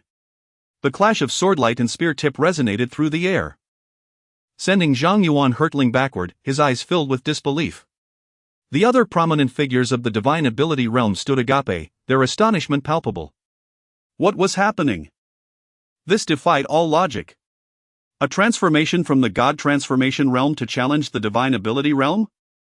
Zhang Yuan, the strongest among them, had been struck down in a single encounter. Did this imply that this disciple from Jinwu could overpower even them? Who was this individual? Upon returning to the group of divine ability experts, Zhang Yuan cast a bewildered glance at Suche. When did a practitioner of the god transformation realm, relying solely on physical prowess, gain the capacity to contend with those bearing sacred artifacts from the divine ability realm? Although he hadn't unleashed his full strength, he had exerted a formidable 80% of his power in a fit of rage. Yet, he had still been forced to retreat by Suche? Suche, with an air of indifference, paid no heed to Zhang Yuan and the others' astonished gazes. He strolled leisurely towards Li Shihong. Upon nearing him, he retrieved the 1000 transition soul rejuvenation pill from his system space, crushing it with spiritual essence before distributing it among Li Shihong and the Jinwu disciples who had fought alongside him. What is this? Li Shihong inquired, staring at the half-pill in his hand, astonished by the life force it contained, something he had never encountered before. Consume it, Suche instructed. The 1000 transition soul rejuvenation pill was a 7th-grade elixir. Even when administered to those of the sacred realm, it could instantaneously heal wounds, effectively granting them an additional life. Even though Suche had diluted its effects, it was still potent enough to restore these practitioners of the god transformation and divine ability realms to their former glory, with potential for further advancement. Li Shihong ingested the pill, and his once white hair darkened significantly, while his cultivation showed signs of imminent breakthrough towards the 8th level of divine ability. As for the other outer sect stewards of the god transformation realm, after consuming the pill, several absorbed enough to transcend the 3rd tier, directly advancing to the latter stages of the god transformation realm. To those who fought for me, I shall ensure you are not left wanting. All who participated in today's battle shall be elevated to inner disciples and return to the sacred land for cultivation. Suche declared, casting a fleeting glance at them. The outer sect stewards were momentarily dumbfounded, exchanging bewildered glances. Suche was merely the chief disciple of the God transformation realm. It was already remarkable that he could stand against the titans of the divine ability realm. Yet he had issued such an unprecedented decree? Did this hold any weight? Their doubts were dispelled when, bang! Li Shihong knelt on one knee, tears brimming in his fierce eyes. As he respectfully expressed, "Thank you, Master Su." Master Su? Master? Where did this title originate? The several practitioners of the God transformation realm were taken aback. Yet, before they could ponder further, one astute individual among them had already knelt, earnestly stating, "Thank you, Master Su." The others naturally followed suit. There is no need for excessive formality. Witness how I cleave through the divine ability realm. Suche cast a sidelong glance at them, refraining from further discourse. He began to ascend slowly, hovering in the air as he fixed his gaze upon Zhang Yuan and the other formidable figures of the divine ability realm. The disciples of Jinwu displayed expressions of admiration, yet concern brewed in their hearts. The master claimed he would sever the divine ability realm? Wasn't he of the God transformation realm? Was such a feat truly achievable? Even Zhang Shangshu possessed two sacred artifacts. Li Shihong's heart was heavy with apprehension as well. A few individuals at the divine realm were not far from Li Shihong and naturally overheard their entire conversation. Master Su? Master Ancestor? Initially, they appeared somewhat bewildered, but soon their expressions transformed into ones of profound astonishment. Particularly Zhang Yuan, whose face turned ashen with fear. They had come to grasp a terrifying possibility. The True Martial Sacred Land, bearing the surname Su, and being Li Shihong's master ancestor. For those who had lived for over a century, the outcome was not difficult to surmise. The Clear Peace Sword Immortal. A century ago. After the last void-breaking master of the True Martial Sacred Land passed away, he emerged as the sole ancient relic remaining. They had certainly heard of this name in ancient texts. Especially since Suche's poetry has left an indelible mark through the ages. With many of his authentic works still cherished in the elegant circles of the Great Way. How many scholars of the Great Way are unfamiliar with the Clear Peace Sword Immortal? You are the Clear Peace Sword Immortal? Zhang Yuan exclaimed, thunderstruck. Do you recognize me? Suche gazed at Zhang Yuan with indifference. Is it truly you? Zhang Yuan stumbled back 3 steps, his face awash with disbelief. The Great Way's sacred artifact. The golden list indicated that Suche was nearly 23 years old and at the bone refinement stage. If it weren't for Li Shihong's calling out Master Ancestor, who would have imagined? You really Hmph passed away? The True Martial Sacred Land still has a quasi-saint? Indeed, Suche replied softly. 500 years ago. I was capable of battling quasi-saints, what might I be now? The magnitude of this revelation was terrifying. He acknowledged it, he truly was the Clear Peace Sword Immortal. What profound heritage did the True Martial Sacred Land possess? Was he here to settle accounts with us in the capital? Quick, notify the Emperor. The group, flushed with urgency, failed to notice any fluctuations in Suche's aura, completely oblivious to the absence of any signs of a quasi-saint. Alas, the name carries weight. The mere mention of the Clear Peace Sword Immortal was enough to instill fear in their hearts. Meanwhile, in the distance, spies from various factions were equally stunned. What was the true martial chief Suche proclaiming? That he is the Clear Peace Sword Immortal? Yet the golden list of the Great Way's royal family could not err. Suche was undeniably only 23. Could it be that the Clear Peace Sword Immortal had returned to life? Regardless, the implications were unfathomable. In a state of urgency, they rushed back to their respective headquarters to report the news. If this were true, the ramifications would be profound. They could hardly entertain the thought, let alone dare to listen. Chapter 55, 1 against 4, The Grand Battle of Divine Powers. Boom! The sky crackled with thunder as a bolt of azure lightning struck down upon Suche. Unfazed, he stood resolute, treating the ominous clouds as mere trifles. Leisurely strolling through the air like a carefree cloud. Yet, this bolt of lightning jolted Zhang Yuan and the others into awareness. They were astonished to discover that although the thunderclap wielded immense pressure, the spiritual energy it contained was merely at the initial stage of the transformation of spirit. What did this signify? It confirmed that Su Che was genuinely undergoing the transformation of spirit tribulation. His cultivation was not concealed, he was indeed at the initial stage. Although they were unaware of the circumstances surrounding this event, it was undoubtedly a momentous revelation for them.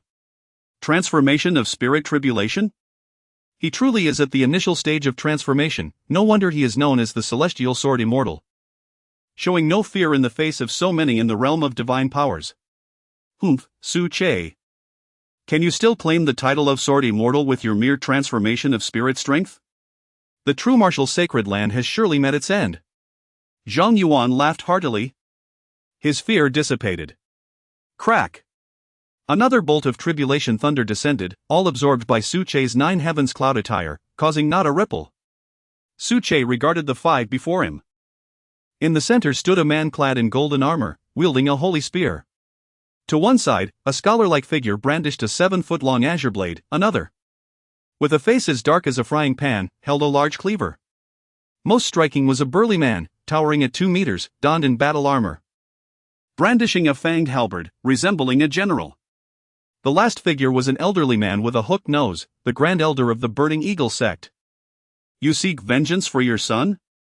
Su Che inquired indifferently, directing his gaze at the man in golden armor. Indeed. I never imagined I, Zhang Yuan, would one day have the chance to slay the celestial sword immortal. Zhang Yuan laughed uproariously, disregarding the oppressive forces above as he ascended. Even if he were to be gravely wounded by the heavenly tribulation, he was determined to strike down his foe first. This was not merely for his son's revenge, but also an opportunity to etch his name in history.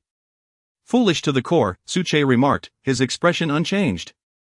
A few in the realm of divine powers, possessing unremarkable cultivation and lacking the sacred body, dared to speak of ending his life? Prepare to meet your end. Zhang Yuan's face was alight with excitement, his eyes bloodshot. As he launched himself forward, a glimmer of cold light aimed directly at Su Che. Be careful, ancestor! Li Shihong shouted in alarm, attempting to intervene, yet was thwarted by several others, unable to break free. Thus commenced a grand battle that captivated the entire capital, accompanied by a symphony of thunder and lightning. As Su Che basked in the radiant lightning, the moment Zhang Yuan's spear was about to pierce his throat, he moved, without even drawing the celestial sword. Su Che blocked the incoming holy spear with 2 fingers, producing a resounding clang as he caught Zhang Yuan's thrust. Boom! The tremendous force sent Su Che soaring several dozen meters away, gliding through the air. Intriguing, Su Che remarked with a cold smile. He conceded that he had underestimated his opponent. In the realm of divine powers, Zhang Yuan, wielding a sacred weapon, would undoubtedly rank among the top 10 within the imperial family of the Great Way. Separated from his opponent by a vast realm, Su Che found it exceedingly difficult to defeat him with merely 2 fingers. Moreover, the relentless thunders of the calamity storm intensified above him, striking down with great force. Curiously, while ordinary individuals facing tribulations would be equally punished by the calamity clouds for any interference, these clouds seemed to single out Su Che, relentlessly bombarding him without regard for others. After pondering this anomaly in vain, he could only attribute it to the system, for this calamity cloud was anything but ordinary. As if it had discerned Su Che's thoughts, the calamity cloud surged with increased energy. The lightning that struck forth was akin to a full-force assault from a peak transformation stage cultivator, comparable to the mighty strike of Ku Yun from the Tianhong sect during the rookie competition at the Hmph Sacred Land. Yet, Su Che remained unperturbed. No matter the ferocity of the tribulation, it lacked the potency to pierce through his 9 heavens cloud garment. With a resounding boom, the sky illuminated with lightning, enveloping the area in smoke and dust. In the next instant, Su Che soared forth from the tempest, the Hmph sword firmly in hand, striking towards Zhang Yuan. Zhang Yuan raised his spear to block the attack. Clang! An invisible shockwave erupted, sending Zhang Yuan hurtling back thousands of meters, crashing into an untold number of homes. The legend of the Hmph sword immortal was indeed justified, he could shake the godly powers stage with his transformation stage prowess. Although Rue Air had provoked him and deserved his fate, Zhang Yuan could not allow this grudge to go unavenged, even at the cost of his life. Ascending into the sky, Zhang Yuan emerged unscathed, yet his expression was grave. In a direct confrontation, he had unleashed his full strength, wielding a sacred artifact, only to be repelled by Su Che. Such formidable offensive power was a testament to the Hmph sword immortal of 5 centuries past. What are you waiting for? Zhang Yuan bellowed at the Minister of Rites and his companions. One must stay back to intercept Li Shihong, the rest follow me. In an instant, 7 streaks of light erupted across the sky. Li Shihong clashed with the Grand Elder Ingguang of the Raging Eagle sect. Ingguang transformed into his true form. A colossal figure that blotted out the sun, his combat prowess rivaling that of the peak Li Shihong. The two engaged in a deadly struggle, pushing further away with each exchange. Meanwhile, the 4 other generals of the court encircled Su Che, their godly powers overwhelming the very heavens. Hmph sword immortal. Today you shall meet your demise. I never imagined I would have the honor of sending you to the Yellow Springs of Dewey's history. I shall have no regrets in this life, they proclaimed. Even if you regain your former peak, you cannot contend with the royal family of Dewey. Surrender now. With a slight furrow of his brow, Su Che remained silent. The calamity clouds above had shifted from blue to a deep green, ascending to a higher echelon of danger. Once they transformed entirely into the azure tribulation, even a peak godly powers cultivator might not withstand its strike. A sense of uncertainty gripped Su Che. He was unaware of the limits of this tribulation. Should it evolve infinitely, he currently wielded no offensive celestial artifact capable of withstanding such a formidable lightning calamity. To preempt any interference during his tribulation, Su Che decided to act first. With a single step forward, he ascended above Zhang Yuan, unleashing a radiant streak of sword light. The sword light detached from the blade, transforming into a resplendent golden divine dragon, brimming with sword intent, soaring straight towards Zhang Yuan. A thunderous roar echoed through the heavens and the earth. What is this? Zhang Yuan was filled with terror as he discerned that the spiritual energy emanating from the divine dragon was far more potent than the full-force strike of Li Shihong. Moreover, it was exceedingly sharp, capable of slicing through anything. The dragon battled in the wild. Driven to madness, Zhang Yuan bellowed and executed his ancestral spear technique. A shadow of the spear sweeping across like the Milky Way inverted in the sky, colliding with the divine dragon. Boom! The divine dragon surged past Zhang Yuan, rendering his spear technique utterly ineffective, stripping away even his ability to resist, and he was smashed deep into the earth. Had he not been clad in sacred artifacts? That strike would have been sufficient to slay him. Su Che chuckled coldly, observing Zhang Yuan emerge from the ground, his spirit depleted, his face marred with blood, clearly bearing significant injuries. At that moment, the assaults from the others had also commenced. Su Che lifted his sword and charged forth, engaging fiercely in battle against the 4 formidable beings of the Great Way, showing no signs of retreat, and even growing more emboldened as the fight progressed. Chapter 56, The Doubts of Luo Ningxue, Divine Powers Manifesting. In the outskirts of the capital of the Great Way, a fleeting brilliance shimmered, accompanied by a cascade of colorful lights. Dressed in the resplendent robes of a saintess, Luo Ningxue materialized in this location. Why? Is the pressure of the calamity cloud so formidable? Luo Ningxue gazed at the distant colossal city, which at that moment seemed to be engulfed by darkness, with fierce winds howling and ominous clouds swirling. Her expression grew somber. The intensity of the calamity clouds signified their level of power. Such overwhelming pressure might very well indicate a calamity cloud of the void-breaking realm. The Great Way truly conceals hidden talents. I wonder when I will ascend to the void-breaking realm. With a sigh, Luo Ningxue reflected on the daunting challenge of entering the void-breaking realm. Though the sword intent imparted by Su Che pointed directly towards the fundamental path, even Su Che himself had yet to attain the void-breaking realm, thus the techniques passed down lacked any shortcuts. As they approached the pinnacle of divine powers, it felt as if the path ahead was a quagmire, impeding their progress entirely. As for other true martial sacred arts, without Su Che's occasional assistance, the challenge became exponentially greater. It was nowhere near as effortless as cultivating the Hmph sword. Currently, the vast majority of divine powers in the sacred land were sword cultivators, and nearly all were stuck at this threshold, including Luo Ningxue herself. Shaking her hair, Luo Ningxue set forth towards the capital. She refrained from using the starry light sacred mirror for her journey, for the capital was also guarded by sacred artifacts. To forcefully intrude with such artifacts would be deemed impolite. After flying for a while, Luo Ningxue was taken aback. She sensed the momentum of the 7 divine powers engaging in a decisive battle in the capital of the Great Way. Among them, one aura, unmatched and fearless in the face of 1,000 troops, bore an uncanny resemblance to Su Che's. Could it truly be him?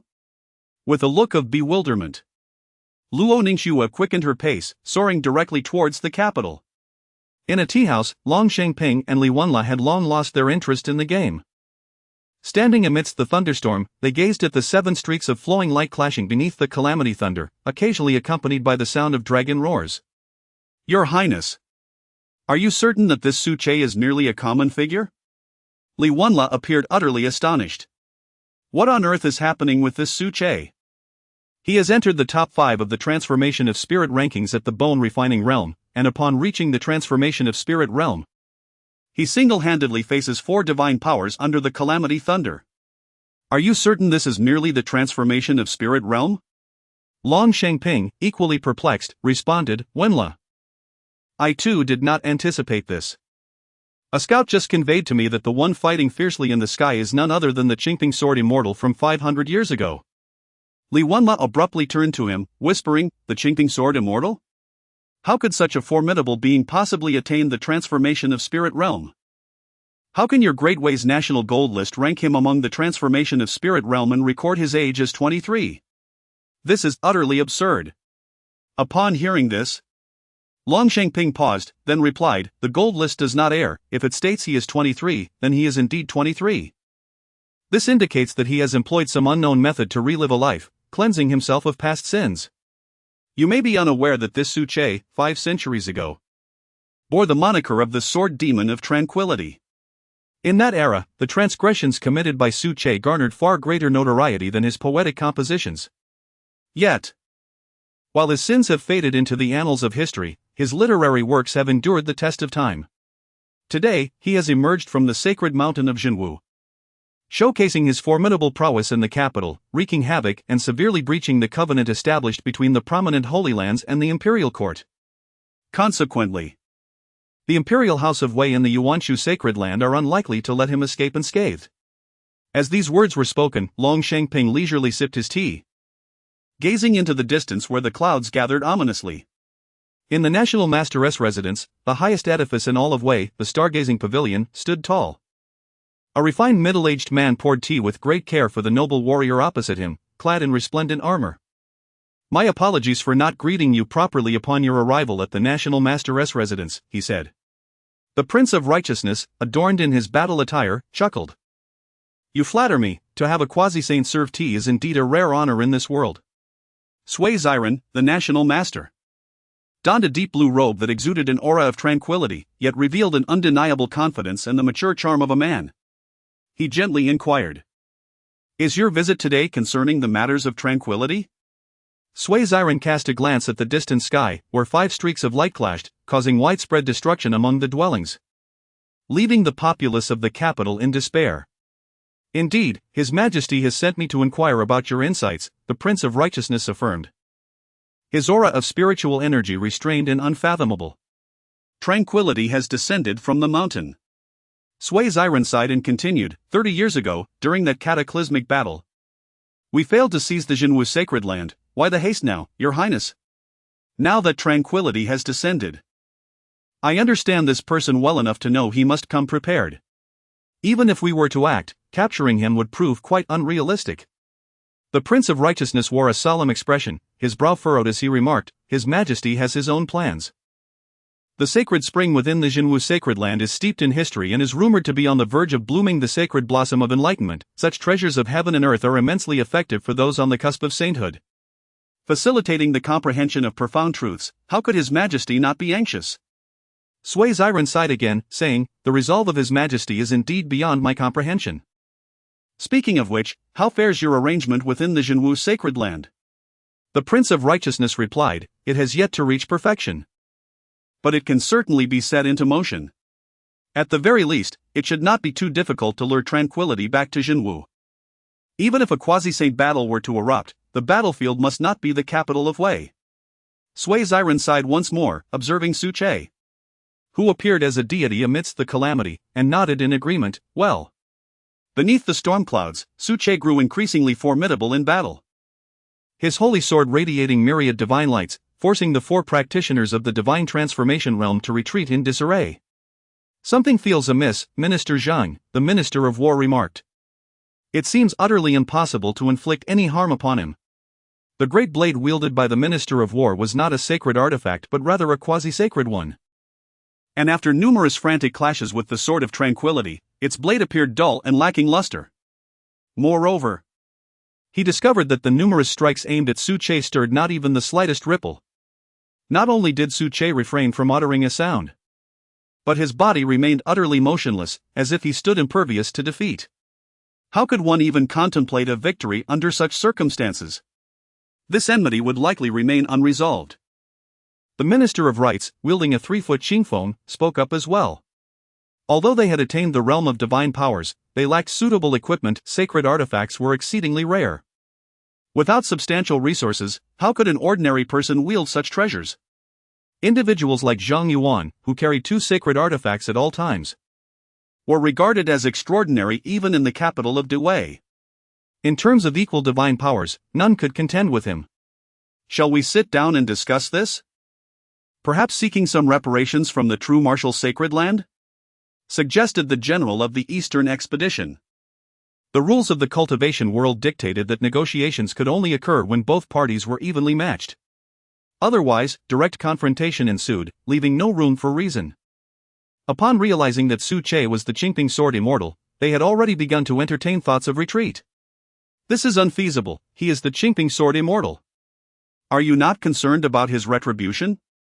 Zhang Yuan exclaimed sharply. Retribution? The faces of the others shifted. As prominent officials in the court, well versed in literature, they possessed a profound understanding of history. The term Qingping sword demon was not without precedent. If we withdraw, could we let bygones be bygones? Inquired Minister Yan Zhang.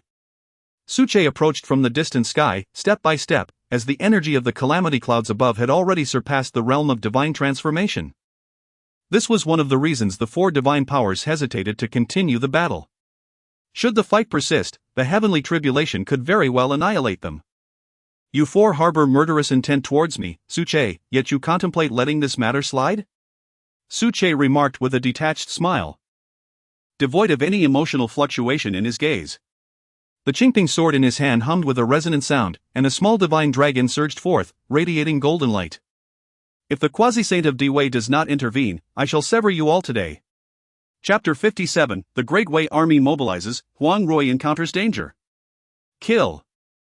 Su Che infused all his spiritual essence into the Qingping sword in his right hand. Boom! A surge of golden light erupted as Su Che stepped forward, launching an assault against the 4 formidable adversaries. This time, he completely unleashed himself. With the defense of the 9 heavens cloud garment, they could hardly breach his protection. All he needed to do was focus on his offensive. With each strike of his sword, the resonant dragon's roar grew increasingly resounding, echoing across the skies of the capital. The formidable adversaries sustained injuries, particularly Yan Zhang, the Minister of Rites, who was grievously struck by Su Che's sword at his waist, divine light clinging to him, bleeding profusely. The others also bore varying degrees of wounds. Only Zhang Yuan fared slightly better, clad in dual sacred artifacts. His combat prowess was formidable, and even while facing Su Che, the injuries he sustained were the lightest. Roar! Zhang Yuan fought with abandon, manifesting his divine ability, transforming into a colossal bear towering 100 feet high. Flames surging around him, wielding a sacred spear, his power multiplied manifold. Zhang Yuan was desperate.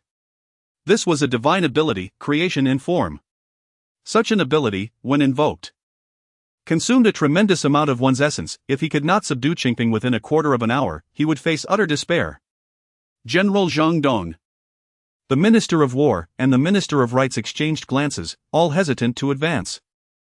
The power Zhang Yuan exhibited after manifesting his divine ability was on an entirely different level. Their abilities were not as formidable as Zhang Yuan's, at best.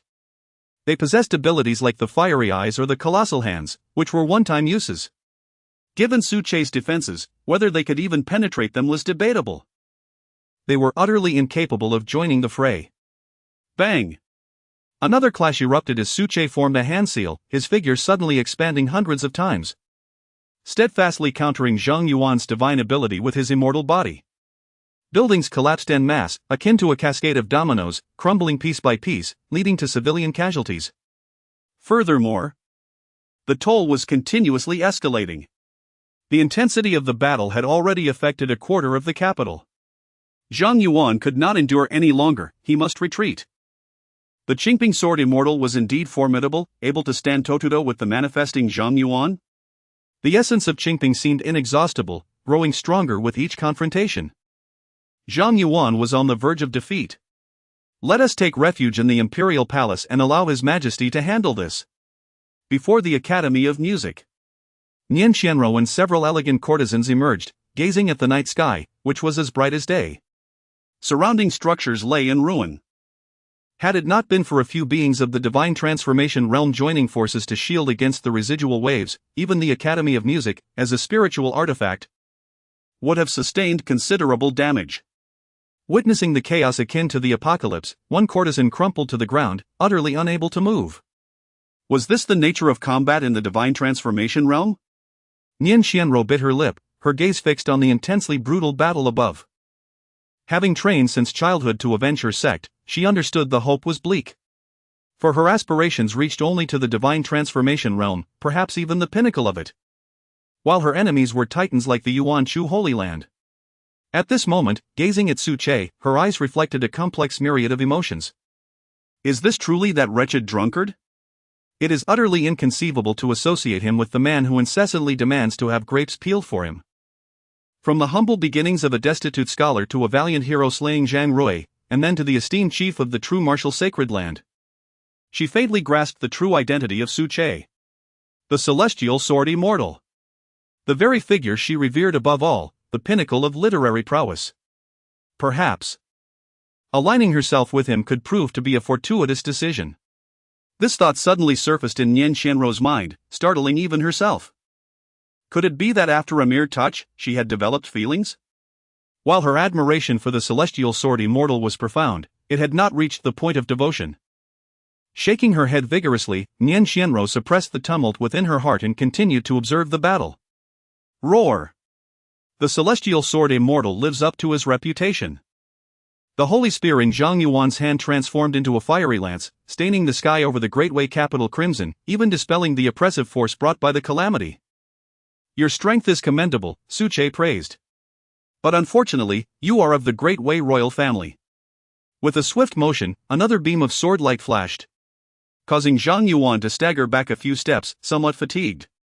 Yet in the next moment, he retrieved a pill from his bosom and consumed it. In an instant, his spiritual energy surged to its peak. Indeed, it is quite challenging to defeat a practitioner in the divine ability realm. Zhang Yuan's prowess far surpassed that of his peers in the same realm, causing Su Che some concern. Such practitioners, having awakened formidable divine abilities, possess bodies as resilient as iron. As long as their spiritual essence is unceasing, they cannot be vanquished in a short span. However, it would be absurd for Zhang Yuan to think he could defeat him. With the current spiritual energy output of his celestial body, even employing the dual-element Dragon Whisper sword technique, he could sustain a battle for 7 days and nights. Just as he expended energy, it replenished. Unless Zhang Yuan could pierce through his 9 heavens cloud garment, inflicting injury upon himself to invoke healing, he would remain in an inherently invincible position. Crackle! The calamity clouds above had transformed entirely into a cerulean hue, harboring terrifying energy that posed a threat to any ordinary practitioner in the divine ability realm. The officials of the Ministry of Rites were rendered incapable of even closely observing, as they could not withstand the residual force of the lightning unscathed. Now, Celestial Sword Immortal, let us engage in a thrilling battle. Zhang Yuan bellowed as he clashed once more with Su Che. At that moment, a stirring occurred within Su Che's heart. Thousands of meters to the west of the teaching office, sword energy surged. Although its might was modest, he could sense it. It was the aura of the celestial sword, originating from his sword technique. Were individuals from the True Martial Sacred Land engaged in battle? Su Che's eyes narrowed as he repelled the tenacious Zhang Yuan and gazed into the distance. That was Yihong Tower. Now, with his enhanced vision, the distance between Yihong Tower and the teaching office was no obstacle for him to discern. Huang Rui? Su Che was taken aback. What had he just witnessed? Huang Rui, wielding her delicate spiritual sword, unexpectedly engaged in battle with Situnana, executing her techniques with unwavering determination, her lips turning pale from exertion. This young girl. Does she presume herself to be an immortal? Is she casting her grand moves as casually as one might drink water? Moreover, why has she chosen to confront her adversary at the Yihong Tower while I find myself besieged here at the Jiaofeng Sea? Su Che found himself utterly perplexed. Yet, he could not afford to linger on these thoughts, for it was evident that Huang Rui was nearing her limit.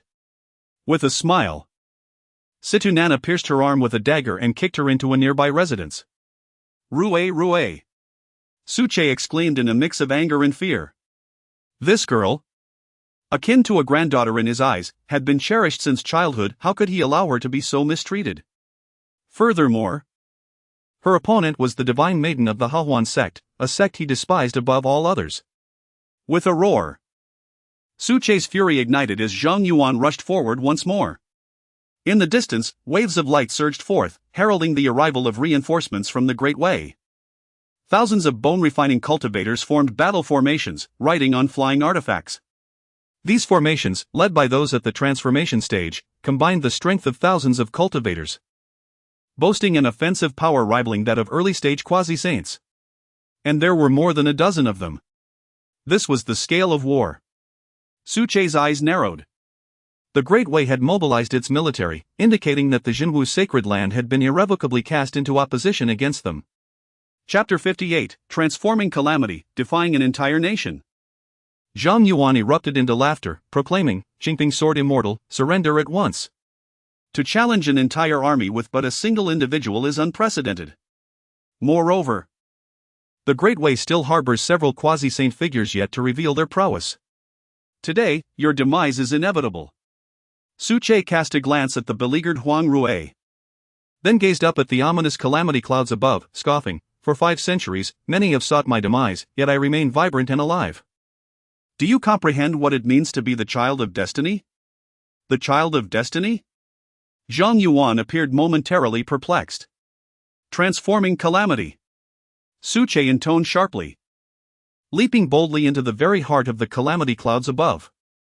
Just moments prior, he had activated a new feature of his system. Transforming calamity.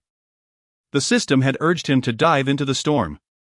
It is known that the eye of the calamity harbors immense spiritual energy, which ordinary individuals can only shatter by employing celestial arts to implode it from within. Never had it been heard that one could penetrate the calamity clouds with mere flesh. However, upon activating the new function, a peculiar substance seemed to envelop his exterior, as if he could merge with the very lightning itself. Once he plunged into the calamity clouds, this sensation reached a zenith. Ding! Congratulations to the host for mastering a new system feature. You possess the chaotic celestial body for 5 minutes. In the next instant, Su Che discerned that this heavenly tribulation, comparable to the pressure exerted by a quasi-saint's calamity, was now under his command. Good heavens, am I the calamity itself? Su Che swallowed hard. Did this mean that for the next 5 minutes, he could strike whomever he wished? And, what is this? Su Che spotted within the thundercloud a creature resembling a being. Stretching 100 zhang in length, its body shimmered in hues of azure and green, devoid of horns, possessing but a single hoof, and radiating with the light of the sun and moon. The Kuei Nyo, the legendary thunder beast. Astonished, he realized that such a divine creature lay hidden within this space. Woof! Bai, nestled within the collar of Su Che's robe, barked fiercely upon sighting the Kuei Nyo, its eyes blood red, as if facing a formidable foe. The next moment, roar! The Kuei Nyo surged forth, carrying Su Che out from the heavenly tribulation. As the entire expanse of calamity clouds condensed into a suit of azure lightning armor, draping over Su Che's form, hovering in the air, he gazed down upon the vast expanse of the Great Way, his stature colossal, resembling a celestial deity descending to earth. What on earth is that? The Kuei Nyo? The divine beast Kuei Nyo? How did it emerge from the heavenly tribulation? That is the true martial sacred land's Hmph sword immortal, descending upon the Kuei Nyo. Is this a divine ability to conjure forth a divine beast? What of the heavenly tribulation? Has the heavenly tribulation descended alongside the Kuei Nyo? Are we being toyed with? Does history record such occurrences? The entire Great Way stood in bewilderment, as the events of that night shattered their every notion of reality. Can calamity be traversed in such a manner? Above the capital of the Great Way, Suche sat astride the Kuei Nyo, level with the tallest edifice, the stargazing tower, nearly piercing the clouds. He wielded an immense Hmph sword, magnified 100-fold, while azure currents of electricity coursed around him, exuding an overwhelming pressure that rivaled that of a quasi-saint. The power of calamity, in Suche's hands, was wielded with the precision of an extension of his own body. Alas, this state of prowess could only be sustained for a mere 5 minutes. Yet, that was sufficient. A cold smirk played upon Suche's lips. The so-called quasi-saint Hmph sword immortal? Was this truly the extent of his strength?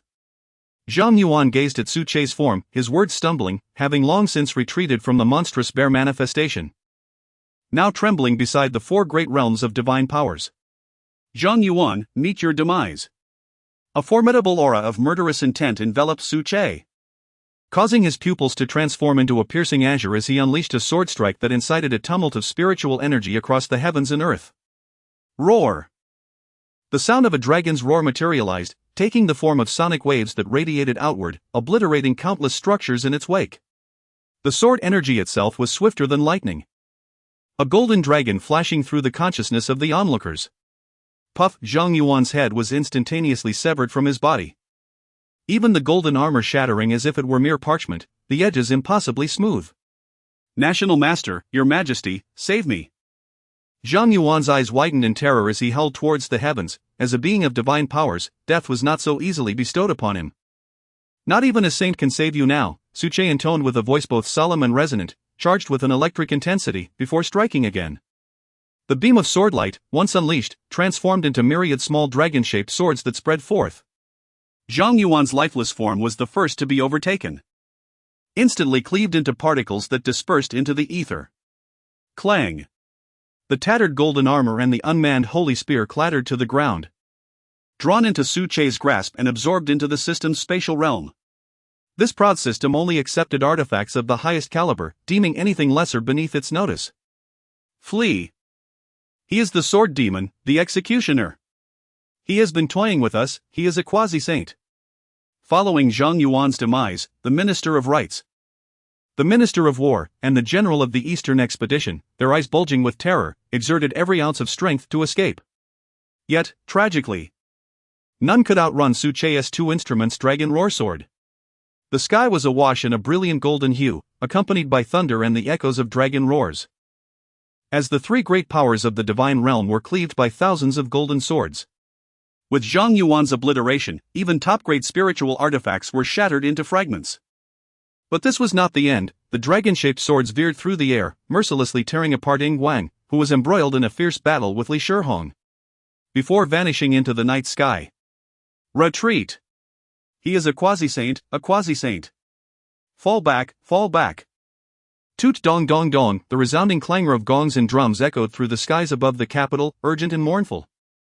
The entire Wei army cast aside their helmets and armor, countless soldiers turning to flee, their spirits of valor utterly extinguished. Instruments?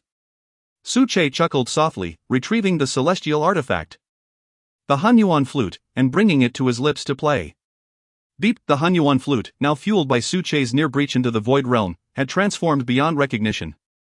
Notes burst forth from the flute, swirling in the air to form various lethal instruments. Swords, spears, axes, daggers, warhammers, bows, and gauntlets, an array of deadly weaponry, all radiating a sacred bronze luminescence, materialized above the capital. The overwhelming pressure instilled an undeniable sense of doubt. Is the Great Way on the brink of collapse? Suddenly, Suche commenced a haunting melody of slaughter, unleashing thousands of musical notes that transformed into spectral warriors, mercilessly striking down all in their path. In a single devastating blow, tens of thousands of Wei soldiers and several divine practitioners from the Burning Eagle sect were reduced to mere ashes. In the next instant, Suche tightened his legs, and with a mighty leap, Kuei Niu surged forth, arriving at the entrance of the red leaning tower. Yet, it was already deserted. Where was Ru'er?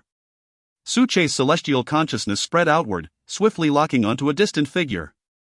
Huang Rui, gravely injured, was being carried on the back of C2 Nana, who hurried to a nearby tea house.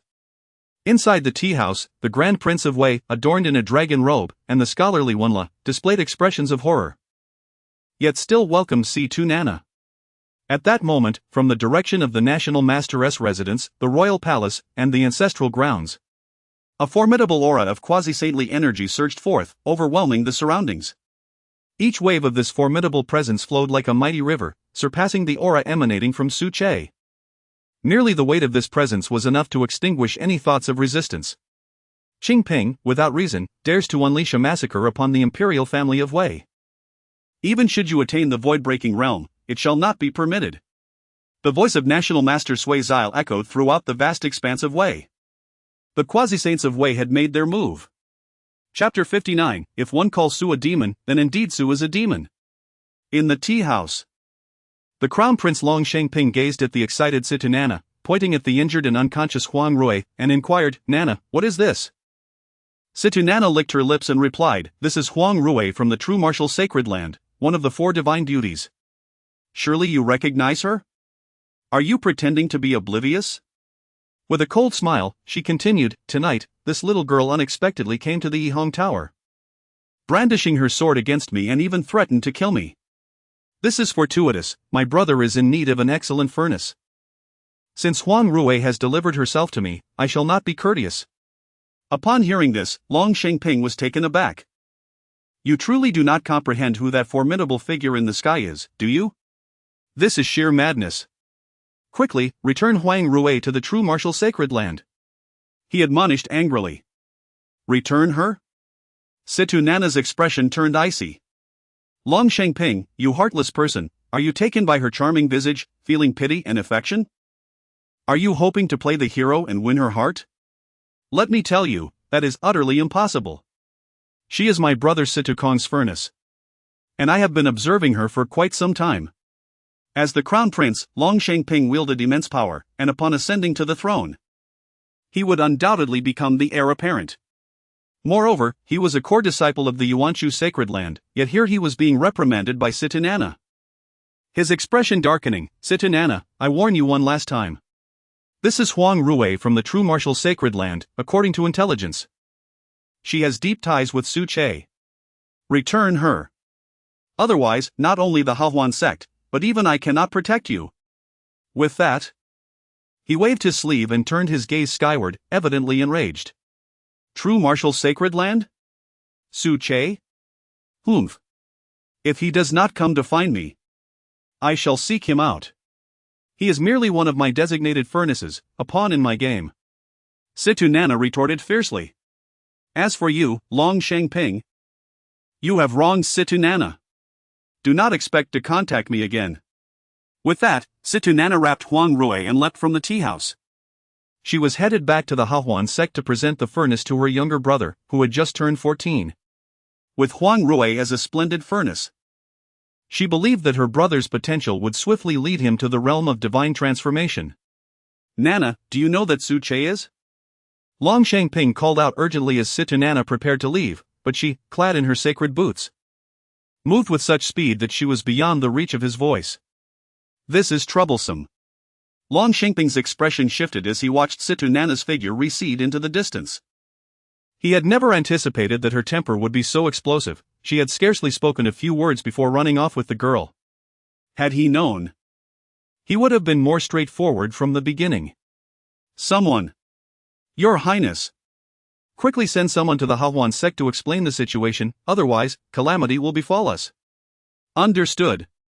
Meanwhile, above the capital of the Great Wei, the voice of Sui Ziren reverberated through the heavens, "Qingping, with your attainment of quasi-saintly prowess, all is equal. Any matter can be discussed." Strangely, the ordinary populace, lacking the divine transformation realm, could not comprehend his words, only hearing a thunderous roar from the skies. "To think you still remember me, Sui Ziren," Suche replied with a smile. Naturally, he was no stranger to Sui Ziren, as they belonged to the same era, both being prodigies of their time. While indulging in countless tomes, they also balanced their cultivation pursuits, embodying the quintessence of their generation. Such individuals would indeed be included in textbooks on Blue Star, recited by countless scholars. The sword demon of Hmph. Who dared to shine alongside the sun and moon? How many would fail to recognize him? Sui Ziren's voice reached across the distance, gentle yet firm. Sword demon? Ha! Su Che laughed heartily, his hair cascading wildly, with azure lightning coursing through each strand. If you deem Su as a demon, then indeed, Su the demon is a demon. With the Hmph sword in hand, I shall carve out a brilliant world in the capital of the Great Way. What say you, Ziren? After a moment of silence, Sui Ziren replied, Hmph, if you harbor grievances or perceive injustices, we can sit down and discuss them. At our age, what is there left to hold on to? Must you bind the citizens of the capital to your chariot of war, coercing the royal family? Su Che snorted coldly. Do you still consider my true martial sacred land a sacred ground? If I remain silent, I fear the true martial sacred land will be divided among you. Sui Ziren assured him, from today forth, the true martial sacred land shall no longer be targeted by any forces, enjoying all policies of the Great Way royal family. Is that acceptable? With your title as the Hmph sword demon, my promise is unassailable. Even if you do not trust me, you should have faith in your own capabilities. Sui Ziren took a sip of tea at the star observation platform, feeling somewhat helpless. Back when Su Che was still in the Divine Passage realm, he could contend against quasi-saints without defeat. Now that he had attained quasi-saint status, what formidable power must he possess? Su Che, expressionless and contemplative, finally spoke, nonsense policies. Does the true martial sacred land need to rely on the favor of the Great Way royal family? You, Sui Ziren, understand me well, once my sword is drawn, I shall not relent until I have slain my foes. I have a request. You shall observe from your lofty perch while I go to the Halwan sect and eradicate their entire lineage. As Su Che spoke fiercely, his mind flickered toward the system panel. The duration of his chaotic celestial body was dwindling to less than 2 minutes.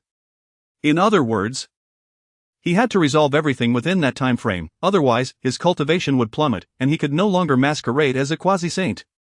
Sui Ziren's calm voice resonated, Hmph. The number of quasi-saints within the Great Way royal family has significantly increased compared to 500 years ago. Do you truly wish to escalate matters unpleasantly? As his words fell, the pressure of 2 quasi-saints on the star observation platform surged abruptly, emanating varying degrees of oppressive might from the Great Way royal family. The ancestral lands, and the Prime Minister's residence, each possessing at least the strength of the early stages of breaking the void. Particularly within the grand halls of the Wei dynasty's imperial palace, the oppressive aura emanating from the Daxing Hall was as formidable as towering mountains, nearly tangible in its intensity. As if the very essence of ferocity could materialize. Hmph, you have witnessed this as well. The voice of Sui Ziren echoed, the Wei dynasty now possesses 5 formidable quasi-saints. Is the sacrifice of but one individual not sufficient?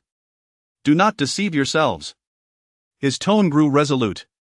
Moments prior, he had received a transmission from the Emperor of Wei, instructing him to spare no expense in capturing Su Che. The price, of course, would be the lives of the citizens of the capital. Do you intend to exert your might over us? Do you truly believe that the sacred land of Zhenwu is as pliable as a ripe fruit?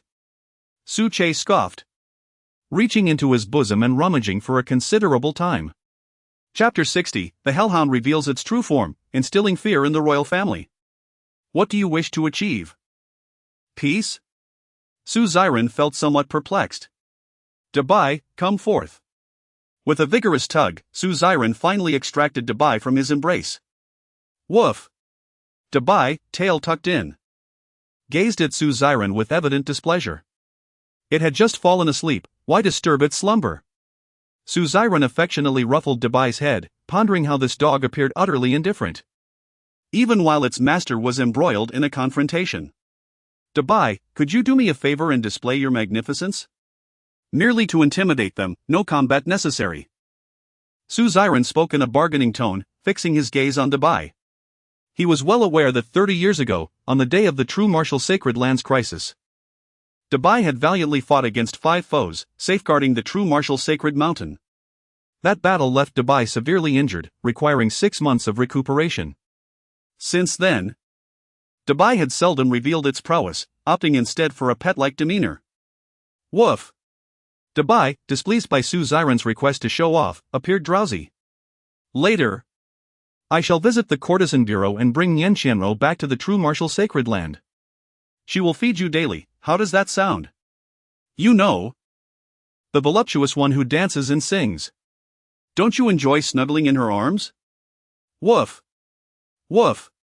As Su Xiren spoke, he noticed Dabai's eyes growing brighter, its tail wagging joyfully, even stirring up a gentle breeze. And you could also lay in her arms for your slumber every day. Surely, that would be more comfortable than resting in mine. A howl of excitement erupted from Dabai, resembling a wolf's cry. The lethargy had vanished, replaced by an extraordinary liveliness. Su Xiren was taken aback. Was the system malfunctioning? This dog's behavior was utterly outrageous. Was it truly so easily swayed by a few alluring words? Hmph. What are your thoughts? Do you intend to confront the 5 quasi-saints head-on? At that moment, the voice of Su Xiren's companion, Sui Xiren, echoed, tinged with arrogance. The 5 quasi-saints could indeed sweep through the Great Way. Enough with your pretenses, Su Xiren retorted. What of the 5 quasi-saints? Why don't you test your mettle? With Dabai's aid, his disdainful voice reverberated throughout the capital, reaching the ears of even the common folk. What is happening? Isn't Sui Xiren our national master? He hasn't made an appearance in 50 years, yet someone can compel him to act? Who is the quasi-saint causing chaos in the capital tonight? How dare they challenge the royal family of the Great Way? Rumors circulated that it might be the quasi-saint from the True Martial Sacred Land. Are you jesting? Does the True Martial Sacred Land still possess a quasi-saint? I merely heard, that the Hmph sword immortal from 500 years ago has returned. The Hmph sword immortal? He is still alive? Mind your words.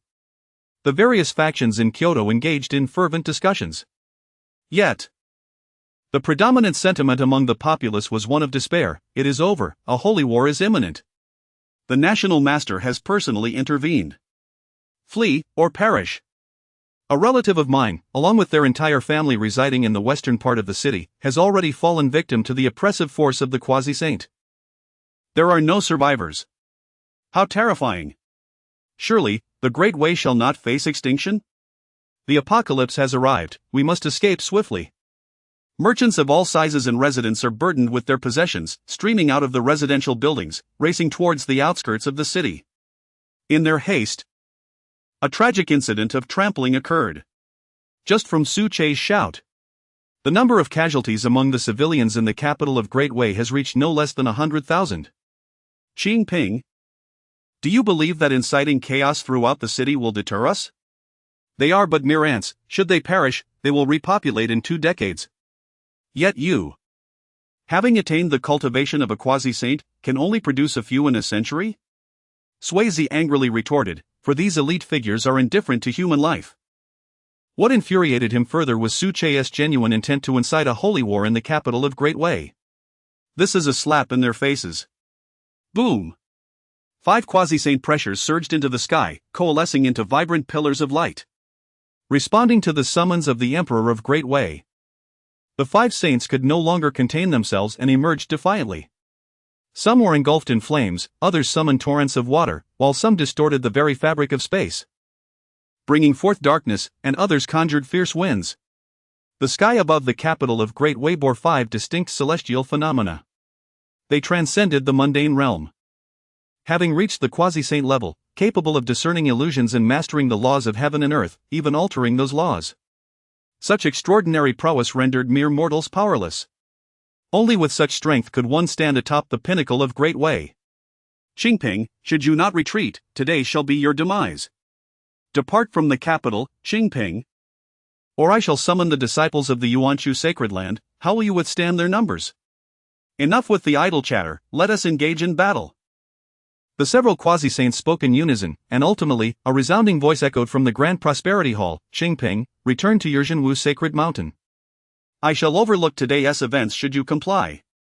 However, should you refuse, after this day, the Great Way shall know no Jinwu. The Emperor of Great Way proclaimed, as if a purple dragon soared above the palace. Your Majesty is most sagacious. The crowd chorused in admiration. I apologize for disappointing you all. In my lifetime, Su Che fears not threats. If you desire war, let us engage in a river of blood. Big White. Su Che bellowed. And the diminutive Big White surged into the sky, gradually enlarging, as black flames erupted from its form, accompanied by an overwhelming aura of power. The Hellhound's true form is indeed deserving of its name. Su Che praised. At that moment, Big White's body was cloaked in black fur, gleaming with a metallic sheen. Its eyes blood-red and menacing. It let out a long, piercing howl that reverberated throughout the entire capital. Gazing upon it evoked thoughts of violence and malevolence. Completely devoid of the earlier traces of the tiny puppy. What is that? Is it a monstrous beast? A quasi-saint level demon? Could it be a sacred beast? The several quasi-saints were taken aback, gathering at the imperial palace. In the eyes of those of their caliber, the modest expanse of the Great Way capital is but a mere stone's throw away. Within the grand hall of the Daxing Palace, the sovereign of Great Way, adorned in a dragon robe, gazed intently at the increasingly colossal creature looming on the horizon. What on earth is that? Who can elucidate this matter for me? Sui Zijiang, upon hearing these words, respectfully replied, Your Majesty, do you recall the events from 30 years ago when the Yuanchu Sacred Land besieged the Jinwu Sacred Land? The Emperor of Great Way nodded, suddenly realizing, is this the divine beast that guards Jinwu? How could it possibly be in the possession of Hmph? Sui Zijiang's expression grew grave as he continued, 30 years ago, this sacred beast stood 100 miles outside the Jinwu Sacred Land, fiercely confronting 5 quasi-saints with overwhelming might. Although it sustained considerable injuries, its strength far exceeded the expectations of various factions. It is said that a quasi-saint from the Yuanchu Sacred Land returned home only to succumb to enlightenment. It was truly terrifying. According to the analysis from Yuanchu, it would require at least 8 quasi-saints working in concert to capture it without suffering losses. Sui Zijiang's countenance remained serious. If this sacred beast from Jinwu were to roam freely and even set foot in the capital, all the intelligence and efforts they had dedicated over the past 30 years would become futile. With Su Che and this sacred beast, the combat strength of Jinwu would rival that of any top-tier power. What shall we do? The Emperor of Great Way furrowed his brow, expressing his ire. Are we to allow Hmph to wreak havoc in my capital unimpeded? Chapter 61, The Imperial Family of Dawei in Disarray. Your Majesty, please temper your wrath.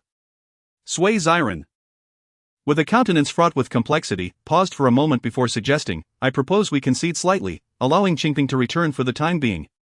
In the future, we may ally with Yuanchu and the Sword Concealment Sacred Land, and devise our approach gradually. Impudence! The Emperor of Dawei slammed his palm upon the dragon throne, his visage aflame with fury. A figure who has not emerged for 5 centuries now dares to demand that I retreat? I am the eternal Emperor of Dawei, destined to see our dynasty rise above all sacred realms of cultivation. If I yield today, how shall the various powers perceive me henceforth? I am in trepidation. Sui Ziran was drenched in sweat, overwhelmed by the Emperor's wrath. The sovereign of Dawei, though barely over 300 years of age, possessed unparalleled talents in both martial and scholarly pursuits, as well as exceptional aptitude for ascension. Yet, he had never experienced the vibrant era of 5 centuries past when Su Che thrived. At the age of 23, he was a formidable opponent to those on the cusp of sanctity. Now, 5 centuries later, who could fathom what he had become? The other quasi-saint figures stood in complete silence, including the royal uncle from the ancestral lands. The reason was simple, the reigning emperor was approaching the late stages of the void-breaking realm, a feat unprecedented in the annals of Dawei's history. In this late stage, should he choose not to retire to the shadows, he could remain on the dragon throne for 3 millennia. There was even a possibility of eventually breaking through to true sanctity. Such might and potential rendered even those in the late void-breaking stage hesitant to provoke him. After venting his frustrations, the Emperor of Dawei suddenly smiled, gazing amicably at Sui Ziran. My dear minister, do you believe I fear the true martial sacred land? I would not dare. Sui Ziren lowered his head, bowing deeply.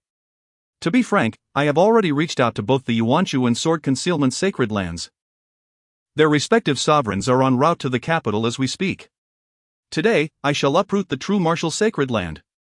The Emperor of Dawei scoffed lightly, casting his gaze towards the horizon, where the might of the sacred beast continued to swell. After today, the True Martial Sacred Land shall surely be annihilated. Your Majesty is astute. The quasi-saints, witnessing the Emperor's resolute determination, could only offer flattery, no longer daring to voice dissent. To the north of the Dawei capital, amidst the clouds, a man and a woman faced each other in the void. The man, adorned in resplendent garments, possessed an extraordinarily handsome countenance, silently hovering in the air. As his eyes opened and closed, the surrounding space appeared to collapse slightly, as though the very fabric of reality could scarcely contain his presence. Opposite him stood a woman of ethereal beauty, seemingly untouched by the mortal realm.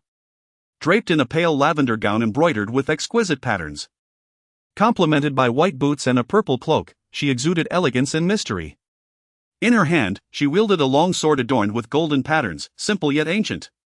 Wan Qing, do you truly intend to obstruct me? The man spoke, his voice deep and intoxicating. Lu Chun, you have ascended to the position of the Sacred Land Sovereign yet still cannot relinquish the grievances of 5 centuries past? Wan Qing replied with a gentle smile. Unfazed by Lu Chen's formidable aura, which had already reached the late stage of void breaking. 5 centuries have passed, how can you expect me to let go? Lu Chen took a deep breath, his gaze as tranquil as water, seemingly controlling the surging tempest within him. Concealed within his chest was a volcano on the verge of eruption. I was once the holy son of the Yuanchu sacred land. And I was defeated by that scoundrel Su Che, losing everything to him. How can you expect me to find peace? The sword master of the hidden sword sect, Shangwan Wanqing, coldly interjected, enough. I showed you no mercy back then, and now that we are both leaders of our respective sacred lands, do you still speak such frivolous words? Lu Chen's expression hardened. You deem my words frivolous? Su Che finds it amusing? 5 centuries have passed, and you remain unchanged, Wanqing. Step aside, let me pass. I must avenge myself on that scoundrel Su Che, restore my heart as resolve, and break into the realm of the saints. Suddenly, the golden patterns on Shangwan Wanqing's sword glimmered, and a resounding blade cry echoed through the heavens, as if a divine phoenix were struggling to break free. Lu Chen gazed incredulously at the woman before him, exclaiming, Wan Qing, you have harbored a century's worth of sword intent, today. Are you truly willing to strike me down for Su Che? Do you honor the ancestors of the hidden sword sect with such a choice? Shangwan Wanqing's demeanor remained austere as she replied, 5 centuries ago, I lacked the power to stop you from hunting down Su Lang. Now, do you think I will stand idly by?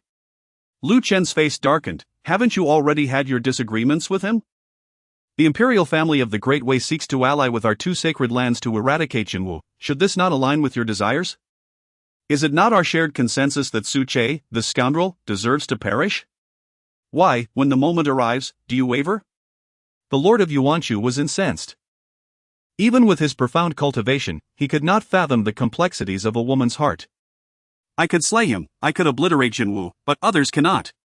Shangwan Wanqing declared with righteous fervor, her voice icy, whoever seeks to kill him, I shall kill. Lu Chen sighed, his expression fluctuating between hope and despair. And after a lengthy silence he said, I will go and observe, merely to partake in the commotion. I assure you, I shall not intervene, otherwise. You may strike me down. Is that agreeable? Hmph. Having received Lu Chen's assurance, Shangwan Wanqing parted the way. After demonstrating her sword technique, she had no fear of Lu Chen retracting his promise. She was confident that even if Lu Chen could withstand her strike, he would be gravely wounded. In the capital of Great Way, there are beasts. Run, run, the beasts are annihilating the city. Can anyone explain what is happening? Why does the emperor not intervene?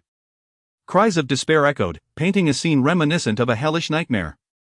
Su Che stood transfixed, gazing at the enormous white creature soaring in the sky. This aura. Early stage void breaking. Mid-stage void breaking. It continued to ascend, halting only at the peak of void breaking. Moreover, it sprouted 8 additional heads. its body expanding to nearly half the size of the capital, roaring towards the heavens and releasing waves of scalding breath. This momentum is far more formidable than it was 30 years ago. Could it be that my system has awakened, consequently enhancing Debai's strength as well? If it weren't for this foolish dog refusing to heed my commands, would I not be able to dominate the world by now? System. Is there a way to make Debai obey me? Ding. Once the host subdues the hellish nine-headed hound, it can be commanded at will. If I can subdue it, do I really need to command it? Can't I simply eliminate it myself? Su Che remarked with disdain. It seems that taking shortcuts is not a viable path.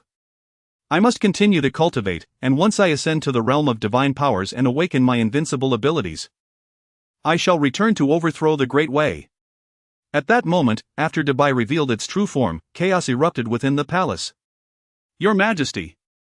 It is a sacred beast at the pinnacle of the void-breaking realm. Should we not consider reconciling with the True Martial Sacred Land? If this escalates into conflict, the entire capital, and indeed all of Great Way, shall be reduced to nothingness.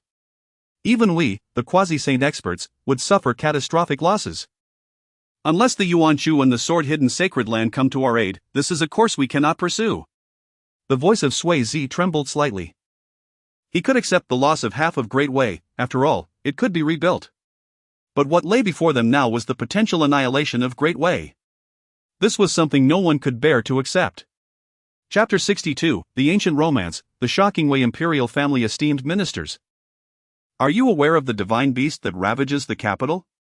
The Emperor of Wei furrowed his brow, though he remained somewhat composed. For he had yet to summon 2 reinforcements. We have never encountered such a creature. The assembly collectively shook their heads. With 9 heads, enveloped in black flames, exhaling demonic fire, and with feet firmly planted on the ground while its heads reached the clouds, this malevolent hound is unlike anything ever heard of before. Your Majesty! I assure you, on our Wei soil, such a creature has never appeared, remarked the Prince of Righteousness with a bow. Damn it!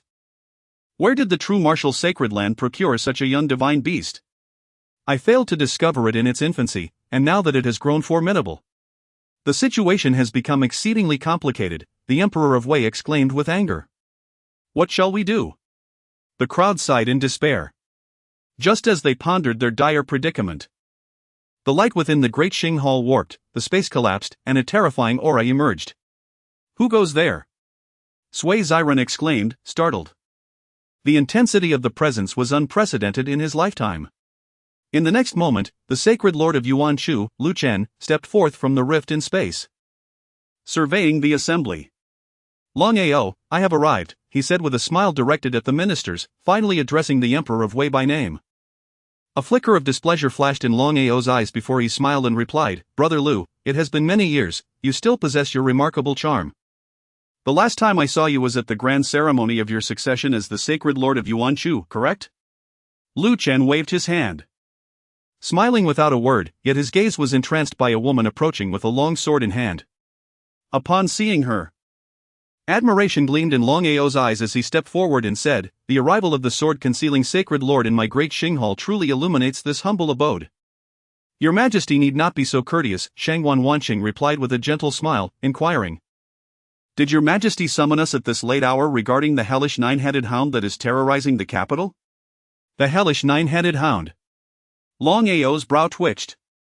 Catching this crucial piece of information, and he asked, Sacred Lord, could you enlighten me on what the hellish 9-headed hound is? Wanqing had only seen references to it in ancient texts of the sacred land. The hellish 9-headed hound bears 9 heads, is exceedingly ferocious, and is not a native creature of the 9 heavens continent. Rumors suggest it hails from the depths of the earth, while others claim it is of extraterrestrial origin. She recounted. It is said that an adult hellish 9-headed hound is not merely a divine beast but a supreme celestial beast.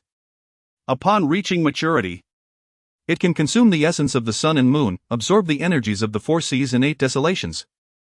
And its combat prowess rivals that of a human saint at the harmonized Tao stage. The harmonized Tao stage, also known as the Saint Realm, unifies the laws of heaven and earth, exerting dominance across the 8 realms. You speak of the Saint Realm? Sui Ziran was taken aback. In all these years, Wei has never witnessed a being of the Saint Realm. Even the great saint of the totem, 5,000 years ago, was merely rumored to have touched upon the saint realm. This hellish nine-headed hound, reaching adulthood as a saint, truly indicates the profound heritage of the true martial sacred land? He shook his head repeatedly, feeling as though the world had turned dark and uncertain. When the hellish nine-headed hound matures, the true martial sacred land could unify Wei without the need for a single soldier. The illustrious pillars of the Great Way shall soon find themselves as mere prisoners. There is no need for the national master to be so despondent. Su Guowanqing cast a fleeting glance at him and remarked coolly, the hellhound, known for its slow maturation, requires at least a millennium to ascend from the quasi-saint realm to that of a true saint. The hellhound outside, achieving a breakthrough from mid to late void shattering in just 30 years, is indeed an extraordinary feat. Therefore, the emperor need not be anxious. The Great Wei royal family still has a millennium to prepare. Upon hearing Su Guowanqing's words, the tension that had gripped the hearts of those present finally dissipated. The peak of void shattering is not to be feared. The true terror lies in its potential to break through to the harmonious path at any moment, much like the sword of Damocles hanging ominously overhead, instilling a sense of unease. Long Ao exhaled, regaining his composure and remarked, according to the words of the Sword Concealing Saint Master, how shall we proceed? Lu Chen chuckled lightly and interjected, I comprehend your intent, Brother Long, you wish to harness our combined strength to jointly confront the true martial sacred land. I have no objections, but you must earnestly persuade Wanqing. Her relationship with Qingping is quite significant. He then winked at Long Ao and continued, after we vanquish the true martial sacred land, we must deliberate on the division of the treasures. Long Ao, hearing this, felt a surge of elation, for Lu Chen's words aligned perfectly with his thoughts. He jovially proclaimed, the master of Yuan Chu and the master of sword concealing. I believe our three factions should unite, pooling the might of the entire nation along with the pinnacle sacred artifacts of the Great Way. We shall eradicate Qingping and obliterate the true martial sacred land, ensuring an everlasting resolution. Let us nip all calamities in the bud. I understand that true martial and sword concealing have enjoyed a long-standing camaraderie. If the sword concealing sacred land is willing to lend its support, I can assure you that the spoils of war will favor them. Additionally, I can offer a mid-grade sacred artifact as a reward. Long Ao spoke with utmost confidence. In a world driven by profit, there are no eternal enemies, only perpetual interests for such grand powers. He was convinced that a mid-tier sacred artifact would suffice to entice the sword-concealing sacred land. After all, this battle was a chance to share in the fruits of victory, a prospect too advantageous for the sword-concealing sacred land to ignore. Lu Chen lauded him, Brother Long. You truly embody the essence of the Great Way Emperor, your vision and resolve are indeed remarkable. The Yuan Chu sacred land has no objections. Long Ao nodded in satisfaction and turned to Su Guowanqing, gently inquiring, what does the master of sword concealing think? Suddenly, with a resounding clang, a holy sword was drawn, and its aura shot skyward, precipitating a startling turn of events within the grand hall. Long Ao was taken aback, only to witness Su Guowanqing point her sword at Lu Chen and exclaim, Lu Chen, you hypocrite! What was your promise upon your arrival? How can you now incite the Great Wei royal family against Su Lang? The sword-concealing sacred land shall never consent to the encirclement of the true martial sacred land, no matter the allure of profit. This endeavor must prioritize reconciliation. Her words echoed through the great hall, leaving a palpable silence in their wake.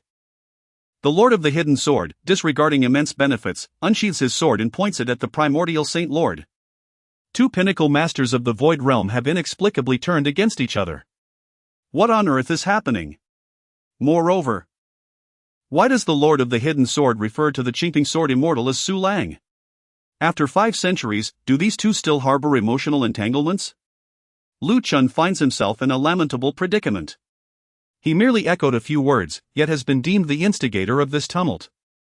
Wanqing, you are well aware that the royal family of Wei intends to take action against Jinwu. I have no choice but to comply. Lu Chen looks at Shangguan Wanqing with exasperation. If I do not refuse, then prepare to receive my sword. I had intended to reserve this blade for severing ties with Su Che, the heartless scoundrel, but it seems you wish to experience it first. Shangguan Wanqing regards him with a cold gaze, leaving the gathered quasi-saints utterly astonished. The Primordial Saint Lord, the Lord of the Hidden Sword. And the Hmph sword immortal, what secrets lie between these three illustrious figures that remain unknown to outsiders?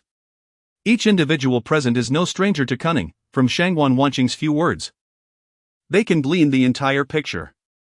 The references to Su Lang and the heartless scoundrel, do they truly think they cannot discern the implications? This could well be considered an ancient romantic saga, a tale of grievances from 5 centuries past. Even Sui Jirong, a quasi-saint of this era, is all ears. When the three of them dominated Wei, Sui Jirong was merely a second-tier player, akin to Sanxing of the present-day Tianhong sect. Among them, the one with the most complex emotions must be the Emperor of Wei, Long Ao. Had he known of the connection between the Hidden Sword Holy Land and the Jinwu Holy Land, he would have refrained from initiating contact with the former. Now, it seems, powerful allies are at odds within their own ranks.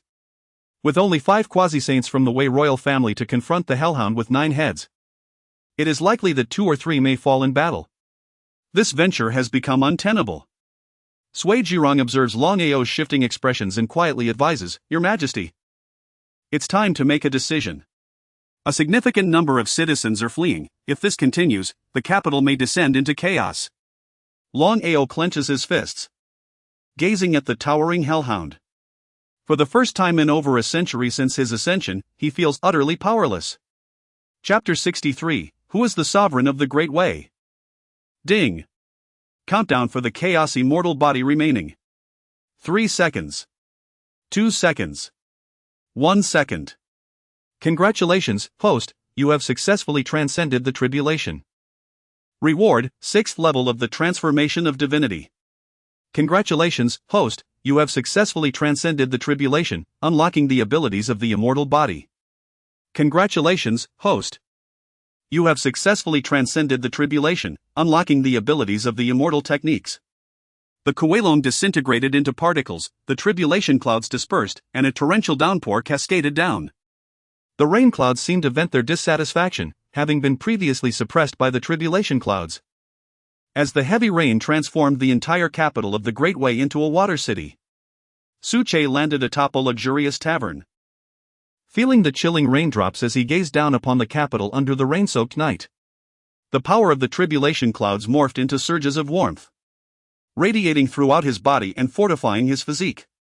Moreover, Su Che discovered that deep within his dantian, there lay a small figure resembling himself, sleeping on its side, appearing utterly serene.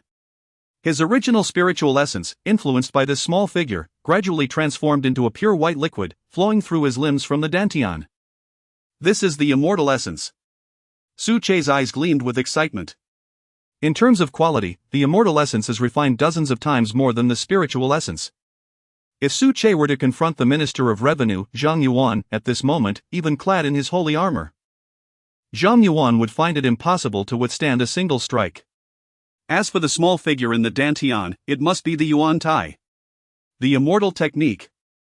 Infinite Yuan Tai nurtures the immortal fetus.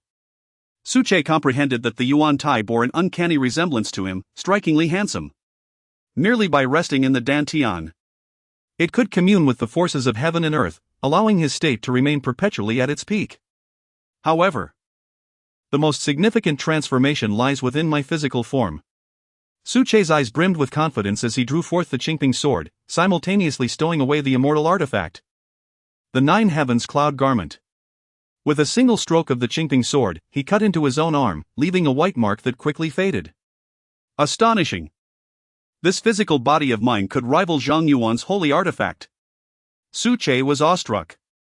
In an era where divine abilities were exceedingly rare throughout the Great Wei, he was already adorned with celestial artifacts, and his physique could be compared to a holy artifact. And he was merely at the transformation of divinity stage. Does he still need to let others live? Su Che was brimming with exhilaration. If he were to exchange his holy sword for an immortal sword now, he would have confidence to battle even those in the mid-stages of the void-breaking realm. As for the late stages of void-breaking, he contemplated and decided otherwise. From his understanding, the disparity between stages in the void-breaking realm could be even greater than that between the transformation of divinity and void-breaking. A late-stage void-breaker could easily defeat 10 early-stage void-breakers. In terms of lifespan, the former would often be twice that of the latter. Having sensed his own transformations, Su Che's confidence surged. He was now unafraid of certain quasi-saints. With a single step, he found himself atop the largest of the heads of the Great White. Upon seeing Su Che ascend, the 9 heads of the Great White unleashed torrents of energy outward to flames, lightning, gales, frost, a truly terrifying display. Su Che, thoroughly satisfied, affectionately ruffled the fierce head of his great white beast. Truly remarkable, it brings honor to its master.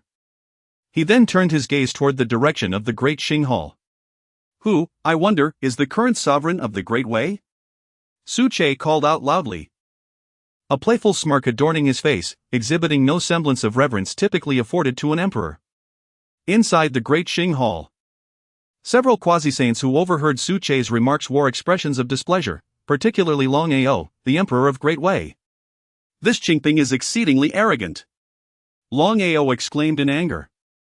For as a ruler, it was the first time he had ever been queried regarding the identity of his sovereign. Your Majesty, please quell your anger. I have an old acquaintance with Hmph, allow me to negotiate on your behalf, Suwezi offered, bowing respectfully. Long Ao cast a glance at the fearsome 9-headed hellhound, which was exuding terrifying spiritual energy, and sighed, I am weary today, I shall relent for the sake of the Great Way populace. He resolved to reconsider the delicate balance of power among the various factions.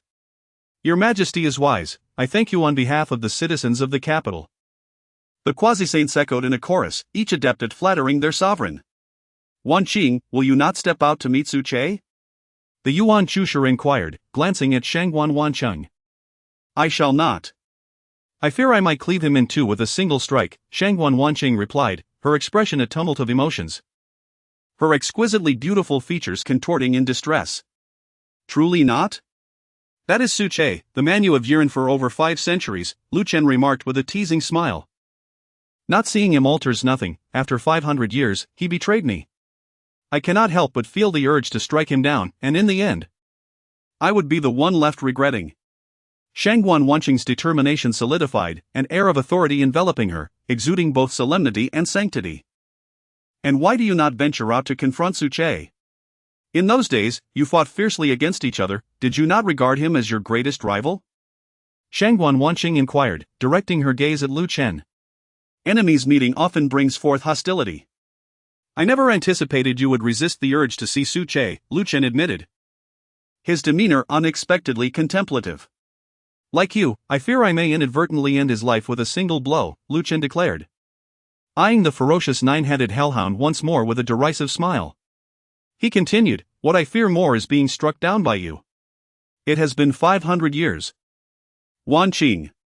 I have no heirs, nor a wife, and my abode lacks even a maidservant. Do you not comprehend my intentions?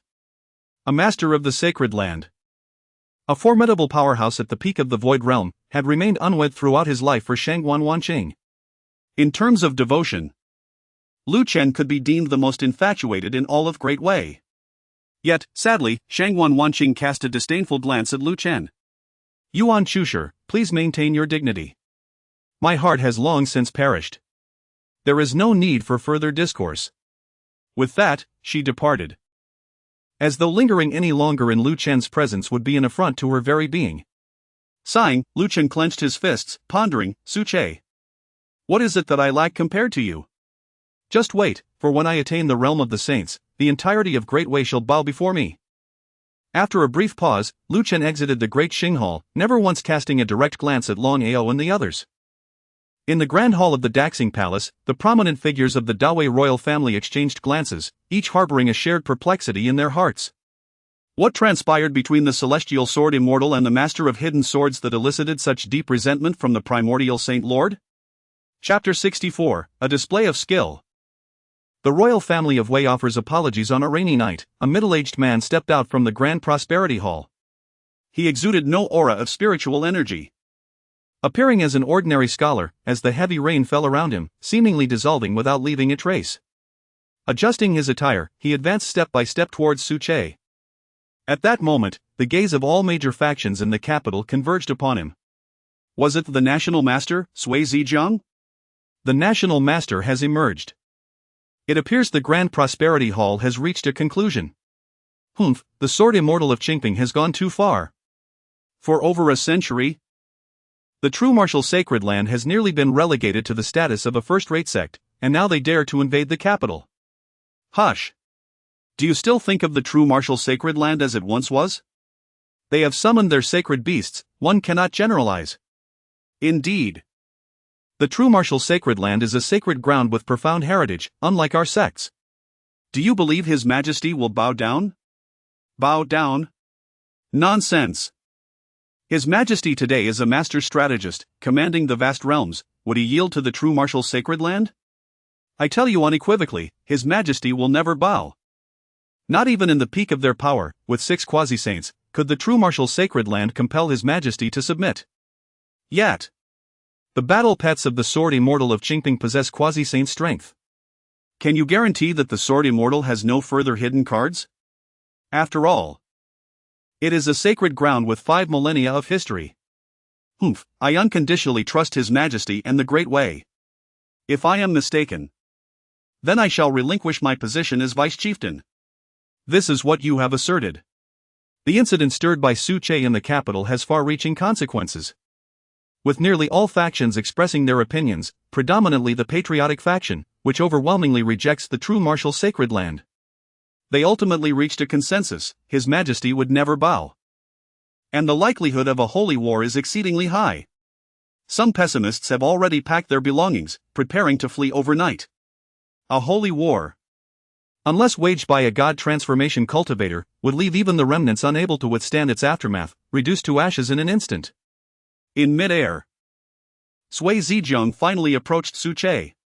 Brother Hmph, it has been 500 years, your elegance remains intact. Sui Zhejiang's smile was most humble, his voice warm and refined. He did not deliberately lower his tone, allowing many attentive ears to hear. He had no intention of concealing the matter. After all, such things are impossible to hide. Sui Zhejiang, do you not fear a sword through your throat, coming so close to me? Su Che retorted with a cold smile. Brother Hmph jesting, Sui Zhejiang replied. While others may be unaware, how could I, Sui Zhejiang, remain ignorant? I have observed you for 5 centuries, and your heart's resolve is profound. With a clear sense of right and wrong. You are certainly not one to indiscriminately slay the innocent. Moreover, now you possess only the aura of transformation. Could you truly strike me down with a single sword? Sui Zhejiang's expression radiated warmth, and he exuded a courteous demeanor, making conversations with him quite pleasant. However, his words carried a hint of probing, prompting Su Che to raise an eyebrow. Are you suggesting that I cannot slay you? Su Che's gaze sharpened. And with a surge of transformed celestial energy gathering at his head, he swiftly unleashed 2 dragon-shaped golden swords from his eyes, hurtling toward Sui Zhejiang. Sui Zhejiang felt a jolt of surprise within. The golden sword shot forth by Su Che, although not of a high energy tier, was remarkably pure and refined. Executing offensive techniques to their utmost extent. Bang!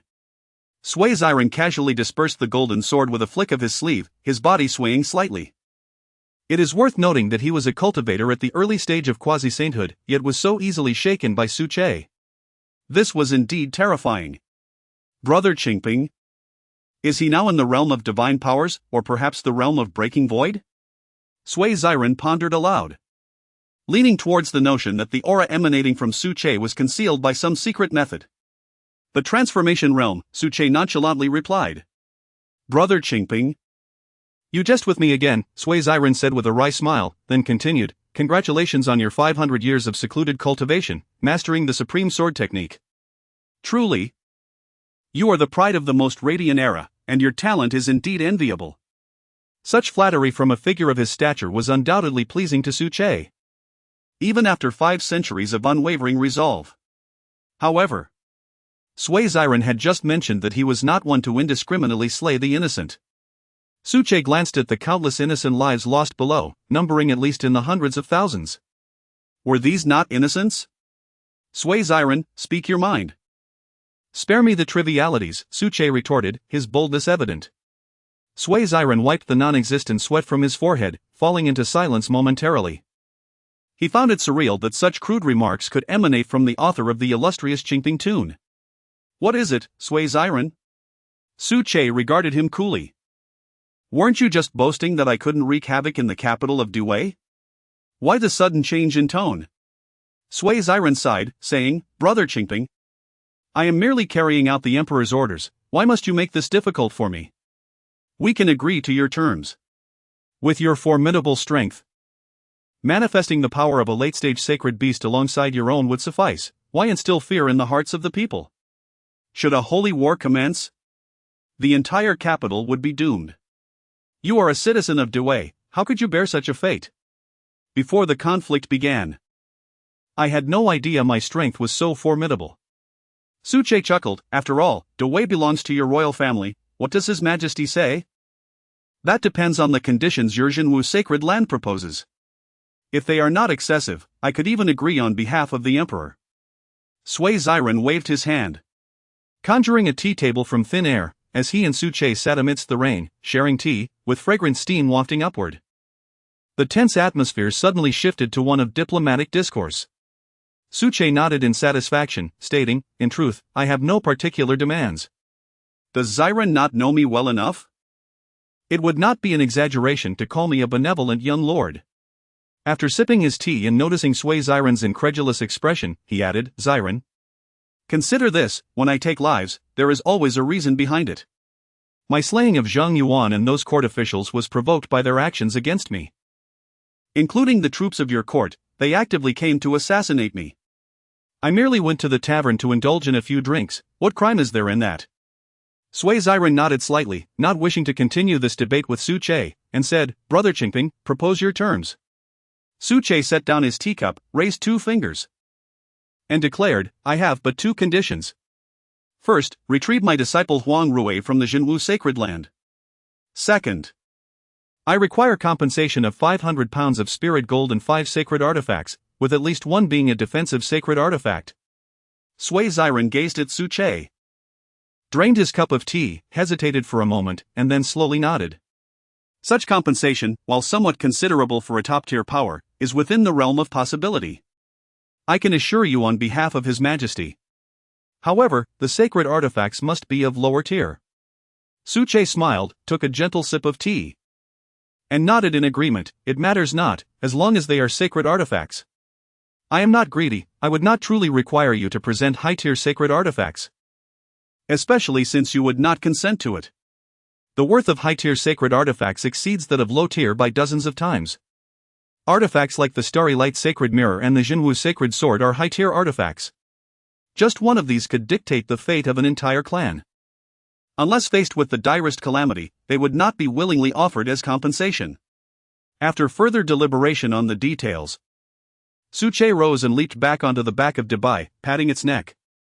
The imposing hellish 9-headed dog gradually shrank down, ultimately transforming into a diminutive form. Visibly fatigued, Suche seized it and cradled it in his arms. The peak strength of Dubai in the void-breaking realm was evidently FAAD, in truth. It likely only matched the mid-tier of the void-breaking realm.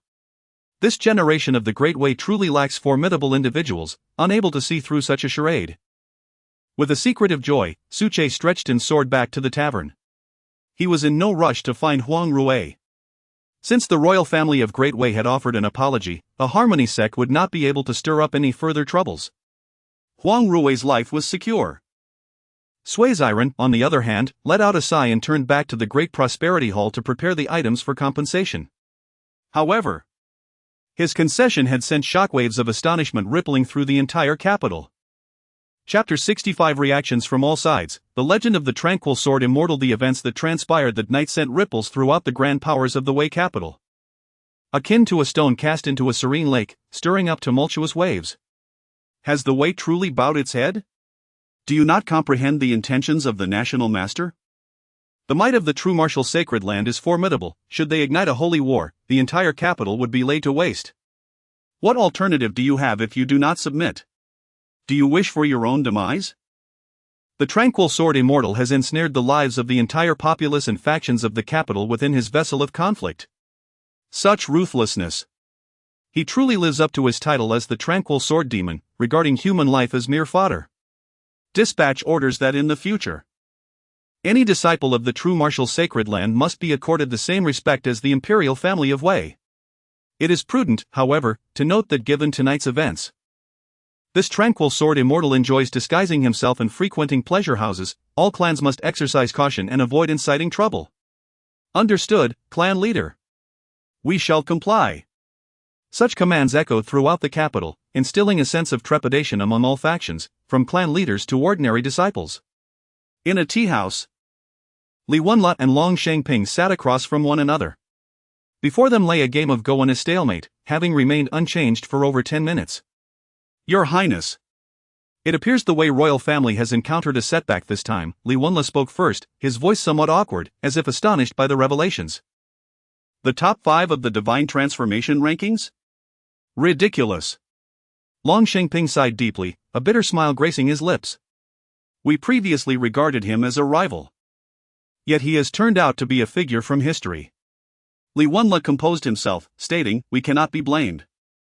Who could have anticipated he would be the tranquil sword immortal from 5 centuries ago? His quasi-saintly prowess is unattainable. However, he is merely 500 years our senior. In 500 years hence, who knows who will be superior? Long Shangping shook his head, responding. You people from Dezhou do not grasp the true weight of the title Tranquil Sword Immortal 500 years ago, at the tender age of 23. The Tranquil Sword Immortal first entered the realm of divine powers. At that time, he was obscure, merely entangled in rumors with the then Sword Saintess. Far from the focus of any major factions. Then, something transpired. Single-handedly, he decimated nearly half of Wei's top-tier factions and ultimately ascended to the Yuanchu sacred land, battling the reigning Yuanchu sovereign without succumbing. Do you comprehend the significance of defeating a quasi-saint at the age of 23? What? Li Wenla exclaimed in shock. Within the general's residence, the bloodied Wei Qili and the exuberant Long Zhishan sat atop the grand hall, surrounded by several keen scouts. Is what you say true? Has His Majesty truly conceded to the True Martial Sacred Land? Wei Qili's eyes widened in disbelief. Reporting to the general, it is entirely accurate, one scout knelt, clasping his hands. What of the leader of the True Martial Sacred Land? Has he met with any misfortune? Long Zhishan inquired, her fingers delicately brushing through her hair, her dimples appearing as her eyes sparkled with intrigue. Several scouts exchanged glances, hesitating slightly. Is there something you cannot share with me? Long Zhishan remarked with dissatisfaction, casting a glance at Wei Qili. Have you lost your wits? How dare you remain silent when Princess Coral inquires? Wei Qili's anger flared. What was the matter with the scouts he had trained? Bang! The scouts knelt tremblingly, saying, report to the general and Princess Coral. That chief. The chief of Jinwu, we dare not speak recklessly. The quasi-saint has comprehended the laws of heaven and earth, in a certain sense. They are already messengers of the celestial path. To carelessly discuss a quasi-saint before reaching the transformation realm could invite divine calamity and punishment from the heavens. Naturally, they kept their mouths sealed, afraid to elaborate. Dare not speak recklessly? Wei Qili was taken aback.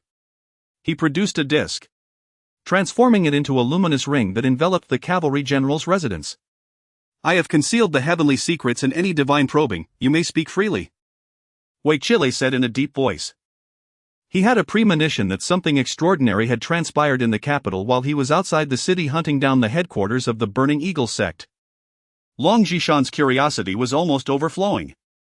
The scout stuttered, unable to speak for a long while, making her feel as though ants were crawling on her skin. The chief of Jinwu, Su Che. One scout suddenly raised his head, gritting his teeth and declaring, he is the celestial sword immortal from 500 years ago. A quasi-saint's cultivation. How could this be? Wei Qili stood up abruptly, exclaiming. The celestial sword immortal from 500 years ago was not yet a quasi-saint and had already attained enlightenment on Jinwu's sacred mountain. Is there any basis for your claim? The scout trembled slightly, as if recalling something, and said, I heard the national master call him Celestial Peace tonight. He emerged from the Bureau of Education, first slaughtering 5 formidable beings of great power. Moreover, he possesses a peak quasi-saint sacred beast. Wei Qili and Long Zhishan exchanged glances, each seeing bewilderment reflected in the other's eyes, as if deciphering celestial scripture. Especially Long Zhishan. She had traveled with Su Che and even referred to him as Little Mingzi. Moreover, with Su Che's meager skills, he had barely reached the transformation realm. How could he possibly be the celestial sword immortal from 500 years ago?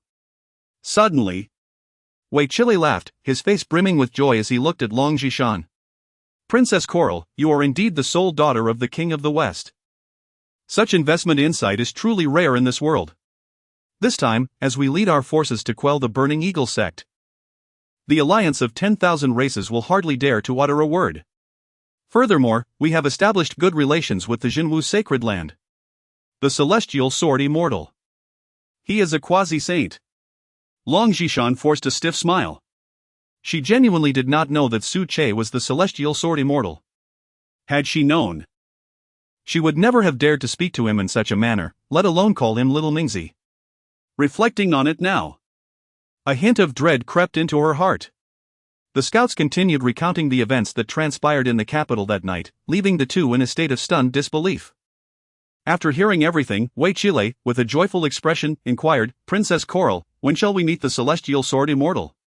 Now, she has truly allied herself with a formidable figure, with a quasi-saint supporting her, naturally elevating Long Zhishan's status. It seems promising that the King of the West will soon enter the capital. As for Wei Chile, he may very well become a founding hero, revered by the masses, and have the prospect of attaining quasi-saint status. I shall seek him out in a couple of days. The more she hears of Su Che's remarkable feats, the more awkward Long Zhishan becomes, even growing somewhat reserved. Initially, both were at the bone refinement stage, and suddenly overnight, the other has ascended to quasi-saint? It is difficult to fathom how one might approach such a situation with a composed mindset. Chapter 66, Su Shizu truly enjoys favorable fortune. Before the teaching office, the air was thick with admiration. Su Shizu! Su Shizu! Li Shihong and several others gazed at him with reverence, their eyes shimmering with admiration. This was their bastion, the sole Grand Elder of the True Martial Sacred Ground, whose singular strength could stifle the very breath of the entire capital of the Great Way. To claim they were not proud would be an utter falsehood. Please, dispense with the formalities, Su Che remarked with a furrowed brow. As usual will suffice. Indeed, they replied. Yet their postures remained rigid, almost stiff. With a resigned glance at them, Su Che strode directly into the teaching office. As he entered, Nian Xianro caught his gaze but was at a loss for how to address him. Su Che? The Tranquil Sword Immortal? Immortal Su? Or perhaps, Lord Su? Please, come in. Su Che beckoned as he returned to his original seat, casually plucking a cherry to savor. The teaching office was indeed a premier spiritual artifact. Merely a step away from being a quasi-holy object. The residual energies of combat could scarcely inflict damage upon it, and it possessed an automatic restoration feature. Contemplating this, Su Che yearned for a celestial abode. An abode that could be carried anywhere, fortified with formidable defenses. Who could resist such a treasure? System, grant me a celestial abode. Beep. After a prolonged wait, the system remained unresponsive. Discontent, Su Che muttered, stuck? Or still no reaction? Forget it. This thing is as uncontrollable as Dubai. Shaking his head, he brought forth his status panel. Host, Su Che age, 523 realm, 6th level of transformation, mid-transformation, technique, celestial grade, infinite primordial embryo technique, minor achievement, innate talent, celestial body. Innate infinite Tao body, minor achievement, secret art, 2 instruments dragon's roar sword technique, minor achievement, treasures, celestial artifact, mixed yuan flute, low grade, celestial artifact. 9 heavens cloud garment, low grade, mount, Hellas 9-headed hound special abilities, heavenly eye, body transformation into calamity, chaotic celestial body, system level, LV3 items, 9 soul reversion pills. Light cloud 6-blade holy spear, dark Lin Kai. Ah. After the system upgraded to level 3, I could indeed perceive much more. It appears my once imposing celestial body, artifacts, and techniques are all merely low-grade celestial artifacts. As for the Holy Spear and Dark Lin Kai, they were acquired from Zhang Yuan's remains. Once Sui Zi arranges for the compensation from the Great Way, I must find a master craftsman to restore them. Although I have no personal need, it would be splendid to reward the valiant within the sacred ground. Content with this, Su Che closed the system and glanced at the graceful Nian Xianro. A thought crossed his mind, and he addressed the dazed Li Shihong and the others standing nearby. You may all leave. These individuals had no sense of discretion. When had he ever invited them in? Did they not see that Su Shizu sought an evening of leisure? Yes. Li Shihong bowed, obediently leading the other transformation realm experts away. Nian Xianrou and the other courtesans followed suit, departing slowly. Xianrou, do not leave. Come here and join me for a drink. Su Chei's cheerful voice resonated. Nian Xianrou could not help but feel exasperated. As a courtesan who had embarked on this path only recently, she was ill-versed in the arts of seduction. Possessing only a smattering of skills in the refined pursuits of music, chess, calligraphy, and painting. Was Su Chei truly mistaking her for some kind of attendant? After all, her true talent lay in swordsmanship. Come quickly, Su Chei beckoned, patting the chair beside him, before downing a cup of liquor in one swift motion. Ah! The pleasures of indulgence truly suited him. The clamor of violence and conflict was something she utterly despised. Nian Xianrou bit her lip, hesitating to leave. And thus slowly took a seat beside Su Chei, albeit maintaining a respectful distance. Outside the Academy of Music, several cultivators at the God transformation stage exchanged lewd remarks about the potential happenings within. Su Shizu is indeed quite fortunate. Just look at the beauty of Qianrou. Her visage and figure. Indeed, I've heard whispers that several princes regard Nian Xianrou as their prized possession. With Su Shizu now fixated on her, I wonder how they will react. Laughter bubbled amongst them. Tell me, who is more beautiful, Qianrou or the top disciple from our cohort? The top disciple you refer to is? Surely you mean the Snow Saintess. You cannot imagine how many times I have dreamt of her. She represented my youth. No matter how beautiful the current generation of maidens may be, they cannot evoke the same thrill I once felt. This God transformation cultivator spoke passionately, his eyes shimmering with hope as he caught raindrops in his hands, as though he were a poet. Gentle rain falls, snowflakes dance, the cold wind whispers in silence. My heart is like the frost, love surges like a tide amid the rain. This is a love poem I penned for the Snow Saintess, pouring forth my life's learnings. Upon finishing, he closed his eyes, lost in self-admiration. Brother! Brother! At that moment, he was roused by a colleague's call. What is it? Did you not hear me contemplating my youth? The cultivator's displeasure was evident. Look over there. His colleague trembled, pointing towards the entrance of the Academy of Music. The cultivator followed his gesture. Before them appeared a breathtaking beauty, her long hair cascading like a waterfall to her waist, her complexion as pale as snow. Clad in a delicate azure gown, holding a paper umbrella, gracefully making her way through the rain towards the academy. A radiant aura surrounded her, making her seem ethereal, like a being not of this world. With a cold glance, the stunning lady dismissed Li Shihong, who had attempted to block her at the entrance, and stepped into the academy with poise. Surely I am not mistaken? The God transformation cultivator rubbed his eyes in disbelief. The Luo Saintess? What brings her here? Have we informed Su Shizu? Isn't he inside indulging in revelry? No. The group exchanged glances, each reflecting the same shock. They understood well that the entanglement between the Luo Saintess and Su Shizu ran deep. Chapter 67, Alcohol truly is a delight. Within the confines of the teaching hall, Su Chei dispelled his protective celestial energy, surrendering himself to the joyous embrace of alcohol. Several enchanting courtesans, having recognized his identity, performed vigorously on the first floor, their melodious voices singing the serene tune of Xingping Diao. Meanwhile, Nian Xianrou, stifling her frustration, fed Su Chei fragrant wine, cradling the peacefully slumbering Debai in her arms. In merely a few minutes, she had learned to serve wine under Su Chei's guidance. Were it not for the stubborn defiance etched upon her face, one might have considered her a seasoned courtesan already. Emboldened by the effects of the wine, Su Chei playfully caressed Nian Xianrou's delicate, boneless hand, erupting into hearty laughter as he exclaimed, "Clouds yearn for garments, flowers long for beauty. Ah, what splendid poetry, what delightful melodies! A reward!" The sound of numerous spirit gold coins cascading to the ground echoed for a considerable time, eliciting expressions of astonishment from the courtesans, who eagerly scrambled to collect them. Even Nian Xianro, seated beside Su Che, was visibly tempted, her eyes wide with longing. After all, spirit gold was a treasure reserved for those in the realm of transformation. Who, unless a prodigal, would squander spirit gold unless they had reached the threshold of a saint?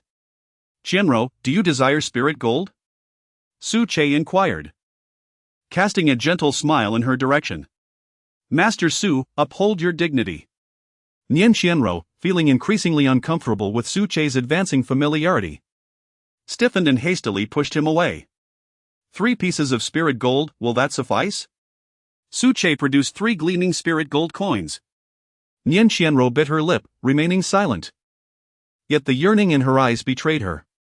It was well known that for a courtesan of her standing within the teaching hall, dozens of spirit gold coins could secure one's freedom.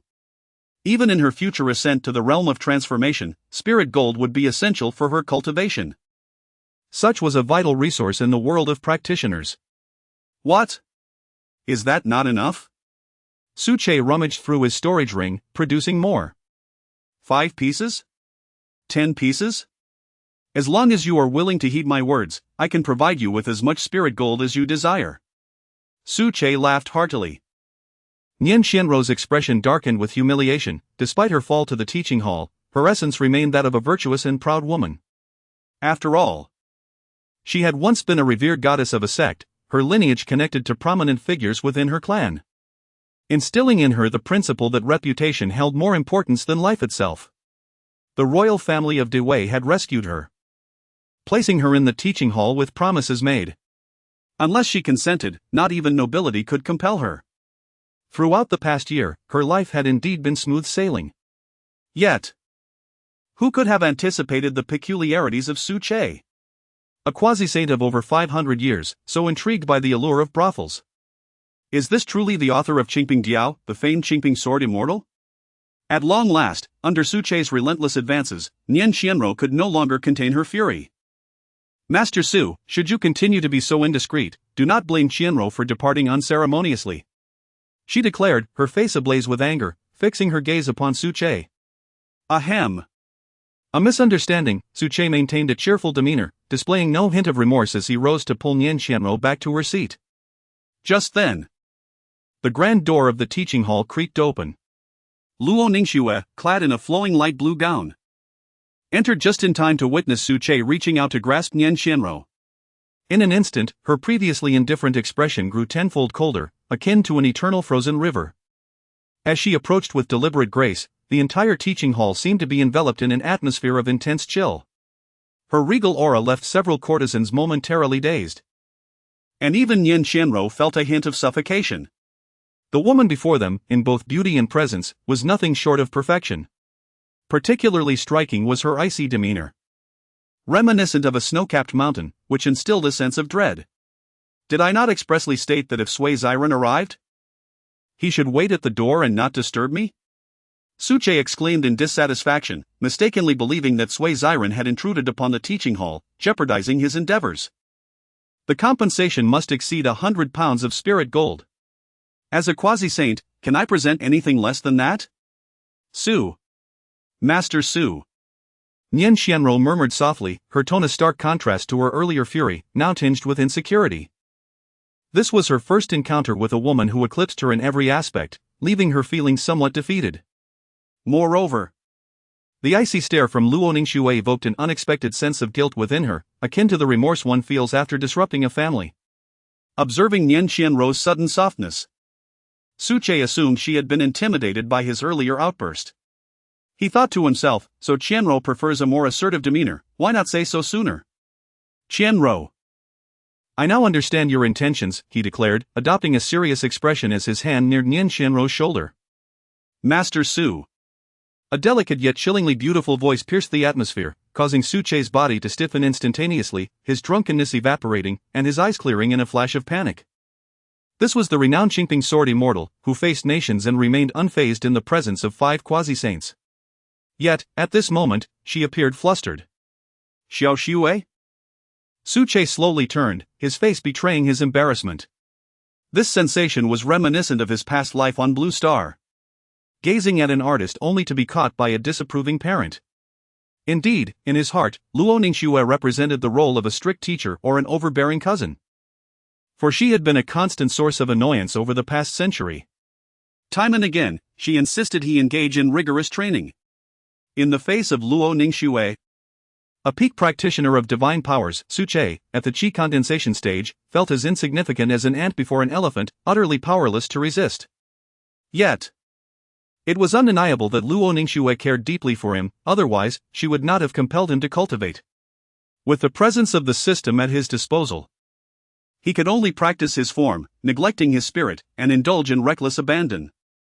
Throughout the century, he had repeatedly failed to appreciate Luo Ningxue's concerns, burdening her with one responsibility after another.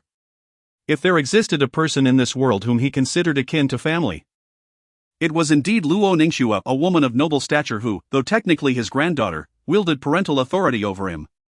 Chapter 68, The Wronged Luo Ningxue Demands Spirit Gold. Please step outside, commanded Luo Ningxue, her presence commanding enough to make the several courtesans feel as though they were mere attendants. Nian Xianro fared slightly better. She perceived herself as a concubine overshadowed by the main wife. As for Su Che, he wore an awkward grin and gestured for the ladies to make their hasty exit. With hurried footsteps, the women fled, swiftly making their way out of the teaching office. In her haste, Nian Xianro accidentally dropped the large white dog onto the ground. 1. The dog, Dabai, awakened, shook his head, and upon spotting Luo Ningxue, his eyes sparkled with delight. He bounded into her embrace with joyful leaps. Is this Da Huan?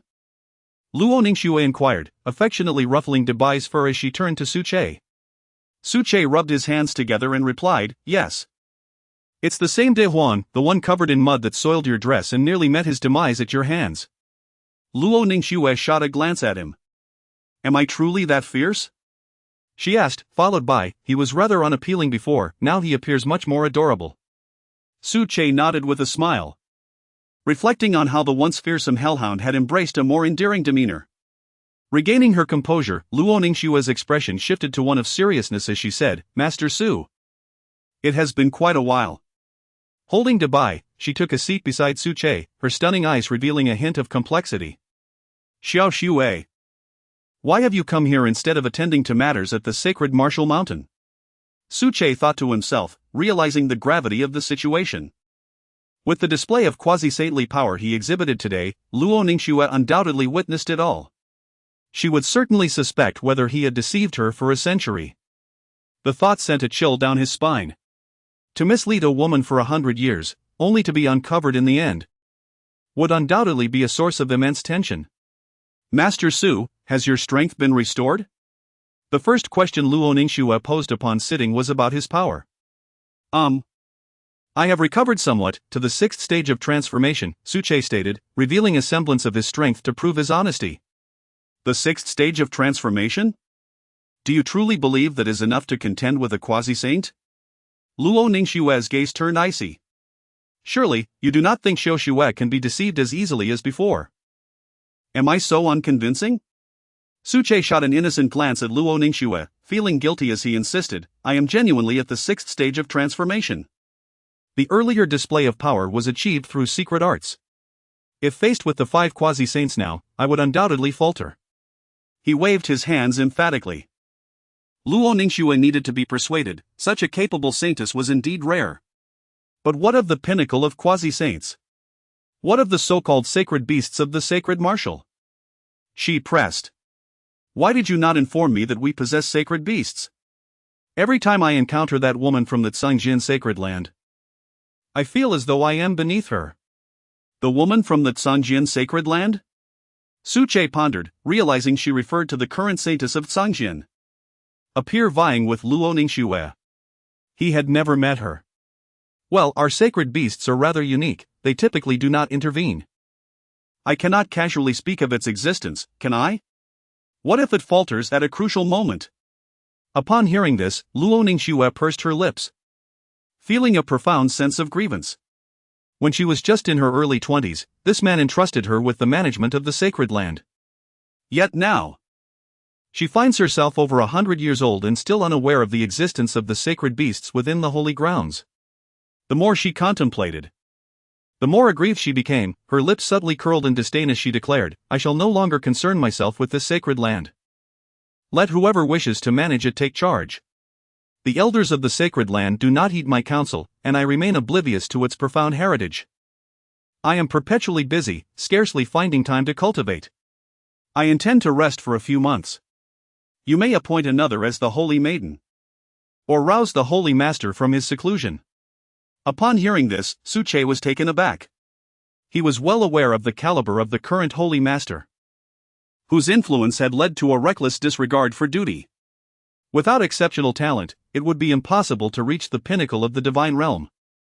Allowing such a person to hold the title of Holy Master would only result in calamity, like the time when the Yuanshu Sacred Land clashed with the True Martial Sacred Land, leading to the loss of the True Martial Sacred Sword. Compared to Luo Ningxue, the current Holy Master was utterly insignificant. Xiao Xue. Our sacred land possesses few individuals with management capabilities. Consider the Grand Elder, the Second Elder, the Third Elder, and the Holy Master. What sort of people are they? Can I trust them to manage the sacred land? Suche implored, trying to persuade Luo Ningxue with earnestness. But what of it? Luo Ningxue turned away. She was uncertain how to interact with Suche. Previously, he held a position of respect in her eyes, akin to that of a venerable elder. Yet now, as the twilight of his years approached, her reverence had diminished, feeling more like she was caring for an elderly person. Suddenly, she discovered that this elder wielded immense power and strength beyond measure. In the short term, she found it difficult to engage with Suche in a relaxed manner. At the very least, she no longer dared to consider sending him away from the mountain. Xiaoxue, once the matters in the capital are settled, I will assist you in achieving the void-breaking realm upon your return. That way, no one will dare to bully you, and everyone will heed your words, alright? Suche coaxed Luo Ningxue as one would comfort a child. Luo Ningxue shuddered slightly. No one had ever spoken to her in such a manner. It felt akin to how one would comfort a granddaughter. Please, I am over 100 years old, she thought. However, this sentiment proved somewhat heartwarming, even granting her a modicum of security.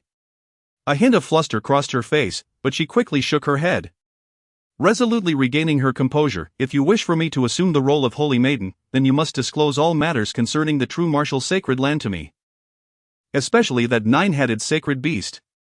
At the mention of the hellish nine-headed dog, Luo Ningxue felt a pang of fear. It represented a complete domination of the hierarchy of life. Without reaching the quasi-holy realm, she lacked the courage to confront such a beast directly. Very well, Suche sighed, realizing that if he did not reveal some secrets today, his appointed holy maiden would resign in protest. In truth, you are quite familiar with this sacred beast. With great difficulty, Suche finally spoke, unsure of how to introduce himself to Luo Ningxue. Am I familiar with you? Luo Ningxue inquired, her expression one of confusion. Well, as for the foundation you mentioned, the foundation of the sacred land, Suche's demeanor grew serious as he turned to face Luo Ningxue. For a millennium, the foremost sword immortal of the Great Way is indeed the foundation of our true martial sacred land. Ha! Luo Ningxue suddenly burst into laughter, reminiscent of glaciers melting. A sight so captivating it could only be described as ethereal beauty. Suche's heart raced, feeling as though he had broken some unspoken rule. All right. I shall let it pass this time. Luo Ningxue gently touched her delicate earlobe and declared, upon my return today, I shall establish a new regulation.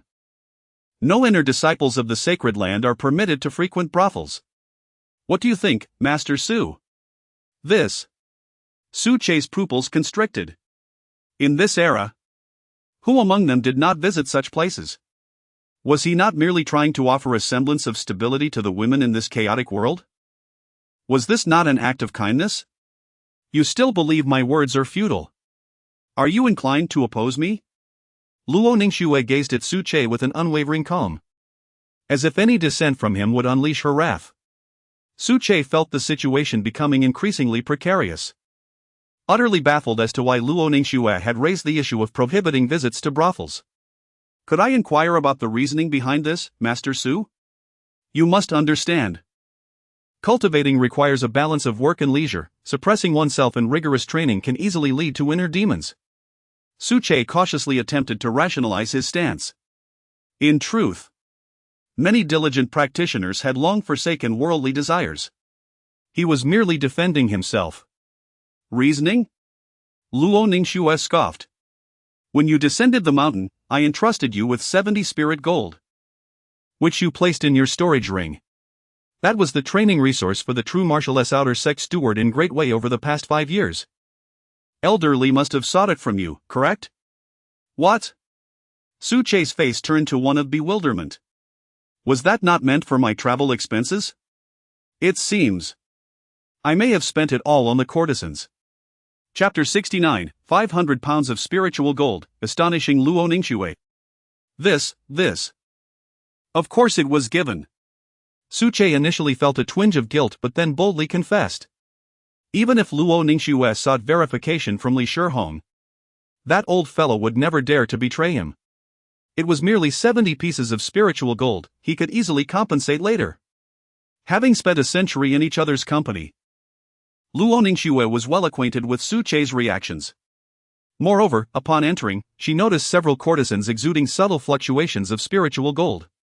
As a peak practitioner of divine abilities, how could these courtesans, who were merely at the bone refining stage, deceive her? With a cold laugh, she chose not to delve further into the matter of the spiritual gold, simply stating, the True Martial Sect has been increasingly impoverished. I hope Master Su can prioritize the greater good. She then returned to the original topic. Do you believe that the new regulations proposed by Ningxue are feasible? Yes, perhaps. Suche feigned a sense of powerlessness, as if he were ensnared. Yet, internally, he remained non-committal. Rules are immutable, but people are dynamic. The one who frequented the pleasure quarters was Lin Ming, cast out from the sect. What concern was it of Suche's? Feeling enlightened in his awakened celestial body, Suche's intellect surged, and he swiftly devised a comprehensive strategy. Indeed, Luo Ningxue seemed quite satisfied, donning her saintly demeanor once more, and inquired. But you still haven't told me where the sacred beast is. I warn you, no more beating around the bush. Suche blinked and pointed toward Luo Ningxue's chest. What are you doing? Luo Ningxue's expression turned sour. Not your chest, but what you hold. Suche quickly clarified, realizing Luo Ningxue had misunderstood. Are you referring to it? Luo Ningxue was taken aback. Nestled in her arms was a petite and adorable puppy, sweetly sleeping, its fur pristine white, its mouth opening and closing innocently. Furthermore, she had previously found this dog particularly displeasing, considering its prior appearance to be filthy and quite unattractive. Is this the sacred beast? Luo Ningxue hastily lifted the puppy from her embrace and placed it on the table. Woof! The puppy, displeased, awoke to glare at Suche. Had no one considered its exhaustion from acting for Suche's sake tonight? Just as it had fallen asleep, it was rudely awakened. Suche's lips twitched. Why was this dog glaring at him instead of Luo Ningxue? It wasn't he who had placed it on the table. Once his cultivation surpassed that of the puppy, he would teach it a lesson, making it understand that even as a system-bestowed guardian dog, it must show him respect. Indeed, that is it. Suche nodded. That it is the sacred beast. Luo Ningxue pointed at the puppy, her mouth agape in astonishment, her face awash with shock. This revelation was even more staggering than her master Su's quasi-saintly cultivation. It was worth noting that when the puppy had appeared as a plain yellow dog, Luo Ningxue had often derided it. She had never been fond of such a majestic beast, preferring the petite and adorable variety. Suche cast a humorous glance at Luo Ningxue, fully anticipating her reaction. Well, whether Debai takes action depends on its mood. Referring to it as a sacred beast of the Holy Land might be a misnomer. Typically, unless I incessantly entice, continuously impart profound truths to it, it will remain inactive. After a considerable pause, Luo Ningxue finally grasped the situation, nodding in acknowledgement. Do dogs heed profound truths? I can hardly be bothered to listen. Ugh. I dislike hearing them. Luo Ningxue felt her words were ambiguous, a rosy hue blooming on her fair, snow-like face. Just as she was about to continue her argument, a voice drifted in from outside the teaching hall. Hmph, may I enter? It was the voice of Sui Ziren. Come in, Suche replied lazily, casting a glance at Luo Ningxue, who remained unresponsive. Creak, the door opened, and Sui Ziren stepped inside. Casting a cursory glance at the enchanting Luo Ningxue before striding directly to Suche's side. Clang. He remained silent as 500 pounds of spirit gold, shimmering with radiant light, filled the hall's floor. This is 500 pounds of spirit gold, please verify it. The rights enjoyed by the True Martial Holy Land have now been elevated to be on par with the other two Holy Lands. Having compensated so much, His Majesty has truly made a significant concession this time. This should be His Majesty's bottom line, Sui Ziren spoke with a wry smile. What is this? So much spirit gold? Is this compensation from the Dewey royal family to the True Martial Holy Land? Luo Ningxue glanced at Sui Ziren and then at Suche. Her eyes sparkling as she covered her small mouth with her hand, attempting to maintain an air of ladylike composure to hide her excitement. Yet, Suche inwardly lamented the predicament.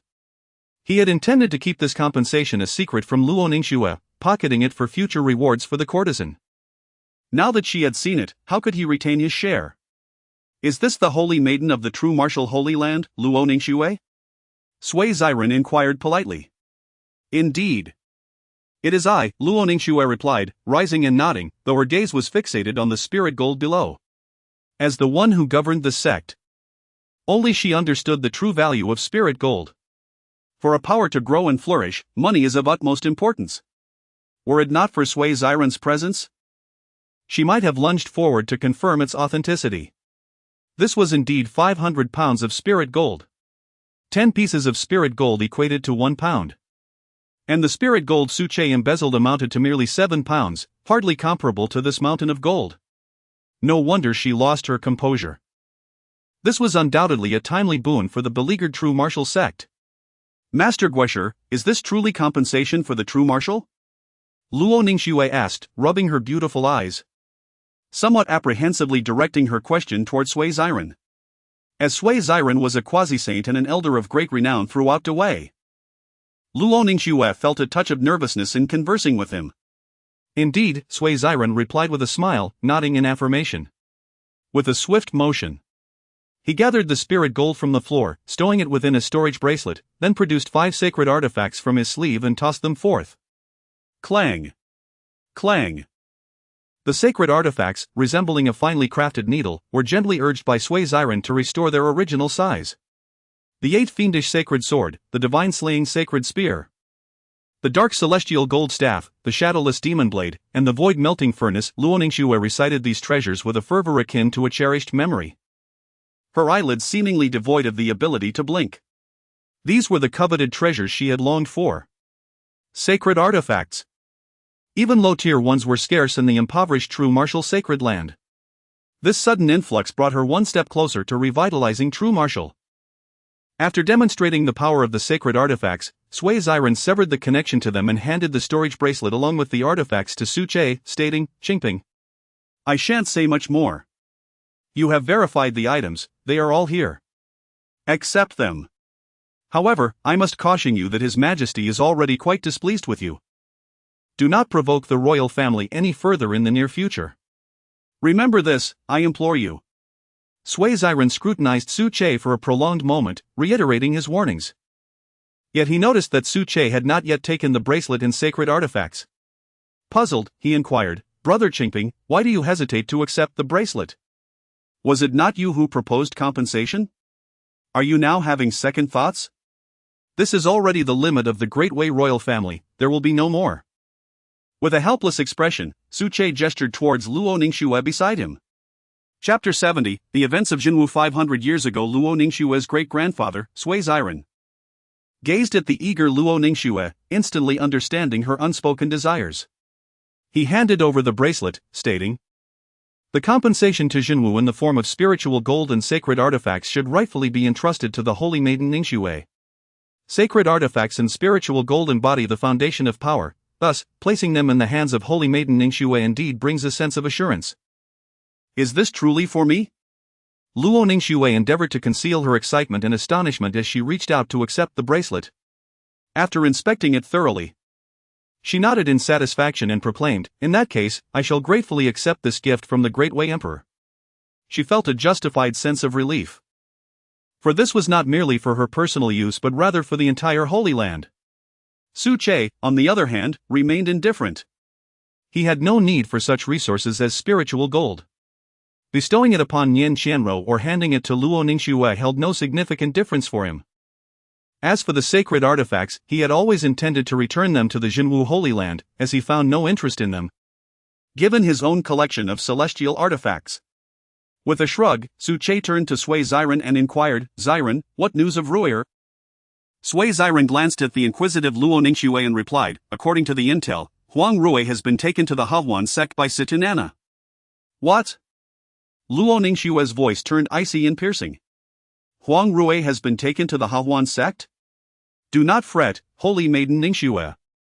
His Majesty has already dispatched personnel to the Hahuan sect. The young lady Huang Rui will certainly be safe," Sui Ziren assured with a smile. "That won't do. I cannot trust your royal family, I must go personally." Luo Ningxue rose, embodying the responsibility of the chief steward of the Jinwu Holy Land. The disappearance of the most exceptional disciple of the Holy Land warranted her intervention to bring her back. "There's no need," Su Che interjected, blocking her path. "No need?" Luo Ningxue turned to Su Che, perplexed. "That is the Hahuan sect, a veritable den of demons. How can you remain so unperturbed? Knowing that a 19-year-old maiden like Huang Rui has entered their domain?" "I am aware of the situation," Su Che feigned an air of mystery. Had this been earlier, Luo Ningxue would have surely lectured him. However, now that his identity and prowess were revealed, his stature in her eyes had significantly elevated. Luo Ningxue wrinkled her nose. "You mustn't deceive me." Su Che smiled indulgently, "In your eyes, am I not a paragon of virtue, Uncle Su?" Sui Ziren, sensing the playful banter between them, felt somewhat out of place and cupped his hands in farewell. "Hmph, the matters have been conveyed, I shall take my leave." Su Che nodded, "Safe travels, Ziren. We shall share a drink next time." Once Sui Ziren departed, Luo Ningxue meticulously reviewed the items within her storage ring before joining Su Che at a clean table. "Xiao Xue. What tea would you like to drink? You must not have visited the teaching workshop before. It is an exquisite place for tea tasting." Su Che inquired boldly, maintaining a composed demeanor. Luo Ningxue's expression reverted to indifference, and she offered no response. After sitting in contemplation for a considerable time, she finally spoke, "Master Su. I have something to inquire of you." "Shuer?" Su Che was taken aback, the term evoking distant memories. His demeanor grew unusually solemn as he replied, "You may pose any question, and I shall answer without reservation." After a moment of hesitation, Luo Ningxue inquired, "Master, as you have now attained quasi-saint status, could you enlighten me on how one may comprehend the laws and ascend to the realm of void-breaking? I have devoted myself to the ancient teachings of the Holy Land but seem to lack the key to truly grasp the laws, as if a veil separates us. I have not yet reached quasi-saint status myself." Su Che coughed softly and admitted, "I cannot provide you with an answer to that question. For I am merely at the stage of divine transformation. However, I believe there is someone who can." "Who might that be?" Luo Ningxue asked, her curiosity piqued. "That person is none other than your great-grandfather," Su Che replied, a wistful look crossing his face, as if he were perusing through ancient histories, his entire being imbued with a sense of time's passage. "My great-grandfather?" Luo Ningxue was taken aback. Born within the true martial Holy Land, she had lost her parents at a tender age, which had shaped her aloof disposition. She had never heard anyone mention her familial background and had long assumed herself an orphan. "Is my great-grandfather still alive?" A glimmer of joy sparkled in Luo Ningxue's eyes, revealing a rare, youthful innocence. Su Che felt a pang in his heart. In many ways, Luo Ningxue was akin to him, both bearing the weight of solitude in this world. "He is no longer with us." "Your great-grandfather, he saved my life," Su Che murmured, lost in recollection. 500 years prior, when he was pursued relentlessly by the Yuan Chu Saint Lord, teetering on the brink of death, it was Luo Ningxue's great-grandfather, Luo Xian, who intervened and rescued him. At that time, Luo Xian, a pillar of the true martial Holy Land, had already reached the pinnacle of void-breaking over 2 millennia ago, having perfected the true martial sacred law to its utmost. Yet, even until his passing, he had never stepped into the realm of the Tao, becoming a true saint. That fateful night, Su Che and the aged Luo Xian sat atop the highest boulder of Qingping Peak, sharing wine and laughter. Luo Xian imparted to him all the taboos of cultivation. Qingping, I have finally come to understand. It is not that I, Luo Xian, lack the capability or virtue to be a saint. Rather, it is this wretched heaven and earth, these accursed laws, that are shackled. The region of Dewei, along with the surrounding 4 nations and 12 city-states, is bound by an invisible restraint that seals the true laws. For 2,000 years, no matter how I endeavored to touch upon them, I could never truly unify them. I was merely missing the most crucial element. Su Che pondered deeply and asked, Elder Luo, are you suggesting that the laws are impaired? Luo Xian chuckled softly and replied, it is not that the laws are impaired, but rather that they are imprisoned, and the truth is obscured. Having grasped the essence of swordsmanship, one would expect an immediate ascent to the realm of quasi-saint, yet you find yourself halted at the threshold of divine passage, struggling to progress. Have you pondered the reasons behind this? Su Che was taken aback. The heavens and earth are bound by chains.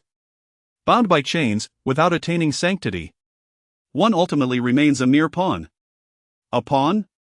A flicker of understanding ignited within Su Che, a glint of determination flashing in his eyes. And a surge of murderous intent arose. Could it be that beyond this realm, unseen hands are at play? Luo Xian erupted into hearty laughter, downing a bottle of wine as he proclaimed, the universe is governed by order, where there is order, there must be an orchestrator. Of course, this being is not necessarily of the human race, it could very well belong to another lineage. With that, he paid little heed to Su Che's level of comprehension, as the two indulged in drink until they were thoroughly inebriated. In their stupor, Luo Xian entrusted Su Che with the grave responsibility of safeguarding the true martial. At that moment, Su Che, a man nearing his 30s, could not refuse the dying wish of his savior, and he readily accepted the charge. Days later, Luo Xian attained enlightenment atop the True Martial Sacred Mountain. A few days hence, Su Che's system awakened, propelling him into an entirely new realm of cultivation. Chapter 71, Luo Ningxue opens her heart. Huang Rui encounters danger in the Hahuan sect. Luo Ningxue listened patiently to the tale of Luo Xian, a mist gathering in her eyes. He was her great-grandfather. The unwillingness of a once great prodigy, confined at the pinnacle of quasi-saint for over 2 millennia, struck her deeply as he faced his end. After a prolonged silence, Luo Ningxue finally regained her composure. Is it true that you taught me the sword techniques in my childhood because of my great-grandfather? She inquired, gazing at Su Che. Yes and no, Su Che replied, shaking his shoulders. The matter of teaching swordsmanship was purely because I was exceedingly bored. In her youth, Luo Ningxue possessed an ethereal beauty. Her skin as flawless as jade, and her charm was undeniable, which Su Che found quite endearing. Additionally, the young Luo Ningxue was not as aloof. She would sweetly call him Uncle Su, her disposition radiating warmth, prompting Su Che to nurture her with care. Not comprehending Su Che's vague response, Luo Ningxue fell silent once more, biting her lower lip. Uncle Su, during that day at Jinwu Sacred Mountain, I did not truly wish to force you down the mountain. I merely felt. At your age, it would be inappropriate for you to roam about causing mischief among the new disciples instead of enjoying a peaceful retirement at Jinwu Sacred Mountain. I intended to provoke you a little, to encourage you to rally. Furthermore, the sect had its regulations. You had indeed ranked last for 50 consecutive years and were at risk of expulsion.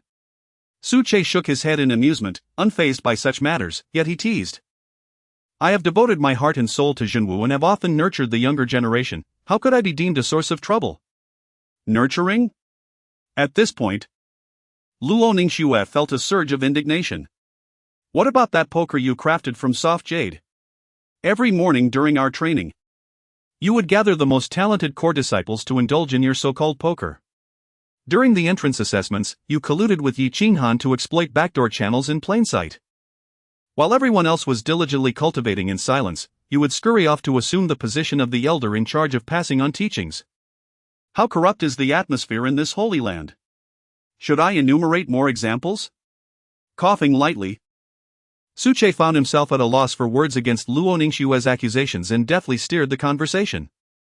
But you did give me an invitation to join the Yuanchu sacred land. Was that not an attempt to send Uncle Su off to another sacred land?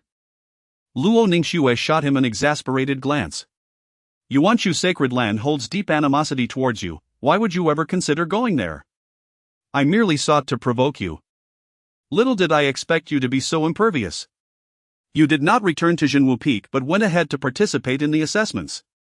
Su Che stroked his chin thoughtfully. Then what was the true purpose of that invitation? Suddenly, Luo Ningxue wore a mysterious smile. That is of no concern to you. I, Luo Ningxue, intend to rejuvenate Jinwu and must have certain plans in place. Every faction must be infiltrated. Su Che gazed in astonishment at the enchanting figure of Luo Ningxue before him. This young lady truly harbored such ambition? Then allow me to congratulate you in advance on becoming the sovereign of Dwei, he remarked, subtly flattering her. After two individuals laid bare their hearts and engaged in earnest conversation, some misunderstandings dissipated, bringing their relationship significantly closer. Su Che warmly invited Luo Ningxue to share tea. And their dialogue flowed harmoniously, as if they had returned to a time many years prior. The Hahuan sect is situated in a quaint town south of the capital of the Great Wei. This town boasts a considerable population and bustling trade, with a splendid array of palaces at its center. The largest of these palaces serves as the headquarters of the Hahuan sect, while the surrounding structures primarily house the disciples' quarters. Given the sect's notorious indulgence, these locations are invariably adorned with opulence. Situnana, possessing peak transformation prowess and donning sacred boots, moved with a swiftness that rivaled even some of the transcendent beings. Within mere minutes, she found herself within one of the palatial halls.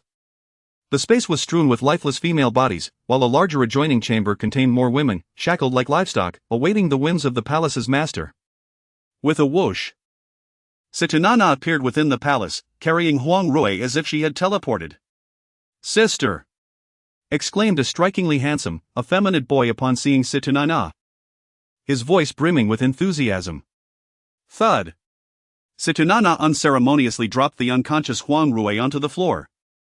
With a muffled groan, Huang Rui began to stir. "Sister! Who is this?" Situkon, taking in Huang Rui's exquisite features, found himself swallowing hard. Such beauty rivaled that of his sister. "Shenwu Huang Rui. Haven T, you always fancied her? Is it truly her?" The surprise in Situkon's eyes was palpable, as this was his first encounter with Huang Rui, having previously only seen her likeness in portraits and heard tales from others. "The four extraordinary beauties of the Great Wei, I have long admired her."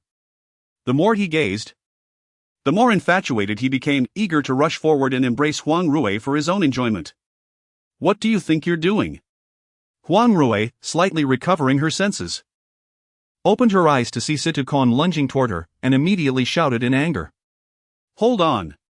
Situnana intercepted her brother with a light laugh. "Let the elders know we have captured her first. After all, she is the granddaughter of the third elder of Jinwu, and her status is exceptional." Situkon nodded repeatedly. Upon entering the crucible of the Hahuan sect, it was customary for those of noble lineage to be presented to the elders for acknowledgement. If the individual held significant influence, they could not be consumed. Offending titans like the Tsangjian Sacred Land or the Yuanchu Sacred Land could lead to the annihilation of their sect. As for the Jinwu Sacred Land, it was of little concern, given their lack of a virtual realm. As long as they did not venture to the Jinwu Sacred Mountain, provoking the Jinwu Sacred Land would not be an issue. Huang Rui surveyed the grim scene within the palace, which felt akin to a hellish nightmare for a sheltered maiden. "Situnana, I will kill you!" she shouted furiously, summoning her spirit energy, only to cough up a mouthful of blood. "Oh dear, Miss Huang Rui, your temperament is indeed fierce." Situnana, who had been charming just a moment prior, suddenly turned cold. With a swift motion, she drew a long sword and slashed across Huang Rui's face, her voice icy. "Having fallen into the grasp of the Hahuan sect, if you wish to avoid a fate worse than death, you would do well to silence yourself. Otherwise, no one understands the taste of a life worse than death better than the Hahuan sect in the Great Wei." He. Situnana's laughter is chilling. Huang Rui covers her face, blood streaming down, and as she gazes at the ferocious Situkon, a sense of desolation envelopes her heart. "Brother Su, If you do not come to rescue Royer soon, she shall perish. Chapter 72, How Dare You Abduct Her? In the hall of the Hahuan sect, Hua Bailan and a group of elders were convening under the starlit sky. The assembly was predominantly composed of strikingly handsome men and beautiful women, clad in minimal attire, creating an atmosphere that exuded sensuality. To her astonishment, he turned out to be the famed Hmph sword immortal. Hua Bailan received a talismanic imprint from the capital of the Great Way, leaving her somewhat bewildered. Bailan, are you well acquainted with this Su Che? Inquired a stunning young woman beside her. Indeed, about half a month ago, we participated in the new talent exchange at the True Martial Sacred Grounds. You should be aware of that. Indeed. Wasn't it a disastrous return? The beautiful woman replied. Hua Bailan chuckled softly. The one who defeated Kuyunja of the Tianhong sect on that occasion was none other than this Su Che. He is, after all, the Hmph sword immortal. Who would have thought that the esteemed Hmph sword immortal would stoop to bullying a junior of the transformation stage? Hua Bailan now understood Su Che's reluctance that day at the True Martial Square. He must have been mindful of his status. Now, the True Martial Sacred Grounds had also acquired quasi-saint combat prowess. This individual, it would be prudent to cultivate a good relationship with him in the future. Seeing Bailan's demeanor, it seemed they had crossed paths before. Let us find a time to pay a visit to the True Martial Sacred Grounds, let Bailan take the lead, suggested the Grand Elder with a smile. Certainly. I would also like to meet Yi Qinghan of the True Martial Sacred Grounds, Hua Bailan replied, covering her mouth as she laughed, recalling Yi Qinghan's shyness from that day. A man in his hundreds, still a virgin, was there anything more ludicrous? Report. At that moment, a guard entered the hall, kneeling on one knee. Reporting to the esteemed elders, the goddess has returned, accompanied by junior brother Situkong. Stating there are important matters to discuss. Nana has returned? The Grand Elder responded with a warm smile, recognizing her as the most outstanding goddess of their generation, rivaling the disciples of the sacred grounds. Let her in. Yes. The guard respectfully retreated, and shortly after, Situ Nana entered the hall, carrying Huang Rue and accompanied by Situ Kong. With a thud, Situ Nana unceremoniously dropped Huang Rue, clad in the attire of a chivalrous woman, onto the ground, raising a cloud of dust. Huang Rue's mouth was sealed with a talisman, her consciousness bound by Situ Nana's secret technique, leaving her only able to emit muffled sounds, resembling mere cargo. The elders were utterly astonished. Nana, who is this? One elder inquired, his expression filled with uncertainty. Allow me to explain. Situ Kong stepped forward, laughing heartily, his eyes gleaming with mischief. This is Huang Rue from the True Martial Sacred Grounds, one of the 4 unparalleled beauties of the Great Way. My sister captured her to serve as my cauldron. She has come to let you all have a look. Huang Rue from the True Martial Sacred Grounds? The elder's expression shifted dramatically, the Grand Elder instinctively gripping the armrest of his chair so forcefully that he broke it. Just moments ago, they had gathered to discuss fostering good relations with the True Martial Sacred Grounds. How could they have imagined that their own goddess would abduct the senior sister of that very sect? Was this not courting enmity? The Grand Elder's emotions surged tumultuously as he abruptly stood and approached Situ Kong. What is the meaning of this, Grand Elder? The gaze of Situ Kong transformed into one of profound wisdom, and although he shared a cordial relationship with the elder, who had always treated him exceptionally well, today there was a flicker of murderous intent in the elder's eyes. How dare you abduct Huang Rue? When did this occur? The elder inquired with a grim countenance. Just now, Situ Nana's heart sank. She could already discern that the matter was far from simple based on the elder's expression. Just now? The elder suddenly erupted in fury, delivering a kick to Situ Kong's abdomen. Situ Kong was sent flying several dozen meters, crashing into the stone fox at the entrance of the hall, blood spurting from his mouth. Are you unaware of the events that transpired just above the capital of Dewey? The elder bellowed at Situ Nana. I know, it was the battle of the quasi-saints, Situ Nana responded, her face a mask of confusion. If it weren't for the battle of the saints, I wouldn't have been able to bring Huang Rue back to the sect so easily. Moreover, it was Huang Rue who approached me with a sword, appearing vengeful. I did not seek her out. Hua Bailan, with a pained glance at Situ Kong, stepped in to mediate, saying, Are you implying that Huang Rui attacked you for no reason? Indeed, Elder Hua, Situ Nana nodded. Then there is no time to waste. Quickly have someone tend to Huang Rui's wounds and return her to the Jinwu sacred land in good condition. Hua Bailan sighed in relief. This matter is likely more complicated than it seems, the elder of Hahuan sect declared with a voice filled with wrath. It is said that the Qingping sword immortal exacts vengeance without question. He will not inquire about your reasons. What shall we do? Hua Bailan bit her lip. The Qingping sword immortal? What Qingping sword immortal? Situ Nana seized upon the key phrase, becoming engulfed in confusion. In her childhood, the first poem she ever read was the Qingping Diao. She had struggled to memorize it and had been scolded by Hua Bailan for a long time. Such a figure. She certainly could not forget. Isn't he merely a legendary character? Situ Nana asked. Just as Hua Bailan was about to respond, a voice resonated from the entrance of the hall. I am the attendant of the Crown Prince, and I have urgent news for Goddess Situ. Allow me to enter. Let him in, the elder commanded loudly. Soon, a man dressed in traditional robes and crowned with a cap entered, his lips pale from haste. Long Si. What news do you bring? Situ Nana glanced at the attendant. Her relationship with Long Sheng was exceedingly complex, thus she was naturally acquainted with those in his company.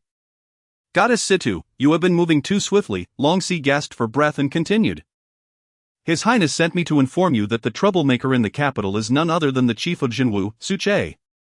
The very Qingping sword immortal. Upon finishing, he exhaled in relief, having finally completed his task. However, Situ Nana's expression transformed dramatically, her eyes widened, her mouth slightly agape, and her shoulders trembled subtly. You had best be jesting, Situ Nana fixed her gaze intensely on Long Si. Huang Rui widened her eyes, struggling to voice her thoughts.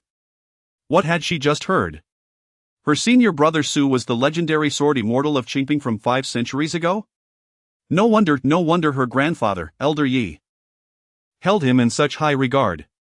It also explains why, during her childhood, senior brother Su's understanding of swordsmanship surpassed that of everyone else. Chapter 73, The Determined Situ Nana, The Arrival of the Wei Envoy. Nana, everything he said is true, sighed Hua Bailan, her beautiful eyes filled with anxiety. Should we inform the sect leader about the quasi-saint from 500 years ago? If he comes to the sect seeking vengeance, can we withstand it? Situ Nana slumped into her chair, her fists clenched tightly, producing a rhythmic sound. How could he be the Qingping sword immortal? I have seen him. He only possesses the strength of peak bone refinement and was easily toyed with by me. Are you certain? Is the intelligence accurate? Hua Bailan glanced at her and shook her head. The intelligence is infallible. Nearly all major powers are aware by now, Su Che is indeed the Qingping sword immortal. We must contemplate how to make amends. Come in, Hua Bailan called toward the entrance of the great hall. Elders, 2 beautiful female disciples entered. Take Miss Huang Rui from the True Martial Sacred Land to bathe, change, and tend to her wounds. Hua Bailan approached Huang Rui with a gentle smile, and with a swift motion, tore off the talisman from her mouth and loosened her seal. However, as soon as the seal was undone, Huang Rui bit down on her hand. Release me. Hua Bailan frowned. With her divine power, Huang Rui could not inflict any harm upon her. Yet, the resentment was indeed difficult to dissipate. Hua Bailan exchanged a glance with the bewildered Situ Nana. Miss Huang Rui, this is all a misunderstanding. Situ Nana approached, her face flushed with embarrassment, and apologized to Huang Rui. I wish to understand why you would recklessly ascend to my Yihong Tower with your sword, disregarding your own life? We bear no grievances from the past, nor animosities of late. It should not have come to this. Huang Rui's eyes turned crimson, glaring at Situ Nana. You vixen! How dare you entice my master Su? Situ Nana blinked. Entice? I am 5 years her senior, long past the age of a naive girl. Moreover, as the goddess of the Hahuan sect, I have known countless men, most of whom were fleeting encounters. How could I possibly comprehend Huang Rui's sentiments? Is this why you sought to harm me at Yihong Tower? Are you willing to throw away your life? Situ Nana found it hard to believe. Recalling Huang Rui's reaction upon learning Su Che was the Qingping Sword Immortal. The young girl had evidently just discovered Su Che's true identity, yet had acted with such reckless abandon prior to that revelation. My relationship with Su Che is merely a fleeting acquaintance, Situ Nana remarked, casting a glance at Huang Rui. I have never enticed him. Huang Rui retorted furiously, on that day before Yihong Tower, you invited my master Su to seek pleasures at your establishment. What? Now you deny it? At this, Situ Nana was left speechless. Every exceptional talent she admired passing by Yihong Tower was someone she wished to entertain. It was merely her professional conduct, was it not? Do not be so self-righteous. Before today, no one regarded your master Su as a coveted prize. Nor did anyone specifically seek to entice him. The illustrious talents of the Great Way are numerous, my presence neither adds nor detracts from their ranks. Upon hearing this, Huang Rui's teeth clenched in frustration as she indignantly exclaimed, you must not speak of Brother Su in such a manner. Situ Nana remained silent. For she and Huang Rui inhabited entirely different realms, rendering communication between them futile. Thus, they exchanged fierce glares, locked in an unyielding stalemate. Hua Bailan approached in an attempt to mediate, stating, since we have clarified our misunderstandings, might I inquire if Miss Huang Rui would accept our apologies and reparations from the Hahuan sect? We are all friends, shall we not move past this? Absolutely not. Huang Rui remained seated, resolute and unmoving, her eyes fixed on Situ Nana with a gaze full of fury, refusing to utter a word, leaving the others powerless to change her mind. The more Situ Nana beheld Huang Rui's defiance, the angrier she became, exclaiming, perhaps we should simply eliminate her, after all. Su Che is merely a quasi-saint. Are there not enough quasi-saints in Great Way? The royal family, the Yuan Chu Sacred Land, the Zhongjian Sacred Land each possesses 5 or 6 quasi-saints. Even we at Hahuan sect have methods to confront quasi-saints. Let us sever ties decisively and not endure such indignities. Her fiery temperament could not abide threats, and she was inclined toward a destructive resolution. Absolutely not. Hua Bailan hastily intervened, restraining the dagger-wielding Situ Nana, and gestured for calm. The surrounding elders quickly echoed in disapproval, that is the Qingping Sword Demon a true menace. Historical records, albeit vague, recount countless first-rate sects annihilated by this individual. This is the one who ascended to the Yuan Chu Sacred Land wielding a single sword. Even the heavens could be pierced by him. To think he might return after 5 centuries is chilling. Upon grasping the elder's words, Huang Rui scoffed, raising her head with the haughty grace of a swan. Situ Nana, if you possess the courage, then kill me. Otherwise, prepare for my brother Su to seek retribution upon the Hahuan sect and eradicate you all. Though the blood on her face had yet to dry, the tender skin beneath bore a vivid crimson hue, lending her an air of tragic beauty. Yet, her proud demeanor seemed incongruous with her dire circumstances. Situ Nana could no longer tolerate Huang Rui's ostentatious bravado, seething, no matter how formidable the Qingping Sword Immortal may be, he is but one person, a mere quasi-saint. I could enlist the Great Way's crown prince, Long Shengping, to safeguard our sect. Besides, with the True Martial Sacred Land nearing its demise, why should we fear them? She could not comprehend why her sect had previously scoffed at the True Martial Sacred Land, yet now. The elders' faces were etched with terror following the emergence of the Qingping Sword Immortal. Was he truly so fearsome? At that moment, the sound of drums and gongs echoed from the entrance of the hall. The Great Way envoy, Lord Kong, has arrived. Hua Bailan and several elders were instantly taken aback. The Great Way envoy? What momentous event has transpired? The envoy represents the entirety of the Great Way, tasked with diplomatic missions abroad. This is the highest decree from the Son of Heaven, signifying matters of state. What does it mean to be the Son of Heaven? Have we, the Hahuan sect, perhaps committed some grave transgression? In an instant, the hearts of several individuals plunged into despair. Chapter 74, Is it the reputation of Brother Su that has frightened you so? In the grand hall of the Hahuan sect, a man adorned in a long robe intricately embroidered with golden patterns entered, holding a golden decree in his hand. Behind him followed a throng of peak bone refinement soldiers and several peak transformation divine captains. The presence of a diplomatic envoy accompanied by a military escort. In accordance with imperial protocol, Lord Kong, What brings you here today? Hua Bailan, an elder of the Hahuan sect, was well acquainted with influential men. She adjusted her garment from her shoulders and approached directly. Mind the decorum. Lord Kong raised a hand to halt Hua Bailan. His expression stern and unyielding as he unfurled the golden decree, declaring, the Hahuan sect is to receive the edict. Hua Bailan was taken aback. Instantly, all members of the Hahuan sect, save for Huang Rui, knelt down, including Situ Kong, who was still spurting blood. It must be noted that despite the prolonged loss of blood, his complexion remained surprisingly vibrant. By the mandate of heaven, the Emperor decrees, let the Hahuan sect extend their utmost hospitality to Huang Rui of the True Martial Sacred Land. Neglect is not permitted. So it is ordained. Long live. The crowd bowed deeply, and the Grand Elder stepped forward to receive the imperial decree. She then inquired of Lord Kong, my lord, what is the meaning of this? Why has the Emperor personally intervened to safeguard Huang Rui of the True Martial Sacred Land? Her question echoed the confusion of everyone present. How could the current sovereign of the Great Way, a paragon of sanctity, deign to concern himself with a mere girl of the transformation divine stage? Cough. Lord Kong cleared his throat, dismissing his subordinates before addressing the assembly. You are all unaware? Is the intelligence network of the Hahuan sect so outdated? The crowd fell silent. Perplexed. The capital of Great Way lay a considerable distance from the Hahuan sect, and they typically relied on magical formations for intelligence. Moments ago, they had been deliberating the matter of Huang Rui, and naturally, no one had visited the formation for the latest updates. Please enlighten us, Lord Kong.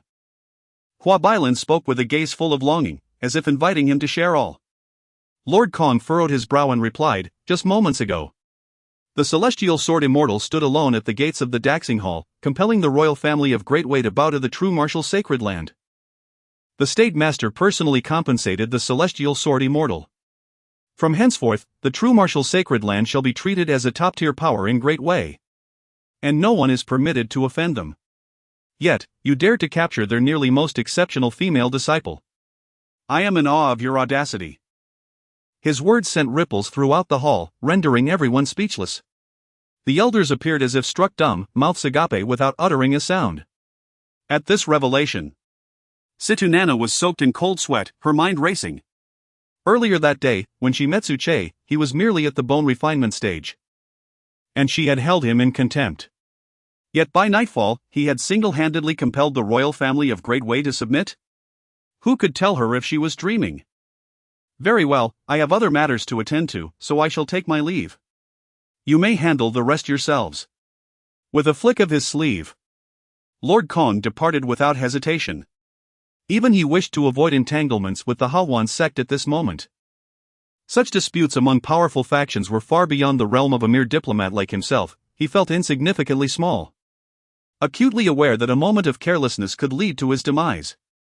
After the Wei diplomatic delegation had retreated, Situ Nana expelled Huang Ru from the Grand Hall. Within mere minutes, a lavish banquet was laid out before them. With a warm smile, Hu Bielin personally attended to Huang Ru, saying, My dear Huang Ru, this incident arose from Nana's lack of understanding. How about I compensate you with 50 spirit gold and arrange for your return to the Jinwu Sacred Land? The Hahuan sect harbors a certain malignancy. Prolonged exposure may adversely affect your health. Huang Ru, with her cheeks puffed out, gazed longingly at the sumptuous spread, nearly drooling. Yet stubbornly averted her gaze to the heavens, displaying a petulant demeanor. Hmph. My senior brother Su has yet to arrive. And just the mere whisper of his name has frightened you wicked folks to this extent. Is this all you've got? Can you even handle this? She huffed indignantly. Hu Bielin found herself at a loss with Huang Ru's obstinacy. Such capriciousness in young girls was her greatest annoyance. Very well. How about 100 spirit gold as an apology? 100 spirit gold could even procure a modest sacred artifact. The Jinwu Sacred Land is indeed in need of spirit gold, and if you were to take it back, the third elder would surely reward you. I am quite familiar with him, you know. In fact, you should call me Aunt Wu. With a benevolent smile, Hu Bielin played the familial card, gently coaxing Huang Ru. 150 spirit gold. And I demand to wait for senior brother Su to come fetch me. If you provide me with 150 spirit gold, I shall refrain from lodging a complaint against you. Well, I will still report Situnana. Though she's a vixen. At last, Huang Ru relented, snatching a leg from the 8 treasures chicken and ravenously devouring it. Her internal essence was depleted. And her cravings were insatiable. This 8 treasures chicken was at least a metamorphic divine beast, containing essence not inferior to spirit gold, and it was even more delectable. Just this single chicken could fetch 10 spirit gold pieces. The Hahuan sect had indeed invested significantly to appease her. That is acceptable, as long as there is no complaint. Hu Bielin thought, her eyes gleaming with possibilities. If she could cater to Huang Ru's whims, perhaps she could forge a favorable relationship with the Jinwu Sacred Land. Indeed, the current Jinwu Sacred Land was quite a coveted prize. Chapter 75, Enchanted at the Brothel. System Upgrade, LV2 Heavenly Eye. In the capital of the Great Wei, Su Che walked out of the brothel with Luo Ningxue, a smile gracing his lips. After an extensive discussion, Su Che exerted immense effort, even penning a guarantee, pledging not to visit brothels, vowing to be honest with her, and assuring the rescue of Huang Rue. With these 3 solemn promises, he successfully coaxed Luo Ningxue back to the True Martial Sacred Mountain. Master, Saintess. Li Shihong and the others greeted with reverence. Luo Ningxue's expression turned serious as she glanced at the group and declared, "Upon my return to the True Martial Sacred Mountain, your Su Master will be under your supervision. The brothel shall not permit his entry. And he must set forth immediately to the Hahuan sect to retrieve Rue. Li Shihong, do you understand?" Li Shihong cast a glance at Su Che, who was staring vacantly at the sky, cold sweat trickling down his brow. "This I shall supervise." Even as one who had reached the realm of divine powers, he found himself at a loss for words. Could he truly not accomplish such a trivial task? Do not let your gaze linger on your Su Master. I am the current Saintess, every detail concerning the sacred land must heed my command. Luo Ningxue fixed her gaze upon Li Shihong and proclaimed, should he violate our agreement, you are to immediately dispatch a talisman back to the True Martial Sacred Mountain. I shall return to the capital and confront him in person. After listening, Li Shihong looked at Su Che. Noticing Su Che's disinterested demeanor, he reluctantly replied, as you command. Saintess. Luo Ningxue nodded in satisfaction and turned to Su Che, producing a small mirror. Then, Su Shirshu, I shall take my leave to the sacred land. This is a fragment of the True Martial Sacred Mirror, keep it close, as it may save your life. Remember to return it to me when you return to the sacred mountain. With that, she disregarded Su Che's objections and transformed into a streak of colorful light, departing. Once she left, everyone, including Su Che, let out a collective sigh of relief. Su Master, you see. Li Shihong glanced at Su Che, wary of inciting Luo Ningxue's ire. Despite her assertiveness, Luo Ningxue was known for her fair management of the sacred land and was beloved by the disciples. If Su Che, in a fit of anger, were to replace Luo Ningxue, they would find themselves regressing to the chaotic days of decades past. Am I truly so petty? Su Che chuckled lightly, using his celestial essence to mask the fluctuations of the true martial fragment. This young lady truly believed she had control over the true martial sacred mirror, hoping to monitor him in return? Little did she know. The true authority over the true martial sacred mirror had always resided with him, and what Luo Ningxue possessed was merely his authorization. Li Shihong. How many intelligence personnel directly under the true martial sacred mountain are there in the capital? After concealing the fluctuations of the true martial sacred mirror, Su Che still felt a twinge of unease. Approximately over 100, Li Shihong replied. Ensure their silence.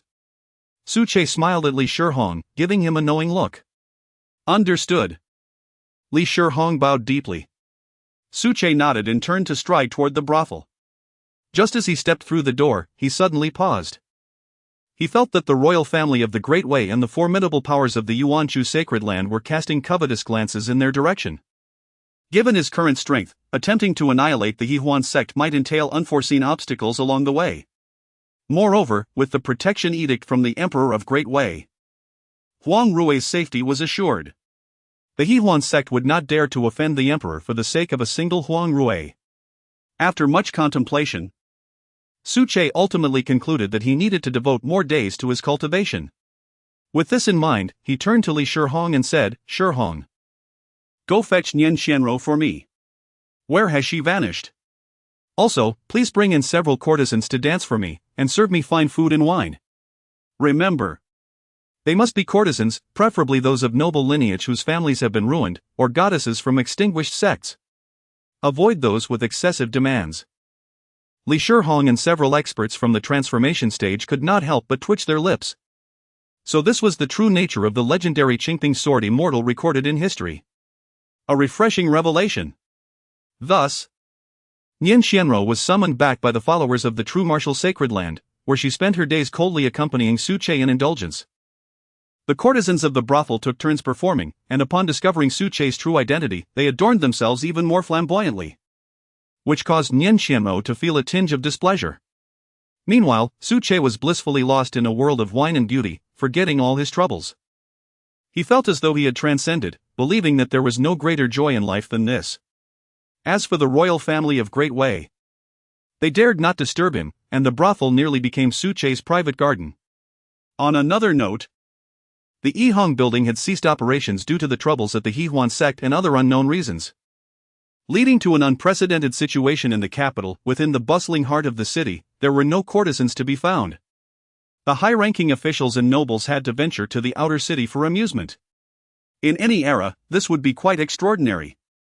Alas, joyful moments are fleeting. And soon several days had passed.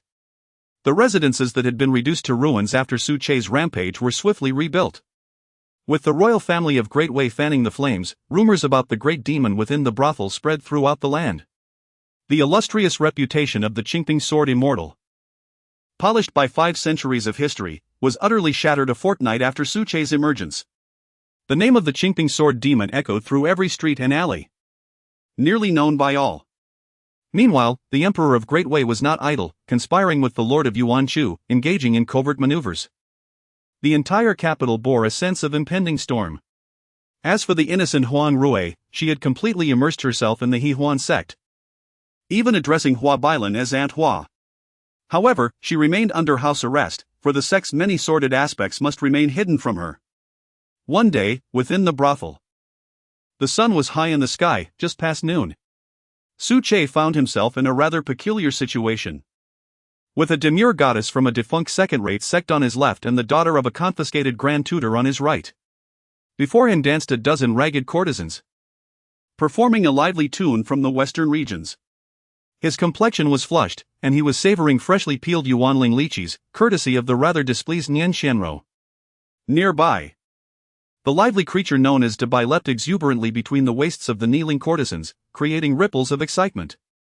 Were it not for Dabai's seemingly harmless demeanor, one could easily mistake it for the embodiment of a lecher. After consuming a few bottles of spirit wine, Suche reclined against Nian Xianro's supple thigh, when suddenly the system's notification chime resonated in his mind. Ding! Congratulations, host, on successfully indulging in leisure. Reward, 1 Taiku Divine Vine. Ding! Just as the second chime sounded, Suche yawned, his mood too languid to even contemplate opening the interface. In his mind, he muttered, "System, cease your incessant interruptions. That meager reward holds no allure for me. Do you not see how content I am? Spare me the incessant dinging.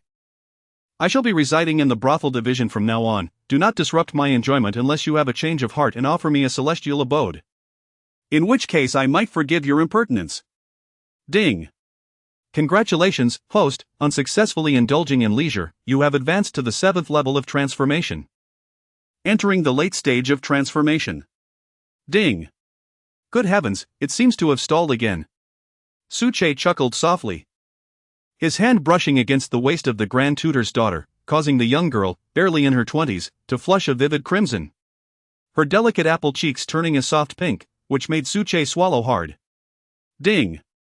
Congratulations, host, for comprehending the essence of leisure. Your heavenly eye is upgraded to LV2. Heavenly eye? Suche's eyes sparkled with excitement as the protective celestial essence around him pulsed, dispelling his inebriation. He realized that with the upgrade to LV2, the functionalities had multiplied immensely. He could hardly contain his eagerness to explore further. Chapter 76, Acquiring a Sword Attendant.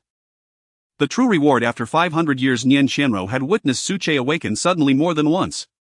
Understanding the situation, she clapped her hands gently and said, "Let us take a break, everyone may withdraw." The numerous courtesans ceased their music and dance upon hearing her words. They glanced at Su Che, who nodded slightly and reluctantly departed. After all, this was the renowned Hmph sword immortal. If only they could accompany him out of the brothel. They could sweep the fallen leaves on Jinwu's sacred mountain in the future. Little did Qianrou know that Su Che had long since lost interest in worldly desires. Su Che adjusted his disheveled attire, which had been tousled by several courtesans, and, with an air of grace, inquired of Nian Qianrou. He indeed possessed a certain scholarly charm.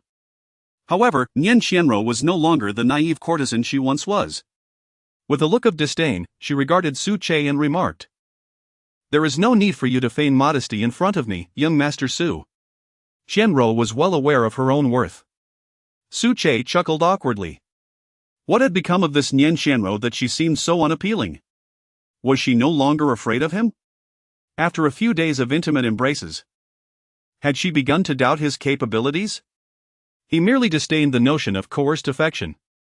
Stretching languorously, Su Che then adopted a righteous demeanor, saying, "Do you truly believe that I am but a worldly scholar, seeking only carnal pleasures?" How could she utter such words? Nian Qianrou looked at the two-faced Su Che with exasperation. This man had undoubtedly deceived countless women. She needed to be cautious, she could not allow herself to be fooled. The aura of the Hmph sword immortal had shattered entirely over these few days, leaving no trace. "If you have no further instructions, I shall take my leave," she said. Her brows furrowing slightly, her tone indifferent. She was disinclined to engage with Su Che any longer. Su Che smiled, shedding his pretense. With a gentle tug, he drew Nian Qianrou onto his lap, wrapping his arm around her waist and resting his head on her shoulder. With sincerity, he stated, "Qianrou, how would you feel about leaving this brothel with me?" Nian Qianrou trembled at his words. Though she had contemplated the possibility of being redeemed from the brothel one day, she had not anticipated it would come so swiftly. Moreover, Su Che had not even claimed her body yet. He was already willing to redeem her. "Young Master Su, I appreciate your kindness, but even if you were to redeem me, I could not submit to you." Her gaze was resolute. When it came to matters that crossed her boundaries, she would not hesitate to resort to the ultimate sacrifice. Su Che understood her position. If he were to force her, she might very well choose to end her own life the very next day. After a moment of contemplation, he proposed, "What if I were to teach you swordsmanship?" He sensed that Nian Qianrou might be an excellent candidate for sword training, perhaps even possessing greater talent than Huang Rui. Swordsmanship? Nian Qianrou's beautiful eyes sparkled with surprise as she turned to face Su Che. In the realm of the tranquil sword fairy, renowned for wielding the sword for 5 centuries, who wouldn't yearn to learn a few techniques from such a master? Yet, in the next moment, she felt a twinge of caution as she noticed the unfriendly glint in Su Che's eyes. Was he truly harboring ulterior motives? Rest assured, Su Che chuckled heartily. "I merely seek a sword attendant to assist me in my daily affairs. Teaching you a few sword techniques would be no burden at all. Would you be willing?" Nian Qianrou's exquisite eyes sparkled with intrigue. She was far from naïve, on the contrary. Her adeptness at navigating the complexities of the brothel indicated a keen intellect surpassing that of ordinary women. Understanding Su Che's boundaries revealed much about her awareness.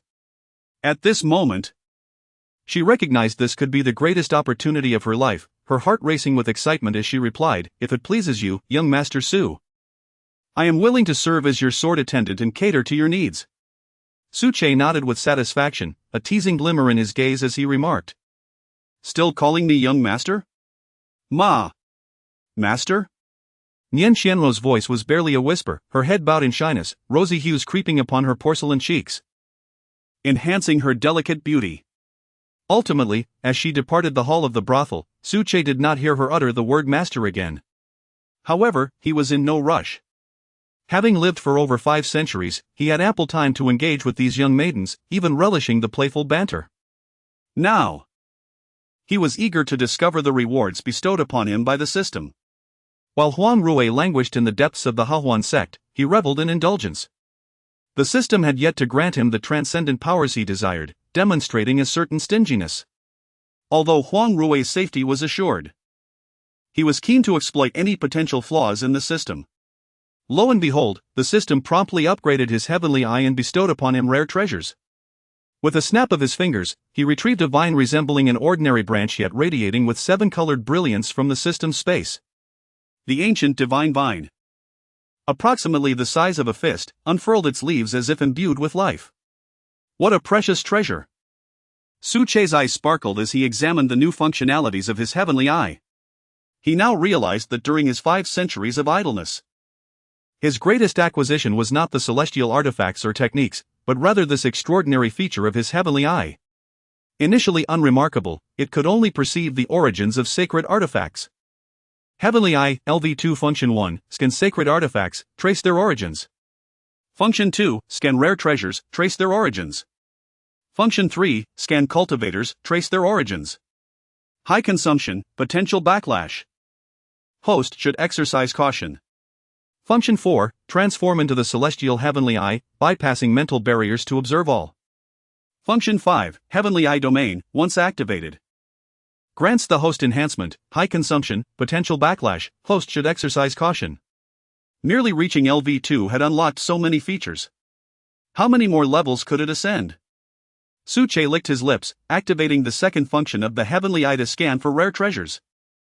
A resonant hum emanated as a black and white ethereal eye materialized behind Su Che, abruptly opening to unleash an arcane beam that swept towards the ancient divine vine. Unveiling all secrets. Ding! Congratulations, host. Scan successful. Ancient divine vine, a low-grade celestial plant. Born in the celestial domain, it takes a millennium to mature, and can significantly enhance celestial perception. It is a primary material for the 7th grade elixir, the celestial pill, and the heart of Tao pill. Ah! A low-grade celestial plant? Su Che's eyes sparkled with intrigue. In the Great Way, he had never encountered such celestial flora, let alone the 7th grade celestial pill or the heart of Tao pill. Even the most esteemed alchemists within the sacred land of Zhenwu could only concoct 5th grade elixirs, and they would require an abundance of precious materials. The people of Great Way had never been fond of alchemy. Thus, the greatest utility of this celestial plant for him was to consume it directly. Chapter 77, The Celestial Eye of the 9 Heavens, Perceiving All Things, Inspecting the Semi-Saints. No longer hesitating, Su Che opened his mouth and expelled the primordial essence, enveloping the ancient divine vine, which he promptly ingested. Once within him, the divine vine transformed into a stream of white spiritual liquid, coursing through his meridians, all of which were absorbed by a dark golden divine bone nestled in his chest. Is this my celestial bone? Su Che gazed inwardly at the enigmatic dark golden bone. It was peculiar, as it had not manifested on the system panel but resided quietly in his chest, seemingly fused with him. In the next moment, the transformed platinum spiritual liquid was expelled from the celestial bone, its purity magnified several-fold, converging upon Su Che's head. Boom! Su Che felt the world quiver. In an instant, his celestial consciousness expanded dramatically, enveloping the entire capital, reaching the clouds above and plunging deep into the earth below. Within the expanse of his consciousness, every movement and any flicker of energy fluctuations of all beings fell under his scrutiny. Incredible! Even a mid-stage voidbreaker cannot possess such celestial awareness as mine. Su Che was elated, but the marvel did not end there. The purified spiritual liquid from the divine vine began to overflow from his head, this time coursing through his limbs and bones. His corporeal form, akin to a sacred artifact, experienced yet another enhancement. Clenching his fist, Su Che drew forth the Hmph sword once more, stowing away his 9 heavens cloud garb. Accompanied by a dragon's roar, he thrust the sword toward his left arm. Clang! Not a trace of a mark remained. In the following moment, he sheathed the Hmph sword, using his finger as a blade, and pointed it toward his left arm. Boom! A powerful shockwave sent Su Che stumbling back several paces, leaving a faint red imprint on his arm. My body has surpassed the grade of the Hmph sword. It likely rivals that of a mid-tier sacred artifact. Su Che's eyes widened in astonishment. At this rate, ascending to the Great Prosperity Hall is merely a matter of time. Then, he proceeded to experiment with the fourth function of the celestial eye. Transforming into the celestial eye of the nine heavens, he sought to monitor all things. It is important to note that within the Great Way, all major faction strongholds possess artifacts that disrupt celestial awareness. Even the sacred artifact Golden ranking outside the Great Prosperity Hall has the capability to shield against such awareness. Before Suche's celestial perception underwent transformation, while situated in the capital, the range of his awareness was limited to merely a third of the area outside the capital. Moreover, the closer he approached the Great Prosperity Hall, the more his perception contracted. Even now, with his awareness surging, he was entirely incapable of probing the Prime Minister's mansion, the National Teacher's Residence, or the Great Prosperity Hall, locations guarded by voidbreakers. In his perception, these places were shrouded in a veil of darkness.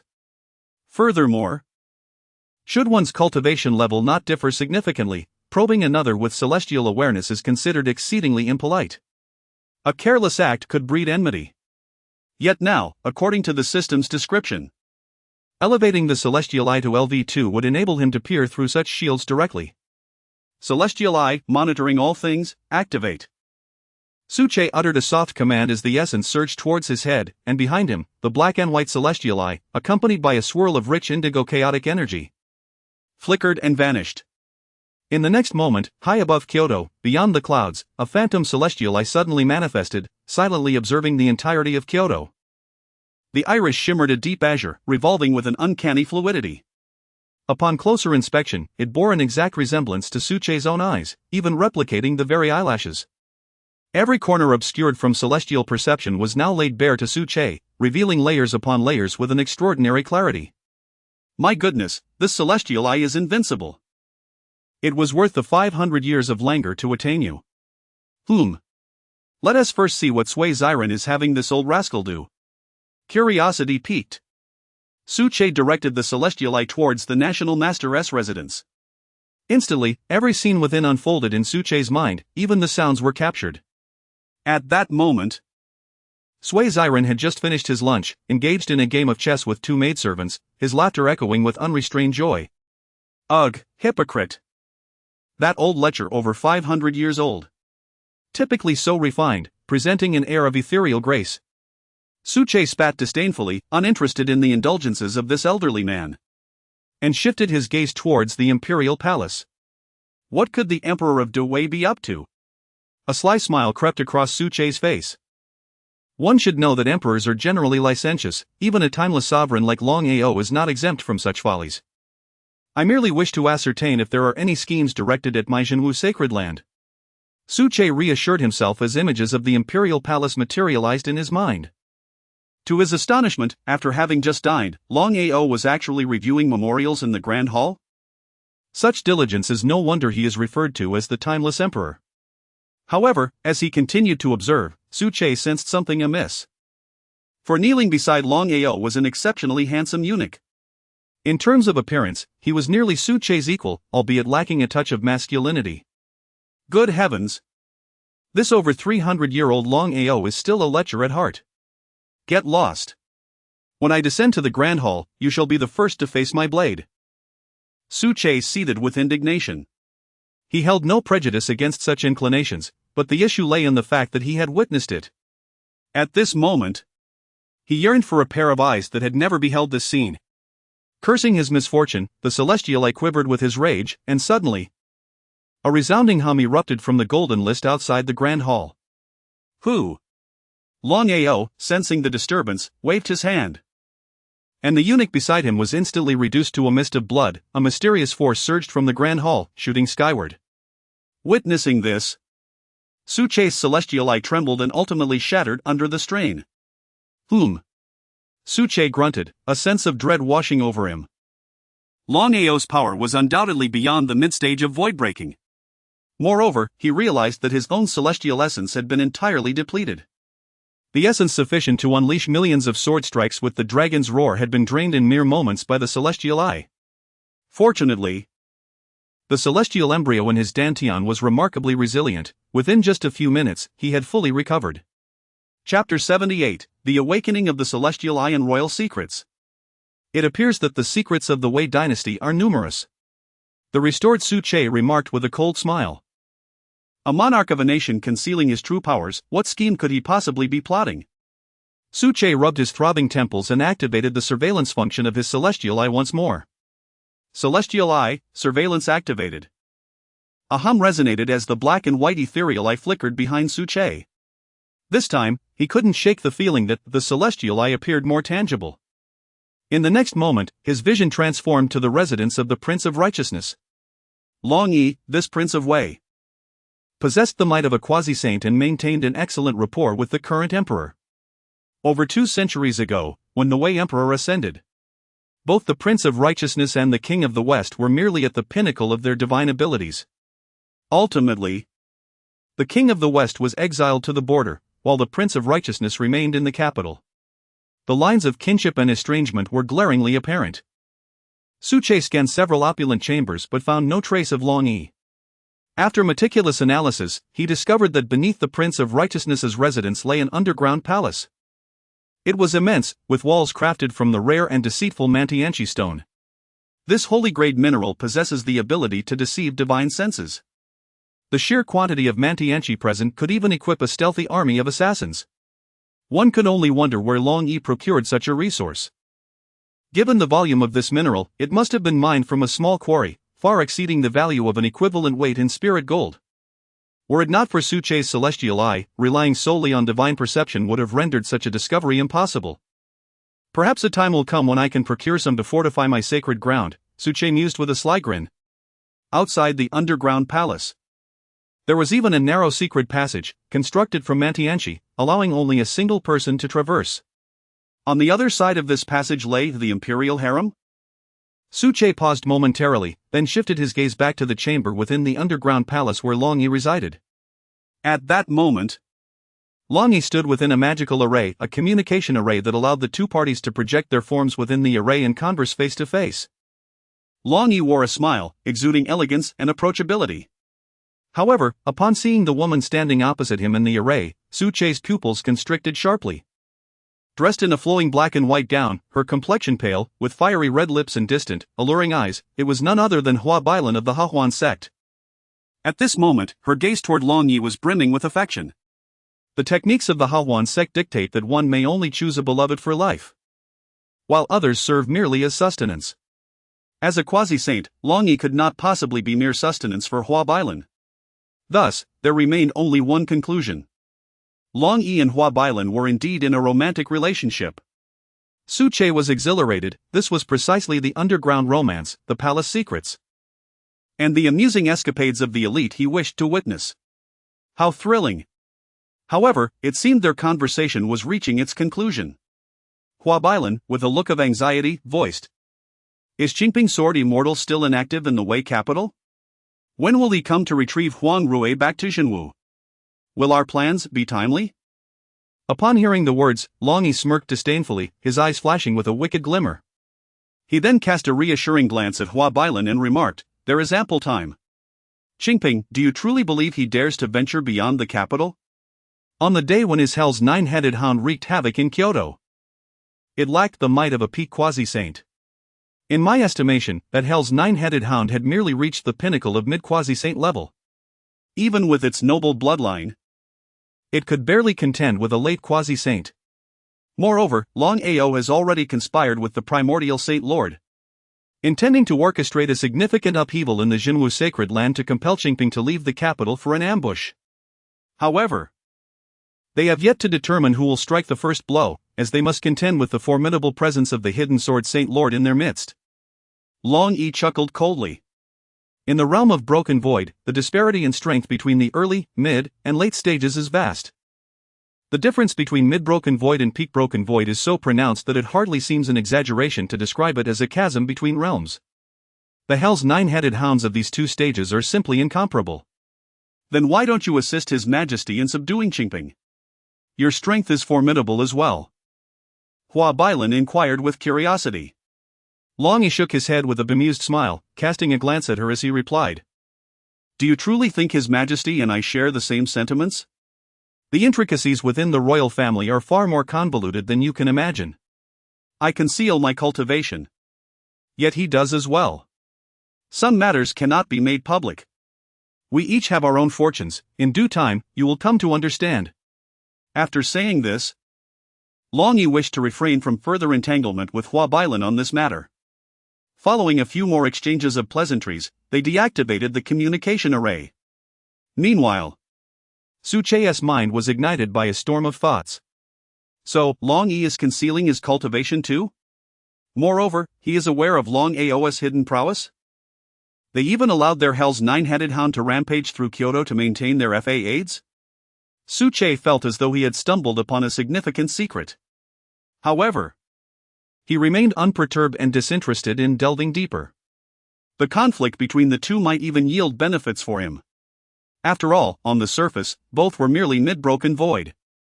From Long Yi's insinuations, their ambitions were grand, rendering it improbable for them to divert their attention to countering him. With his mind somewhat settled, Su Che continued to leisurely observe the Prince of Righteousness estate. What transpired next was even more momentous. Before the gates of the Prince of Righteousness, a young man arrived. Clad in the garb of a scholar, but adorned with an oversized hat and a black veil, seemingly intent on concealing his true visage.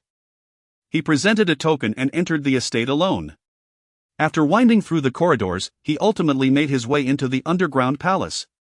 Subsequently, Long Yi received the young man in the study of the underground palace. Notably, this study was more opulent than the imperial study within the palace. The two sat around a table, and Long Yi poured a cup of tea for the youth. Father, the young man's first utterance startled Su Che. What on earth? An illegitimate child? Does the esteemed son of a prince truly require such an air of mystery? Su Che forcefully suppressed his emotional turmoil to avoid being detected by Long Yi, as he had been in the Great Prosperity Hall. In the next moment, he activated his celestial eye, piercing through the veil of the young man to discern his visage. Astonishment surged within him. What? Su Che exclaimed in shock. There is someone? Long Yi, startled, hurled a resplendent artifact, launching it into the air from another dimension. Su Che's celestial eye was once again dispelled, leaving him seated on the ground. After a brief period, he regained his composure. What had he just witnessed? The young man was none other than the 11th Prince of the Great Way. When Su Che first arrived in the capital, at the entrance of the Red Lotus Pavilion, this 11th Prince had brazenly proclaimed that he would make Su Che bear the blame for Long Jishan. Who would have thought that this young lad was Long Yi's son? Now, Su Che comprehended the purpose of the underground passage that Long Yi had insisted could accommodate only one person. It was intended for clandestine escapades into the royal harem. Poor Long Ao, lavishing affection on a young eunuch daily, oblivious to the fact that his own son was not truly his. Taking a deep breath, Su Che rose to his feet.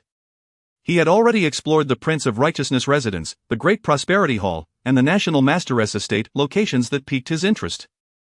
As for the others, he felt little inclination to investigate. With this thought in mind, he retracted his celestial eye and exited through the main entrance of the Bureau of Music.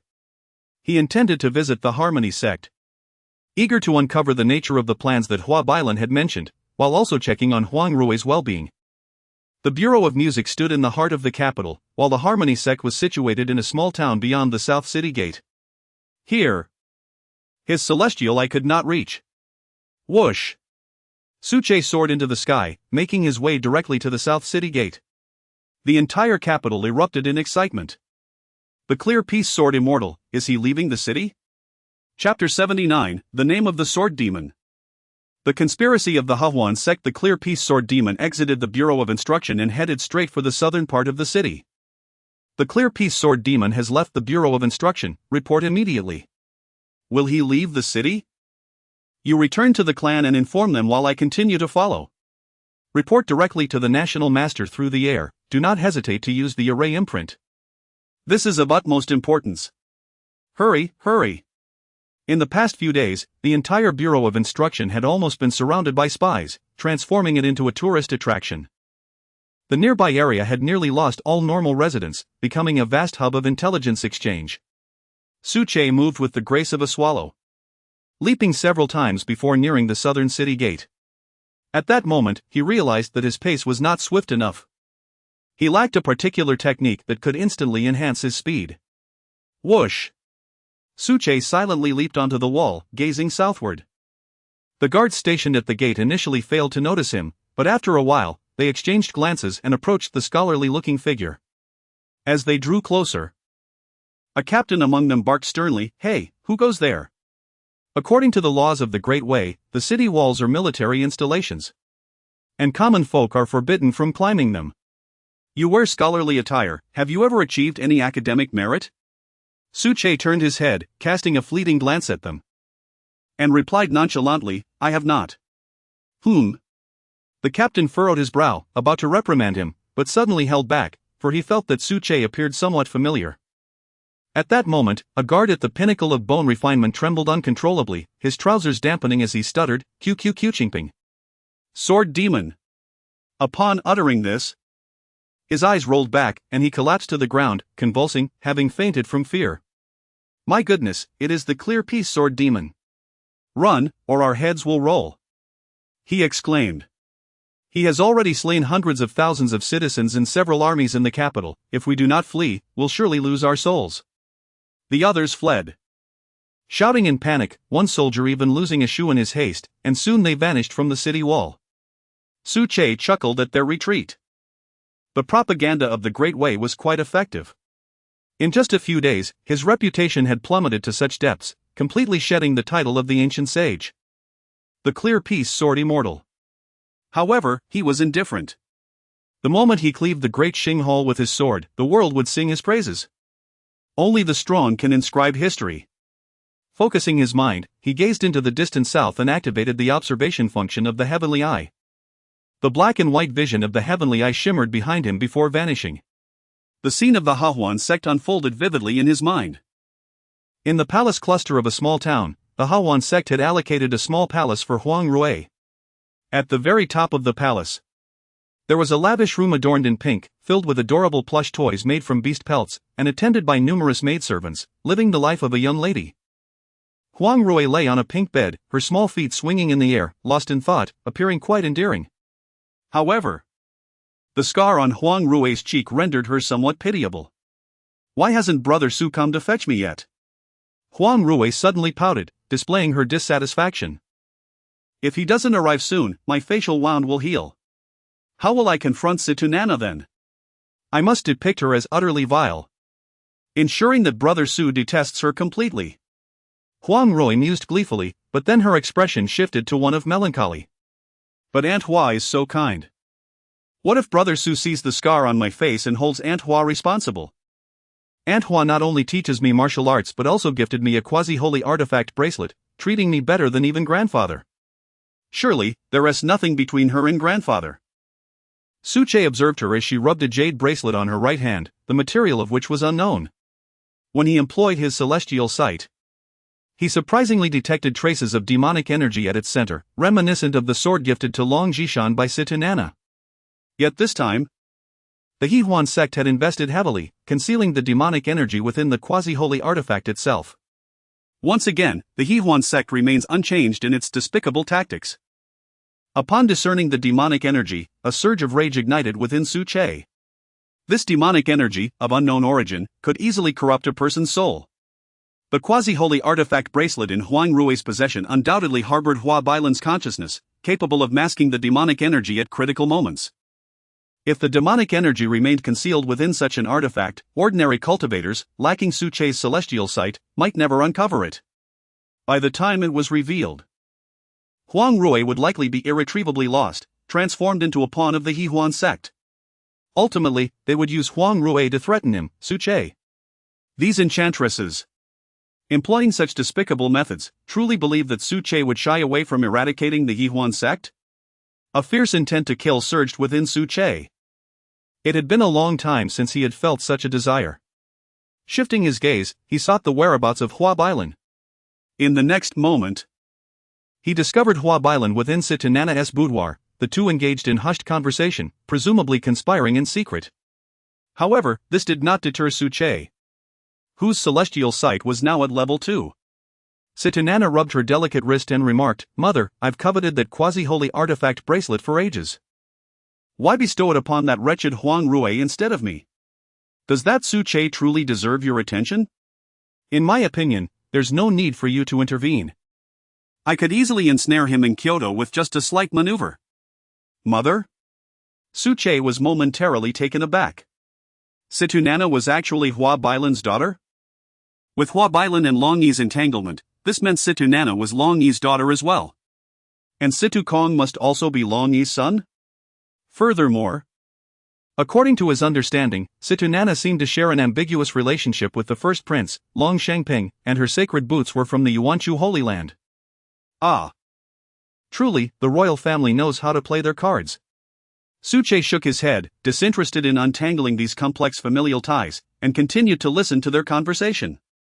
Hua Bailan smiled and remarked, according to Mother S' latest intelligence, it seems we have overrated the Qingping sword immortal. Now he is restrained by various factions and dares not even step out of the capital. In another 10 days to half a month, Huang Rue will be assimilated by us. At that time, no matter how the people from the Jinwu sacred land try to obstruct, they will not be able to prevent Huang Rue from becoming your furnace. Situnana also chuckled, saying, Indeed, mother, there is much I still need to learn from you. However, Hua Bailan felt a twinge of unease and remarked, I can't shake the feeling that this Qingping sword immortal is rather peculiar. The Great Way Sacred List states he is 23, and we witnessed him endure the bone refinement tribulation on Jinwu's sacred mountain. Yet now, he is already on the brink of sainthood? His combat prowess has escalated too rapidly. For a woman as astute as her, any element beyond her control would evoke anxiety. Situnana, somewhat noncommittal, replied, What of it? I have encountered Su Che several times. He is quite unimpressive, appearing rather lascivious. Last time, he even spied on me while I was performing for Ningfeng of the Tianhan sect. It seems he has a penchant for the type of beauty that is at times delicate and at other times divinely pure, like Huang Rue. If he were to visit our Hahuan sect, all I would need to do is put on an act, and he would be utterly captivated. That little vixen Huang Rue, though beautiful, has no understanding of a man's preferences. Situnana languidly caressed her long legs, long, straight, taut, rounded, white, delicate, and smooth. She had no doubt that any man who beheld such legs would be rendered immobile. Upon witnessing this, Su Che severed his connection to the celestial vision. He intended to return to the teaching workshop, take Nian Xianro, and storm the Hahuan sect. Even with Long Yi safeguarding them, they could not withstand Su Che's unbridled wrath. He coldly gazed towards the southern part of the city and declared, Hahuan sect, a demonic sect thriving for a millennium, has even set its sights on me. 500 years ago, I spared you. This time, I shall not be lenient. Chapter 80, The Contest for the Courtesan's Favor, the Third Function of the Heavenly Eye. Soon, Su Che returned to the Bureau of Courtesans. Making his way to the designated area where the courtesans and the esteemed courtesan could rest. The room of Nian Xianro was called the Roshang Pavilion. Su Che boldly approached the door of her chamber and knocked. Who is it? Nian Xianro's voice revealed a hint of tension. It is I, Xianro, Su Che replied softly. With his steadfast demeanor, he trusted that Nian Xianro would soon open the door.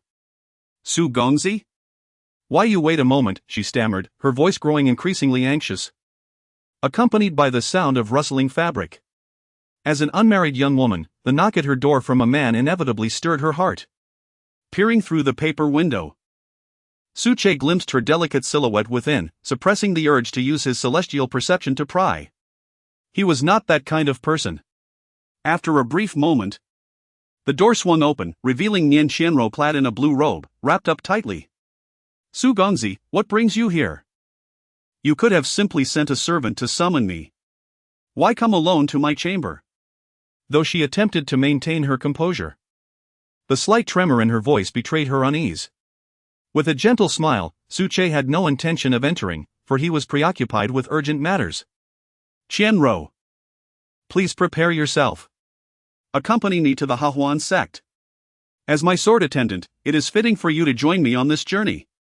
Upon hearing this, Nian Xianro sighed in relief, casting a glance at her elegantly adorned chamber, bathed in soft lavender hues that exuded a warm and refined atmosphere. Was she reluctant? This was the Bureau of Courtesans, after all.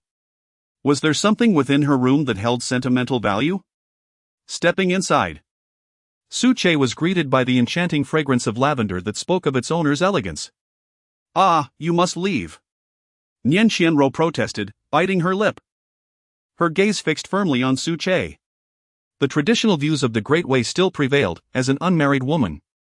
She could not allow a man to wander through her private space. Su Che casually surveyed the room, noting its immaculate arrangement, finding nothing particularly striking. It seemed that Nian Qianruo was as genuine as she appeared, without the contrasting traits he had expected. Please, get out. Nian Qianruo insisted. Seeing Su Che not only remain stationary but also look around with interest, she tugged at his sleeve, urging him out. All right, Su Che acquiesced, stepping outside. With a resounding thud, the door was forcefully shut behind him. He leaned against the wall in boredom, waiting patiently. At that moment, the door of a nearby chamber named the Orchid Pavilion creaked open slightly, revealing a youthful visage peering out. Ching. Hmph Sword Immortal. Came a voice tinged with shyness, reminiscent of a delicate tone he had once heard back on Blue Star. Su Che turned to see the daughter of the Grand Tutor, who had been subjected to a raid, the one he had embraced and shared wine with during the festivities. She, too, was regarded as a courtesan within the bureau, albeit overshadowed by Nian Qianruo. What is it? As Su Che contemplated, it dawned on him that his intention to take Nian Qianruo away from the brothel office had been overheard. Hmph Sword Immortal, if it is not too much trouble, you may rest in my humble chamber.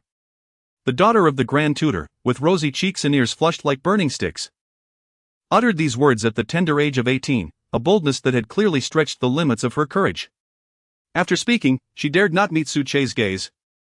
Hurriedly opening the door and crouching down to cover her face, an adorable sight.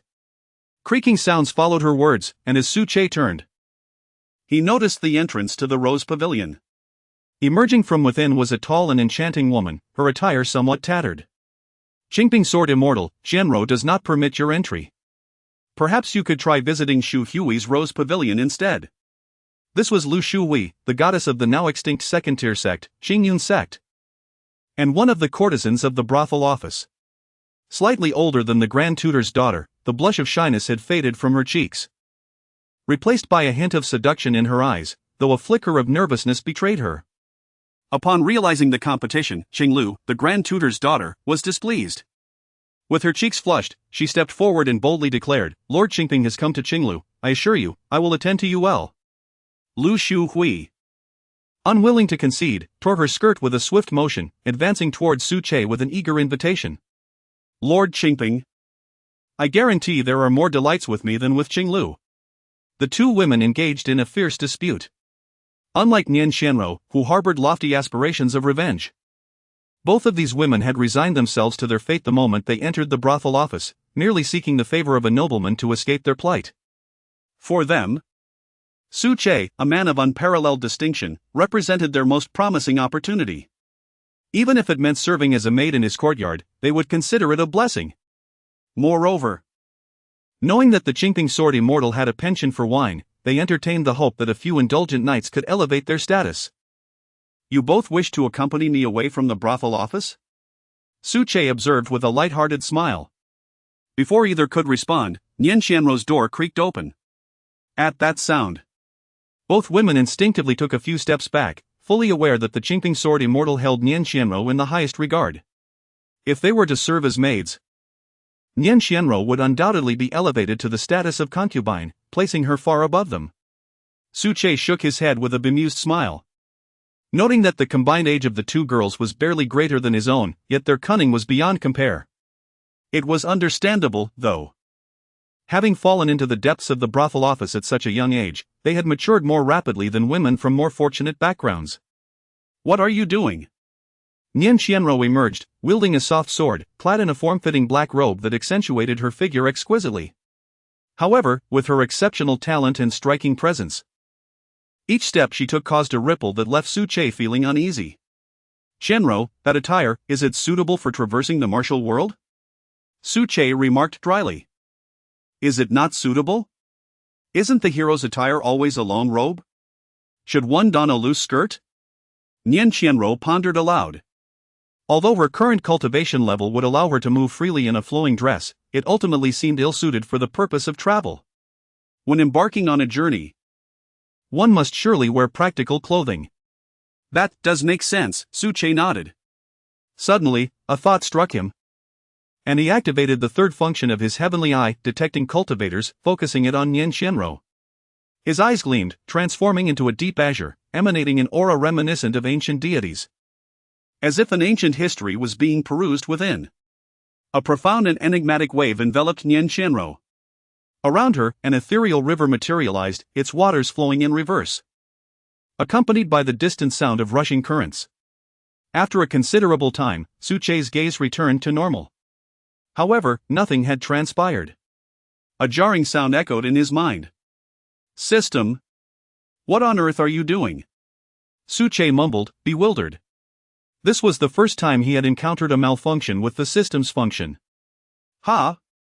Nian Xianro, unable to comprehend Suche's words, felt a twinge of confusion and was about to inquire further.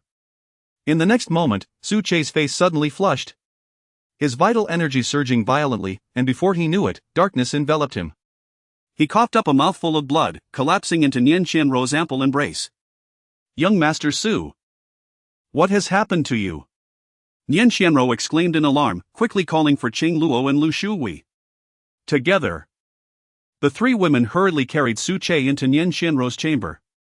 Chapter 81, The Celestial Decree and the Great Wei's National Honor Roll. In the Qianqing Palace of the Great Wei's capital, a place designated for the emperor's dining and the reception of foreign dignitaries, the prime minister of the Yuan dynasty, Lu Chen, dined alongside Emperor Long Ao of the Great Wei, savoring a feast of exquisite delicacies while dismissing all palace maids and guards. Brother Long. Lu Chen raised his wine cup, clinking it with Long Ao's across the table. The matter of Qingping requires your utmost attention. I shall certainly devote myself to this issue. Long Ao replied, his expression resolute. That wretched Qingping dared to insult me in the capital of Great Wei.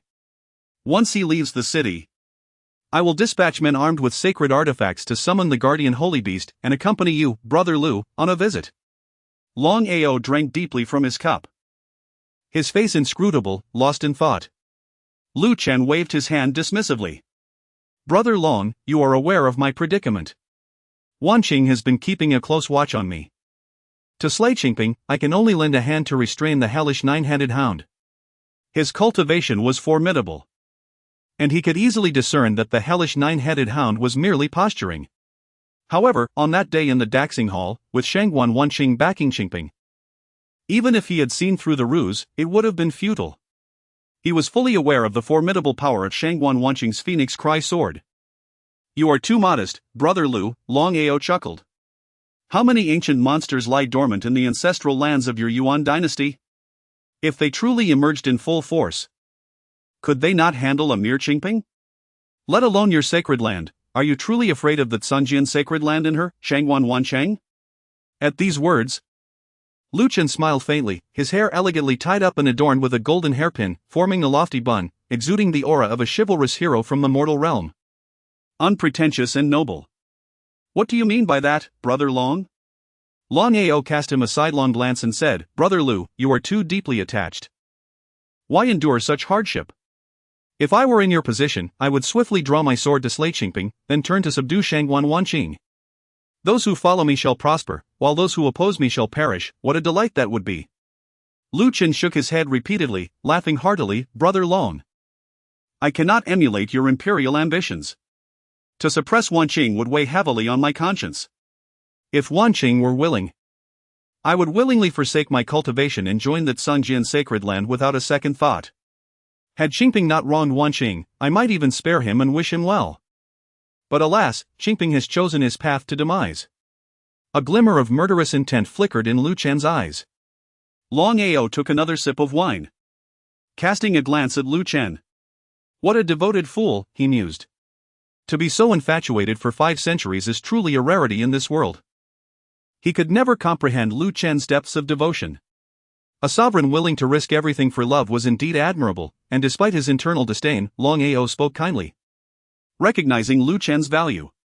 Brother Long, please refrain from mocking me. Lu Chen sighed. Qingping cannot remain in the capital forever. Wanqing cannot protect him indefinitely. This descent from the mountain presents a perfect opportunity for me to strike and take his life. After indulging in another cup of wine, Lu Chen suddenly adopted a serious demeanor and revealed the true purpose of his visit. "Dragon brother," he inquired, "is the matter regarding the pinnacle battle of the young elites of the Great Way indeed true? We have an extraordinary talent within our clan who is currently stifled at the peak of the transformation god realm, hesitating to break through. If it is true, I shall send him immediately to the capital." Long Ao chuckled lightly, remaining silent as he pointed upwards. Lu Chen's expression shifted, and he asked, "Is there communication from the celestial domain? Can you provide more information?" Long Ao pondered for a moment, intending to speak, when he suddenly recalled a vague sensation of being surveilled. With a snap of his fingers, the Great Way golden list soared from the Grand San Hall, enveloping the Qianqing Palace. Such a grand display? Lu Chen was taken aback.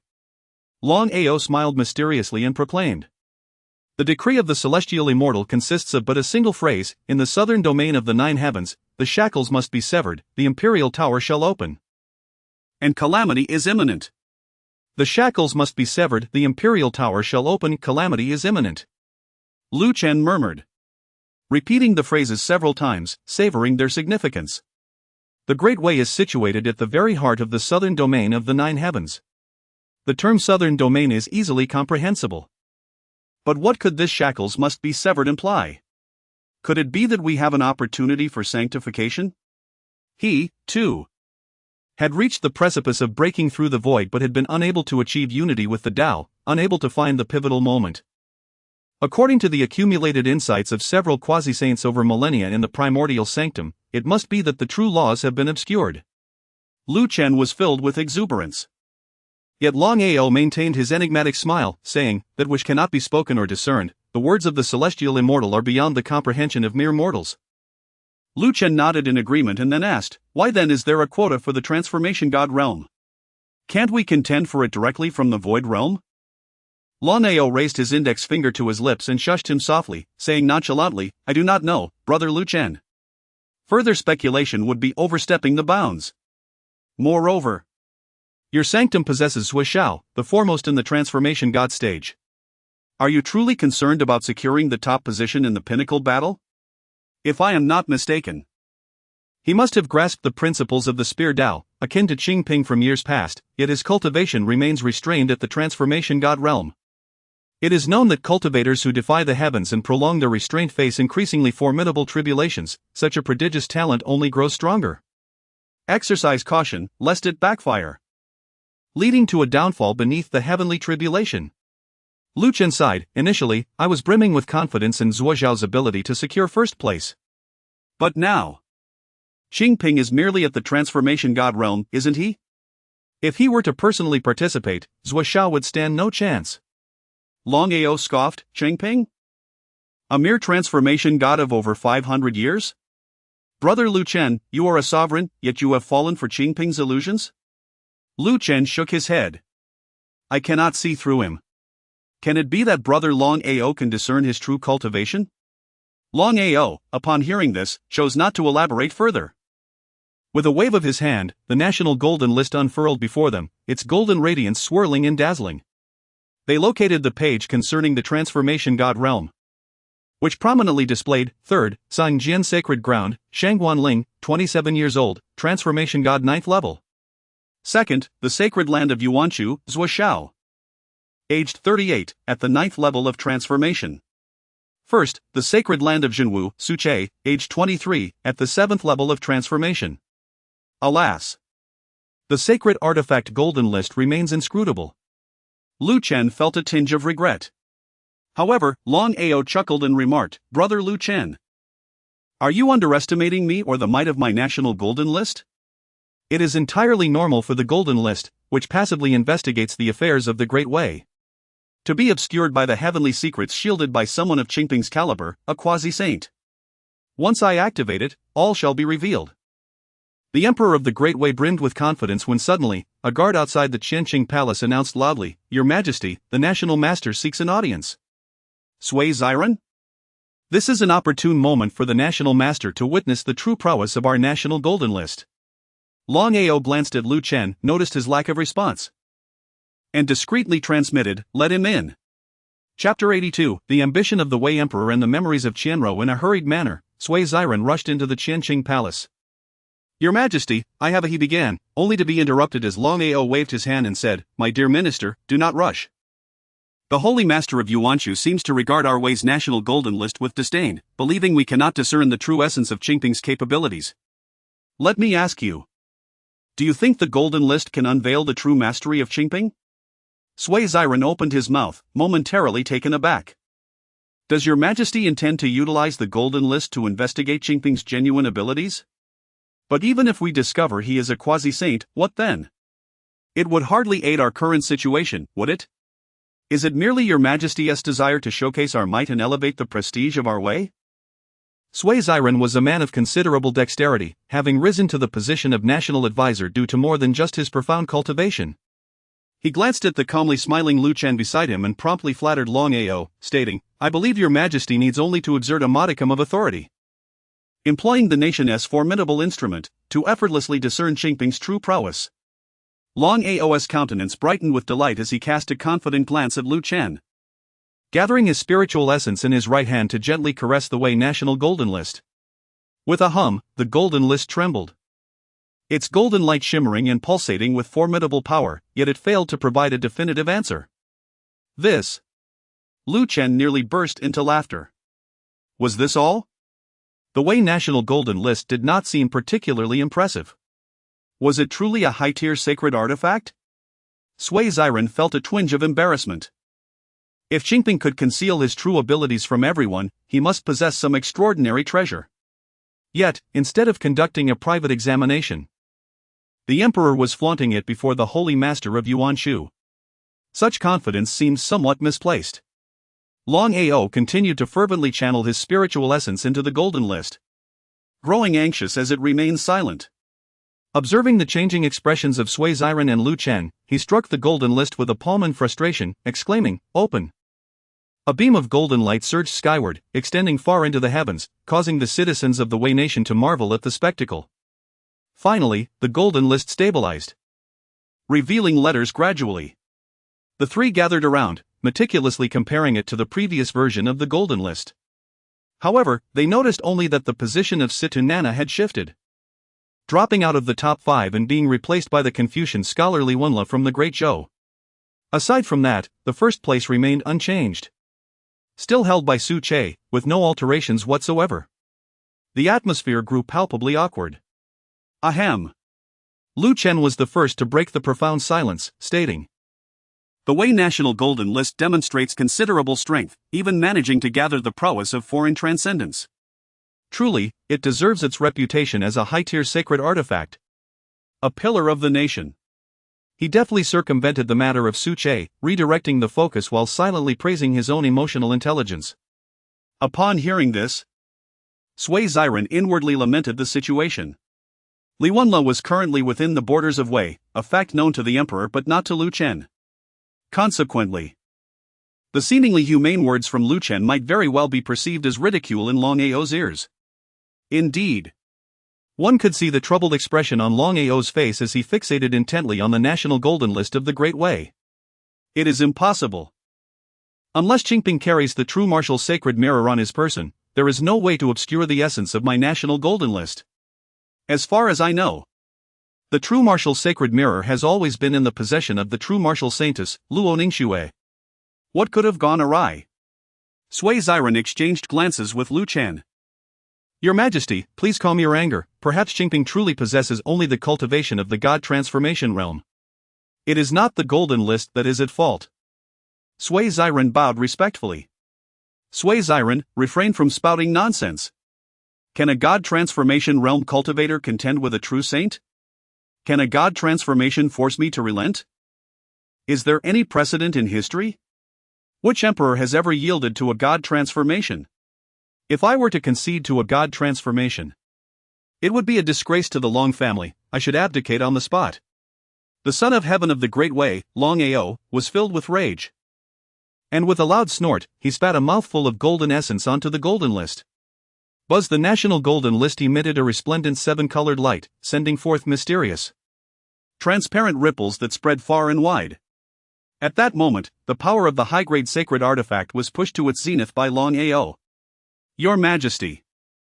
Sui Ziren was taken aback. To use essence blood to energize a sacred artifact is typically reserved for life and death battles. Furthermore, the meticulous investigation of the national golden list must consume a considerable amount of time. Sui Ziren. Go to the Taiha Hall and fetch several sacred plants for restoring spiritual essence. Today, I shall confront Hmph to the bitter end.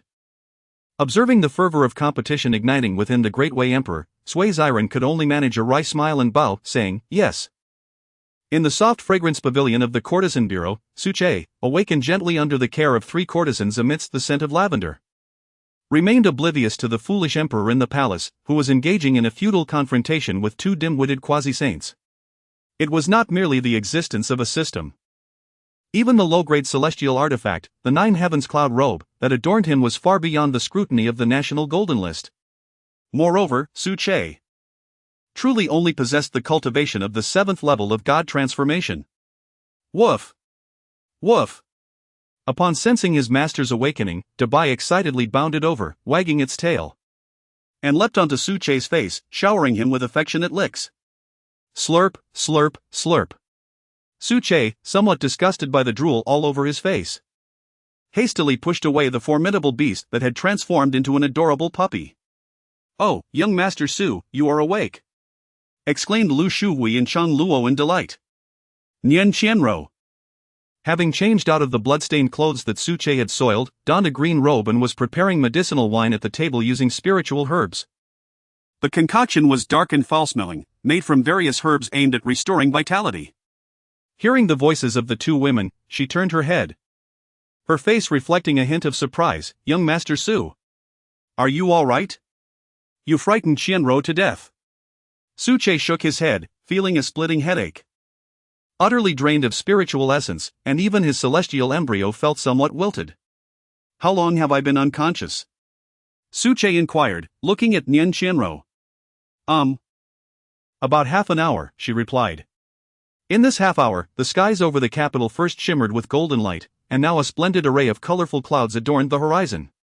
Uncertain of the cause, Nian Qianro opened the window and gestured towards the direction of the daxing hall. Suche glanced briefly and chuckled. Shaking his head, the Emperor of the Great Way is once again toying with his golden list. Who knows what mischief he is up to? Let us not concern ourselves with him. Is there any water? Mischief? Nian Qianro paused, perplexed by his words, before promptly bringing him a medicinal broth, stating, Young Master, you are in a weakened state, you must drink this. Suche regarded the dark concoction, a bitter aroma wafting towards him. Yet, it did possess some medicinal properties, likely equivalent to that of a 3rd-tier elixir. Such elixirs are not commonplace in the Great Way and hold considerable value. Nian Qianro must have drawn from her most precious medicinal materials to prepare this for him. Touched, Suche smiled and accepted the bowl, downing its contents in one gulp. Within his mind, he summoned the system panel to examine the information regarding Nian Qianro. Upon glancing over the details, his expression shifted to one of astonishment as he gazed intently at her.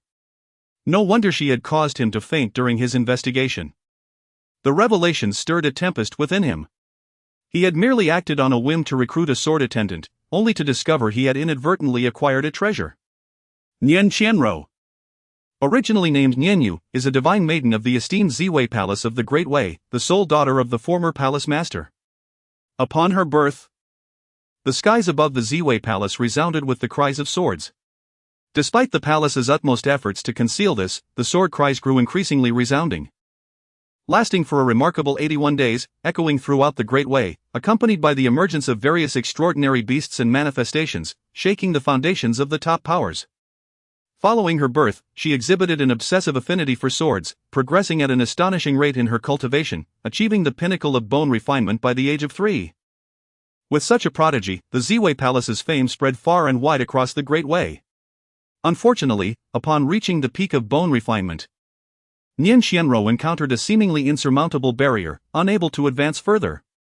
At the age of 19, The Emperor Long Ao secretly commanded the massacre of 5,000 members of the Ziwei Palace by the Yuanchu Holy Land, leaving only Nianyu to be taken into the Imperial Music Bureau, where she was renamed Nian Qianro and granted the highest privileges. Thus, no high-ranking officials or royal descendants of the Great Wei may force her. After reading the basic introduction of Nian Qianro, Su Che rubbed his chin in contemplation. So, the annihilation of the Ziwei Palace was due to Long Ao's infatuation with Qianro, leading him to orchestrate the massacre under the guise of a rescue? What a splendid act of heroism! Yet, why not simply take her into the harem and instead place her within the Imperial Music Bureau? Chapter 83, The Sword Sovereign of Judgment, The Heavenly Tribulation Returns. After a moment of contemplation, Su Che found himself at a loss, so he continued to read. Behind the panel of Nian Qianro, there were fragmented and disjointed phrases. Nian Qianro source, Nian Qianro, originally named Yu, is the reincarnation of a Chaos Emperor sword. In the divine transformation realm, memories can be initially awakened. 37 lifetimes ago, she attained the ethereal immortal domain. 7. Laws. Judgment. Sword Sovereign. At this point, the subsequent text became increasingly indistinct and hazy. Su Che rubbed his head, realizing that his cultivation was insufficient. And his heavenly eye could only probe to this extent. Delving further might cost him his own life. Nevertheless, this information was already quite remarkable. The Chaos Emperor Sword. The Sword Sovereign of Judgment. Goodness! Su Che gazed at Nian Qianro, astonished that this renowned courtesan of Dewei was actually a reincarnated sword sovereign. However, it was entirely reasonable that she had not awakened her memories after 37 lifetimes. Upon her birth, the sword sang for 9 days, and manifestations of the law frequently appeared. The entire Dewei was aware of it. Unless she was reborn into royalty, how could she cultivate for so long? An innocent man may suffer for possessing a gem. Did not the Purple Weave Palace perish due to Long Ao's greed? Even if Long Ao was unaware of Nian Qianro's true identity, he would not overlook such a promising talent. If she could not be utilized for his purposes, once Nian Qianro matured, his imperial seat might be toppled. No one wishes to have a future powerhouse lurking within their ranks, do they? Young Master Su, why do you gaze at Qianro in such a manner? Nian Qianro bit her lower lip, timidly looking at Su Che. In the confines of her boudoir, her inner shyness surpassed any other place. Were it not for Lu Shuwei and Cheng Luo also present, she feared she might flee from the teaching bureau. Su Che took a deep breath and sat up. Fortunately, the medicinal power of the ancient divine vine was still within him, gradually nurturing his celestial embryo, and his celestial essence was slowly recovering. You may leave, he said. Glancing at Lu Shuwei and Cheng Luo, his tone nonchalant. Oh. The two women appeared dejected, casting envious glances at Nian Qianro before lowering their heads and exiting the fragrant pavilion, forgetting to close the door. Qianro, you should go too. Nian Qianro wished to follow the two women, but as soon as she turned, she was pulled back by Su Che and seated upon her fragrant bed. With a flick of his finger, the door slammed shut with a resounding thud. Su. Su. Su. Nian Qianro bit her lower lip tightly, lowering her head, trembling all over. With only the two of them in the boudoir, it was difficult for her thoughts not to wander in that direction. After all, the very place where Su Che sat was where she had once slept. Though she had contemplated reaching this stage with Su Che, her psychological defenses had yet to crumble, and she felt it was all too abrupt. Qianro, some matters cannot be accomplished solely by your own efforts. External guidance is essential. Do you understand? Su Che looked at Nian Qianro earnestly, lifting her chin with his hand. A peculiar feeling stirred within her heart. Why is Nian Qianro so shy today? Is it external influence guiding her? Nian Qianro took a couple of shallow breaths, then inhaled deeply, allowing herself to become enveloped in the fragrance of lavender. Suddenly, she lifted her head to gaze at Su Che, exclaiming, Young Master Su, we cannot. Like a startled bird, she sprang up from the bed, shaking her head vigorously. There are some matters for which Qianro is still unprepared. Please, young master, take your leave. Woof. Goodbye. The dog pretended to be dignified nearby, panting with its tongue hanging out, as if to express agreement with Nian Qianro's stance. Silly dog. Suche swatted Dubai on the forehead, causing it to yelp and look up at him with a pitiful expression. Ignoring the dog, Suche winked at Nian Shanro and said, "Shanro, do you not aspire to reach the transformation realm?" Transformation realm? Are you suggesting to assist Qianro in achieving it? Nian Qianro was momentarily taken aback, seeing the clarity and sincerity in Suche's eyes, as if he truly did not harbor ulterior motives. Oh my, could it be that I am misinterpreting his intentions?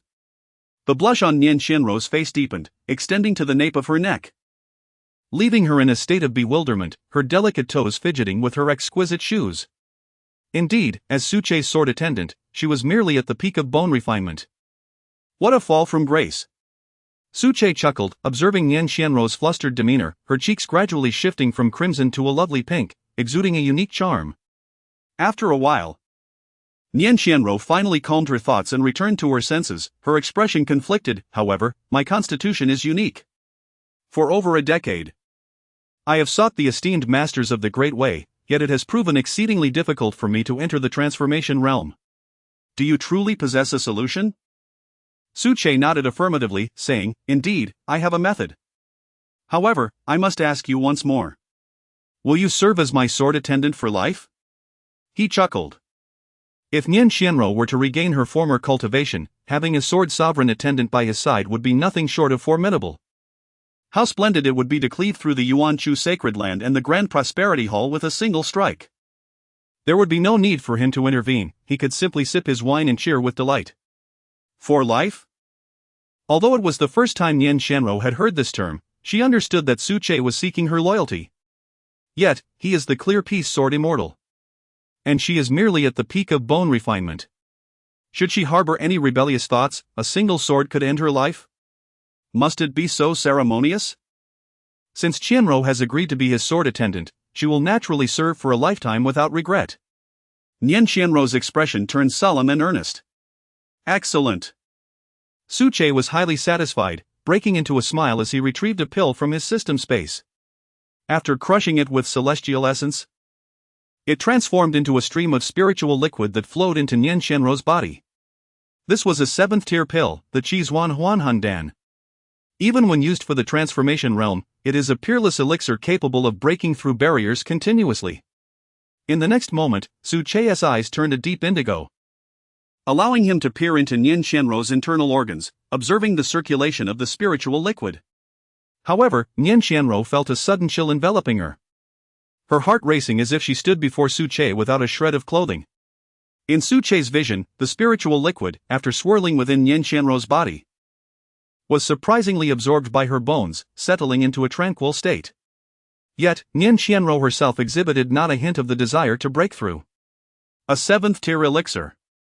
And not even a single ripple of energy? Suche was taken aback. Even a pig would have ascended to the divine transformation realm upon consuming it, wouldn't it?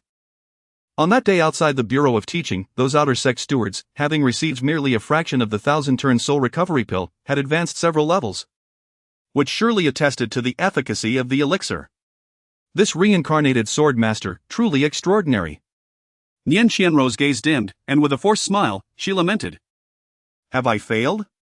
It is entirely my fault. I have disappointed you, wasting your precious elixir. Suche waved his hand dismissively, and after deep contemplation, he suddenly extended his index finger, gently pressing it against Nian Qianro's forehead. A hum resonated. Suche directly employed his enhanced supreme spiritual awareness to inscribe a thread of sword intent onto her soul.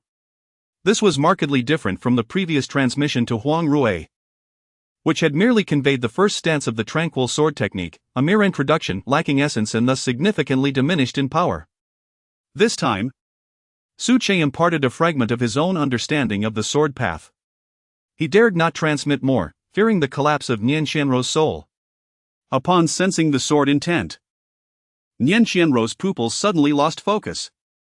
The skies over the entire capital erupted with thunder, dark clouds roiling as if it were the dead of night. The heavenly tribulation had arrived. Chapter 84, The Forbidden Sky of Kyoto, Heterochromia, and the Body of the Celestial Sovereign. What has transpired in the Great Way today? One moment. Golden light radiates, the next, vibrant colors suffuse the air, and now it has transformed into a tumultuous gathering of dark clouds. What manner of weather is this? The thunder roars mightily, is another calamity approaching? The calamity clouds blanket 500 miles, with azure lightning churning, could it be the calamity of a quasi-saint? Where lies the source of these ominous clouds? In the Bureau of Courtesans. What? Again at the Bureau of Courtesans? Has the celestial sword immortal commenced his tribulation once more? Is he on the verge of attaining sainthood? Surely. This will not lead to the destruction of countless homes again, for my wife's house is only halfway built, not yet completed. The populace of Kyoto is fraught with trepidation. Such a scale of heavenly tribulation is something most mortals encounter but a few times in their lives.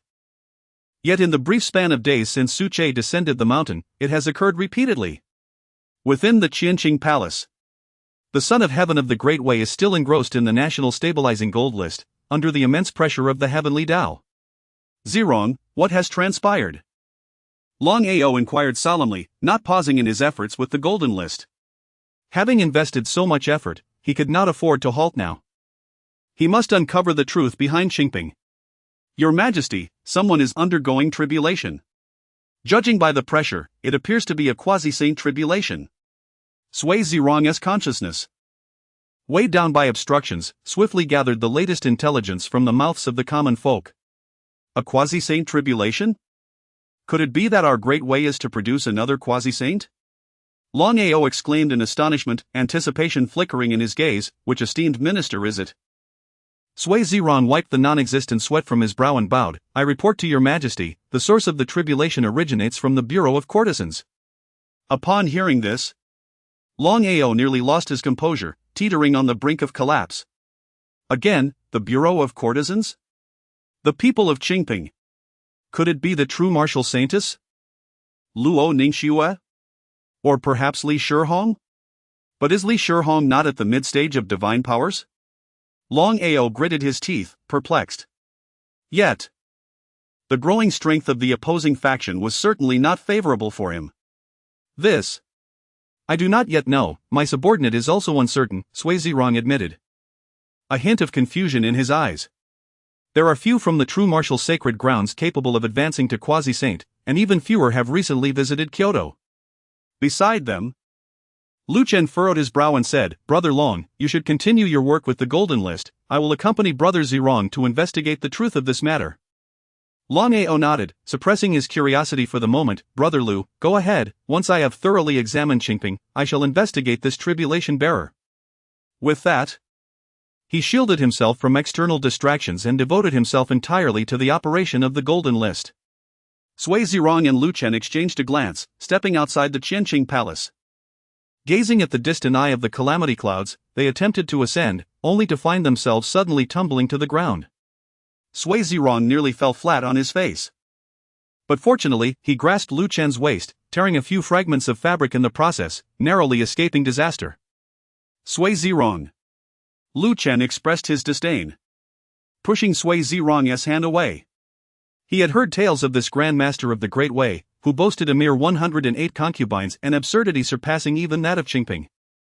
However, he, Luchen, was a person with an obsession for pure love. Deep down, he held disdain for associating with Sui Zirong. Sui Zirong adjusted his crown, his expression grave as he spoke. Brother Luchen, the capital of the Great Way is under a prohibition. The quasi-saints are reduced to mere mortals. What kind of tribulation is this? Have you ever witnessed it? Upon hearing this, Luchen was equally perplexed and replied, Such anomalies have surpassed the records of our sacred grounds. I am also unaware. Such discourse echoed throughout the capital. Shangguan Wanqing, Long Yi, the Prime Minister of the Great Way, and the imperial ancestors gazed in confusion at the azure tribulation clouds hovering above the teaching bureau. To confine quasi-saints to the realm of mortals, if this were truly the doing of Hmph, it would be utterly terrifying.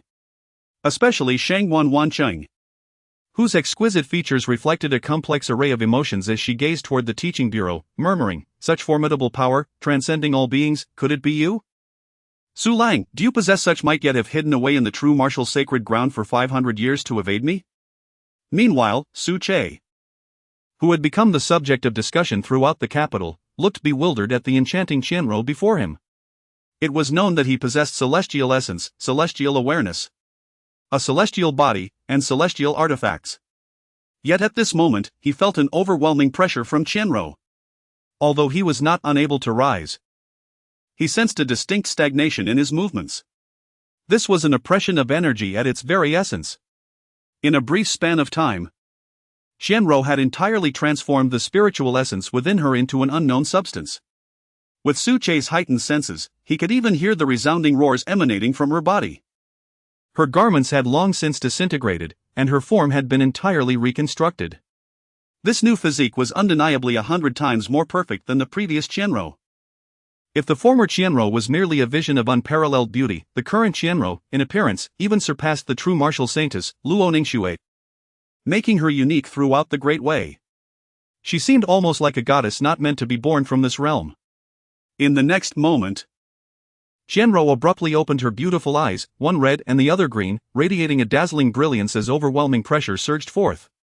The spiritual energy of the entire Great Way capital, along with the surrounding 18 strongholds, descended into chaos. By heavens, those heterochromatic eyes!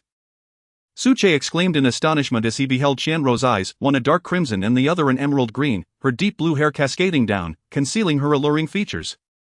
He swallowed hard. At that moment, Qianro, even with his 500 years of experience, was the most perfect woman he had ever encountered. A divine body, perhaps? If only he had known, he would have pledged himself to her long ago. Su Che felt a twinge of regret. She had transformed from a shy, oppressed girl into a goddess one could only admire from afar. Merely gazing at her induced a sense of guilt within him. As if sensing Su Che's regret, Qianro turned to him, casting a fleeting glance filled with indifference. The spiritual energy of the world spontaneously coalesced around her, forming an elegant black gown. She emerged gracefully from the Hall of Teachings, resembling a sovereign of darkness, devouring the surrounding light, and slowly ascending towards the heavens. In all of Wei, she alone remained unaffected by the constraints of the void. At this moment, she stood as the revered one, with all beings rendered as mere ants beneath her. Chapter 85. It is merely Su's breakthrough as a sword servant, there is no need for alarm. What is that? A black hole ascending into the sky? What is happening? The entire sky is overshadowed, with only that one circle dim and foreboding. Where is the light? Is it the sword demon of tranquil peace? Could this be the true might of a saint? It is utterly unclear, completely indistinct. The capital of the Great Way has plunged into a state of panic. The unknown breeds a tremor of fear. This time, the common folk lacked even the courage to flee, kneeling upon the ground in reverence to their respective saints, beseeching their forgiveness. As for the various factions, they were like ants on a hot pan, anxiously scurrying about. In this moment, all magical inscriptions, formations, and quasi-holy artifacts fell into a standstill. If it is not of the holy grade, it lacks even the qualification to emit light. Before the Qianqing Palace, Sui Zijiang exchanged greetings with Lu Chen before proceeding alone. After navigating several palace walls, he borrowed a royal steed from the commander of the palace guards, leading several attendants in yellow robes as they galloped forth. Though the distance to the Bureau of Education was considerable, with the heavens in turmoil, the populace had retreated to their homes, fearing to venture outside, thus, the roads were remarkably clear. The dragon steed surged forward at its utmost speed, like beams of brilliance flashing by, swiftly arriving at the Bureau of Education.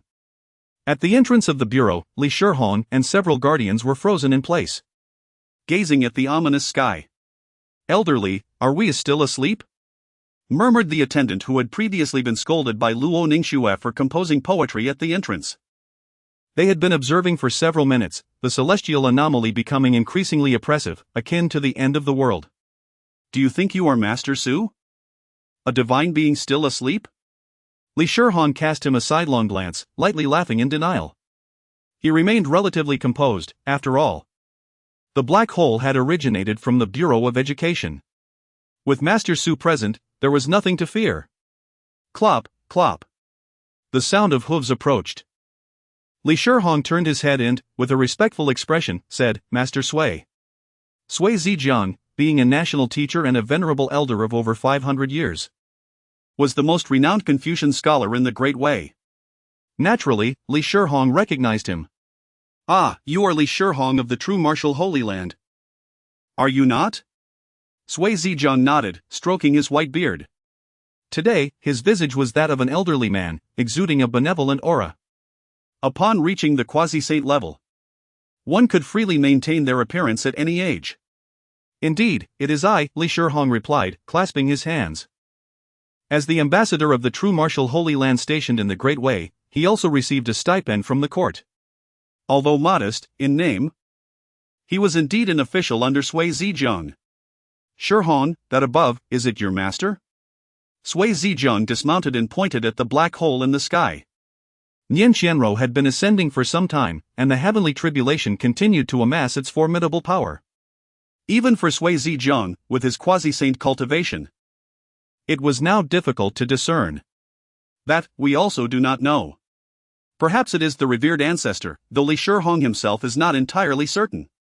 Yet, given such formidable presence, who else could it possibly be if not your esteemed master? Within the court of music, there are no others, surely it must be your ancestor. Sui Ziren, stroking his beard to maintain his profound demeanor, remarked, in the span of 5 centuries of the Great Way. The one I hold in the highest esteem is indeed your ancestor. 500 years ago, to call him the morning star of the Great Way would not be an exaggeration. Li Shihong nodded vigorously, smiling as he chimed in, I share the same opinion as the national teacher, our master is like the morning star of the Great Way. Forever the brightest among them. Sui Ziren nodded in agreement. It is said that the morning star of the Great Way was transformed from a sage who lived tens of thousands of years ago, illuminating the world and ensuring the perpetuity of civilization.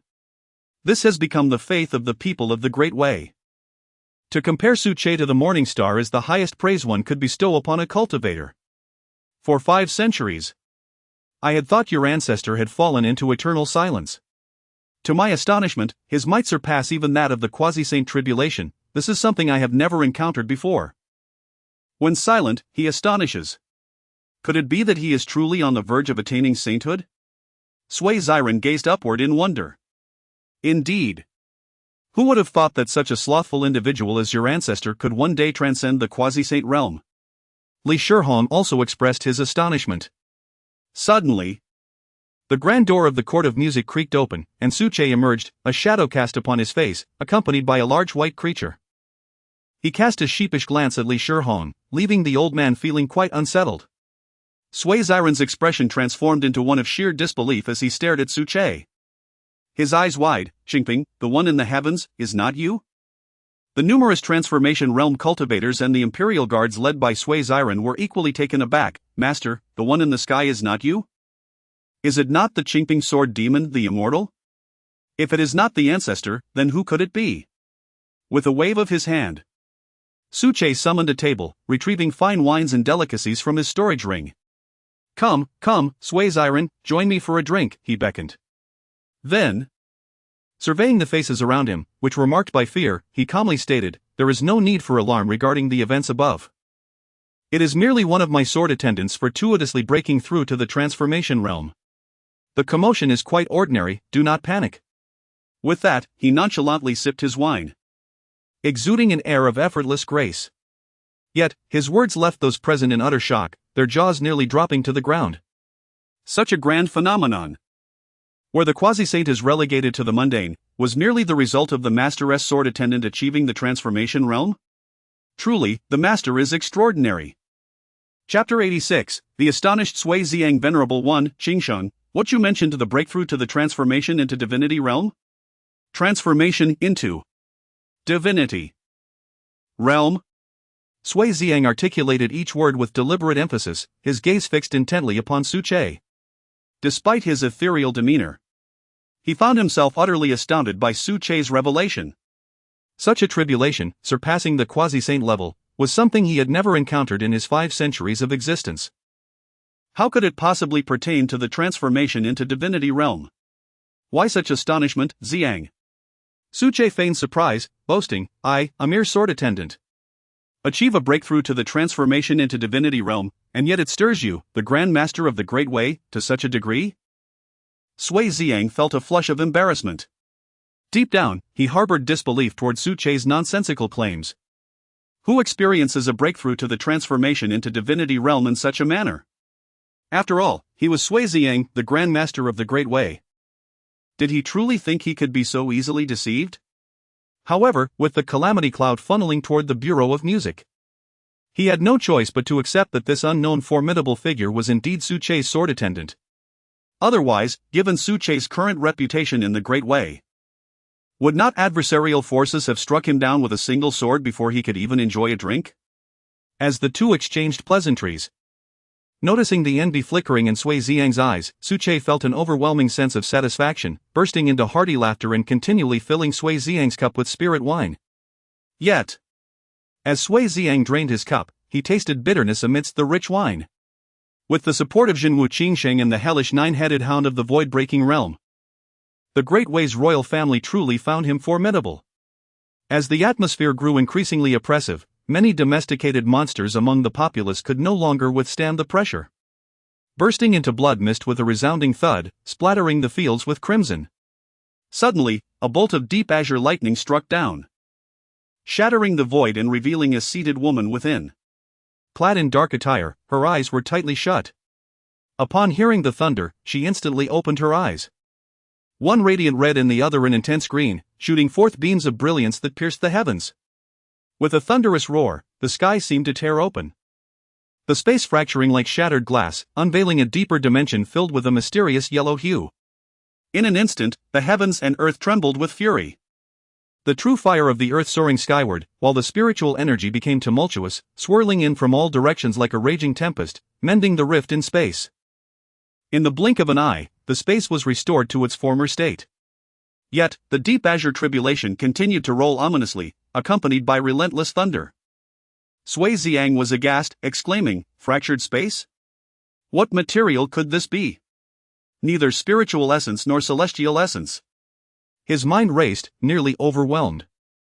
This was an event that seemed to hark back to the ancient histories of millennia past, to the epochs before the creation of the world. He cast a trembling glance at the enigmatic Su Che beside him, his heart filled with a sense of awe.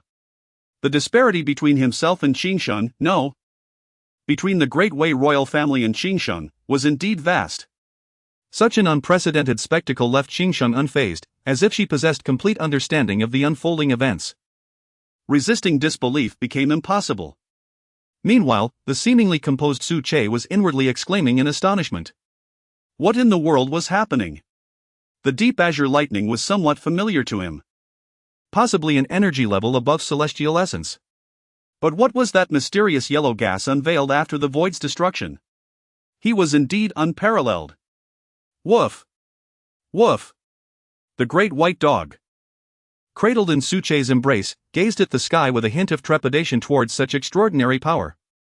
Its little tail stood upright, not daring to twitch. At that moment,